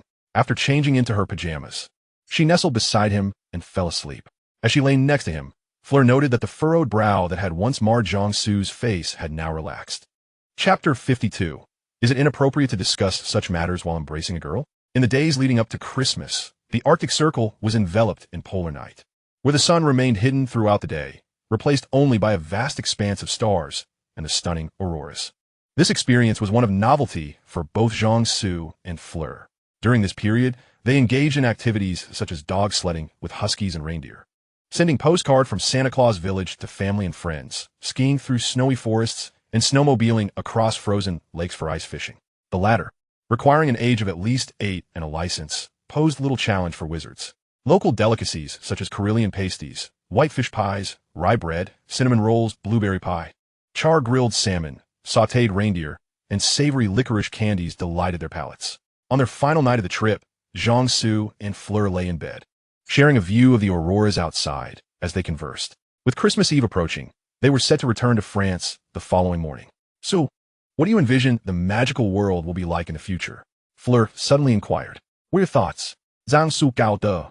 I'm not certain. Some classmates express that the future magical world should resemble China, where wizards and muggles coexist. Yet, others argue that the magical community should remain entirely separate from muggle society. Fleur lamented. Allow me to simplify the relationship between wizards and ordinary people for you, Jiangsu began. Indeed, thousands of years ago, during the Stone Age, humanity's productivity was exceedingly low, making them vulnerable to beasts, natural disasters, and diseases. At that time, cities and nations had yet to be established, and only tribal clans existed. Within these tribes, only the strongest could rise to leadership. The earliest wizards were perceived as formidable beings by ordinary people, wielding magic to safeguard their tribes from the ravages of natural disasters, ferocious beasts, diseases, and hostile foes. In those primordial times, the wizards of the tribes stood as their leaders and protectors. The inception and transmission of wizardry were fraught with challenges, resulting in a meager number of practitioners who relied on the societal structures of ordinary people for their survival. As time progressed, humanity transitioned from the Stone Age to the Bronze Age and subsequently to the Iron Age, while the magic of wizards evolved through their battles against nature's calamities, wild creatures, ailments, and adversaries. However, over 2 millennia ago, the relationship between wizards and ordinary folk diverged significantly between the East and West. In the 3rd century BCE, the ancient Greek philosopher Xenocrates characterized wizards as those who harnessed the powers of demons, marking the beginning of a contentious divide between Western wizards and the common populace. In the ensuing centuries, the fear of the unknown powers wielded by wizards fostered hostility among the ordinary people of Europe. In response to this animosity, wizards distanced themselves from the masses, culminating in a growing enmity that laid the groundwork for the witch hunts of later times. During the Middle Ages, as religion sought to solidify its dominion, it instigated witch hunts that targeted numerous wizards alongside countless innocent individuals. This marked a definitive fracture in the relationship between wizards and the common folk. However, With the advent of the Renaissance and the Enlightenment, a shift occurred. Wizards began to be synonymous with learned individuals, such as alchemists and physicians. As the struggle between royal and ecclesiastical powers intensified across European nations, the religiously charged witch hunts were gradually abolished. Yet, the rift between wizards and ordinary people remained irreparable. Following the First Industrial Revolution, as the technological prowess of ordinary individuals steadily increased, they began to shed their fears of wizardry and to cease their animosity towards wizards. It was from this juncture that, through the steadfast efforts of certain wizards, the relationship between wizards and ordinary people began to thaw. In the East, wizards have consistently engaged in the development of society. For instance, over 5 millennia ago, the Huangdi tribe allied with the Hinny tribe to combat the Qiyu tribe from the east in a fierce battle at Zhuolu. The wizards on the side of Qiyu conjured a dense fog that lingered for 3 days and nights. Around 1044 BCE, the wizards led by Jiangxia assisted King Wu of Zhou in his campaign against the tyrant king Di Xian of Shang, who also had the support of wizards such as Wenzhong and Shengongbao.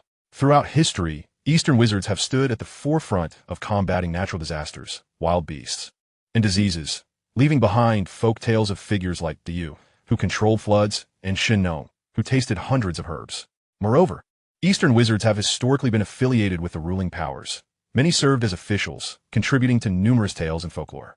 A glance through the annals of Chinese history reveals that many illustrious officials are often associated with miraculous deeds. Some wizards, like Zhang Jiao, even participated in the power struggles of royalty. Importantly, the common people in the East regard the powers of wizards not with fear, but with admiration. A wizard who traverses freely among the ordinary folk and resolves issues such as drought, disease, and predation earns their reverence. This encourages many wizards of humble origins to be discovered and nurtured by elder wizards, receiving their legacy. The emergence of a wizard within a family elevates the entire family status. In this broader context, from ancient times to the present, Eastern wizards and ordinary people have coexisted with minimal barriers. Thus, the relationship between wizards and common folk is fundamentally shaped by the latter's perception of the former's powers. The reasons behind the disparities in the magical realms of the East and West are certainly more intricate than what Zhang Su suggests. However, as he is currently on vacation with his girlfriend, some matters are best addressed succinctly. To delve into such complexities while embracing his partner would be lacking in romance, and it would be more prudent to explore other topics in depth. Zhang Su has begun to gently steer Furong's thoughts from the traditional path of European wizards toward that of Chinese wizards. During the summer, and now the Christmas holidays, he is guiding Furong out of the world of wizards and into that of muggles, aiming to broaden her horizons. Should she choose to accompany him to life in China in the future, her mindset must not remain confined to the European tradition of wizardry, nor should it be limited to the narrow confines of the magical realm. Otherwise, a fundamental discord in values could prove to be the greatest threat to marital harmony. Furong perceives that although Zhang Su did not directly answer her question, he has illuminated a perspective she had never considered. After contemplating the matter, she realizes that a quick answer is unlikely to materialize, prompting her to pose another inquiry. What, then, is the ultimate goal of the collaboration between the magical realm and ordinary society in China? Zhang Su gazes out at the shimmering starry sky illuminated by the aurora, responding, "Our journey leads us to the stars and the vast oceans." Chapter 53. The compound potion that opens the door to a new world. The compound potion, a potion capable of transforming an individual into a specific other person, is a substance of terrifying potential. Should this potion fall into the hands of criminals, it would herald a calamity. The efficacy of eyewitness accounts and surveillance footage would be drastically diminished, rendering high-tech security measures like fingerprint and iris locks obsolete. If such a potion were to be wielded by seasoned veterans, it would result in unprecedented escapades. For instance, should a certain veteran infuse the potion with a strand of his beloved's hair and present it to a service worker, he would have an hour to race along his desired track. Alternatively, if he were to consume it himself, he could allow another veteran to speed along his track. Moreover, the invention of the compound potion would give rise to a myriad of academic inquiries. For example, if a person's hair, preserved in its entirety, were to be consumed in the potion after a portion of that individual's body was lost, would they revert to their original, complete form? Furthermore, if a man were to continuously consume a potion infused with a woman's hair, maintaining a female form, would he become pregnant? Conversely, if a woman transformed into a man through the potion, could she conceive? And if the neighbor, old Wang, were to drink a potion containing a strand of the neighbor's husband's hair, Who would the child born to the neighbor's wife resemble? Additionally, the compound potion could open a door to a realm known as the world beyond. For instance, before Zhang Su sits a cat girl. Hermione, what happened to you? Zhang Su fighting Astonim. The potion had cat hair in it, Hermione replies, covering her face with her paws.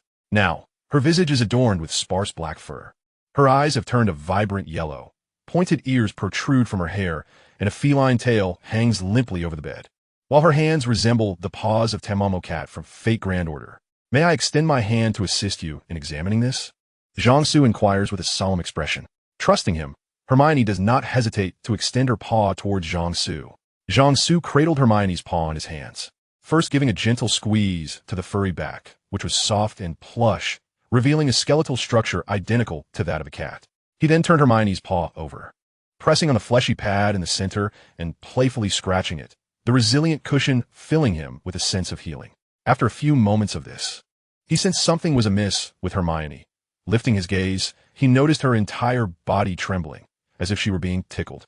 It was at that moment that Hermione recognized the peculiar expression on Zhang Su's face, reminiscent of the one she had seen when he was teasing Mrs. Loris. As Zhang Su reached towards Hermione's ears, she erupted in protest. Zhang, I'm delighted that you came to visit me as soon as you returned to Hogwarts.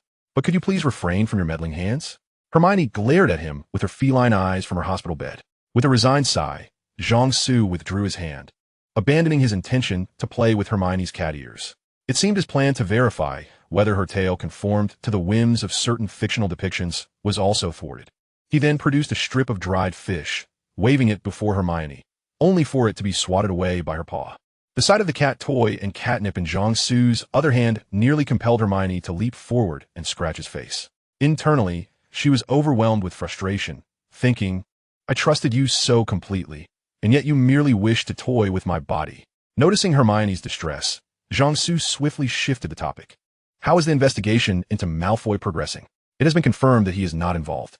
After all this effort, it seems we have accomplished nothing, Hermione replied, her mood visibly darkening. Then the prime suspect must be Professor Lockhart, Zhang Su suggested. As an ardent admirer of Lockhart, Hermione found herself at a loss for words. After exchanging a few more pleasantries, Zhang Su prepared to take his leave. Just before departing, he quickly reached out and stroked Hermione's tail. Meow, Hermione exclaimed, startled as if she had received an electric shock, and Zhang Su observed her collapse back onto the hospital bed, glaring at him with a mixture of indignation and fury. Before Madame Pomfrey arrived, Zhang Su made his escape from the infirmary. In the corridor, he overheard several students whispering in a state of panic, discussing Hermione, who appeared to be covered in fur. This is a wizarding school in Britain. Had it been a magical institution in Japan, perhaps the students would have idolized Catgirl Hermione. Zhang Su Mu said, what if I were to improve the Polyjuice potion and create a variant specifically for non-human girls? That could work, but I must not involve Snape in this endeavor. If he discovers my intentions, he would surely strike me down. However, I could fabricate another reason to conduct the research, perhaps using localized transformation as an excuse. He imagined a time long ago at Hogwarts, where a clever, brave student named Harry Potter possessed the eyes of an eagle, the ears of a wolf, the speed of a leopard, and the strength of a bear, rendering him extraordinary. He fought tirelessly against evil to maintain peace and tranquility. Perhaps conducting my own research would be worthwhile, Zhang Su thought, his imagination running wild with ideas for characters like Furong and Gabriel. Ah, Ginny, hello there, Zhang Su exclaimed upon turning a corner in the corridor, spotting a familiar face. Oh, Zhang, Ginny seemed startled. Am I really that frightening? What are you up to? Zhang Su inquit. Oh, nothing at all, Ginny responded nervously. Just as she finished speaking, she spotted a staircase beside the corridor and hurriedly ascended, leaving Zhang Su pondering her sudden departure. Deciding to activate his invisibility charm, he followed her up the stairs. He observed her muttering to herself, opening empty classrooms, peering inside, and then leaving again. Ginny flitted about the castle like a headless fly, incessantly opening and closing doors. Zhang Su trailed behind her. When Ginny opened a long-abandoned classroom, dust filled the air. Zhang Su watched as she tossed something inside and then rushed away in a fluster. At that moment, Zhang Su was utterly perplexed. Could it be that Ginny intended to dispose of Tom Riddle's diary in Myrtle's bathroom, only to have been diverted and chosen a different location? Just as Zhang Su contemplated entering the classroom to retrieve the diary, a figure darted out from the corridor and entered the very same room. Moments later, he saw Lockhart emerge from the classroom, clutching the diary. Jiangsu was left in a state of utter bewilderment. This twist in events was rather intriguing. Chapter 54. Professor McGonagall, the Dark Lord. After the Christmas holidays, students resumed their intense academic endeavors. This semester, Professor McGonagall had adopted a more formidable approach. The homework for Transfiguration began to escalate gradually, and by February, students discovered that the workload had nearly doubled compared to the previous semester. Each week, the final class would entail either a written examination or a practical assessment, with the results contributing to their overall grades. As the volume of assignments increased, so did their complexity. The most notable indication of this was the fact that Hermione Granger, the renowned Hogwarts legend, had privately confessed that the current Transfiguration assignments required utmost concentration to complete. However, while students lamented McGonagall's rigorous standards, the other professors, including those teaching potions, charms, and herbology, followed suit, inundating the students with additional assignments and quizzes that left them feeling overwhelmed. The most unfortunate were this year's LS and NETS candidates, whose academic burdens were threefold compared to those of previous years. There were rumors that Hogwarts was in communication with the Ministry of Magic's Wizarding Examination Board, seeking to increase the difficulty of the LS and NETS exams. Additionally, whispers circulated that the professors were collaboratively compiling new textbooks, titled 5 Years LS Mock Exams and 5 Years NETS 7-Year Mock Exams. Only in History of Magic did Professor Binns remain steadfastly unchanged, offering students a semblance of solace amidst the chaos. As assignments piled up, students were reluctant to abandon their enriching extracurricular activities, leading them to forego certain unnecessary pursuits. This year, during the Qingren Festival, Professor Lockhart received a mere 5 greeting cards, while the gnomes he had enlisted as love messengers idly played cards in the corridor. The root of all this chaos can be traced back to Professor McGonagall's journey to China last summer. In the previous academic year, she had been perplexed by Jiangsu's additional studies in mathematics and science alongside Hogwarts' curriculum. However, during her visit to the Wadeiku School of Magical Technology, she found her answer. Professor McGonagall was invited to attend several graduation defenses of Transfiguration graduates from the Celestial Empire, whose theses included the impact of Transfiguration techniques on the microstructure and properties of magnesium-based composites, a study on the mechanical properties of cast steel S35 through Transfiguration, comparative research on the mechanical properties and microstructural effects of metal components before and after Transfiguration processing, and research on the Transfiguration process of casting alloys R. Despite the simultaneous translation of the defense into English, Professor McGonagall felt as though she were deciphering an ancient script. While she grasped some principles of Transfiguration, others illuminated long-standing questions that had perplexed her, and many concepts appeared sound yet eluded her understanding. Beyond the realm of Transfiguration, she was utterly lost. It was only with the explanations from the accompanying staff that she comprehended how these technical papers would be utilized in collaboration with Muggles.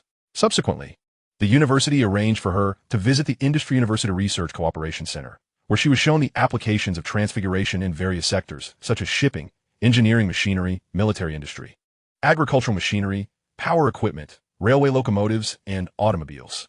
This visit left Professor McGonagall profoundly astonished. She realized that the development of magic in the Celestial Empire had outpaced that of Britain by a vast ocean. The 12 uses of dragon's blood posited by Dumbledore seemed rather juvenile in comparison to the achievements amassed by this institution over the years.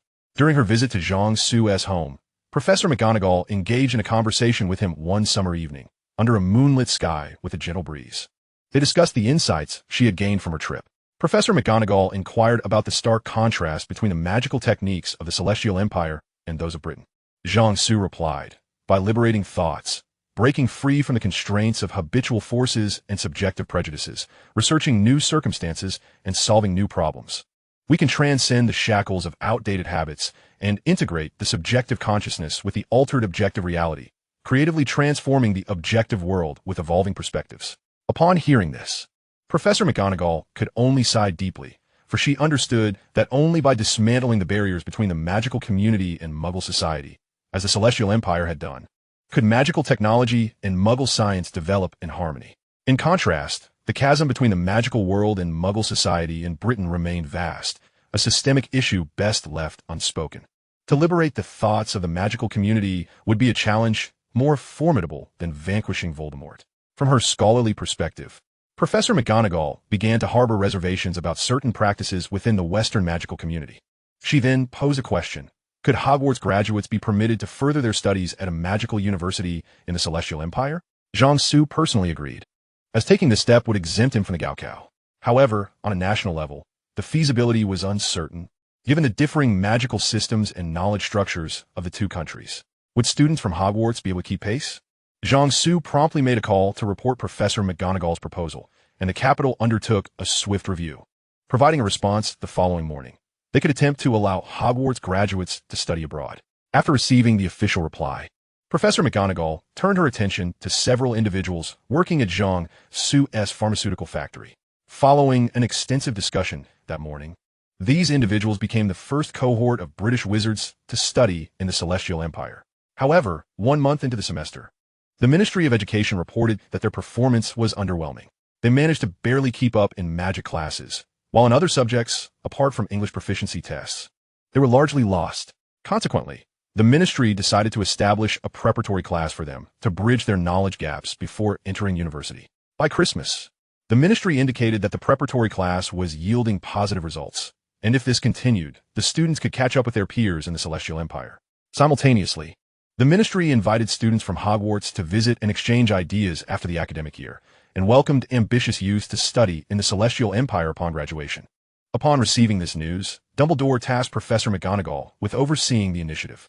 After convening a meeting with other professors, they resolved to increase the pressure on students in the upcoming semester, ensuring that those who ventured abroad would not bring shame to Hogwarts.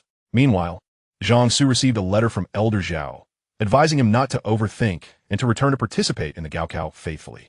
Chapter 55. Let the Quidditch begin, youngster. Spring had arrived, and the Quidditch matches were set to commence once more. This year, the entire team donned the latest Nimbus 2000 brooms sponsored by the Malfoy family, signifying their ambition for the championship.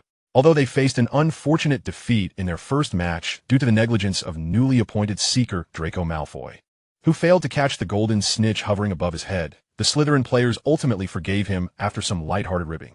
Today, Slytherin's Quidditch team was gearing up for a match against Ravenclaw. The breeze was gentle, the air was fresh, and the sun radiated warmth. An ideal day for outdoor sports. The Quidditch Stadium was filled with exuberant students, waving flags and banners. Unlike previous years, students were also seen roaming the stands, selling drinks and snacks. After a winter spent in dormancy and following several attack incidents, the students were eager for an outlet, and this Quidditch match undoubtedly provided the perfect opportunity. As the determined and confident Slytherin players entered the pitch with their broomsticks, they were momentarily taken aback upon seeing the Ravenclaw team. The Ravenclaw players were equipped with brooms unlike any they had ever seen, brilliant blue in hue, with a curved design that promised comfort for the rider's grip. Each bristle at the broom's tail appeared meticulously chosen and arranged according to a specific pattern, resulting in a stunningly aerodynamic form. While the performance of these brooms remained unknown, their striking appearance quickly captivated the audience. Slytherin versus Ravenclaw, the finest brooms on the market against an unknown yet aesthetically pleasing broom. With second-year Seeker Draco Malfoy facing off against third-year Seeker Zhang Xiu, these matchups had the spectators on the edge of their seats, with Madame Hooch's whistle signaling the start. All 14 players soared into the azure sky. The Slytherin team quickly realized that the Ravenclaw players on their blue brooms were not at all slower than they were. Zhang Xiu, serving as the Seeker, ascended rapidly into the heights, due to one of Ravenclaw's chasers, Chambers, being unwell and unable to play. Zhang Su substituted in as a reserve. As the match commenced, Ravenclaw's chaser, Roger Davies, seized the quaffle and sped towards the Slytherin goal, while Zhang Su and another chaser, Bradley, flanked him, forming a triangular formation. The offensive triangle formed by the trio left the Serpent House players utterly unprepared. Roger Davis scored with a pitch, securing the first point for the Eagle House. Subsequently, the Serpent House regained possession of the ball and initiated their attack. Captain Marcus Flint, dribbling the ball, encountered a double team from Roger Davis and Bradley before even crossing the halfway line. Noticing his teammate, Adrian Pusey, approaching from behind, Flint passed the ball. However, mid-flight, the elusive quaffle was intercepted by the agile Zhang Su, who descended from the sky with his broom at full throttle. Seizing the quaffle, Zhang Su surged forward, only to spot a rogue bludger hurtling towards him from the left. With deft maneuvering, he executed a roll on his broom, evading the bludger, and then flew towards the goal. In a sudden lateral move to sidestep the goalkeeper, he pitched the ball into the net, contributing yet another score within the first 3 minutes of the match. Inspired by the Eagle House's prowess, the Serpent House players intensified their offensive and fouling strategies. Yet, they quickly realized that the brooms employed by the Eagles were not inferior to their own Nimbus 2000. This striking blue broom outperformed the Nimbus in speed, acceleration, and maneuverability. Whenever the Serpent players attempted to resort to foul tactics, the Eagles would often accelerate or pivot, rendering their attempts futile. During one of the Serpent House's assaults, Jiangsu defended against Marcus Flint as they both soared towards the Eagle goal. As Adrian Pusey passed the ball to Flint from the other side, Jiangsu executed a barrel roll maneuver, weaving around Flint's head and intercepting Pusey's pass. Seeing the ball snatched away, Flint charged towards Jiangsu on his broom. Before Flint could collide with him, Jiangsu performed a tail boost maneuver, lifting his broom into an ascent to avoid the impact. He then reduced the broom's power, allowing it to decelerate until it came to a complete halt, with the front still elevated and the tail pointing downwards. Under the influence of gravity, he plummeted, leaving two bewildered Serpent players in his wake. As he descended, Jiangsu adjusted his trajectory, hurtling down the right flank towards the Serpent goal. After narrowly dodging another bludger, he was suddenly confronted by two Serpent players who seized the opportunity to collide with him as he slowed down. Just as they prepared to strike, Jiangsu sharply lifted his broom, angling it upwards at 20 degrees, causing a rapid deceleration that left the two Serpent players crashing into each other in front of him. Having executed the Pugachev's Cobra maneuver, Jiangsu noticed the two Serpent players he had just outmaneuvered charging towards him, drawing the attention of nearly the entire Serpent team. He swiftly passed the ball to the center, finding Roger Davis. The two Serpent players, initially targeting Jiangsu, redirected their focus towards Davis. As they approached, Davis passed the ball to Bradley on the left side. After a brief advance, Bradley neared the goal when Flint charged at him, and the goalkeeper, Miles Bleach, began to block his path. In a sudden twist, Bradley passed the ball to the right, where an unguarded Jiangsu intercepted the quaffle just in front of the goal, scoring effortlessly into the open net. The stands erupted in applause from students, all rising to shower Jiangsu with enthusiastic cheers. As the match intensified, both teams continued to score, with Serpent House vigorously pursuing their opponents. The Eagles exhibited remarkable agility, maintaining a lead of approximately 40 points. During a moment when Jiangsu deftly evaded another bludger, he spotted Zhang Xiao, who had been circling high above, suddenly diving down, closely followed by Malfoy. Just as Malfoy ramped up his broom's power, Zhang Xiao leveled off, causing Malfoy to plummet uncontrollably towards the ground. Zhang Xiao effortlessly caught the elusive golden snitch, which had been darting along the edge of the enclosure. In the Lion House's stands, Team Captain Oliver would gaze enviously at the Eagles' brooms and remark to his teammates, "Ravenclaw's brooms are superior to Slytherin's Nimbus 2000. I've flown that broom before. It was the day I nearly got eaten by spiders in the Forbidden Forest," Harry interjected. "I managed to carry 3 of us, Ron, Hermione, and myself, and that broom flew just as well as a standard broom. Maneuvering, it was effortless. A gentle nudge was all it took to turn. It's the finest broom I've ever flown." "What is that broom called?" Oliver would inquire. "Bluefly," came a reply. Chapter 56. Practice makes perfect on Saturday evening. The room of requirement at Hogwarts buzzed with activity, as over 70 students congregated for a discussion. In this iteration of the room, a line of wooden dummies stood against the walls, and soft mats were scattered across the floor. Students gathered in the center, engaging in animated conversation. The origins of this gathering can be traced back a week prior. While waiting in line beside the flying broom track, several upperclassmen lamented the current defense against the dark arts professors, criticizing their failure to impart any genuinely useful knowledge to the students. This topic resonated deeply with the older students, who reminisced about previous professors. Though they changed annually, they were reliable, unlike the inept instructors of the past 2 years. Amidst this discussion, someone proposed forming a study group to practice together. Given that students frequently gathered to hone their spellcasting skills, the only distinction this time was that they would focus on defense against the dark arts. The idea quickly garnered enthusiasm, prompting students to abandon the line and settle down at the nearby foodie club to eat while they planned.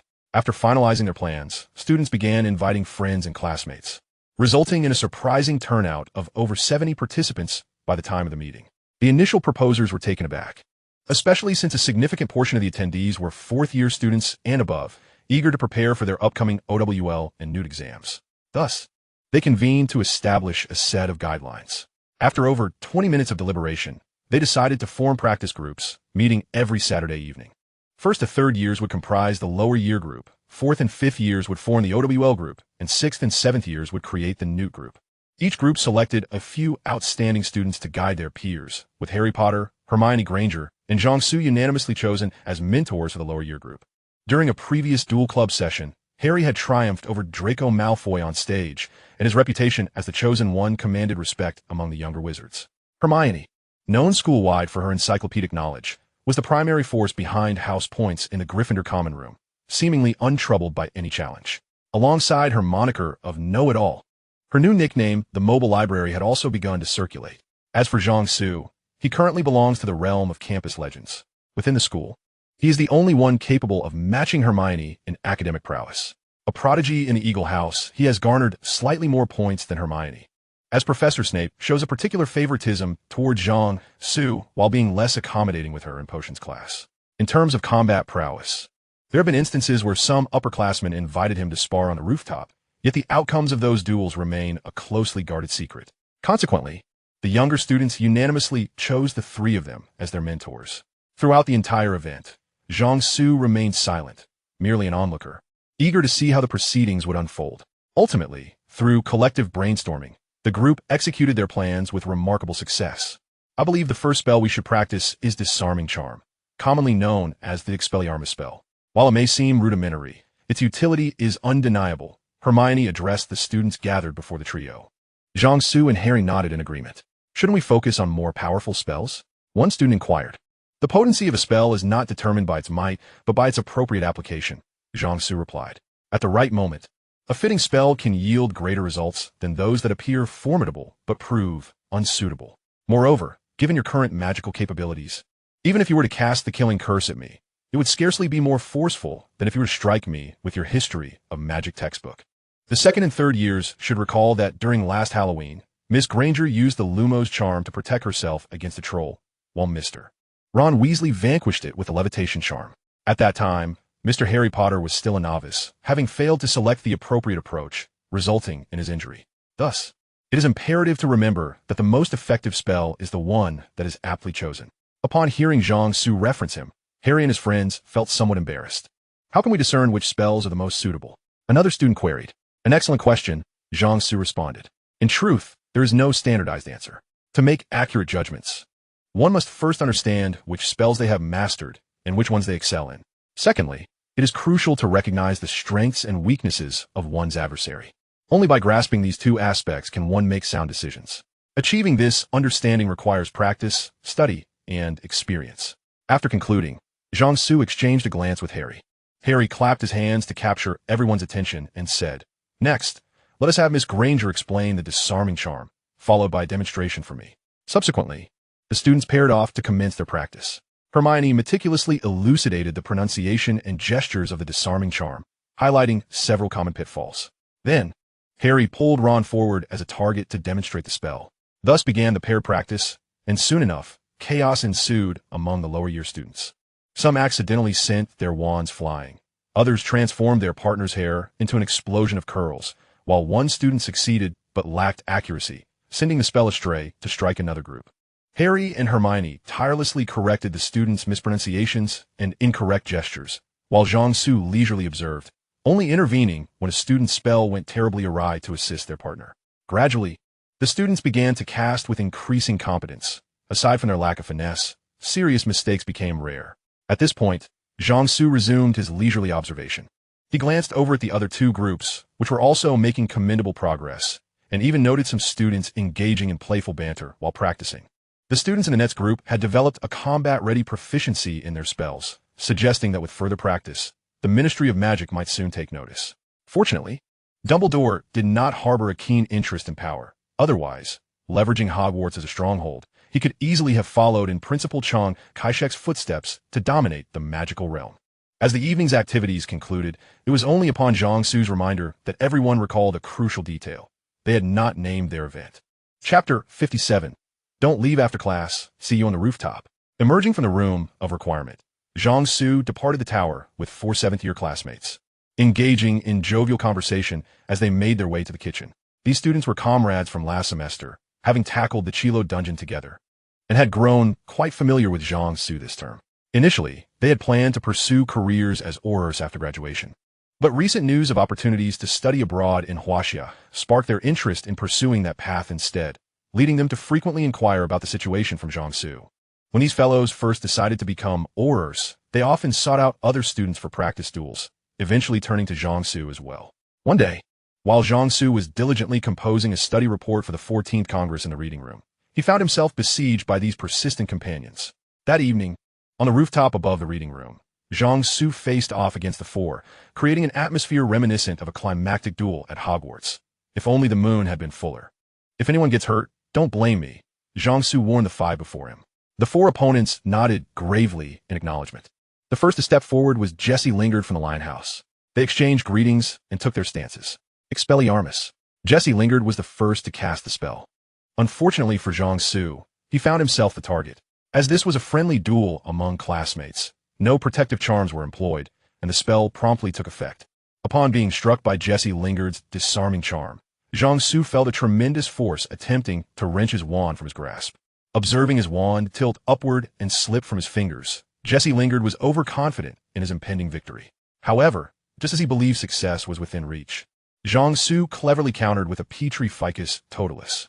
The four spectators, witnessing Jiangsu's unorthodox method of countering the disarming charm, collectively gasped in disbelief. Having previously been struck by the Malfoy family's house elf, Dobby, Jiangsu had pondered how to effectively counter such spells. His earlier idea of a wand sleeve integrated with a summoning charm proved impractical in a time-sensitive duel.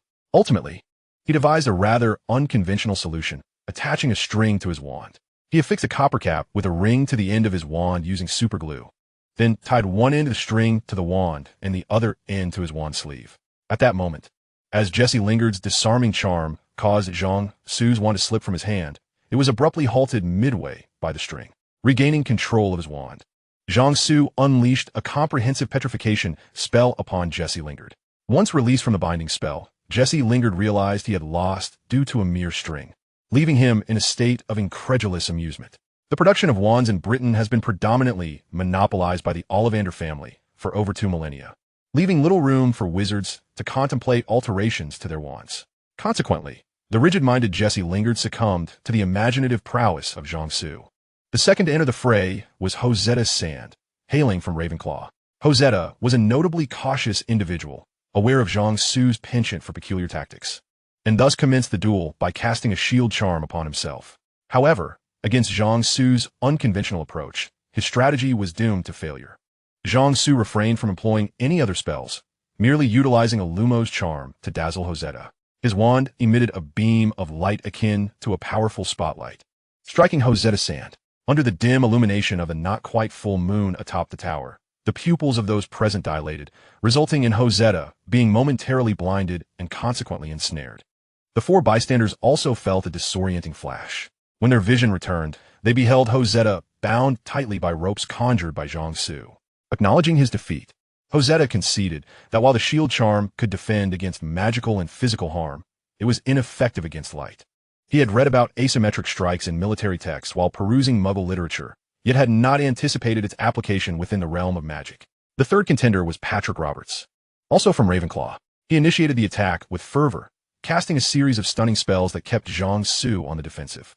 The ensuing exchange saw both Patrick and Jiangsu exchanging rapid-fire spells, one casting a stunning spell while the other retaliated with Petri Ficus Totalis, each evading the other's onslaught, scarcely finding a moment to cast a shield charm. After more than 20 exchanges, Jiangsu inadvertently struck the ground with the spell. Observing this, Patrick seized the moment to launch a powerful counterattack. However, as he attempted to halt, he suddenly found his footing compromised, crashing to the ground. It was then that the spectators realized the spell Jiangsu had cast had coated the floor in a slick layer of ice. The fourth to enter was Troy Deeney from Badger House. Witnessing the fates of his 3 predecessors, Troy adopted an even more cautious demeanor. He began by erecting a 2-meter-high stone wall between himself and Jiangsu using transfiguration, effectively severing the rooftop. Subsequently, stone golems emerged from the wall, advancing toward Jiangsu. This left Jiangsu at a disadvantage, forcing him to first cast a mutification charm to transform the ground into a swamp, thereby hindering the golem's movement before methodically eliminating them. Minutes passed, and the onlookers on the far side of the stone wall could not discern Jiangsu's actions, relying solely on the sounds of battle to gauge his progress. They noted that the intervals between the sounds of the golems shattering grew increasingly prolonged. Just as Troy believed he could secure victory through attrition, he suddenly felt an overwhelming force propel him away. The spectators nearby were astonished to witness Jiangsu, having unexpectedly appeared behind Troy, deliver a forceful kick to his backside, sending him flying before disarming him with a disarming spell. In the face of their astonished gazes, a somewhat drained Jiangsu took a moment to rest on the ground, tossing Troy's wand back to him while pointing toward the direction he had emerged from. Upon investigation, the group discovered a staircase leading off the rooftop. Jiangsu had traversed it to circle around to Troy's rear. As Troy dispelled the stone wall, he was met with the sight of a towering stone turret, over a meter high, from which spells continued to emanate, targeting the final golem. Having concluded the sparring session, Jiangsu's victories were predominantly attributed to his unorthodox tactics. Had he opted for a standard combat approach, he may have been fortunate to win half the encounters. Particularly in the final duel, had there been spatial constraints, he certainly would have lost due to departing the designated combat area. Chapter 58.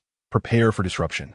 In Jiangsu's previous life, he often encountered news reports of individuals apprehended for installing pinhole cameras in women's changing rooms, showers, or restrooms. Little did he know that he would one day find himself in a similar predicament.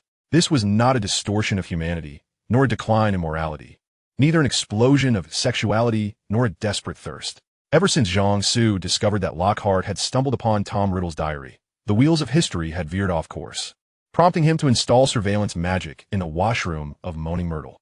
Given that the surveillance equipment could not transmit signals wirelessly, he had to regularly don his invisibility cloak to evade Myrtle's watchful eye and retrieve the daily recordings. Due to Myrtle's frequent mischief, the washroom was mostly deserted, except for the occasional girl who could no longer hold it.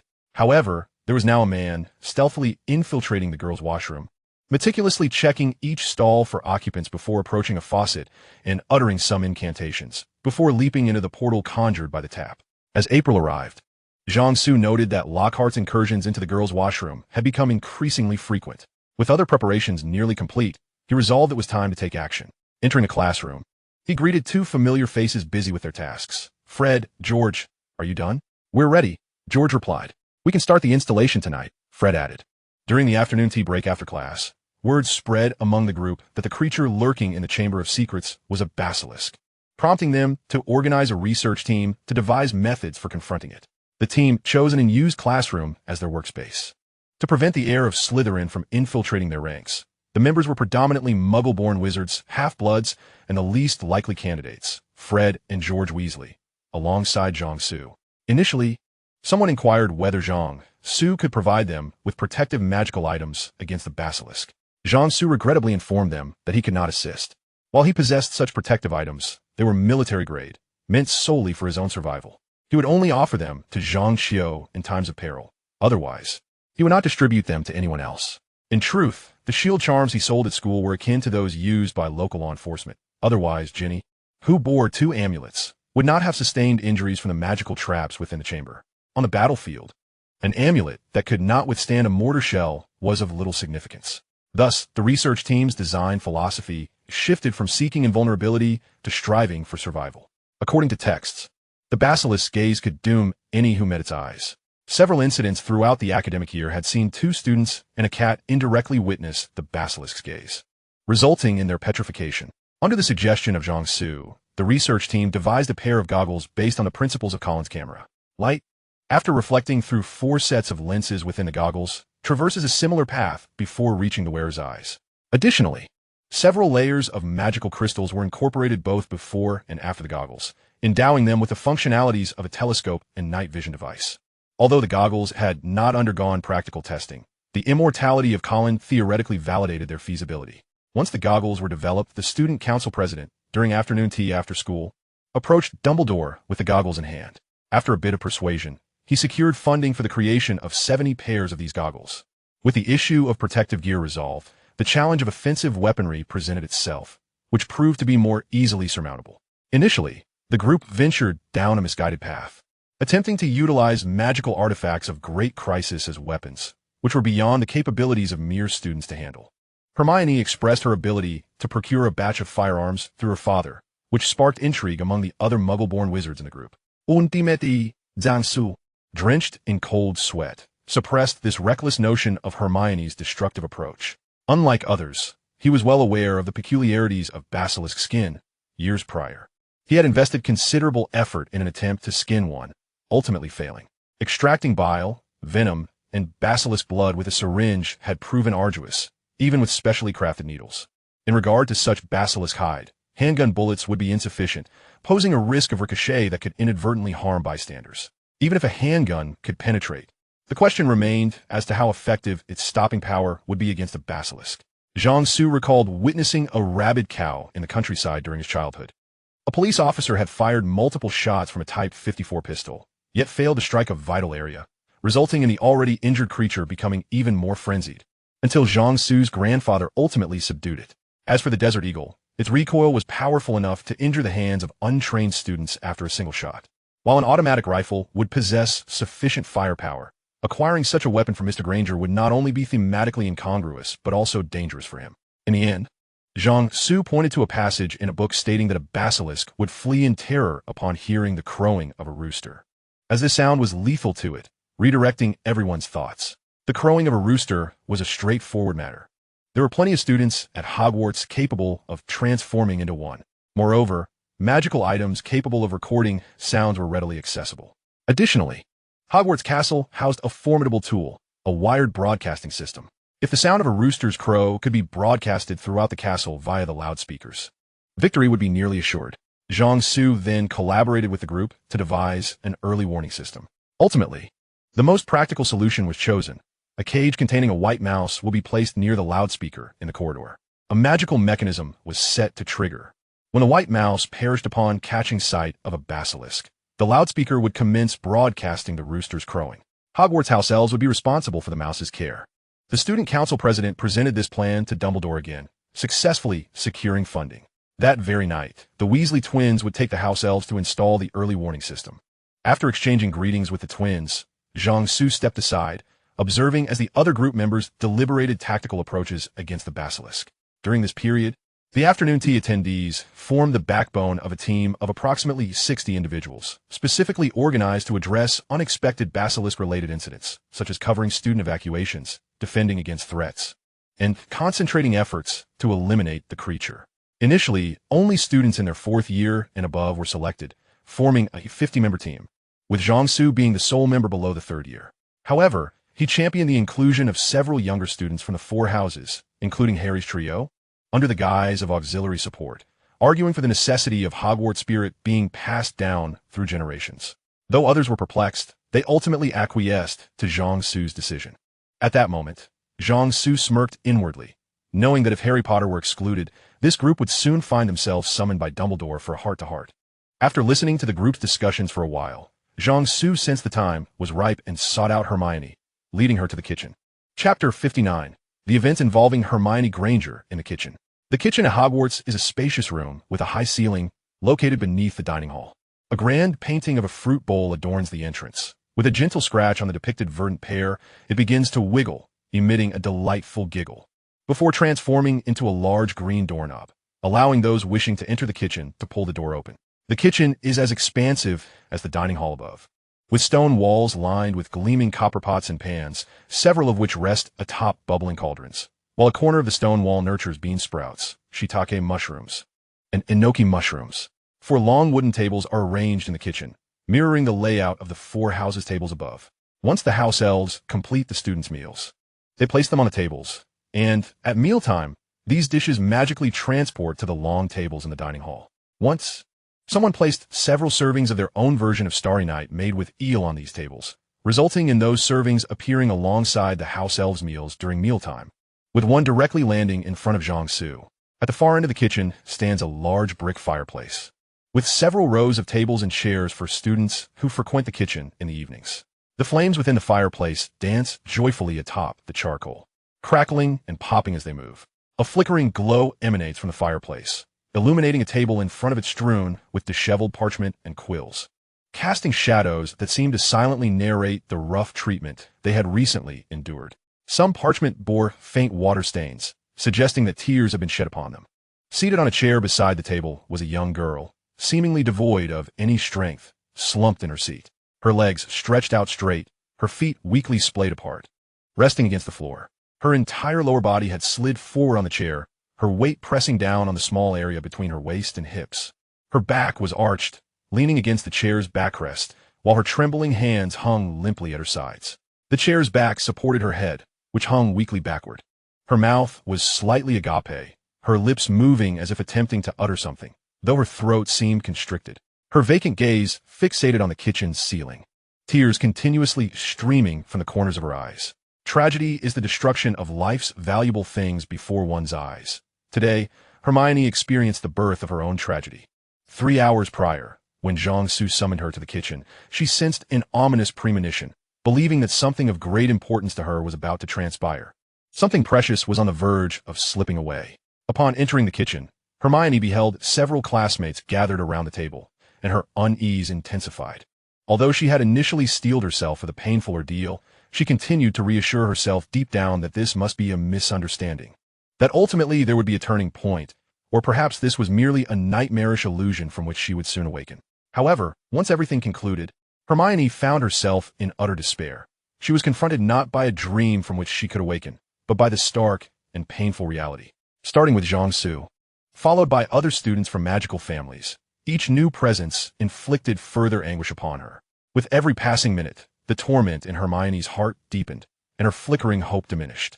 Yet, she could not cease her relentless motions, mechanically striving to alleviate her inner turmoil and to seek out any semblance of hope that might remain.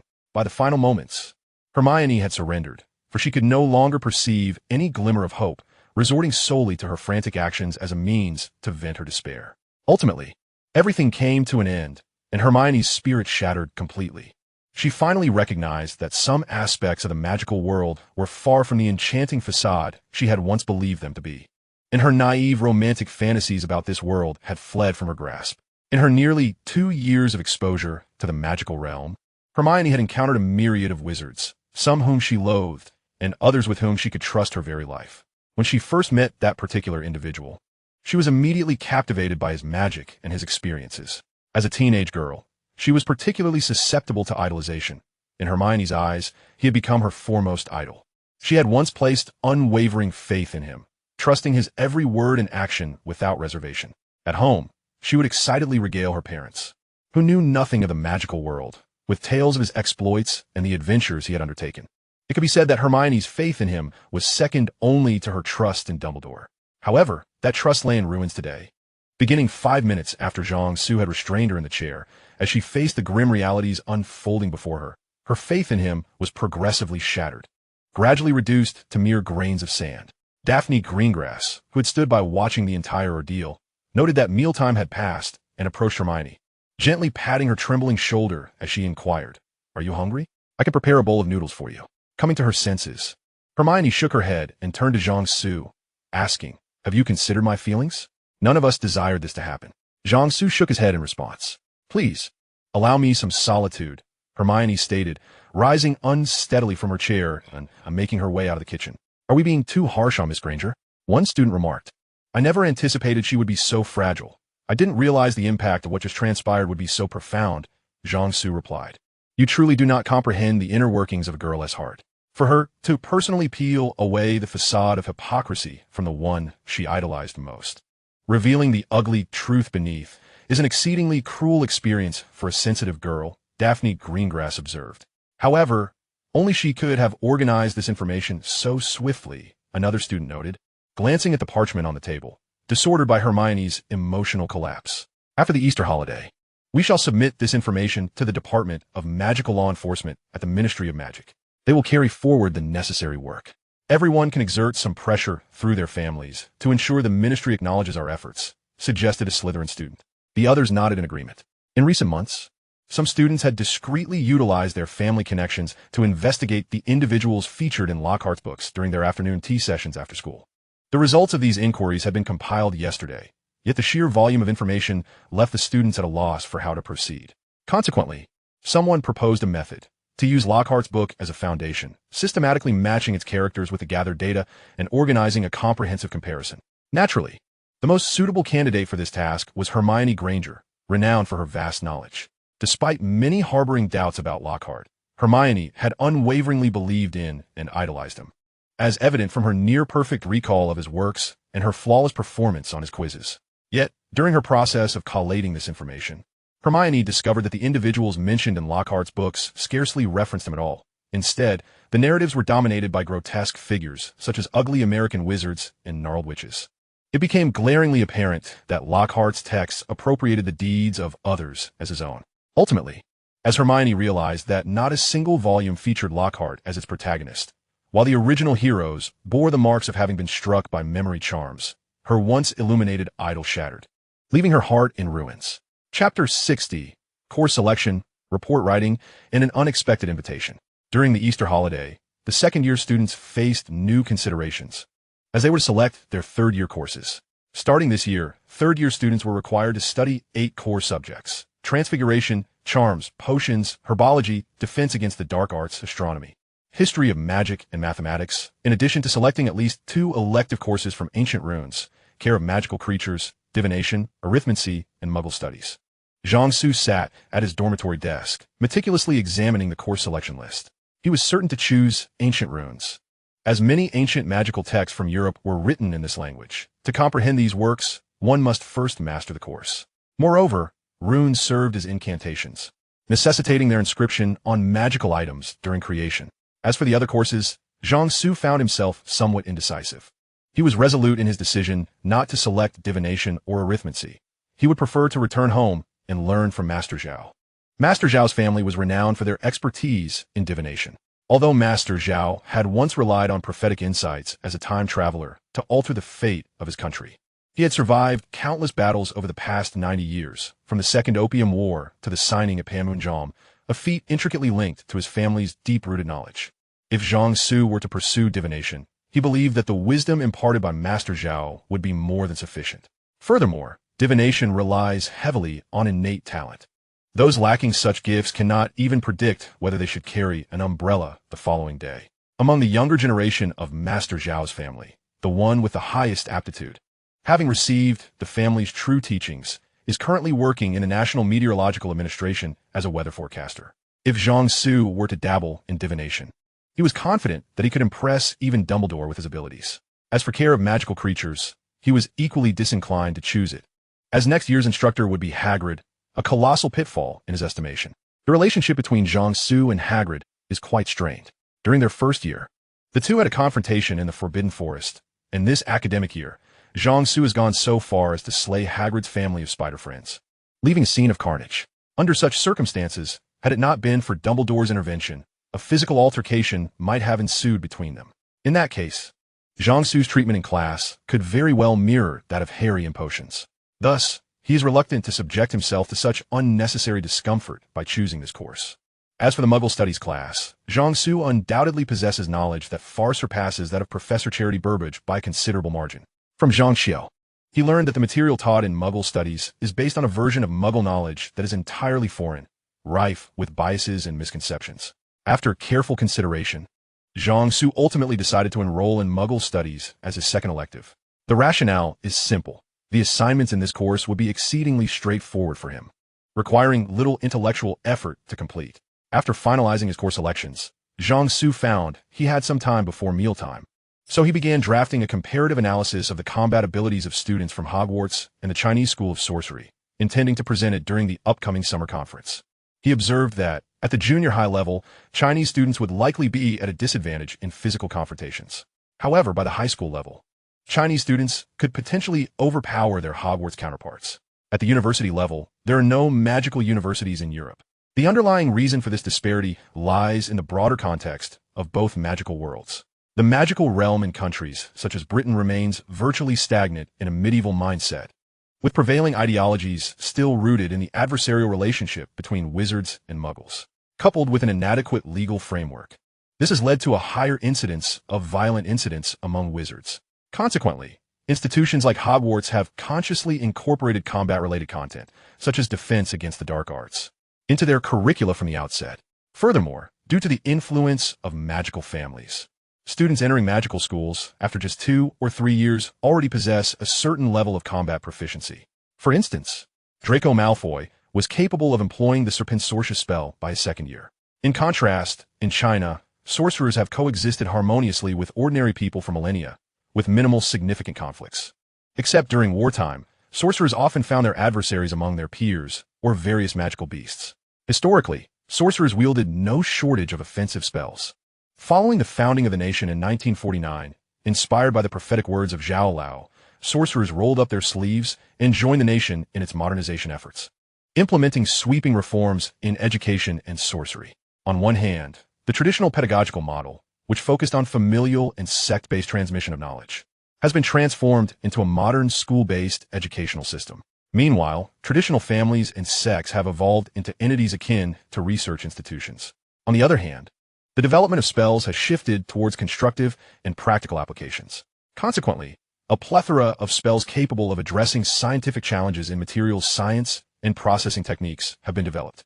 Additionally, influenced by Zhao Lao's vision, many sorcerers' families sent their offspring abroad to learn advanced Western technologies, resulting in a fusion of scientific and magical knowledge that has increasingly diverged from traditional practices.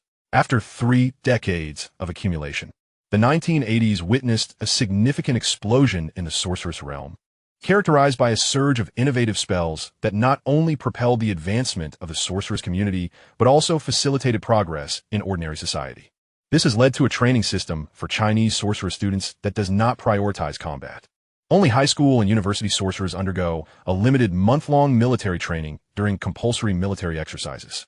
Combat-oriented sorcerers, however, receive training from the military after enlistment. Nevertheless, this does not imply that high school sorcerers lack combat prowess.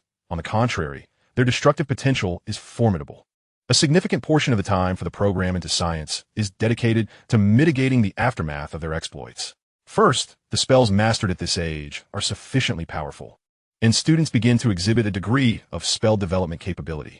Second, individuals at this age are particularly susceptible to the allure of various martial arts, fantasy, and warfare-themed novels, films, and video games. Third, these students possess a remarkable capacity to assimilate and learn new concepts, and their prolonged interaction with ordinary individuals allows them to tap into a wealth of practical wisdom, which they ingeniously apply to their spellcasting. The culmination of these factors results in a diverse array of unpredictable tactics employed by Chinese high school sorcerers during confrontations. For instance, Zhang Su frequently employs the Lumos charm as a means of distraction, a tactic derived from the spotlight strategy used by Soviet Marshal Zhukov during the Berlin campaign.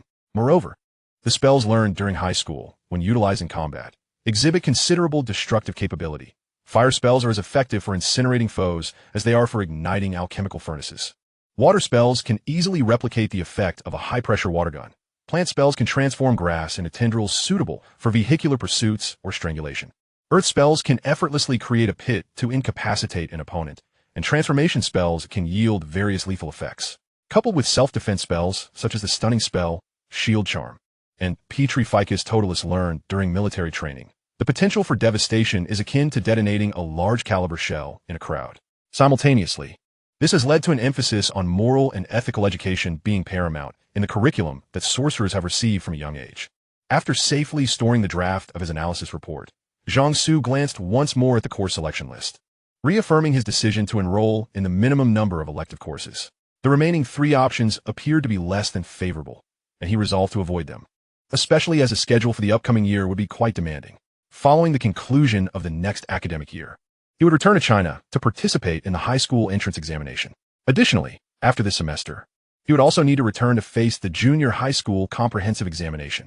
Thus, during this term, he focused on devising strategies to confront the Basilisk and the Diary of Tom Riddle, while simultaneously revisiting past knowledge in language arts, English, mathematics, political theory, history, geography, physics, chemistry, and biology. He aimed to reacquaint himself with previous concepts to avoid any unfortunate oversights during examinations.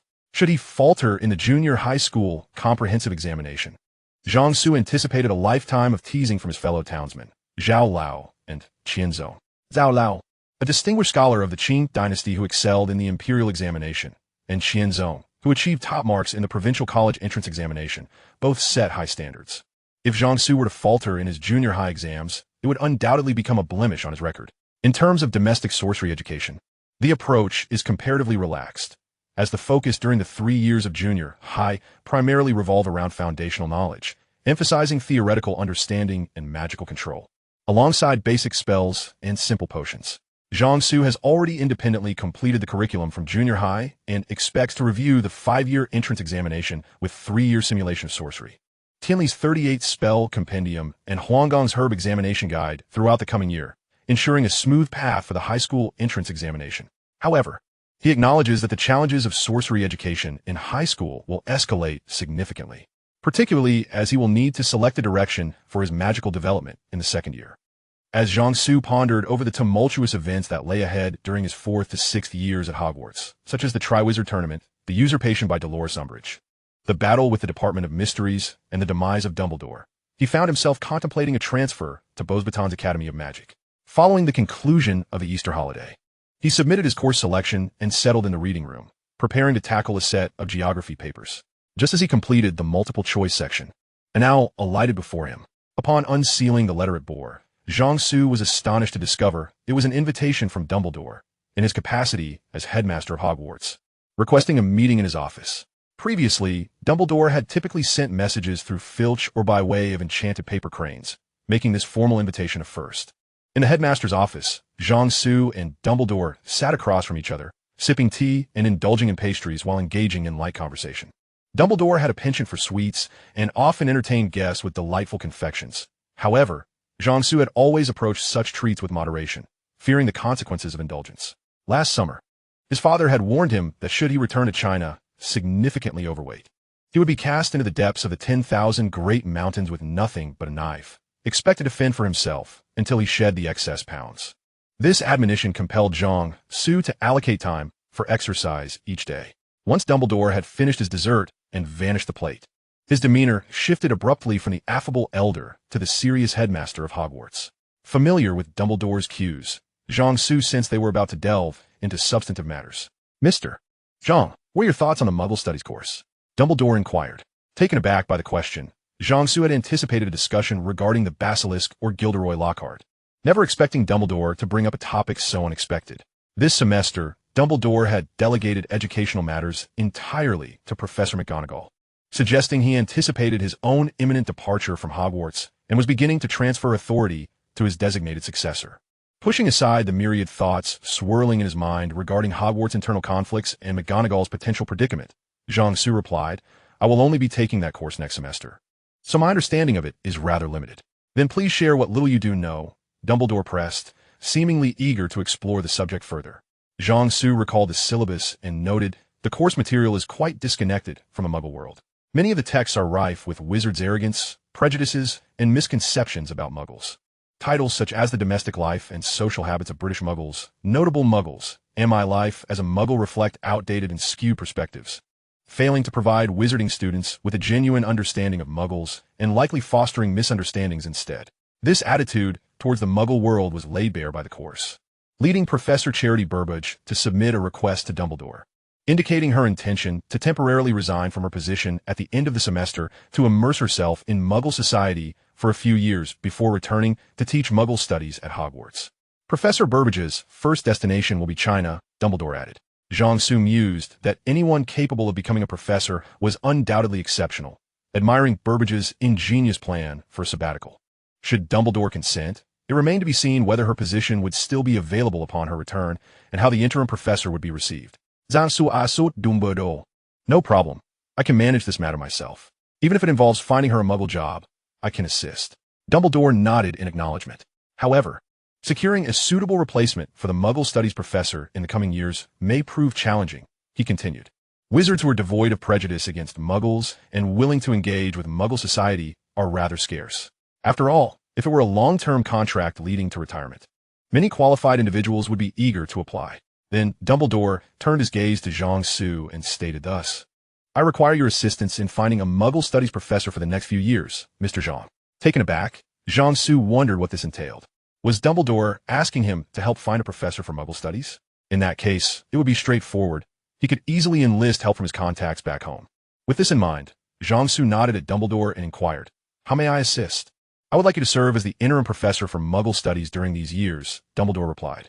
Zhang Su sputtered, nearly spilling his tea, which inadvertently splashed on a fox.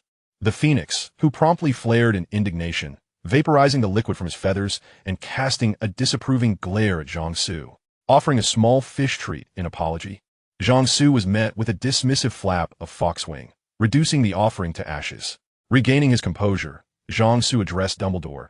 Professor Dumbledore, am merely a student. How could I possibly take on the role of a professor? It would only be as an interim position.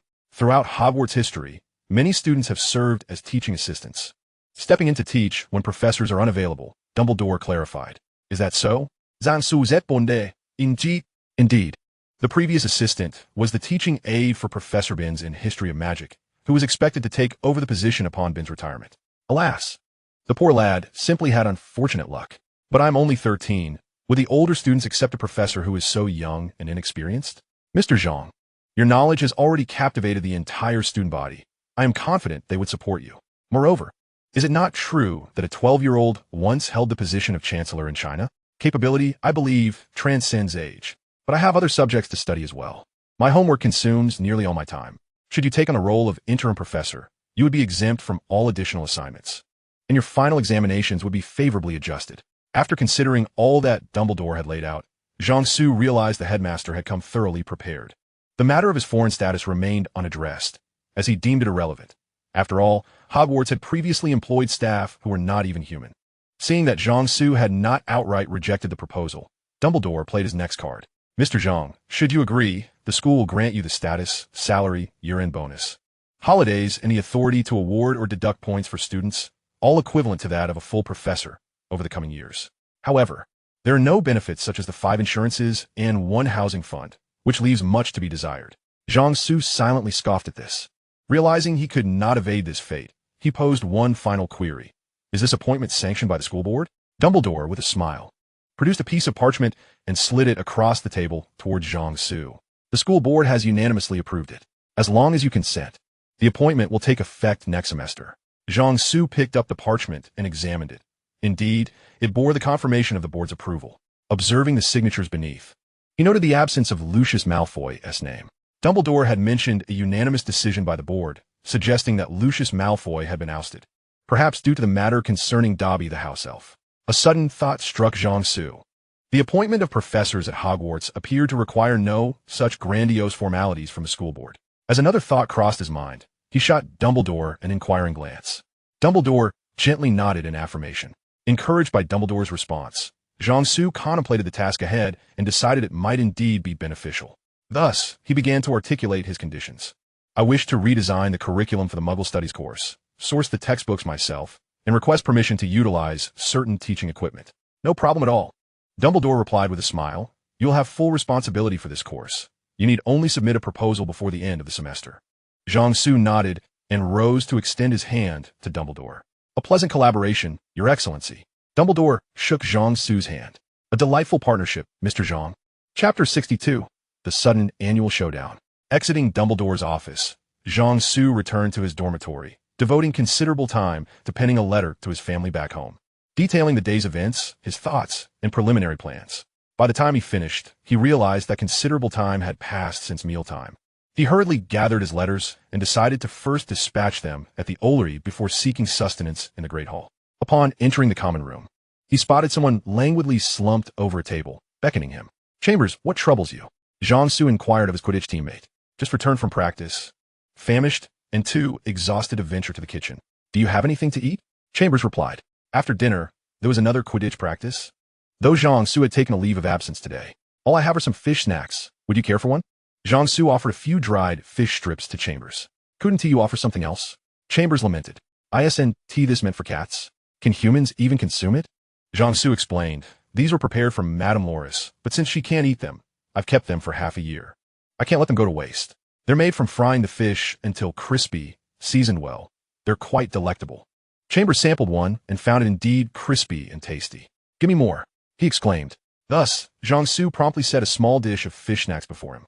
As Saturday dawned, the past few days had been uneventful, with everything proceeding in an orderly fashion. News had circulated throughout the school regarding Professor Karababaji's departure from the Muggle Studies course at the end of the semester, to be replaced by a new substitute professor next term. However, this change in an unremarkable elective elicited little interest among the students. A few days prior, the Mandrakes held a raucous ball in the third greenhouse, resulting in several students attempting to gather salad ingredients being stranded outside the greenhouse all night. only to be discovered the next morning by Professor Sprout. The weather today was splendid, with warm sunshine, a cloudless sky, and a gentle breeze. The Gryffindor vs. Hufflepuff Quidditch match was scheduled, with both teams' captains urging their players to indulge in a hearty breakfast. As everyone enjoyed their meal, suddenly, the crowing of a rooster echoed throughout Hogwarts Castle. Every loudspeaker in the castle proclaimed the sound of the rooster's crowing. "It's the corridor where Madame Loris was attacked," Fred Weasley shouted, noting the distinct variations in sound. The student council president, present in the Great Hall, held a crystal close to his mouth, and in the next moment, his voice resonated through the castle as loudspeakers alongside the rooster's crowing. "Attention, all students! Attention, all students! The monster from the Chamber of Secrets has appeared. The monster from the Chamber of Secrets has emerged. All students, proceed to the nearest common room, hall, or classroom for shelter. Avoid the corridor in front of the girls' restroom on the second floor." Since it was breakfast time, many students were either dining in the Great Hall or en route. Soon, a significant number of students gathered in the Great Hall, where several upperclassmen wearing goggles stood guard at the entrance. In one corner of the hall, Zhang Su, the Weasley twins, the student council president, and several prefects from the four houses huddled around the Marauders map, observing the happenings within the castle. Recently, they had organized a group of about 60 members, primarily composed of those who participated in the afternoon team meetings after class, to handle any emergencies involving the Basilisk. Subsequently, the group, inspired by the Hogwarts Defender Medal awarded after last semester's encounter with Professor Quirrell, had been dubbed the Hogwarts Defenders. Rumor had it that the Ministry of Magic had been quite anxious upon learning of this, mistakenly believing Dumbledore was assembling a team to confront them. Ultimately, family members within the group communicated with the Ministry, clarifying that this was merely a student-initiated organization, unrelated to Dumbledore, which allowed Cornelius Fudge to sleep soundly. Once the Defenders were established, the twins had shared the Marauders map while researching methods to combat the Basilisk. With the map fully revealed, coordinating the evacuation efforts became significantly easier. Each member of the Defenders, in addition to wearing goggles, was equipped with a palm-sized communicator. This device bore resemblance to the fake galleons Hermione would later create for members of Dumbledore's army, capable of transmitting various written messages. However, this collective creation was more advanced than Hermione's individual invention. With the map fully operational and instant communication at their disposal, the group began strategizing. In the corridor before the girls' restroom on the second floor, the Marauders map revealed no sign of the Basilisk, but it did display the name Gilderoy Lockhart. A Hufflepuff prefect requested the Fat Friar to investigate. "Go down the corridor and observe from behind as he moves.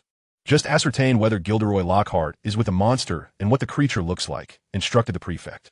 The Fat Friar nodded and took flight. On the live point map, numerous students could still be seen scattered throughout the castle, most of whom had emerged from the common rooms of Gryffindor and Ravenclaw, preparing to make their way to the Great Hall for breakfast or returning to their common rooms or the library after their meal.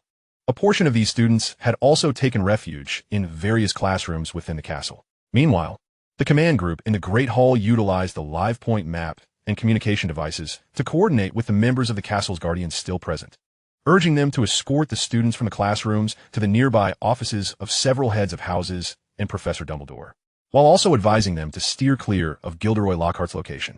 For those students who found themselves without a guardian nearby, the ghosts of the school were enlisted for assistance. Following nearly headless Nick's attack, the ghosts had expressed their intent to confront the creature lurking within the Chamber of Secrets, making them the optimal choice for reconnaissance and communication. At that moment, the Fat Friar returned with first-hand news.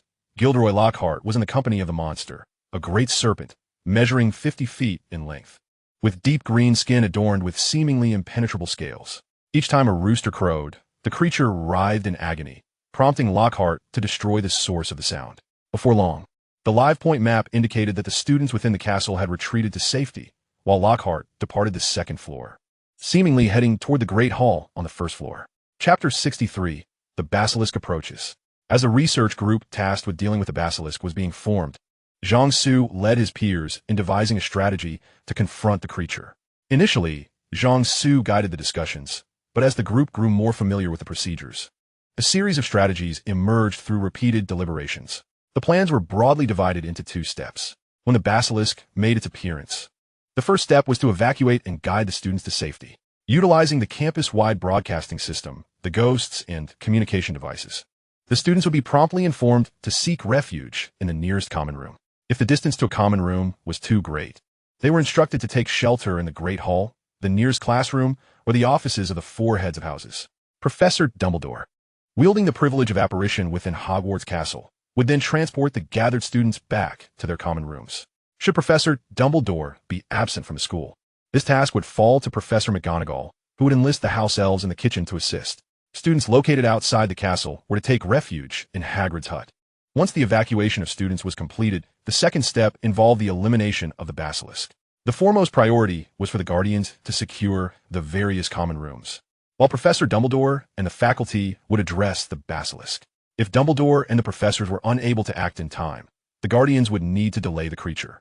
The worst-case scenario entailed the Guardians themselves confronting and vanquishing the Basilisk. The final series of plans accounted for various contingencies and their corresponding responses. The optimal outcome envisioned the heir of Slytherin encountering Dumbledore while enacting their scheme, only to be subdued against the wall by the latter.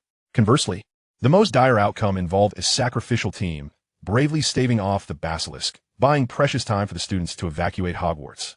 The candidates for this brave endeavor were students from magical families, endowed with formidable powers, who volunteered, particularly those who were not the only children in their households. Among these volunteers, a significant portion hailed from Slytherin. This incident within the chamber had spurred a profound internal struggle among the Slytherin students. Torn between the legacy of the past, represented by the heir of Slytherin, and the promise of present safety at Hogwarts, ultimately opting for the latter. The unfolding events had begun to diverge from the anticipated plans. The Basilisk and Lockhart were making their way from the second floor toward the Great Hall, set to arrive in a few minutes, where the majority of Hogwarts students were gathered. Dumbledore had been away for several days, engaged in discussions with several wizarding families from Finland. The house elves were in the process of escorting students from the offices of the heads of houses back to the common rooms.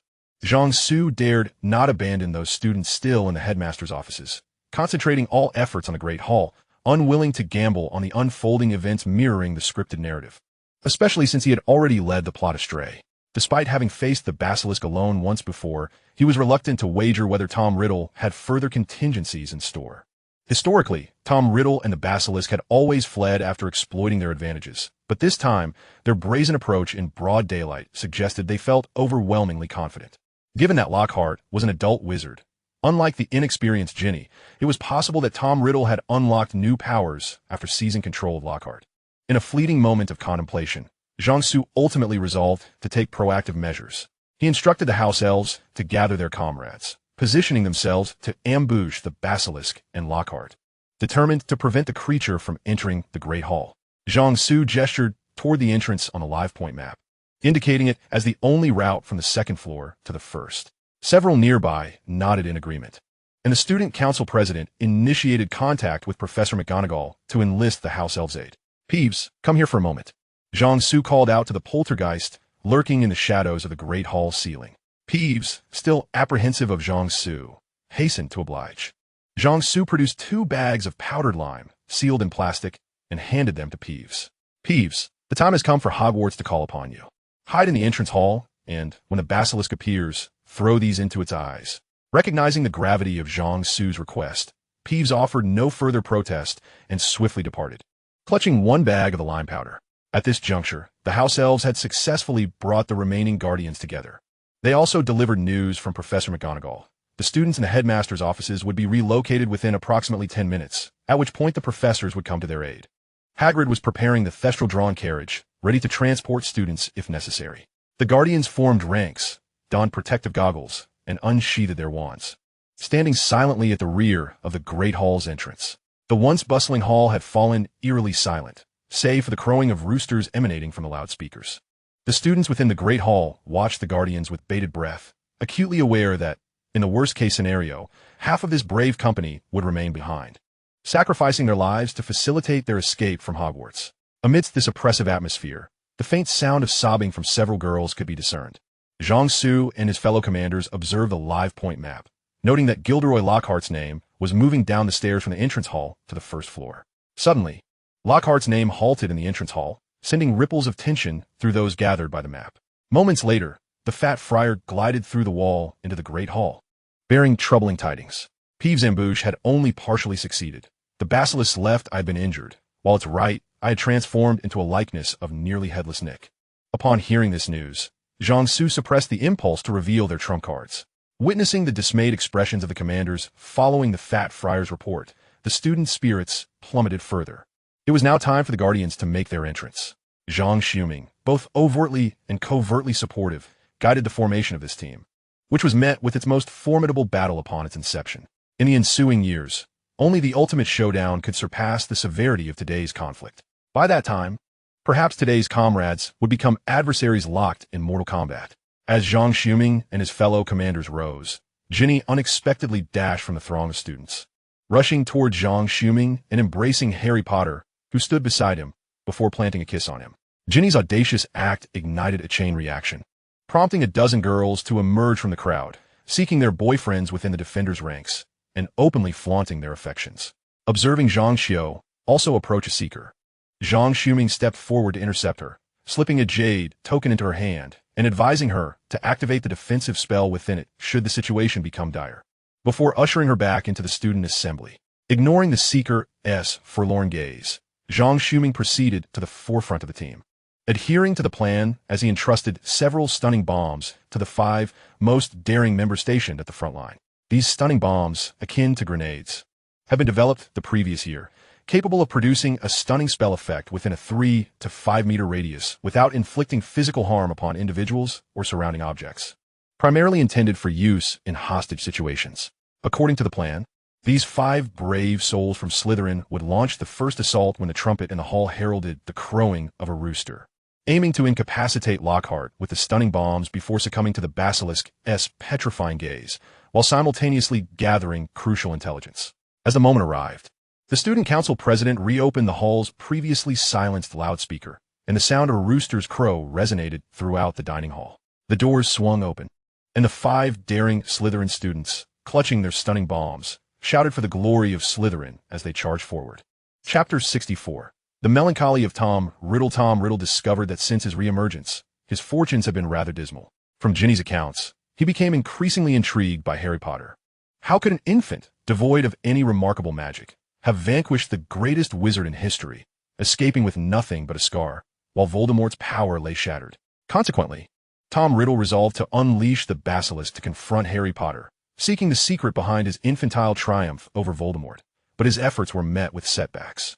Last year, when Tom Riddle first manipulated Ginny into entering the Chamber of Secrets, he was unprepared for the multitude of magical traps that had been laid along the corridor, which had once been a seamless path 50 years prior. Unbeknownst to him, he triggered one of these traps, resulting in a painful explosion that left him severely injured.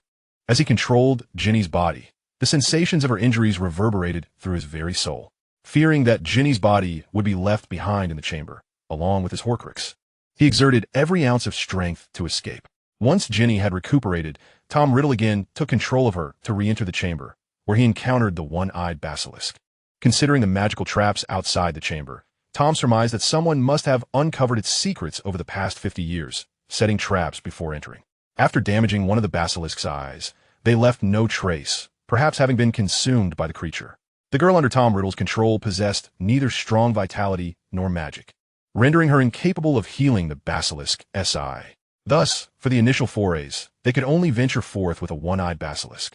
The first time they emerged from the chamber, Tom Riddle learned from Ginny's diary that Harry Potter and 2 classmates would attend a ghostly remembrance gala on Halloween Eve. Consequently, he decided to ambush them on their return to the common room. As Tom Riddle and the Basilisk exited the lavatory, leaving a warning on the wall, he intended to lure Harry Potter to the lavatory door, and then spring forth to incapacitate him and drag him back to the chamber.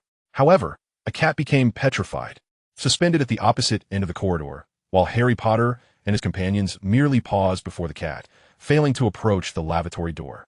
And then the dining students appeared. Missing this opportunity, Tom Riddle could only send the Basilisk back. Later, Tom Riddle learned from Ginny that Harry Potter had been injured and was alone in the infirmary, prompting him to devise another assault. Yet again, he encountered a student armed with a camera and grapes, who attempted to photograph the Basilisk and was subsequently petrified. Moreover, he heard the unmistakable footsteps of Dumbledore approaching from the stairs. Not daring to confront Dumbledore, Tom Riddle retreated once more.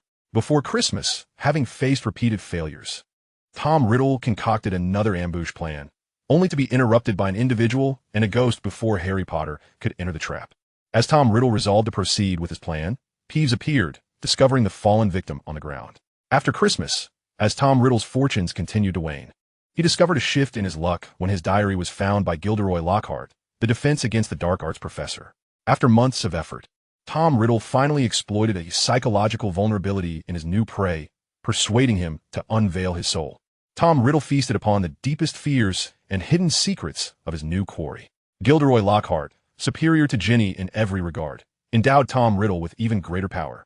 With this newfound strength, Tom Riddle frequently traversed between the chamber and the surface through Lockhart's control, finally restoring the Basilisk's other eye. At this juncture, having learned of Dumbledore's temporary absence from the country, he felt emboldened and decided to take the Basilisk to confront Harry Potter directly in the dining hall during breakfast, intending to seize him and retreat back to the chamber to unravel the secrets he harbored. Once he discerned the secrets within Harry Potter, he believed that even Dumbledore would not be able to thwart him. As the saying goes, know yourself and know your enemy, and you will win 100 battles. Know yourself, but not your enemy, and you will lose. Tom Riddle mistakenly believed that Hogwarts remained as it was 50 years ago, thinking the emergence of the chamber would bewilder students and professors alike. With the Basilisk unleashed, he envisioned the professors trembling in fear while students scattered in panic. With Dumbledore out of the way, he merely needed to confront Harry Potter to take him captive. However, it cannot be entirely blamed on Tom Riddle. After all, the transformations within Hogwarts over the past 2 years had surpassed any previous changes. The contents penned by Ginny in the diary revolved solely around her sweet romance with Harry Potter, while Gilderoy Lockhart's entries detailed his own deceptions and the fear of being discovered. Neither made any mention of the various efforts made by Hogwarts students to combat the Basilisk. Thus, Tom Riddle's final offensive commenced with a misstep. No sooner had he emerged from the girls' lavatory than the resounding crow of a rooster echoed through the corridor, soon reverberating throughout the entirety of Hogwarts Castle. Upon hearing the crowing of the rooster, the Basilisk writhed in agony upon the ground, and shortly thereafter, Tom Riddle perceived someone commanding the students to seek refuge. Realizing that his cover had been blown, Tom Riddle resolved to take a desperate gamble, fully aware that if he missed this opportunity, there would be no second chance. He could only destroy the trumpet that emitted the rooster's call while leading the Basilisk towards the Great Hall. By the time he reached the entrance hall, the incessant crowing had ceased, granting the tormented Basilisk a moment of respite. However, at that moment, an unexpected figure emerged before Tom Riddle. Peeves the poltergeist suddenly swooped in from behind, hurling 2 bags of white powder into the Basilisk's eyes. Tom Riddle managed to clear the powder from the Basilisk's right eye, but its recently healed left eye began to bleed dark ichor once more. At that instant, Peeves was caught in the Basilisk's gaze, transforming into a shadowy figure enveloped in smoke. Having calmed the Basilisk, Tom Riddle was about to command it to charge towards the Great Hall when a thunderous crowing echoed through the entrance hall. As Tom Riddle raised his wand to destroy the trumpet, disguised as a decoration on the entrance hall wall, he beheld 5 students wearing peculiar masks rushing towards him from the direction of the Great Hall, shouting in the name of Slytherin's glory and launching several dark objects at him. As these objects landed around Tom Riddle, they exploded with a resounding bang. He suddenly felt as though he had been struck by the charging Hagrid, realizing he could no longer control Gilderoy Lockhart's body, rendered as if petrified. Lying on the ground, Tom Riddle observed that 2 of the 5 masked students had already fallen, while the remaining 3 rushed to embrace their fallen comrades and sprinted towards the small room where the first-year students awaited the sorting ceremony, shouting that they were merely petrified. Another student pointed their wand in Tom Riddle's direction, exclaiming that Gilderoy Lockhart was flying in. Chapter 65. One cannot play nicely with a basilisk without blinding it. The basilisk is a creature born from a rooster's egg incubated beneath a toad. The toad, chicken, and snake share a common ancestry within the phylum Chordata, belonging to the classes Amphibia, Aves, and Reptilia, with their evolutionary tree tracing back to before the Triassic period. This makes the basilisk's origin scientifically implausible yet profoundly magical.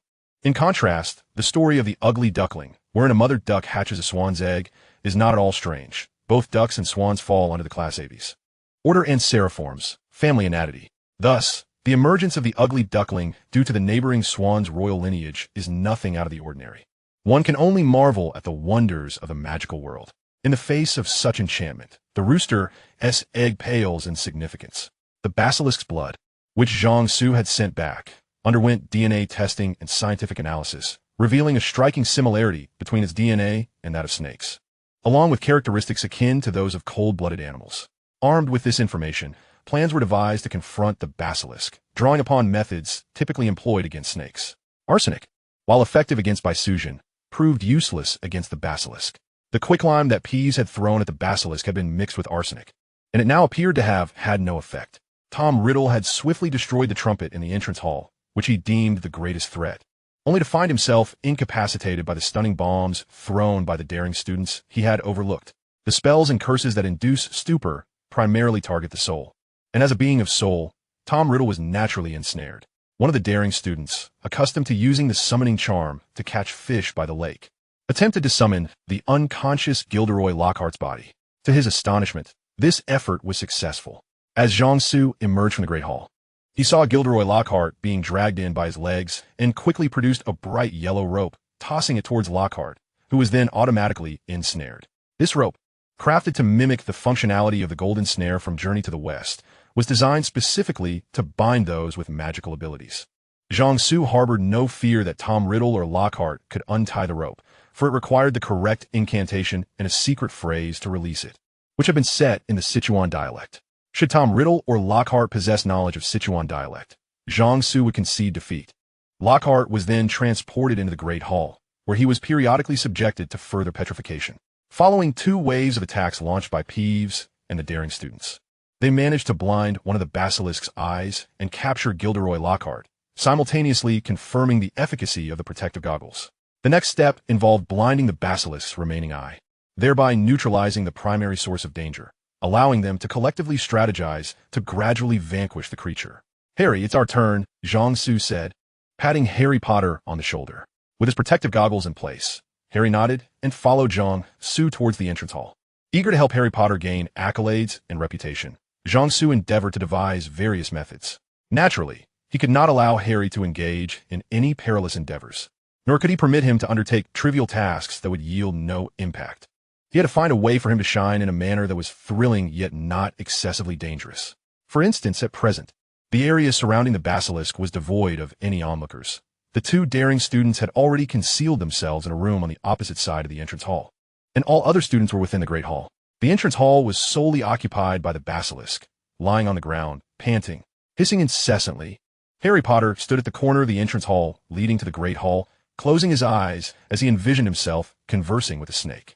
Jiangsu stood vigil beside Harry, casting a silencing charm to ensure that this scene did not reach the Great Hall. A few months prior, during a conversation between Jiangsu and Harry, Jiangsu had skillfully guided the topic to elicit Harry's recollection of a past encounter with a python that wished to return to Brazil for a journey of self-discovery, during which he had aided the snake's escape. After a brief discussion about the python, likely now feeding fish in the Atlantic, Jiangsu divulged all pertinent information regarding Parseltongue and its implications, leaving Harry quite alarmed. Subsequently, Jiangsu had urged Harry to keep this matter confidential, to which Harry readily agreed. In this endeavor, Harry sought Jiangsu's assistance, hoping his ability to speak Parseltongue might prove beneficial.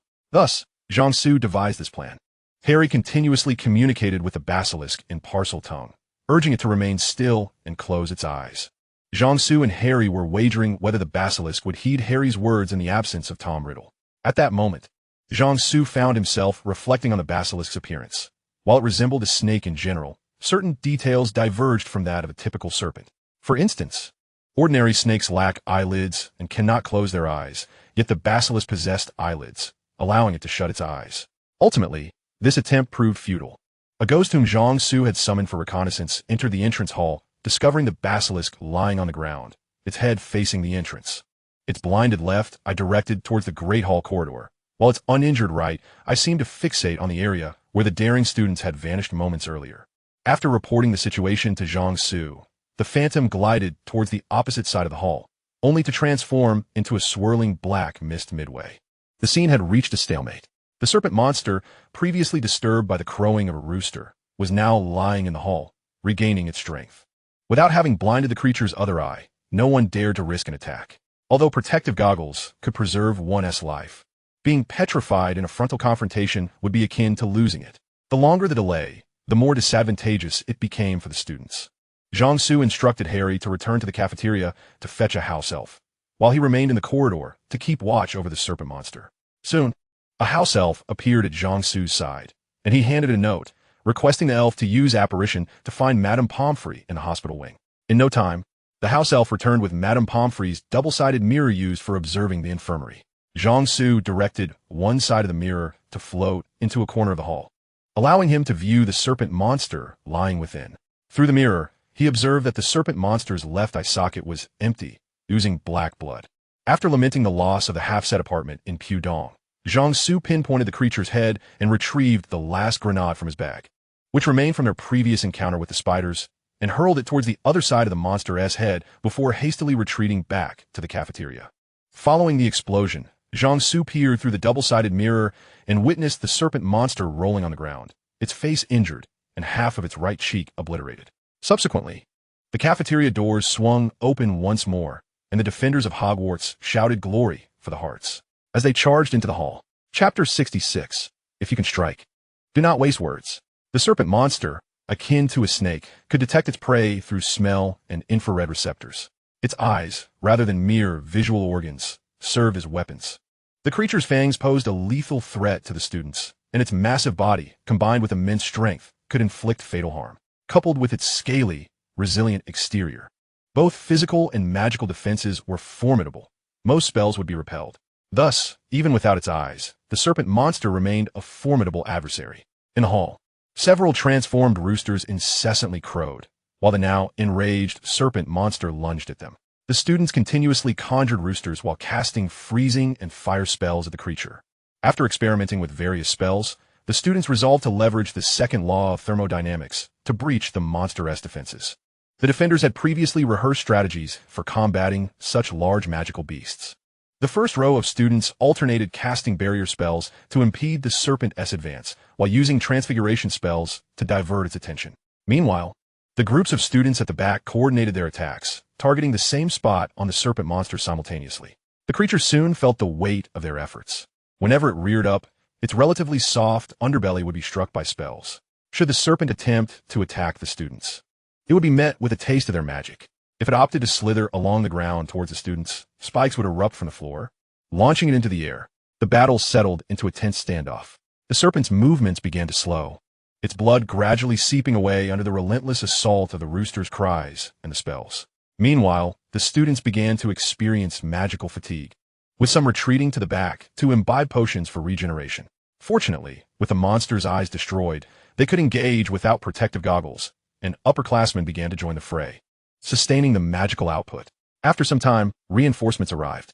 Once the students from the upper floors were safely evacuated, the professors entered the hall, tipping the scales of power in favor of the Hogwarts faculty and students, effectively suppressing the serpent monster. Just then, a sudden scream echoed from the cafeteria. Zhang Su, closest to the cafeteria, dashed inside. Upon entering, he found Gilderoy Lockhart, who had previously been on the ground, now standing, with two students collapsed at his feet. Yet the ropes binding him remained intact. Lockhart, upon seeing Zhang Su, uttered a spell, Stupefy, sending a burst of magical light towards him. When the spell was a mere 20 centimeters from Zhang Su, a wall of light materialized before him, intercepting the spell just short of impact. Zhang Su brandished his wand, confronting Lockhart while shouting for everyone to head to the kitchen. The only places within Hogwarts capable of safeguarding such a multitude of students were the kitchen below the cafeteria and the house elves residing there. The plan entailed utilizing the 100-plus house elves in the kitchen as a strategic reserve. Lockhart fixated on Zhang Su, allowing the students in the cafeteria to evacuate, even as Zhang Su levitated the unconscious students to safety without interference. Once the last student exited the cafeteria, the doors swung shut. The faculty and students in the hall heard Zhang Su's call and exerted their strength to push the serpent monster back downstairs, opening a passage for the retreating students that traversed from the cafeteria through the hall to the stairs on the other side.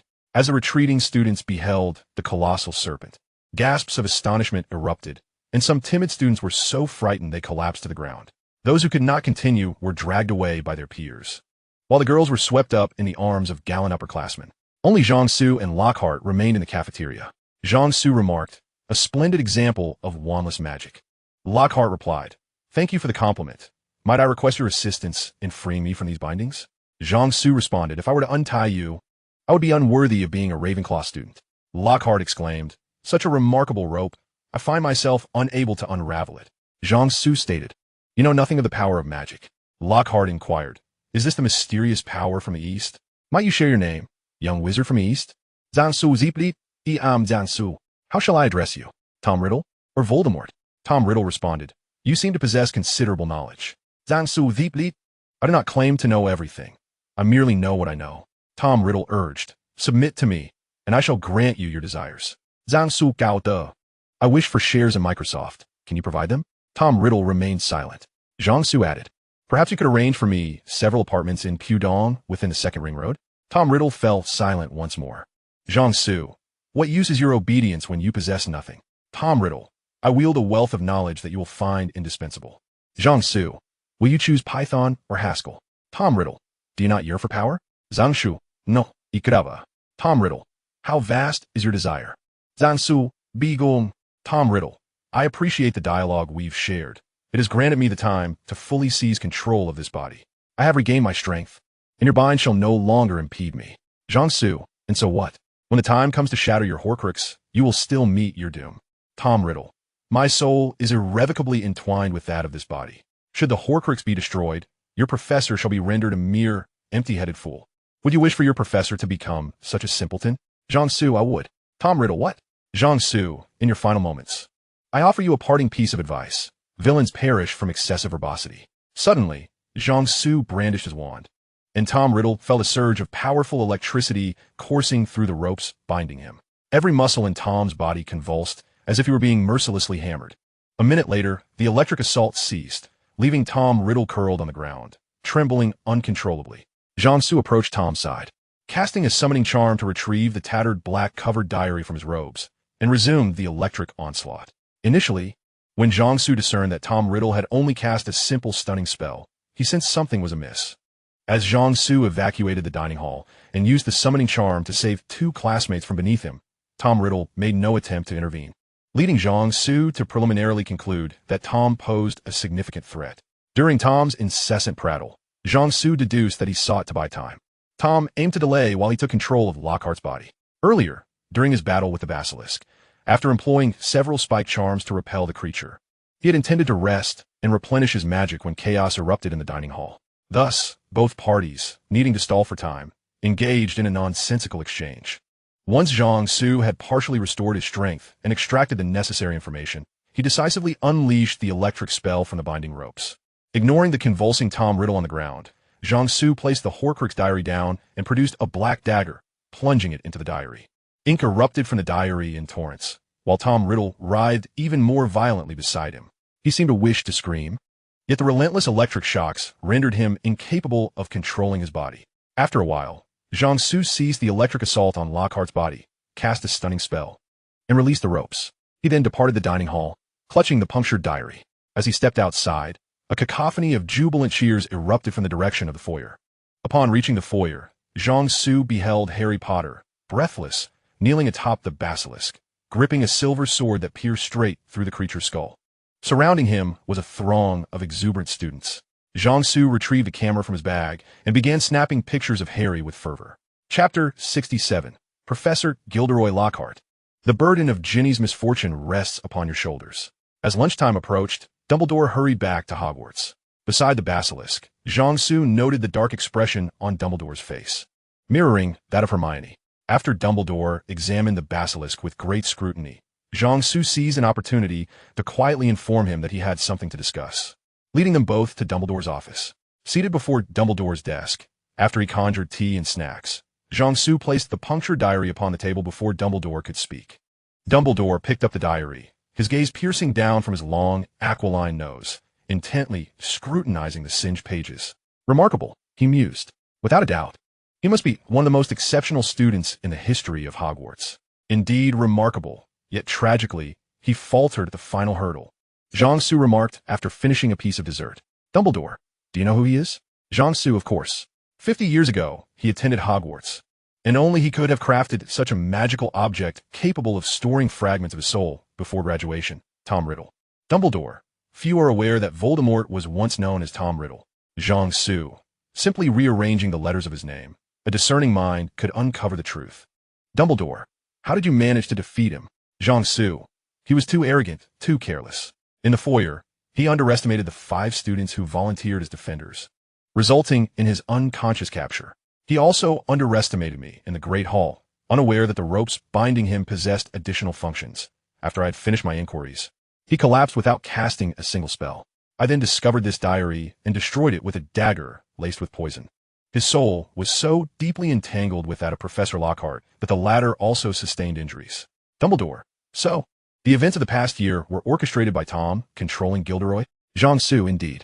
Professor Lockhart acquired this diary before coming to Hogwarts as the defense against the dark arts instructor. When one writes in the diary, they can communicate with the soul contained within. The soul feasted upon Lockhart's most secret fears and deepest secrets, its appetite growing ever larger and its power increasing. Ultimately, when the soul's strength surpassed that of Professor Lockhart, it began to manipulate his actions.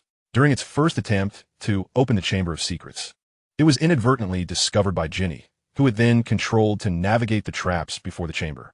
Fortunately, as Ginny is pure blood, it did not kill her. It merely erased her memories and discarded the severely injured Ginny in the corridor. Following that, it targeted Harry. Dumbledore, astonished. Targeting Harry? Jiangsu, yes. Tom Riddle was curious about how a mere infant, devoid of any extraordinary magical prowess, could vanquish the most powerful dark wizard in history. How Harry managed to escape unscathed, leaving only a scar, while Voldemort's power was obliterated. Thus, he sought to capture Harry and unravel the mystery of his survival. However, his first 3 attempts were thwarted by others beforehand, leading to failure.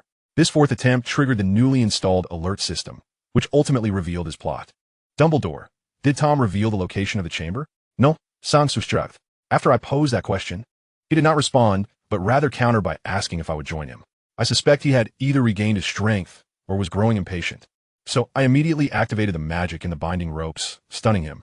I then retrieved the diary from him and proceeded to destroy it. Dumbledore nodded thoughtfully, finding little amiss in Jiangsu's account. He continued, Gilderoy will be confined to St. Mungo's Hospital for magical maladies and injuries for an extended period, and we must once again seek a professor for the defense against the dark arts. It seems he is destined for a lengthy stay in Azkaban. As he spoke, Jiangsu handed Dumbledore the meticulously prepared documentation regarding Lockhart's deceitful practices. Originally, they had intended to present the materials to Dumbledore after the Easter holidays before forwarding them to the Department of Magical Law Enforcement. However, Dumbledore's absence from Hogwarts had delayed the matter until now. After a thorough examination of the documents, Dumbledore lifted his gaze, a grave expression etched upon his face, and said slowly, Indeed, he is to spend a considerable time in Azkaban. Initially, Dumbledore had perceived Lockhart's vanity and penchant for embellishment as minor flaws, unaware that his transgressions were of such severity. Finding a professor for the defense against the dark arts at Hogwarts proved to be a daunting task, compelling Dumbledore to lower his standards during the recruitment process, which ultimately led to this predicament. I shall personally deliver this dossier to the Department of Magical Law Enforcement, Dumbledore stated. Jiangsu nodded in agreement. After all, Lockhart was brought in by Dumbledore himself. The distinction between Dumbledore reporting the incident and students doing so was significant for the reputation of both Hogwarts and Dumbledore. If Dumbledore were to file the report, it would suggest that he still maintained control over the situation. Conversely, if the students reported it, it would be a public slap in the face to Dumbledore. As Dumbledore gathered the materials, he inquired, The basilisk carcass is your trophy. How do you intend to dispose of it? Naturally, Jiangsu could not suggest that they simply haul it to the kitchens for a culinary endeavor involving carrots and tofu. I propose we create a specimen from the basilisk skin, displaying it on the castle's lawn as a monument. Any usable parts of the basilisk should be retained for the school, and the remainder should be sold. Students who participated in the battle will have priority for purchase and will receive a complimentary allocation of materials, Jiangsu suggested. After a moment's contemplation, Dumbledore acquiesced to Jiangsu's proposal. I have a small request, Jiangsu added. I would like to obtain some venom, the heartstrings and nerves, as well as the basilisk's gallbladder. Of course, I shall pay for them. Without hesitation, Dumbledore agreed to Jiangsu's request. The heartstrings and nerves of magical creatures are typically utilized for crafting wand cores. Jiangsu intended to upgrade his own wand. With the impending responsibilities of acting as a professor, he recognized the necessity of enhancing his offensive capabilities. As for protective gear, he anticipated retrieving shed basilisk skin from the Chamber of Secrets, which, though inferior to the skin still adorning the creature, would suffice. The basilisk's gallbladder, while not particularly valued in the Western magical community, held significant utility in the East. The last time they dismantled a basilisk, the gallbladder alone could fetch a fortune, sufficient to purchase a house in the northern third ring. The entirety of the gallbladder could possibly secure a grand residence in Pudong this year. Moreover, the basilisk's venom was even more precious, useful not only for treating various ailments, but also for crafting a universal antidote that provides lifelong benefits. This led to the notion of cultivating basilisks for their venom. The previous batch of venom could easily cover the cost of a well-furnished apartment. Therefore, it was imperative to procure some of this venom for future use. Chapter 68. Thus, the basilisk shall be handled accordingly. Time rewinds to the moment the basilisk was vanquished. Once the creature lay slain, the professors conducted a thorough search of the castle, confirming that no further threats remained before declaring the emergency status lifted. The unconscious Lockhart was secured in the infirmary, with Snape standing guard nearby. Upon learning of the school's safety, students flocked to the entrance hall to gaze upon the basilisk's corpse, resulting in a bottleneck. Together, they maneuvered the basilisk onto the castle's lawn to facilitate viewing. Measuring approximately 15 meters in length and over a meter in diameter, the basilisk weighed in excess of 10 tons. Its colossal form inspired a sense of dread among onlookers, many of whom had collaborated to levitate it outside. For numerous students, it was their first encounter with such a creature, and they were understandably terrified. A group of single students seized the opportunity to showcase their bravery in front of their female peers. Suddenly, the basilisk's head twitched, causing a significant portion of the previously brave singletons to collapse in fear. Amidst the commotion, a pair of red-haired twins found themselves suspended on either side of the grand entrance of Hogwarts. Jiangsu's camera had been borrowed by Zhang Qiu, and students eagerly gathered around the basilisk for photographs. After extracting all the film from his bag and handing it to Zhang Qiu, who was busy capturing memories, Jiangsu drifted over to a nearby gathering of students. The defenders, who did not require the infirmary after the battle, were huddled together, deliberating on how to manage the basilisk's remains. Surrounding students cast admiring glances at them, providing a small boost to the egos of some, particularly the single students who flashed what they believed to be charming smiles at the nearby girls. Those who had participated in the battle took the opportunity to pose with the basilisk, resulting in both group and individual photographs. Even the two petrified members of the dueling club were levitated for a photo op half a century later. An elderly wizard, during an interview with a television journalist, displayed a photo of himself alongside the basilisk's remains on the lawn, claiming to have been a participant in the battle. Following the broadcast, recently retired Hogwarts headmaster Snape, along with former Minister of Magic Hermione Granger and a cadre of other elderly figures, took to social media to dismiss his claims, asserting that the photographs of the students, professors, and the basilisk were taken in the entrance hall of Hogwarts, and it was only after the crowd became overwhelming that they moved the creature outside for viewing. The basilisk, a magical being that had lived for over a millennium, was a veritable treasure trove, whether for sale or for personal keepsakes. Many students from distinguished magical families sought to acquire something of value for their homes. Even students of Muggle descent desired to retain a piece of this rare resource. Furthermore, as a non-renewable resource, the materials derived from the millennium-old basilisk would diminish with use. After all, not many would go to the lengths of brewing potions with an abundance of basilisks, except for one individual. Thus, the students began to contemplate the basilisk, for it was their hard-won trophy, and they held the rights to its disposition. Surely, the basilisk's flesh is edible? Jiangsu's inquiry silenced the previously animated discussion among the students. They stared at the basilisk with newfound interest, considering the sheer size of the creature. It seemed plausible that consuming a portion would pose no significant risk. The ensuing debate centered on the edibility of the basilisk's flesh. After a brief discussion, they concluded that theoretically, the meat bore no toxicity, prompting several heads of house to huddle together in hushed conversation. Ahem.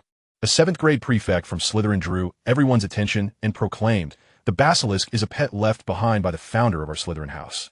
Nearby, fellow Slytherin students nodded in agreement. As students of Slytherin, we have made the decision to eliminate it for the safety of the entire Hogwarts. And we harbor no objections to this, for Slytherin is an inseparable part of Hogwarts, and it is our duty to safeguard its security. The nearby Slytherin students nodded once more.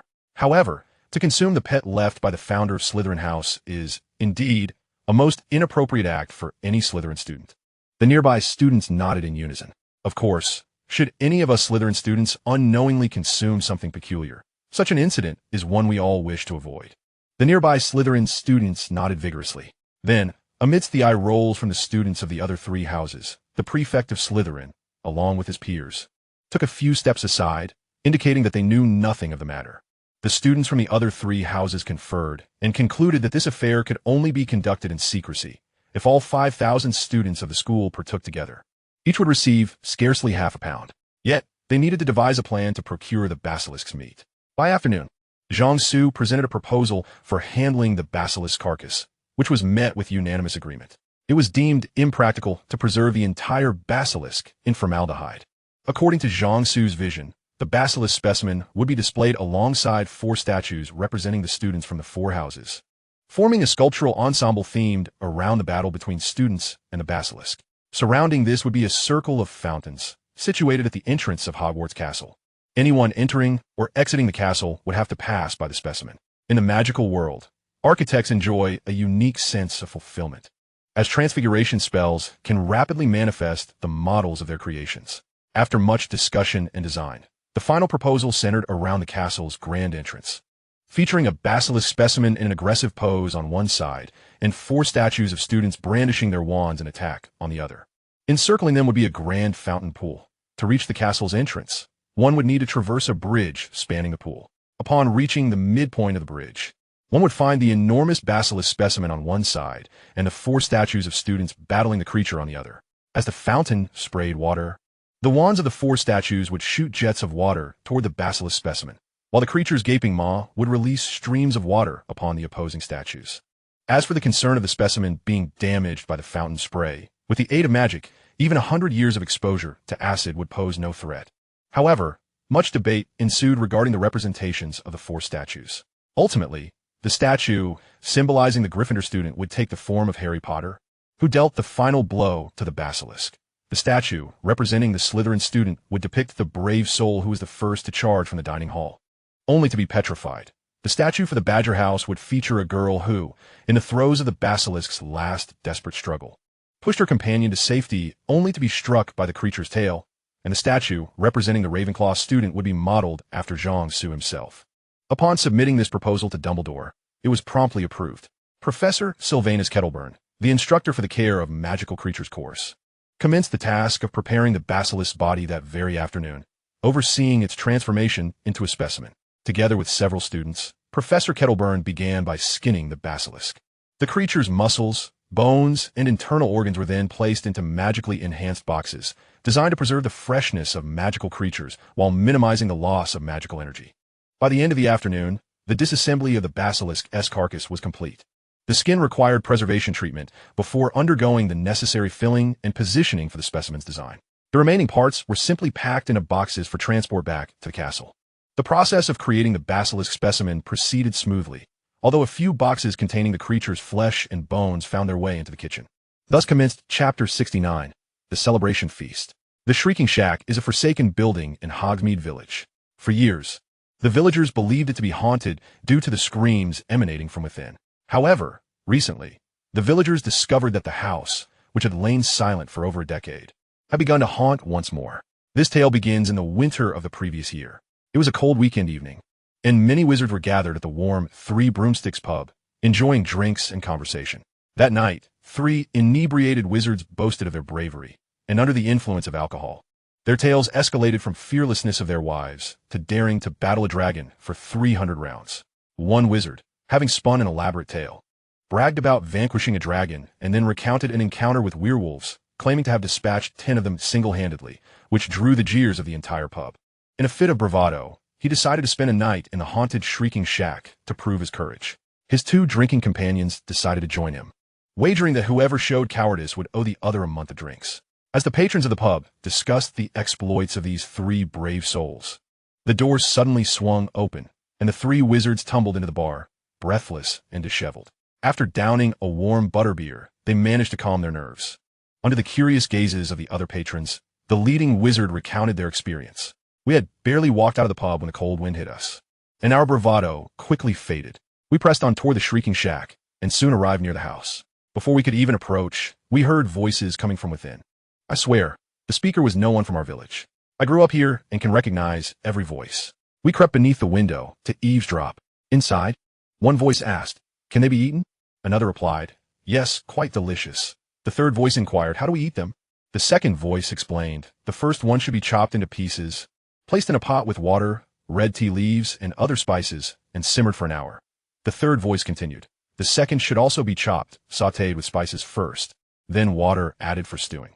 Finally, the second voice suggested, the third should be roasted whole over charcoal, then cut into small pieces, fried twice in oil, and then boiled in soup. Several other voices chimed in. Then let us eat all three and see which is the tastiest. We must make it delicious. Hearing this, we three were terrified that the ghosts inside would seize us and cook us for dinner, so we ran back.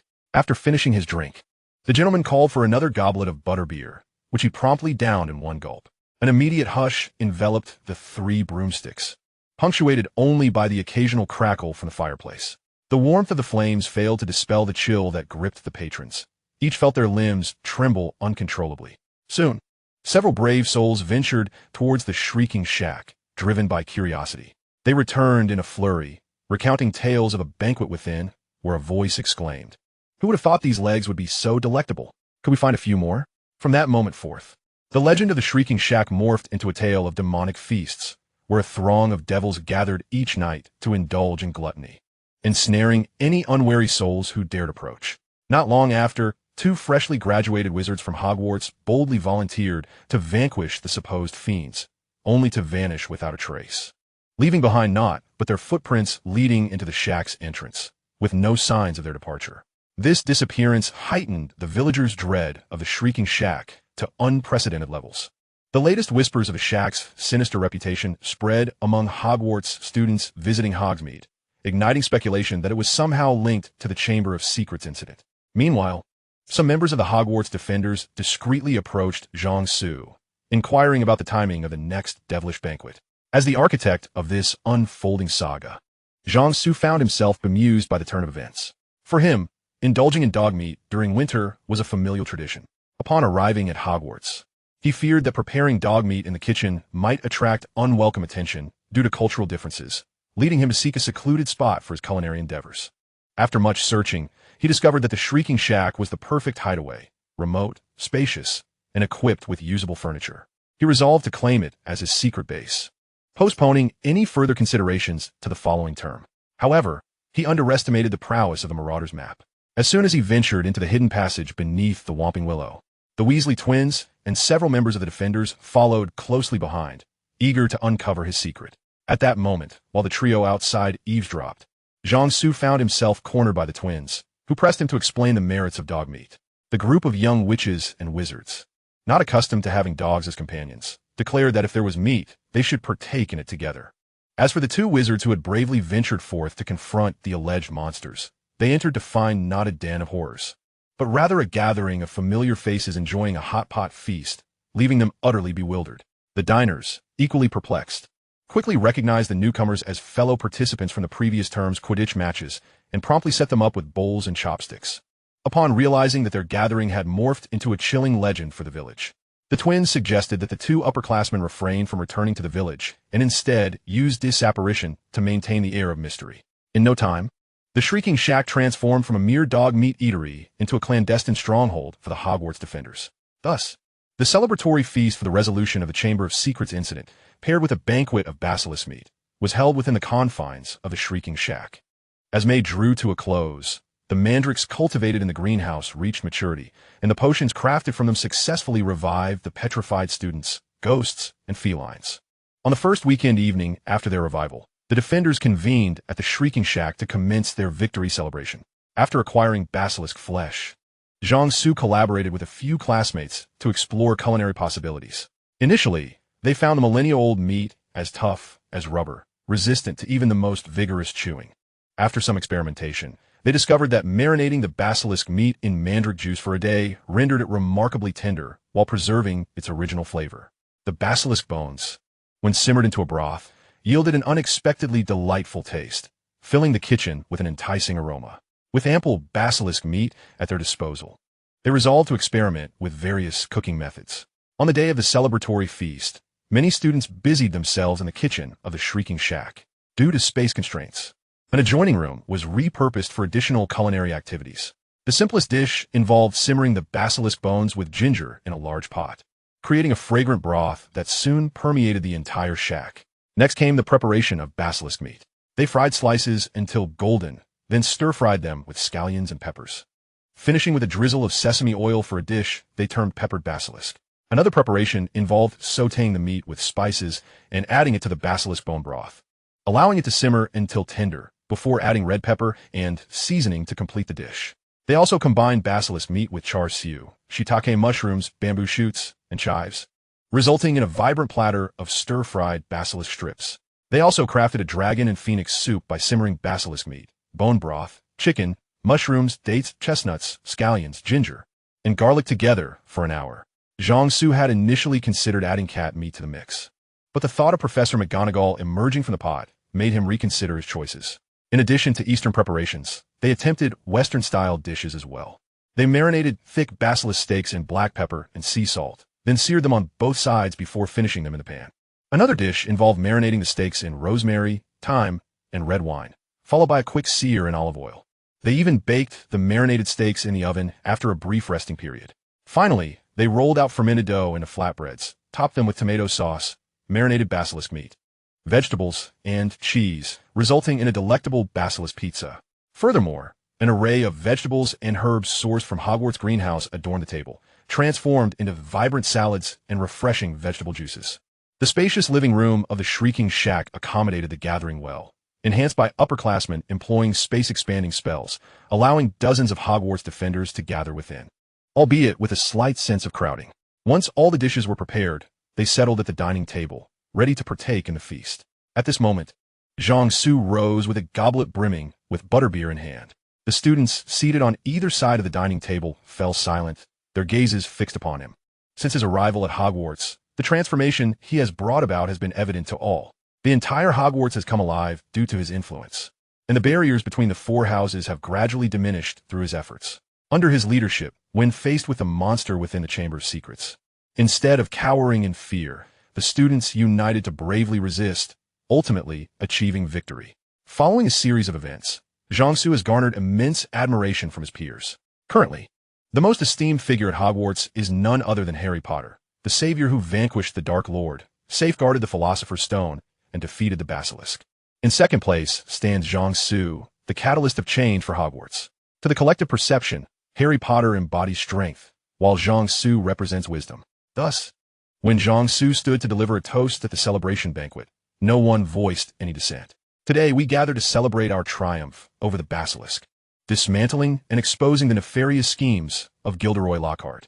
This victory belongs to us all, Gryffindor, Hufflepuff, Ravenclaw, and Slytherin alike. It is a victory for Hogwarts. Last year, some of us united to thwart Quirrell's plot. This year, we have come together to dismantle Lockhart's scheme. From this day forth, let us continue to unite, severing the dark hands that reach towards Hogwarts, and defend our beloved school. Glory for the Hogwarts. Amidst the resounding chorus of glory for the Hogwarts, the students raised their butterbeers in jubilant celebration. The ensuing hours were filled with feasting and merriment, as a delightful array of basilisk dishes tantalized their palates. Those accustomed to hot pot wielded their chopsticks with ease, while others opted for forks to tackle their meals. The basilisk meat, marinated with mandrake, boasted a succulent texture with a slight crispness. Its flavor was exquisite, distinct from any other meat, evoking thoughts solely of the basilisk itself. The broth made from basilisk bones was equally popular, whether as dragon and phoenix soup or a clear broth, both were savory and delectable. Many sampled this dish, finding it delightful, and then tried that one, reveling in the flavors until they had tasted every dish, selecting their favorites to enjoy further. Some, having found every dish delicious, indulged in seconds and then thirds. The unfortunate ones were those who initially relished one dish, only to discover an even more delectable option as their stomachs reached capacity. By the meal's end, everyone was thoroughly satisfied. As the evening wore on, Zhang Su was coaxed into consuming several more cups of beer, and at merely 13 years of age, he found himself quite intoxicated. Thankfully, his drunken revelry manifested not in wild antics, but rather in him rising to serenade the gathering. Today, we drink heartily in celebration. Our ambitions unfulfilled shall not deter us. The future is long, and we shall display our prowess, willingly shedding our fervor to craft our legacy. Chapter 71. Another academic year comes to a close. In the Hogwarts Great Hall, a grand carpet woven from countless black bear pelts adorned the floor, while dozens of wild boar oil lamps floated in midair, casting a dazzling glow. The professor's tables had been removed, and Harry Potter sat in the center upon a rough-hewn chair, cushioned with a tiger skin.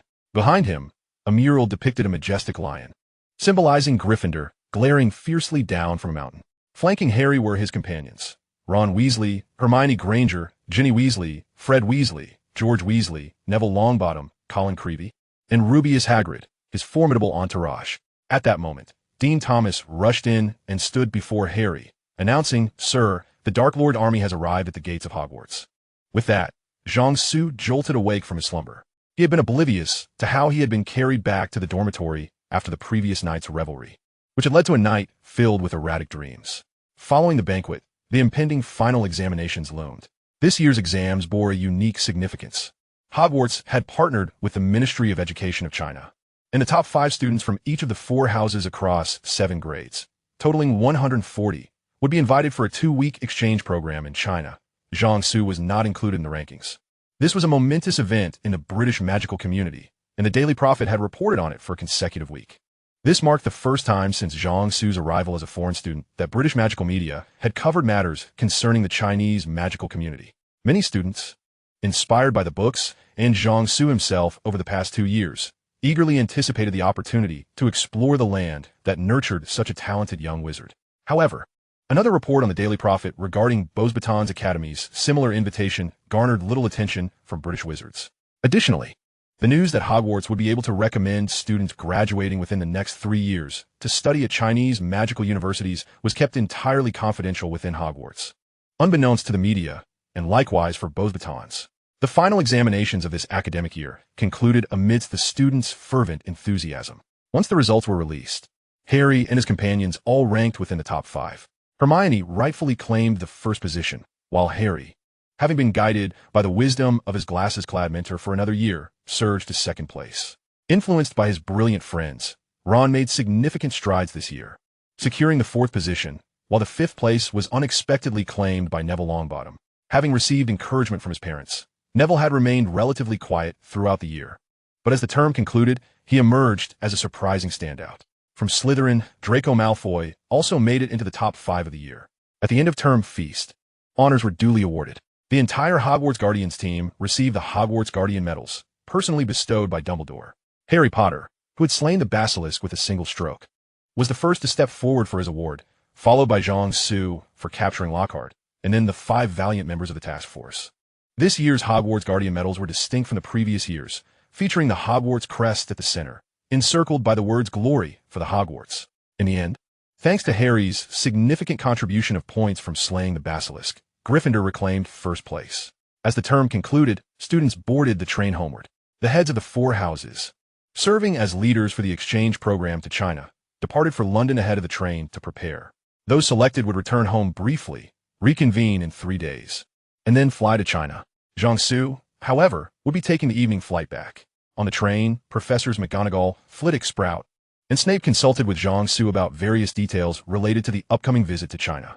In preparation for this forthcoming exchange visit, Jiangsu exerted considerable effort, particularly concerning the students' attire. It was evident that Hogwarts students clad in long robes during the sweltering months of June and July in China would surely succumb to heat exhaustion. Moreover, the sartorial choices of many wizarding families' offspring were lamentably deplorable. Thus, Jiangsu decisively sought out a reputable clothing establishment in London, procuring a set of elegant British-style uniforms for all the students. Since he could seek reimbursement from Dumbledore, he opted for the more luxurious option. Additionally, he arranged for the attire of the 4 house heads, especially noting that Severus Snape's perpetual bat-like appearance was in dire need of transformation. On the eve of the end-of-term feast, Jiangsu engaged in a lengthy conversation with Dumbledore in his office. The following day, Dumbledore summoned Snape to apparate Jiangsu to London for the purpose of acquiring the students' uniforms. Upon their arrival in London, a mischievous grin adorned Jiangsu's face as he led Snape to a high-end men's image consultancy. Under the compelling influence of Jiangsu, citing Dumbledore's directive, Snape begrudgingly allowed the consultants to work their magic upon him. After a change of hairstyle and a complete wardrobe overhaul, Snape appeared as though he had undergone a remarkable transformation, with an uncanny resemblance to the esteemed British actor Alan Rickman. Coupled with an air of haughty, yet slightly frosty demeanor, he instantly captivated the attention of several young ladies in the consultancy. with two boldly slipping their phone numbers into his hands. Snape, who had remained devotedly chaste for Lily for over a decade, found himself utterly flustered by the fervent advances of these young women. His slightly bashful reaction only served to heighten their intrigue. Ultimately, Snape made a hasty retreat from the consultancy. As he departed, his glances toward Jiang-Su were icier than those he reserved for Harry.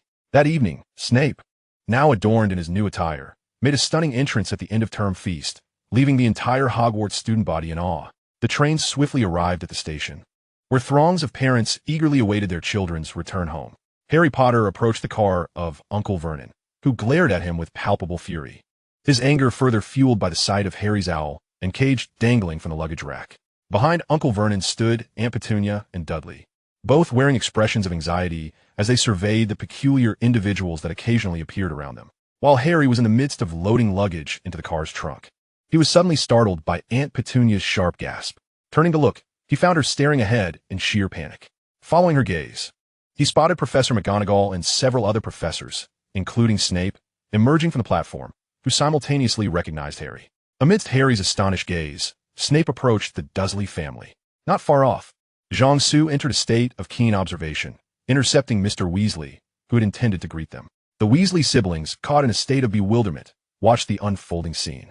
As Snape approached, Uncle Vernon positioned himself protectively in front of Aunt Petunia. Ignoring Vernon, Snape greeted Aunt Petunia with a stoic expression, saying, "It has been a while, Petunia." To Harry's astonishment, Aunt Petunia reciprocated the greeting, "Hello, Severus. This is my husband, Vernon Dursley, and my son, Dudley," despite feeling a twinge of fear in Snape's presence. Aunt Petunia maintained a semblance of decorum. She then firmly pulled the still-dazed Harry to her side, declaring, "This is Harry Potter, Lily's son. He, like you and Lily, is a wizard and has attended that school." Snape nodded, indicating his understanding. Aunt Petunia turned to Harry, who remained in a state of perplexity, and said, "This is Mr. Severus Snape, a dear friend of your mother." Harry was left speechless. As the 72nd volume unfolds, Jiang-Su found himself in a time crunch in the days preceding his return to China. Upon the early morning landing at the capital's airport, he promptly proceeded to a meeting at the compound. This gathering was akin to the previous years, yet Jiang-Su's report was brief, primarily focusing on the impending arrival of students from European magical institutions.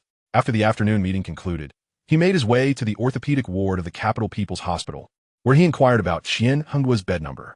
"Mr. Qian, what happened to you? How did you sustain such severe injuries?" Jiang-Su placed a bag of fruit on the bedside table. Qian, lying on a hospital bed and swathed in bandages, resembled a mummy. "What can I say?" The mummy replied, "I have a bottle of Veritaserum. Would you like to sample it?" Jiang-Su produced a vial from his pocket. "You are quite the provocateur," the mummy retorted angrily. "Then you might as well confess." As Jiang-Su set the vial on the bedside table, Qian recounted, "I have been seeing a girlfriend who recently mentioned that her parents were away for a fortnight, leaving her home alone. Naturally, I went to stay with her. You know how young people are. Goodness, how did you end up with multiple fractures and numerous bruises?" Zhang Su Matvai. With a sigh, Qian gazed out the window, recounting. "Her father returned unexpectedly. Just as we were engaged in some playful bondage, he mistook my intentions and gave me a thorough beating. Her father, a former frontline officer from the Southwest, was particularly forceful, and at the time my girlfriend couldn't utter a word due to her predicament. At that moment, the hospital nurses unceremoniously ushered the laughing Jiang-Su out of the ward. Upon leaving the hospital, Jiang-Su opted not to fly, but instead utilized the teleportation array to return home.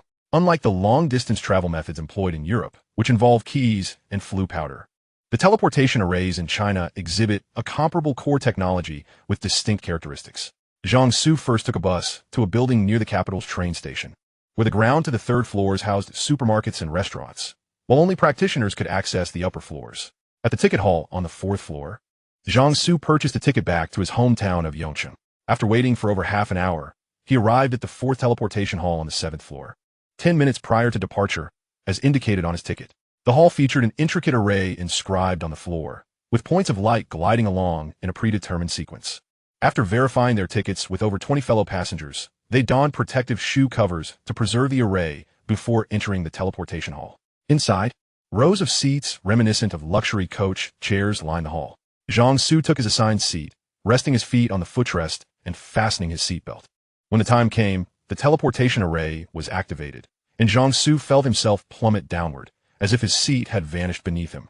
After a sensation of freefall lasting 2 to 3 minutes, the chair beneath Zhang Su jolted as though it had landed on solid ground, signaling his arrival. Upon exiting the teleportation building in Yongcheng, he glanced at his watch. It was already past 5 in the afternoon. Rather than waiting for a bus, he summoned a motorcycle taxi from the roadside to return home. After enjoying a meal with his family, Zhang Su retired early for the evening. The following morning, he mounted his bicycle to partake in the junior high school entrance examination. Fortunately, the timing aligned perfectly, sparing him from potential complications. This year's examination spanned 9 subjects over 3 days, with assessments scheduled not only in the morning and afternoon, but also during evening study hours. As he sat in the examination hall, observing the invigilator distributing the test papers, Zhang Su felt as if he were in a different realm. The experience of taking exams in 2 starkly contrasting schools within such a short span rendered him somewhat disoriented. The day after the examinations fell on a weekend. This year, Huaxia had initiated a 2-day weekend, 2 years ahead of Zhang Su's previous life. On this day, he visited his grandparents' home, where his maternal grandparents, uncles, aunts, cousins, and other relatives had gathered, creating a harmonious family reunion. Each time Zhang Su returned home after studying in the UK, the family would convene for a gathering. On the rooftop, Zhang Su engaged in conversation with his cousins. His cousin, Zhou Si, was named so because he was born on a Thursday. Lacking interest in the magical realm, he had opened a clothing factory with loans from relatives after graduating from university a few years prior. After experimenting with various products in the initial years, the factory now exclusively produced women's lingerie, and its business had flourished remarkably, with products exported overseas. His cousin, Zhou Shanshan, whose name revealed her birth on a Wednesday, was currently pursuing a PhD in botany, focusing on vegetable cultivation on coral reefs, frequently traveling to the South China Sea. Her complexion had darkened considerably from the sun. At that moment, Zhou Rui lamented the new bottleneck his factory faced. The product lineup was aging, and profit growth had begun to stagnate. "Cousin, do you recall the spell you once taught me?" Zhang Su murmured, taking a seat beside Zhou Rui. "Why? Are you using that spell to trouble young girls? Doesn't your school require robes? Are you attempting to use it on the female students?" Zhou Rui regarded Zhang Su with a look of disdain. "No, that's not it. I don't mean that." Zhang Su shook his head. "Don't you think there is a market for a product that could prevent such awkward situations? What are you suggesting?" Zhou Hui inquired. "Safety shorts," Zhang Su replied. "That makes sense." Ignoring his cousin's contemplation of new products, Zhang Su turned to his cousin Shanshan. "Isn't the underwater scenery near Yongxing Island stunning? Expanses of coral reefs and schools of fish. Indeed, especially around the Chilean islands, the underwater beauty is remarkable. And there's the Yongle Dragon Hole, the deepest marine blue hole in the world. I should visit there soon, but it's under military control. It's not easy to go there for leisure. No worries. I am quite familiar with the great-grandfather of Commissioner Zhao on Yongxing Island. We are of the same generation, so he must call me great-great-great-uncle." After a while, they shifted their conversation to the topic of the dinner spread. The dining table was filled with an array of culinary delights featuring snake monsters, boiled, braised, honey-glazed, baked in broth, lobster with snake monster, stir-fried, steamed with black bean sauce, pineapple sweet and sour snake monster, minced snake monster with eggs, salt-baked snake monster, and old fire snake monster bone soup. For Zhang Su, taking a bit of snake monster meat home for his family to taste was hardly a challenge. The delightful flavors of snake monster quickly won over his family's approval. After a sumptuous meal, the family gathered in the living room to drink tea and chat. Old Zhang inquired, "Xiao Su, can snake monsters be farmed?" Farming snake monsters is not a simple endeavor. Units and individuals wishing to breed special animals, specifically magical creatures, must submit a written application to the local Special Animal Administrative Authority, completing the National Special Animal Breeding License application form. For dangerous species like snake monsters, approval must come from the provincial, autonomous region, or municipality as forestry administration, which will report to the Ministry of Forestry. Approved breeders receive their National Special Animal Breeding License from the respective forestry administration. To apply for this license, one must have a suitable breeding facility and necessary equipment, adequate funding and skilled personnel corresponding to the species and quantity of the animals, and secure sources for animal feed.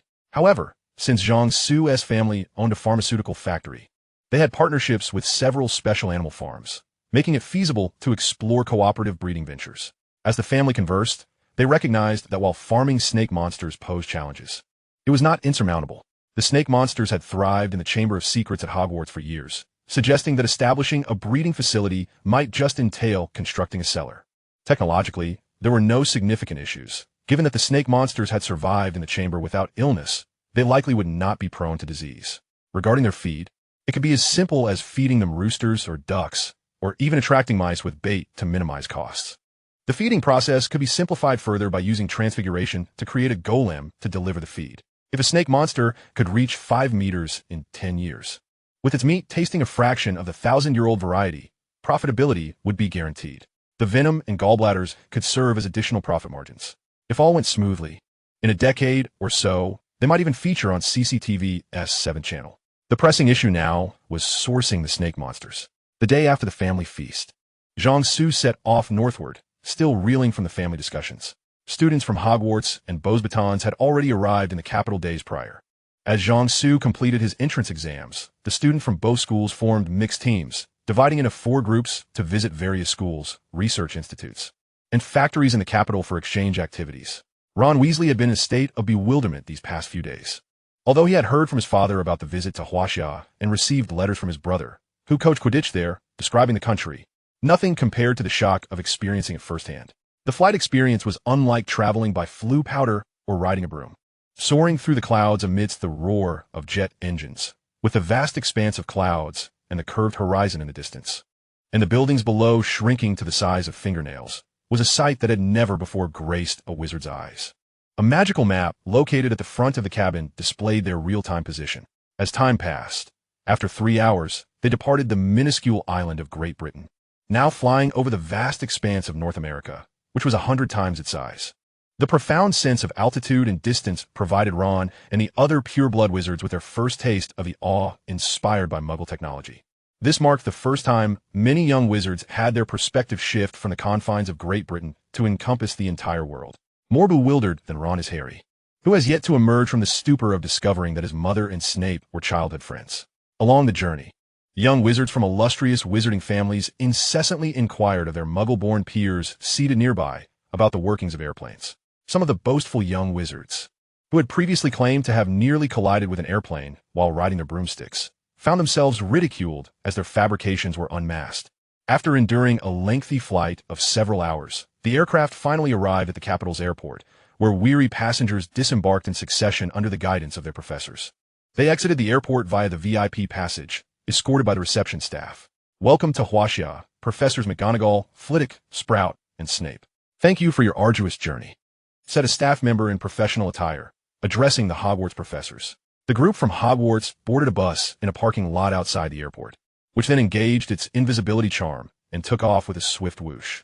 The flying bus soared approximately 10 meters above the road, alleviating any concerns of colliding with various electrical wires, street lamps, or pedestrian overpasses. In Huaxia, many flying vehicle accidents stem from reckless navigation, leading to unfortunate encounters with high-voltage cables.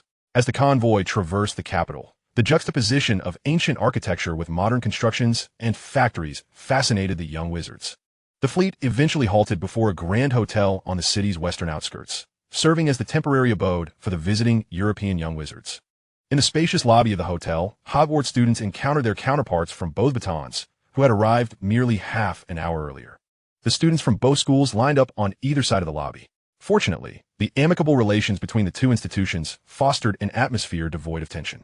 In this distant eastern land, both groups of wizards were intrigued by one another. At that moment, a figure emerged from the Beauxbatons crowd. The Hogwarts students collectively exclaimed in their minds, "A beauty! Greetings, Miss Granger, Mr. Potter, Mr. Weasley." Fleur Delacour approached and greeted the trio she had met a year prior in Diagon Alley. "Hello, Miss Delacour." Harry and his friends responded in kind. With someone taking the lead, conversation flowed easily, as there were numerous connections and frequent interactions between wizards from England and France. Many found relatives or friends among the opposing group, and soon, both parties engaged in lively discussions, primarily revolving around the recent Basilisk incident at Hogwarts. Meanwhile, Fleur found herself surrounded by Zhang Xiu, who relentlessly inquired about her relationship with Jiangsu. Upon learning that the enchanting visitor from France was indeed Zhang Su's girlfriend, her friends flocked to greet her. At that juncture, the professors from both schools were finalizing accommodation arrangements for the students in the lobby manager's office, subsequently emerging with room keys to assign to the students. According to the itinerary, once settled, the students would begin to split into groups for excursions starting the following day. In another part of the narrative, while the young wizards from Europe engaged in their cultural exchange across the capital, Zhang Su, accompanied by old Zhao, arrived in Rongqing. After enjoying a delightful meal of dragon dumplings, they proceeded to the giant panda breeding research base. Amidst the verdant surroundings, the summer noon felt pleasantly cool. The duo traversed a secluded pathway leading to a grassy expanse deep within the research facility. At the center of the lawn stood a pavilion, a resting place for the base's staff. Given that this breeding center boasts the highest density of pandas globally, it was not unusual for one or two pandas to stray from their enclosures and find solace in the pavilion. However, the panda lounging there was distinctly different. Clutching a cigarette with its left paw and engrossed in a magazine titled Weapons Knowledge with its right, this panda occasionally puffed smoke, exhaling clouds in a manner most uncharacteristic of its kind. A tea set rested atop the stone table, with a cup placed before the panda. As old Zhao and Zhang Su entered the pavilion, the panda greeted them. "Ah, old Zhao, what a rare visit. Please have a seat." The panda's voice was somewhat high-pitched. Yet its actions, extinguishing the cigarette and setting aside the magazine, exuded a military precision rather than the usual clumsiness associated with pandas. Once seated, the panda poured tea for both old Zhao and Zhang Su, all the while scrutinizing Zhang Su intently. "This young fellow seems somewhat familiar," it remarked. "His name is Zhang Su. He studied abroad at a magical institution in England a couple of years ago," old Zhao introduced him. "Ah, the son of old Zhang. 2 years ago, during the 10th anniversary of the Faka Mountain battle, your father boasted of your studies abroad, his nose nearly reaching the sky." The panda chuckled, affectionately patting Zhang Su's shoulder with its large paw. After the panda finished, old Zhao introduced their guest. "This is Li Shenzhou, the leader of the wild release team at the giant panda breeding research base.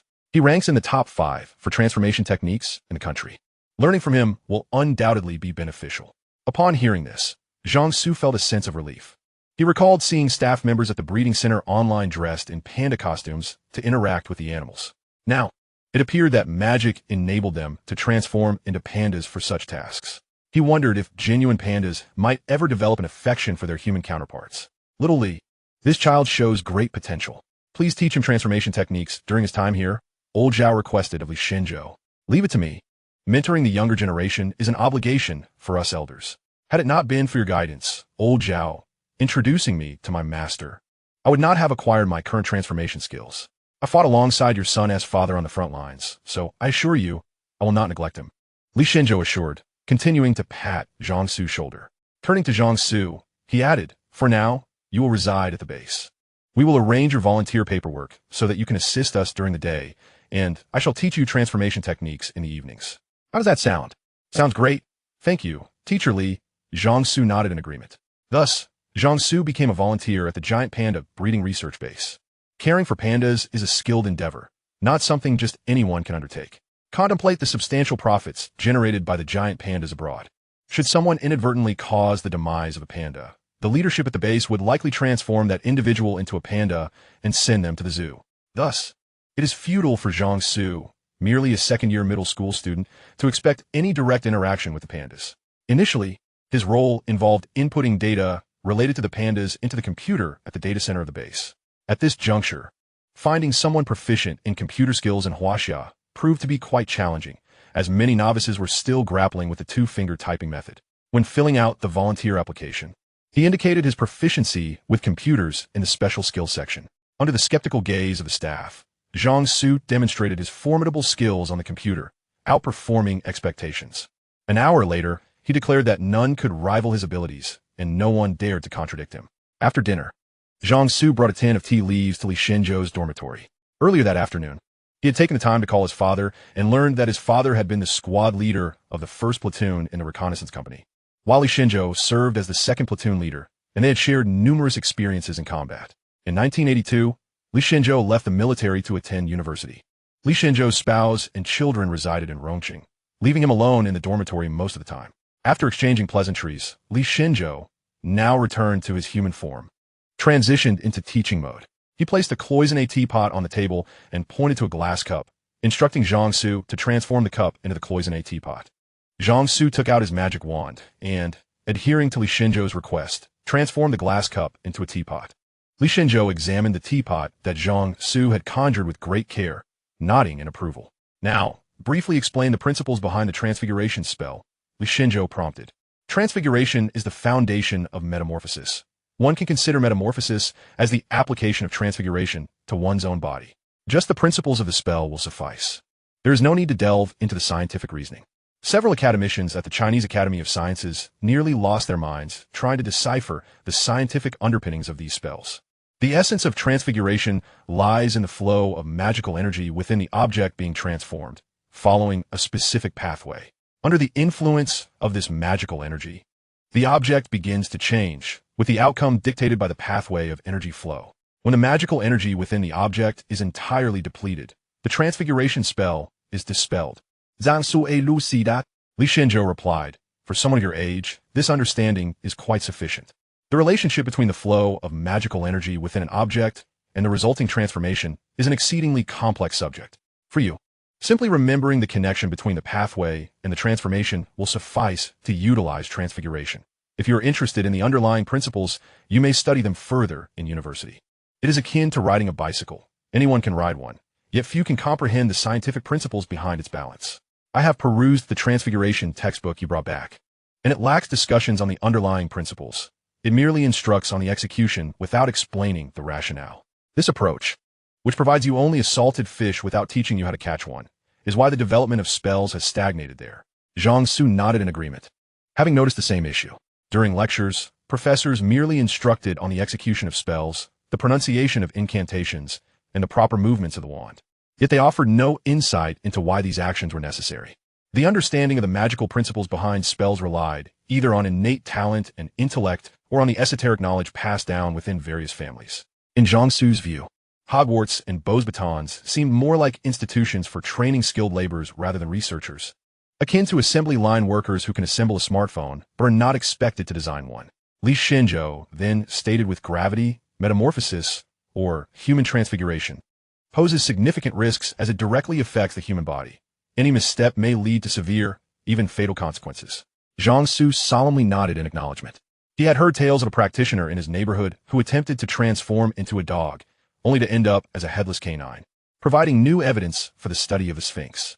Li Shenzhou continued, the magical energy within a practitioner flows along specific pathways, without deliberate guidance. These pathways vary in detail from person to person.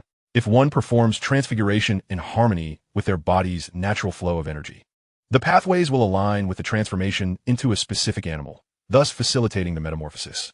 Because the flow of magical energy during this transformation closely mirrors the individual's original energy pathways, the required alterations are minimal, resulting in a remarkably low expenditure of magical energy. Consequently, maintaining such a transformation consumes less energy than the body can replenish, allowing the metamorphosis to persist for nearly a lifetime, only relinquished in old age. Since each person's original pathways differ, the resulting animals will vary as well. Some may even fail due to significant disparities between their energy pathways and the transfiguration spell.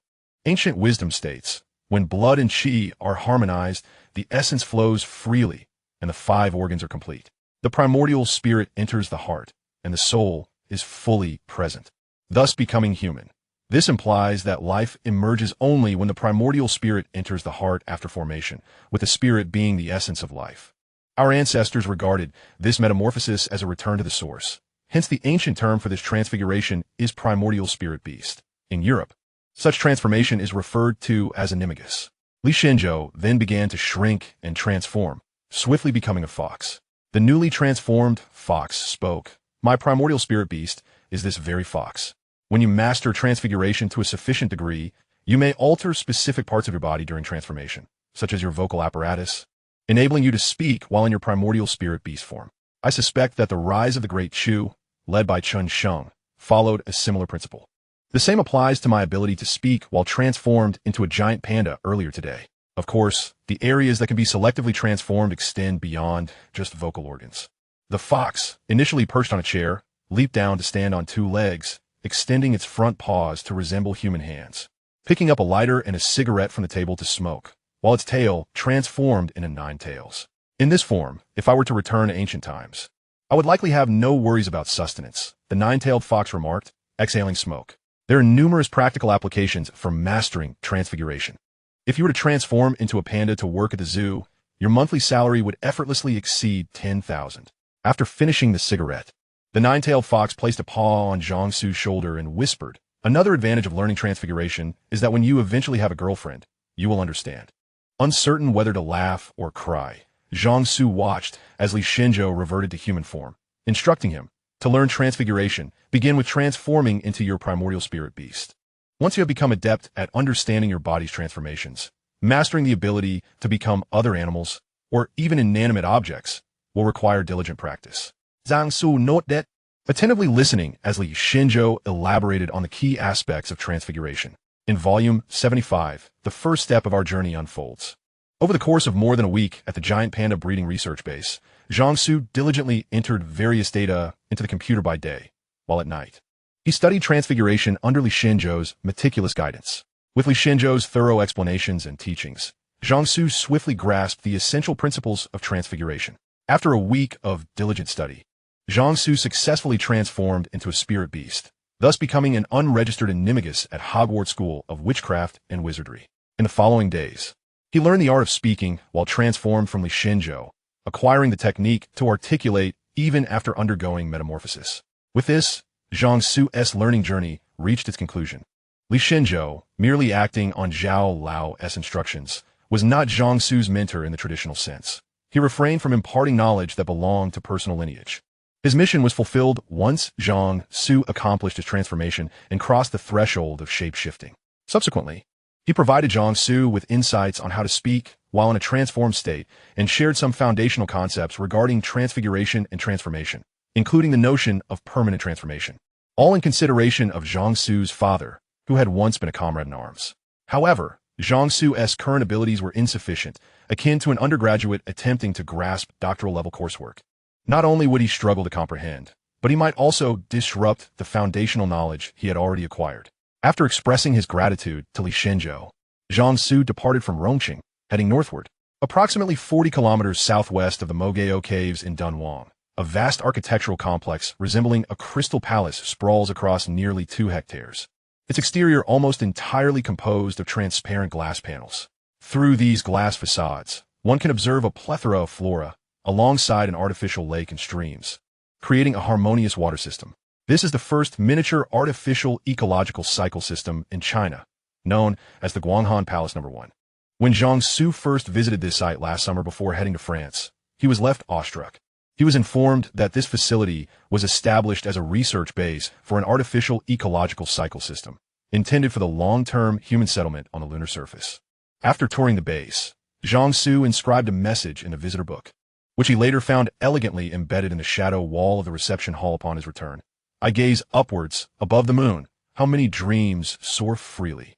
Zhang Su, the director of the research base, addressing the wide-eyed Jiangsu, remarked, "Young Zhang, your words embody a spirit of optimism that aligns perfectly with our base's objectives.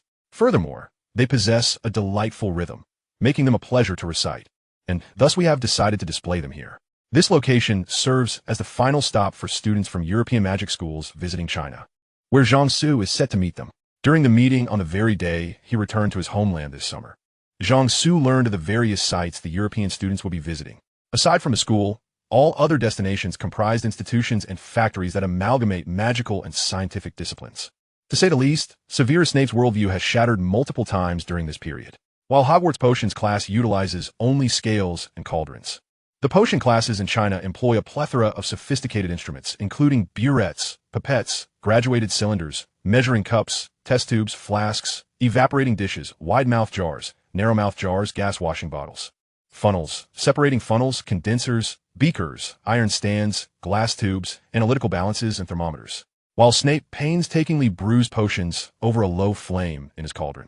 The potion factories in China have already standardized, mechanized, and automated processes for the pre-processing of ingredients, extraction, separation, purification of active components, formulation, and packaging. Even if Snape were to toil until he transformed into Sirius Black, he would still be unable to match their output. Snape, being discerning, comprehends the vast chasm between their methodologies.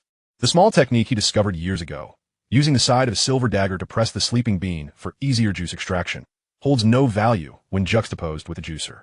By the time the wizards arrived at Guanghan Palace No. 1, their worldviews had been irrevocably shattered. The moon, a concept they only encountered in astronomy and divination classes, was now casually discussed as a destination for building homes and cultivating farms. Could they still engage in amicable discourse? Guanghan Palace No. 1 serves as a model for tropical and subtropical ecosystems, featuring tropical rainforests, savannas, oceans, marshes, and deserts, alongside residential and agricultural zones as 2 artificial ecosystems. The entire ecological system of Guanghan Palace No. 1 houses approximately 4,000 species from Asia, Oceania, Africa, and the Americas, including mollusks, arthropods, insects, fish, amphibians, reptiles, birds, and mammals, as well as around 3,000 plant species such as phytoplankton, mosses, ferns, gymnosperms, and angiosperms. Additionally, it encompasses numerous microorganisms, including bacteria, slime molds, fungi, and microalgae. These figures reflect only publicly available information. In reality, Guanghan Palace No. 1 also harbors several hundred magical creatures and plants, which will coexist with ordinary species to form a closed ecological system. Currently, the facility is conducting final growth tests on flora and fauna, documenting their growth data in an open environment. In 6 months, Guanghan Palace No. 1 will commence a year-long closed operation, during which 6 scientists will reside within this enclosed system. Zhang Su walked alongside Furong within the visiting student group, attentively listening to the staff's explanations. Observing the Hogwarts and Beauxbatons students around him, he noted their expressions oscillating between shock and bewilderment. Last year, he had benefited from Zhao Lao's presence, listening in while staff reported their work to him. However, at that time, the main structure had just been completed and the construction of the ecosystem had only just begun, with many details omitted from the reports.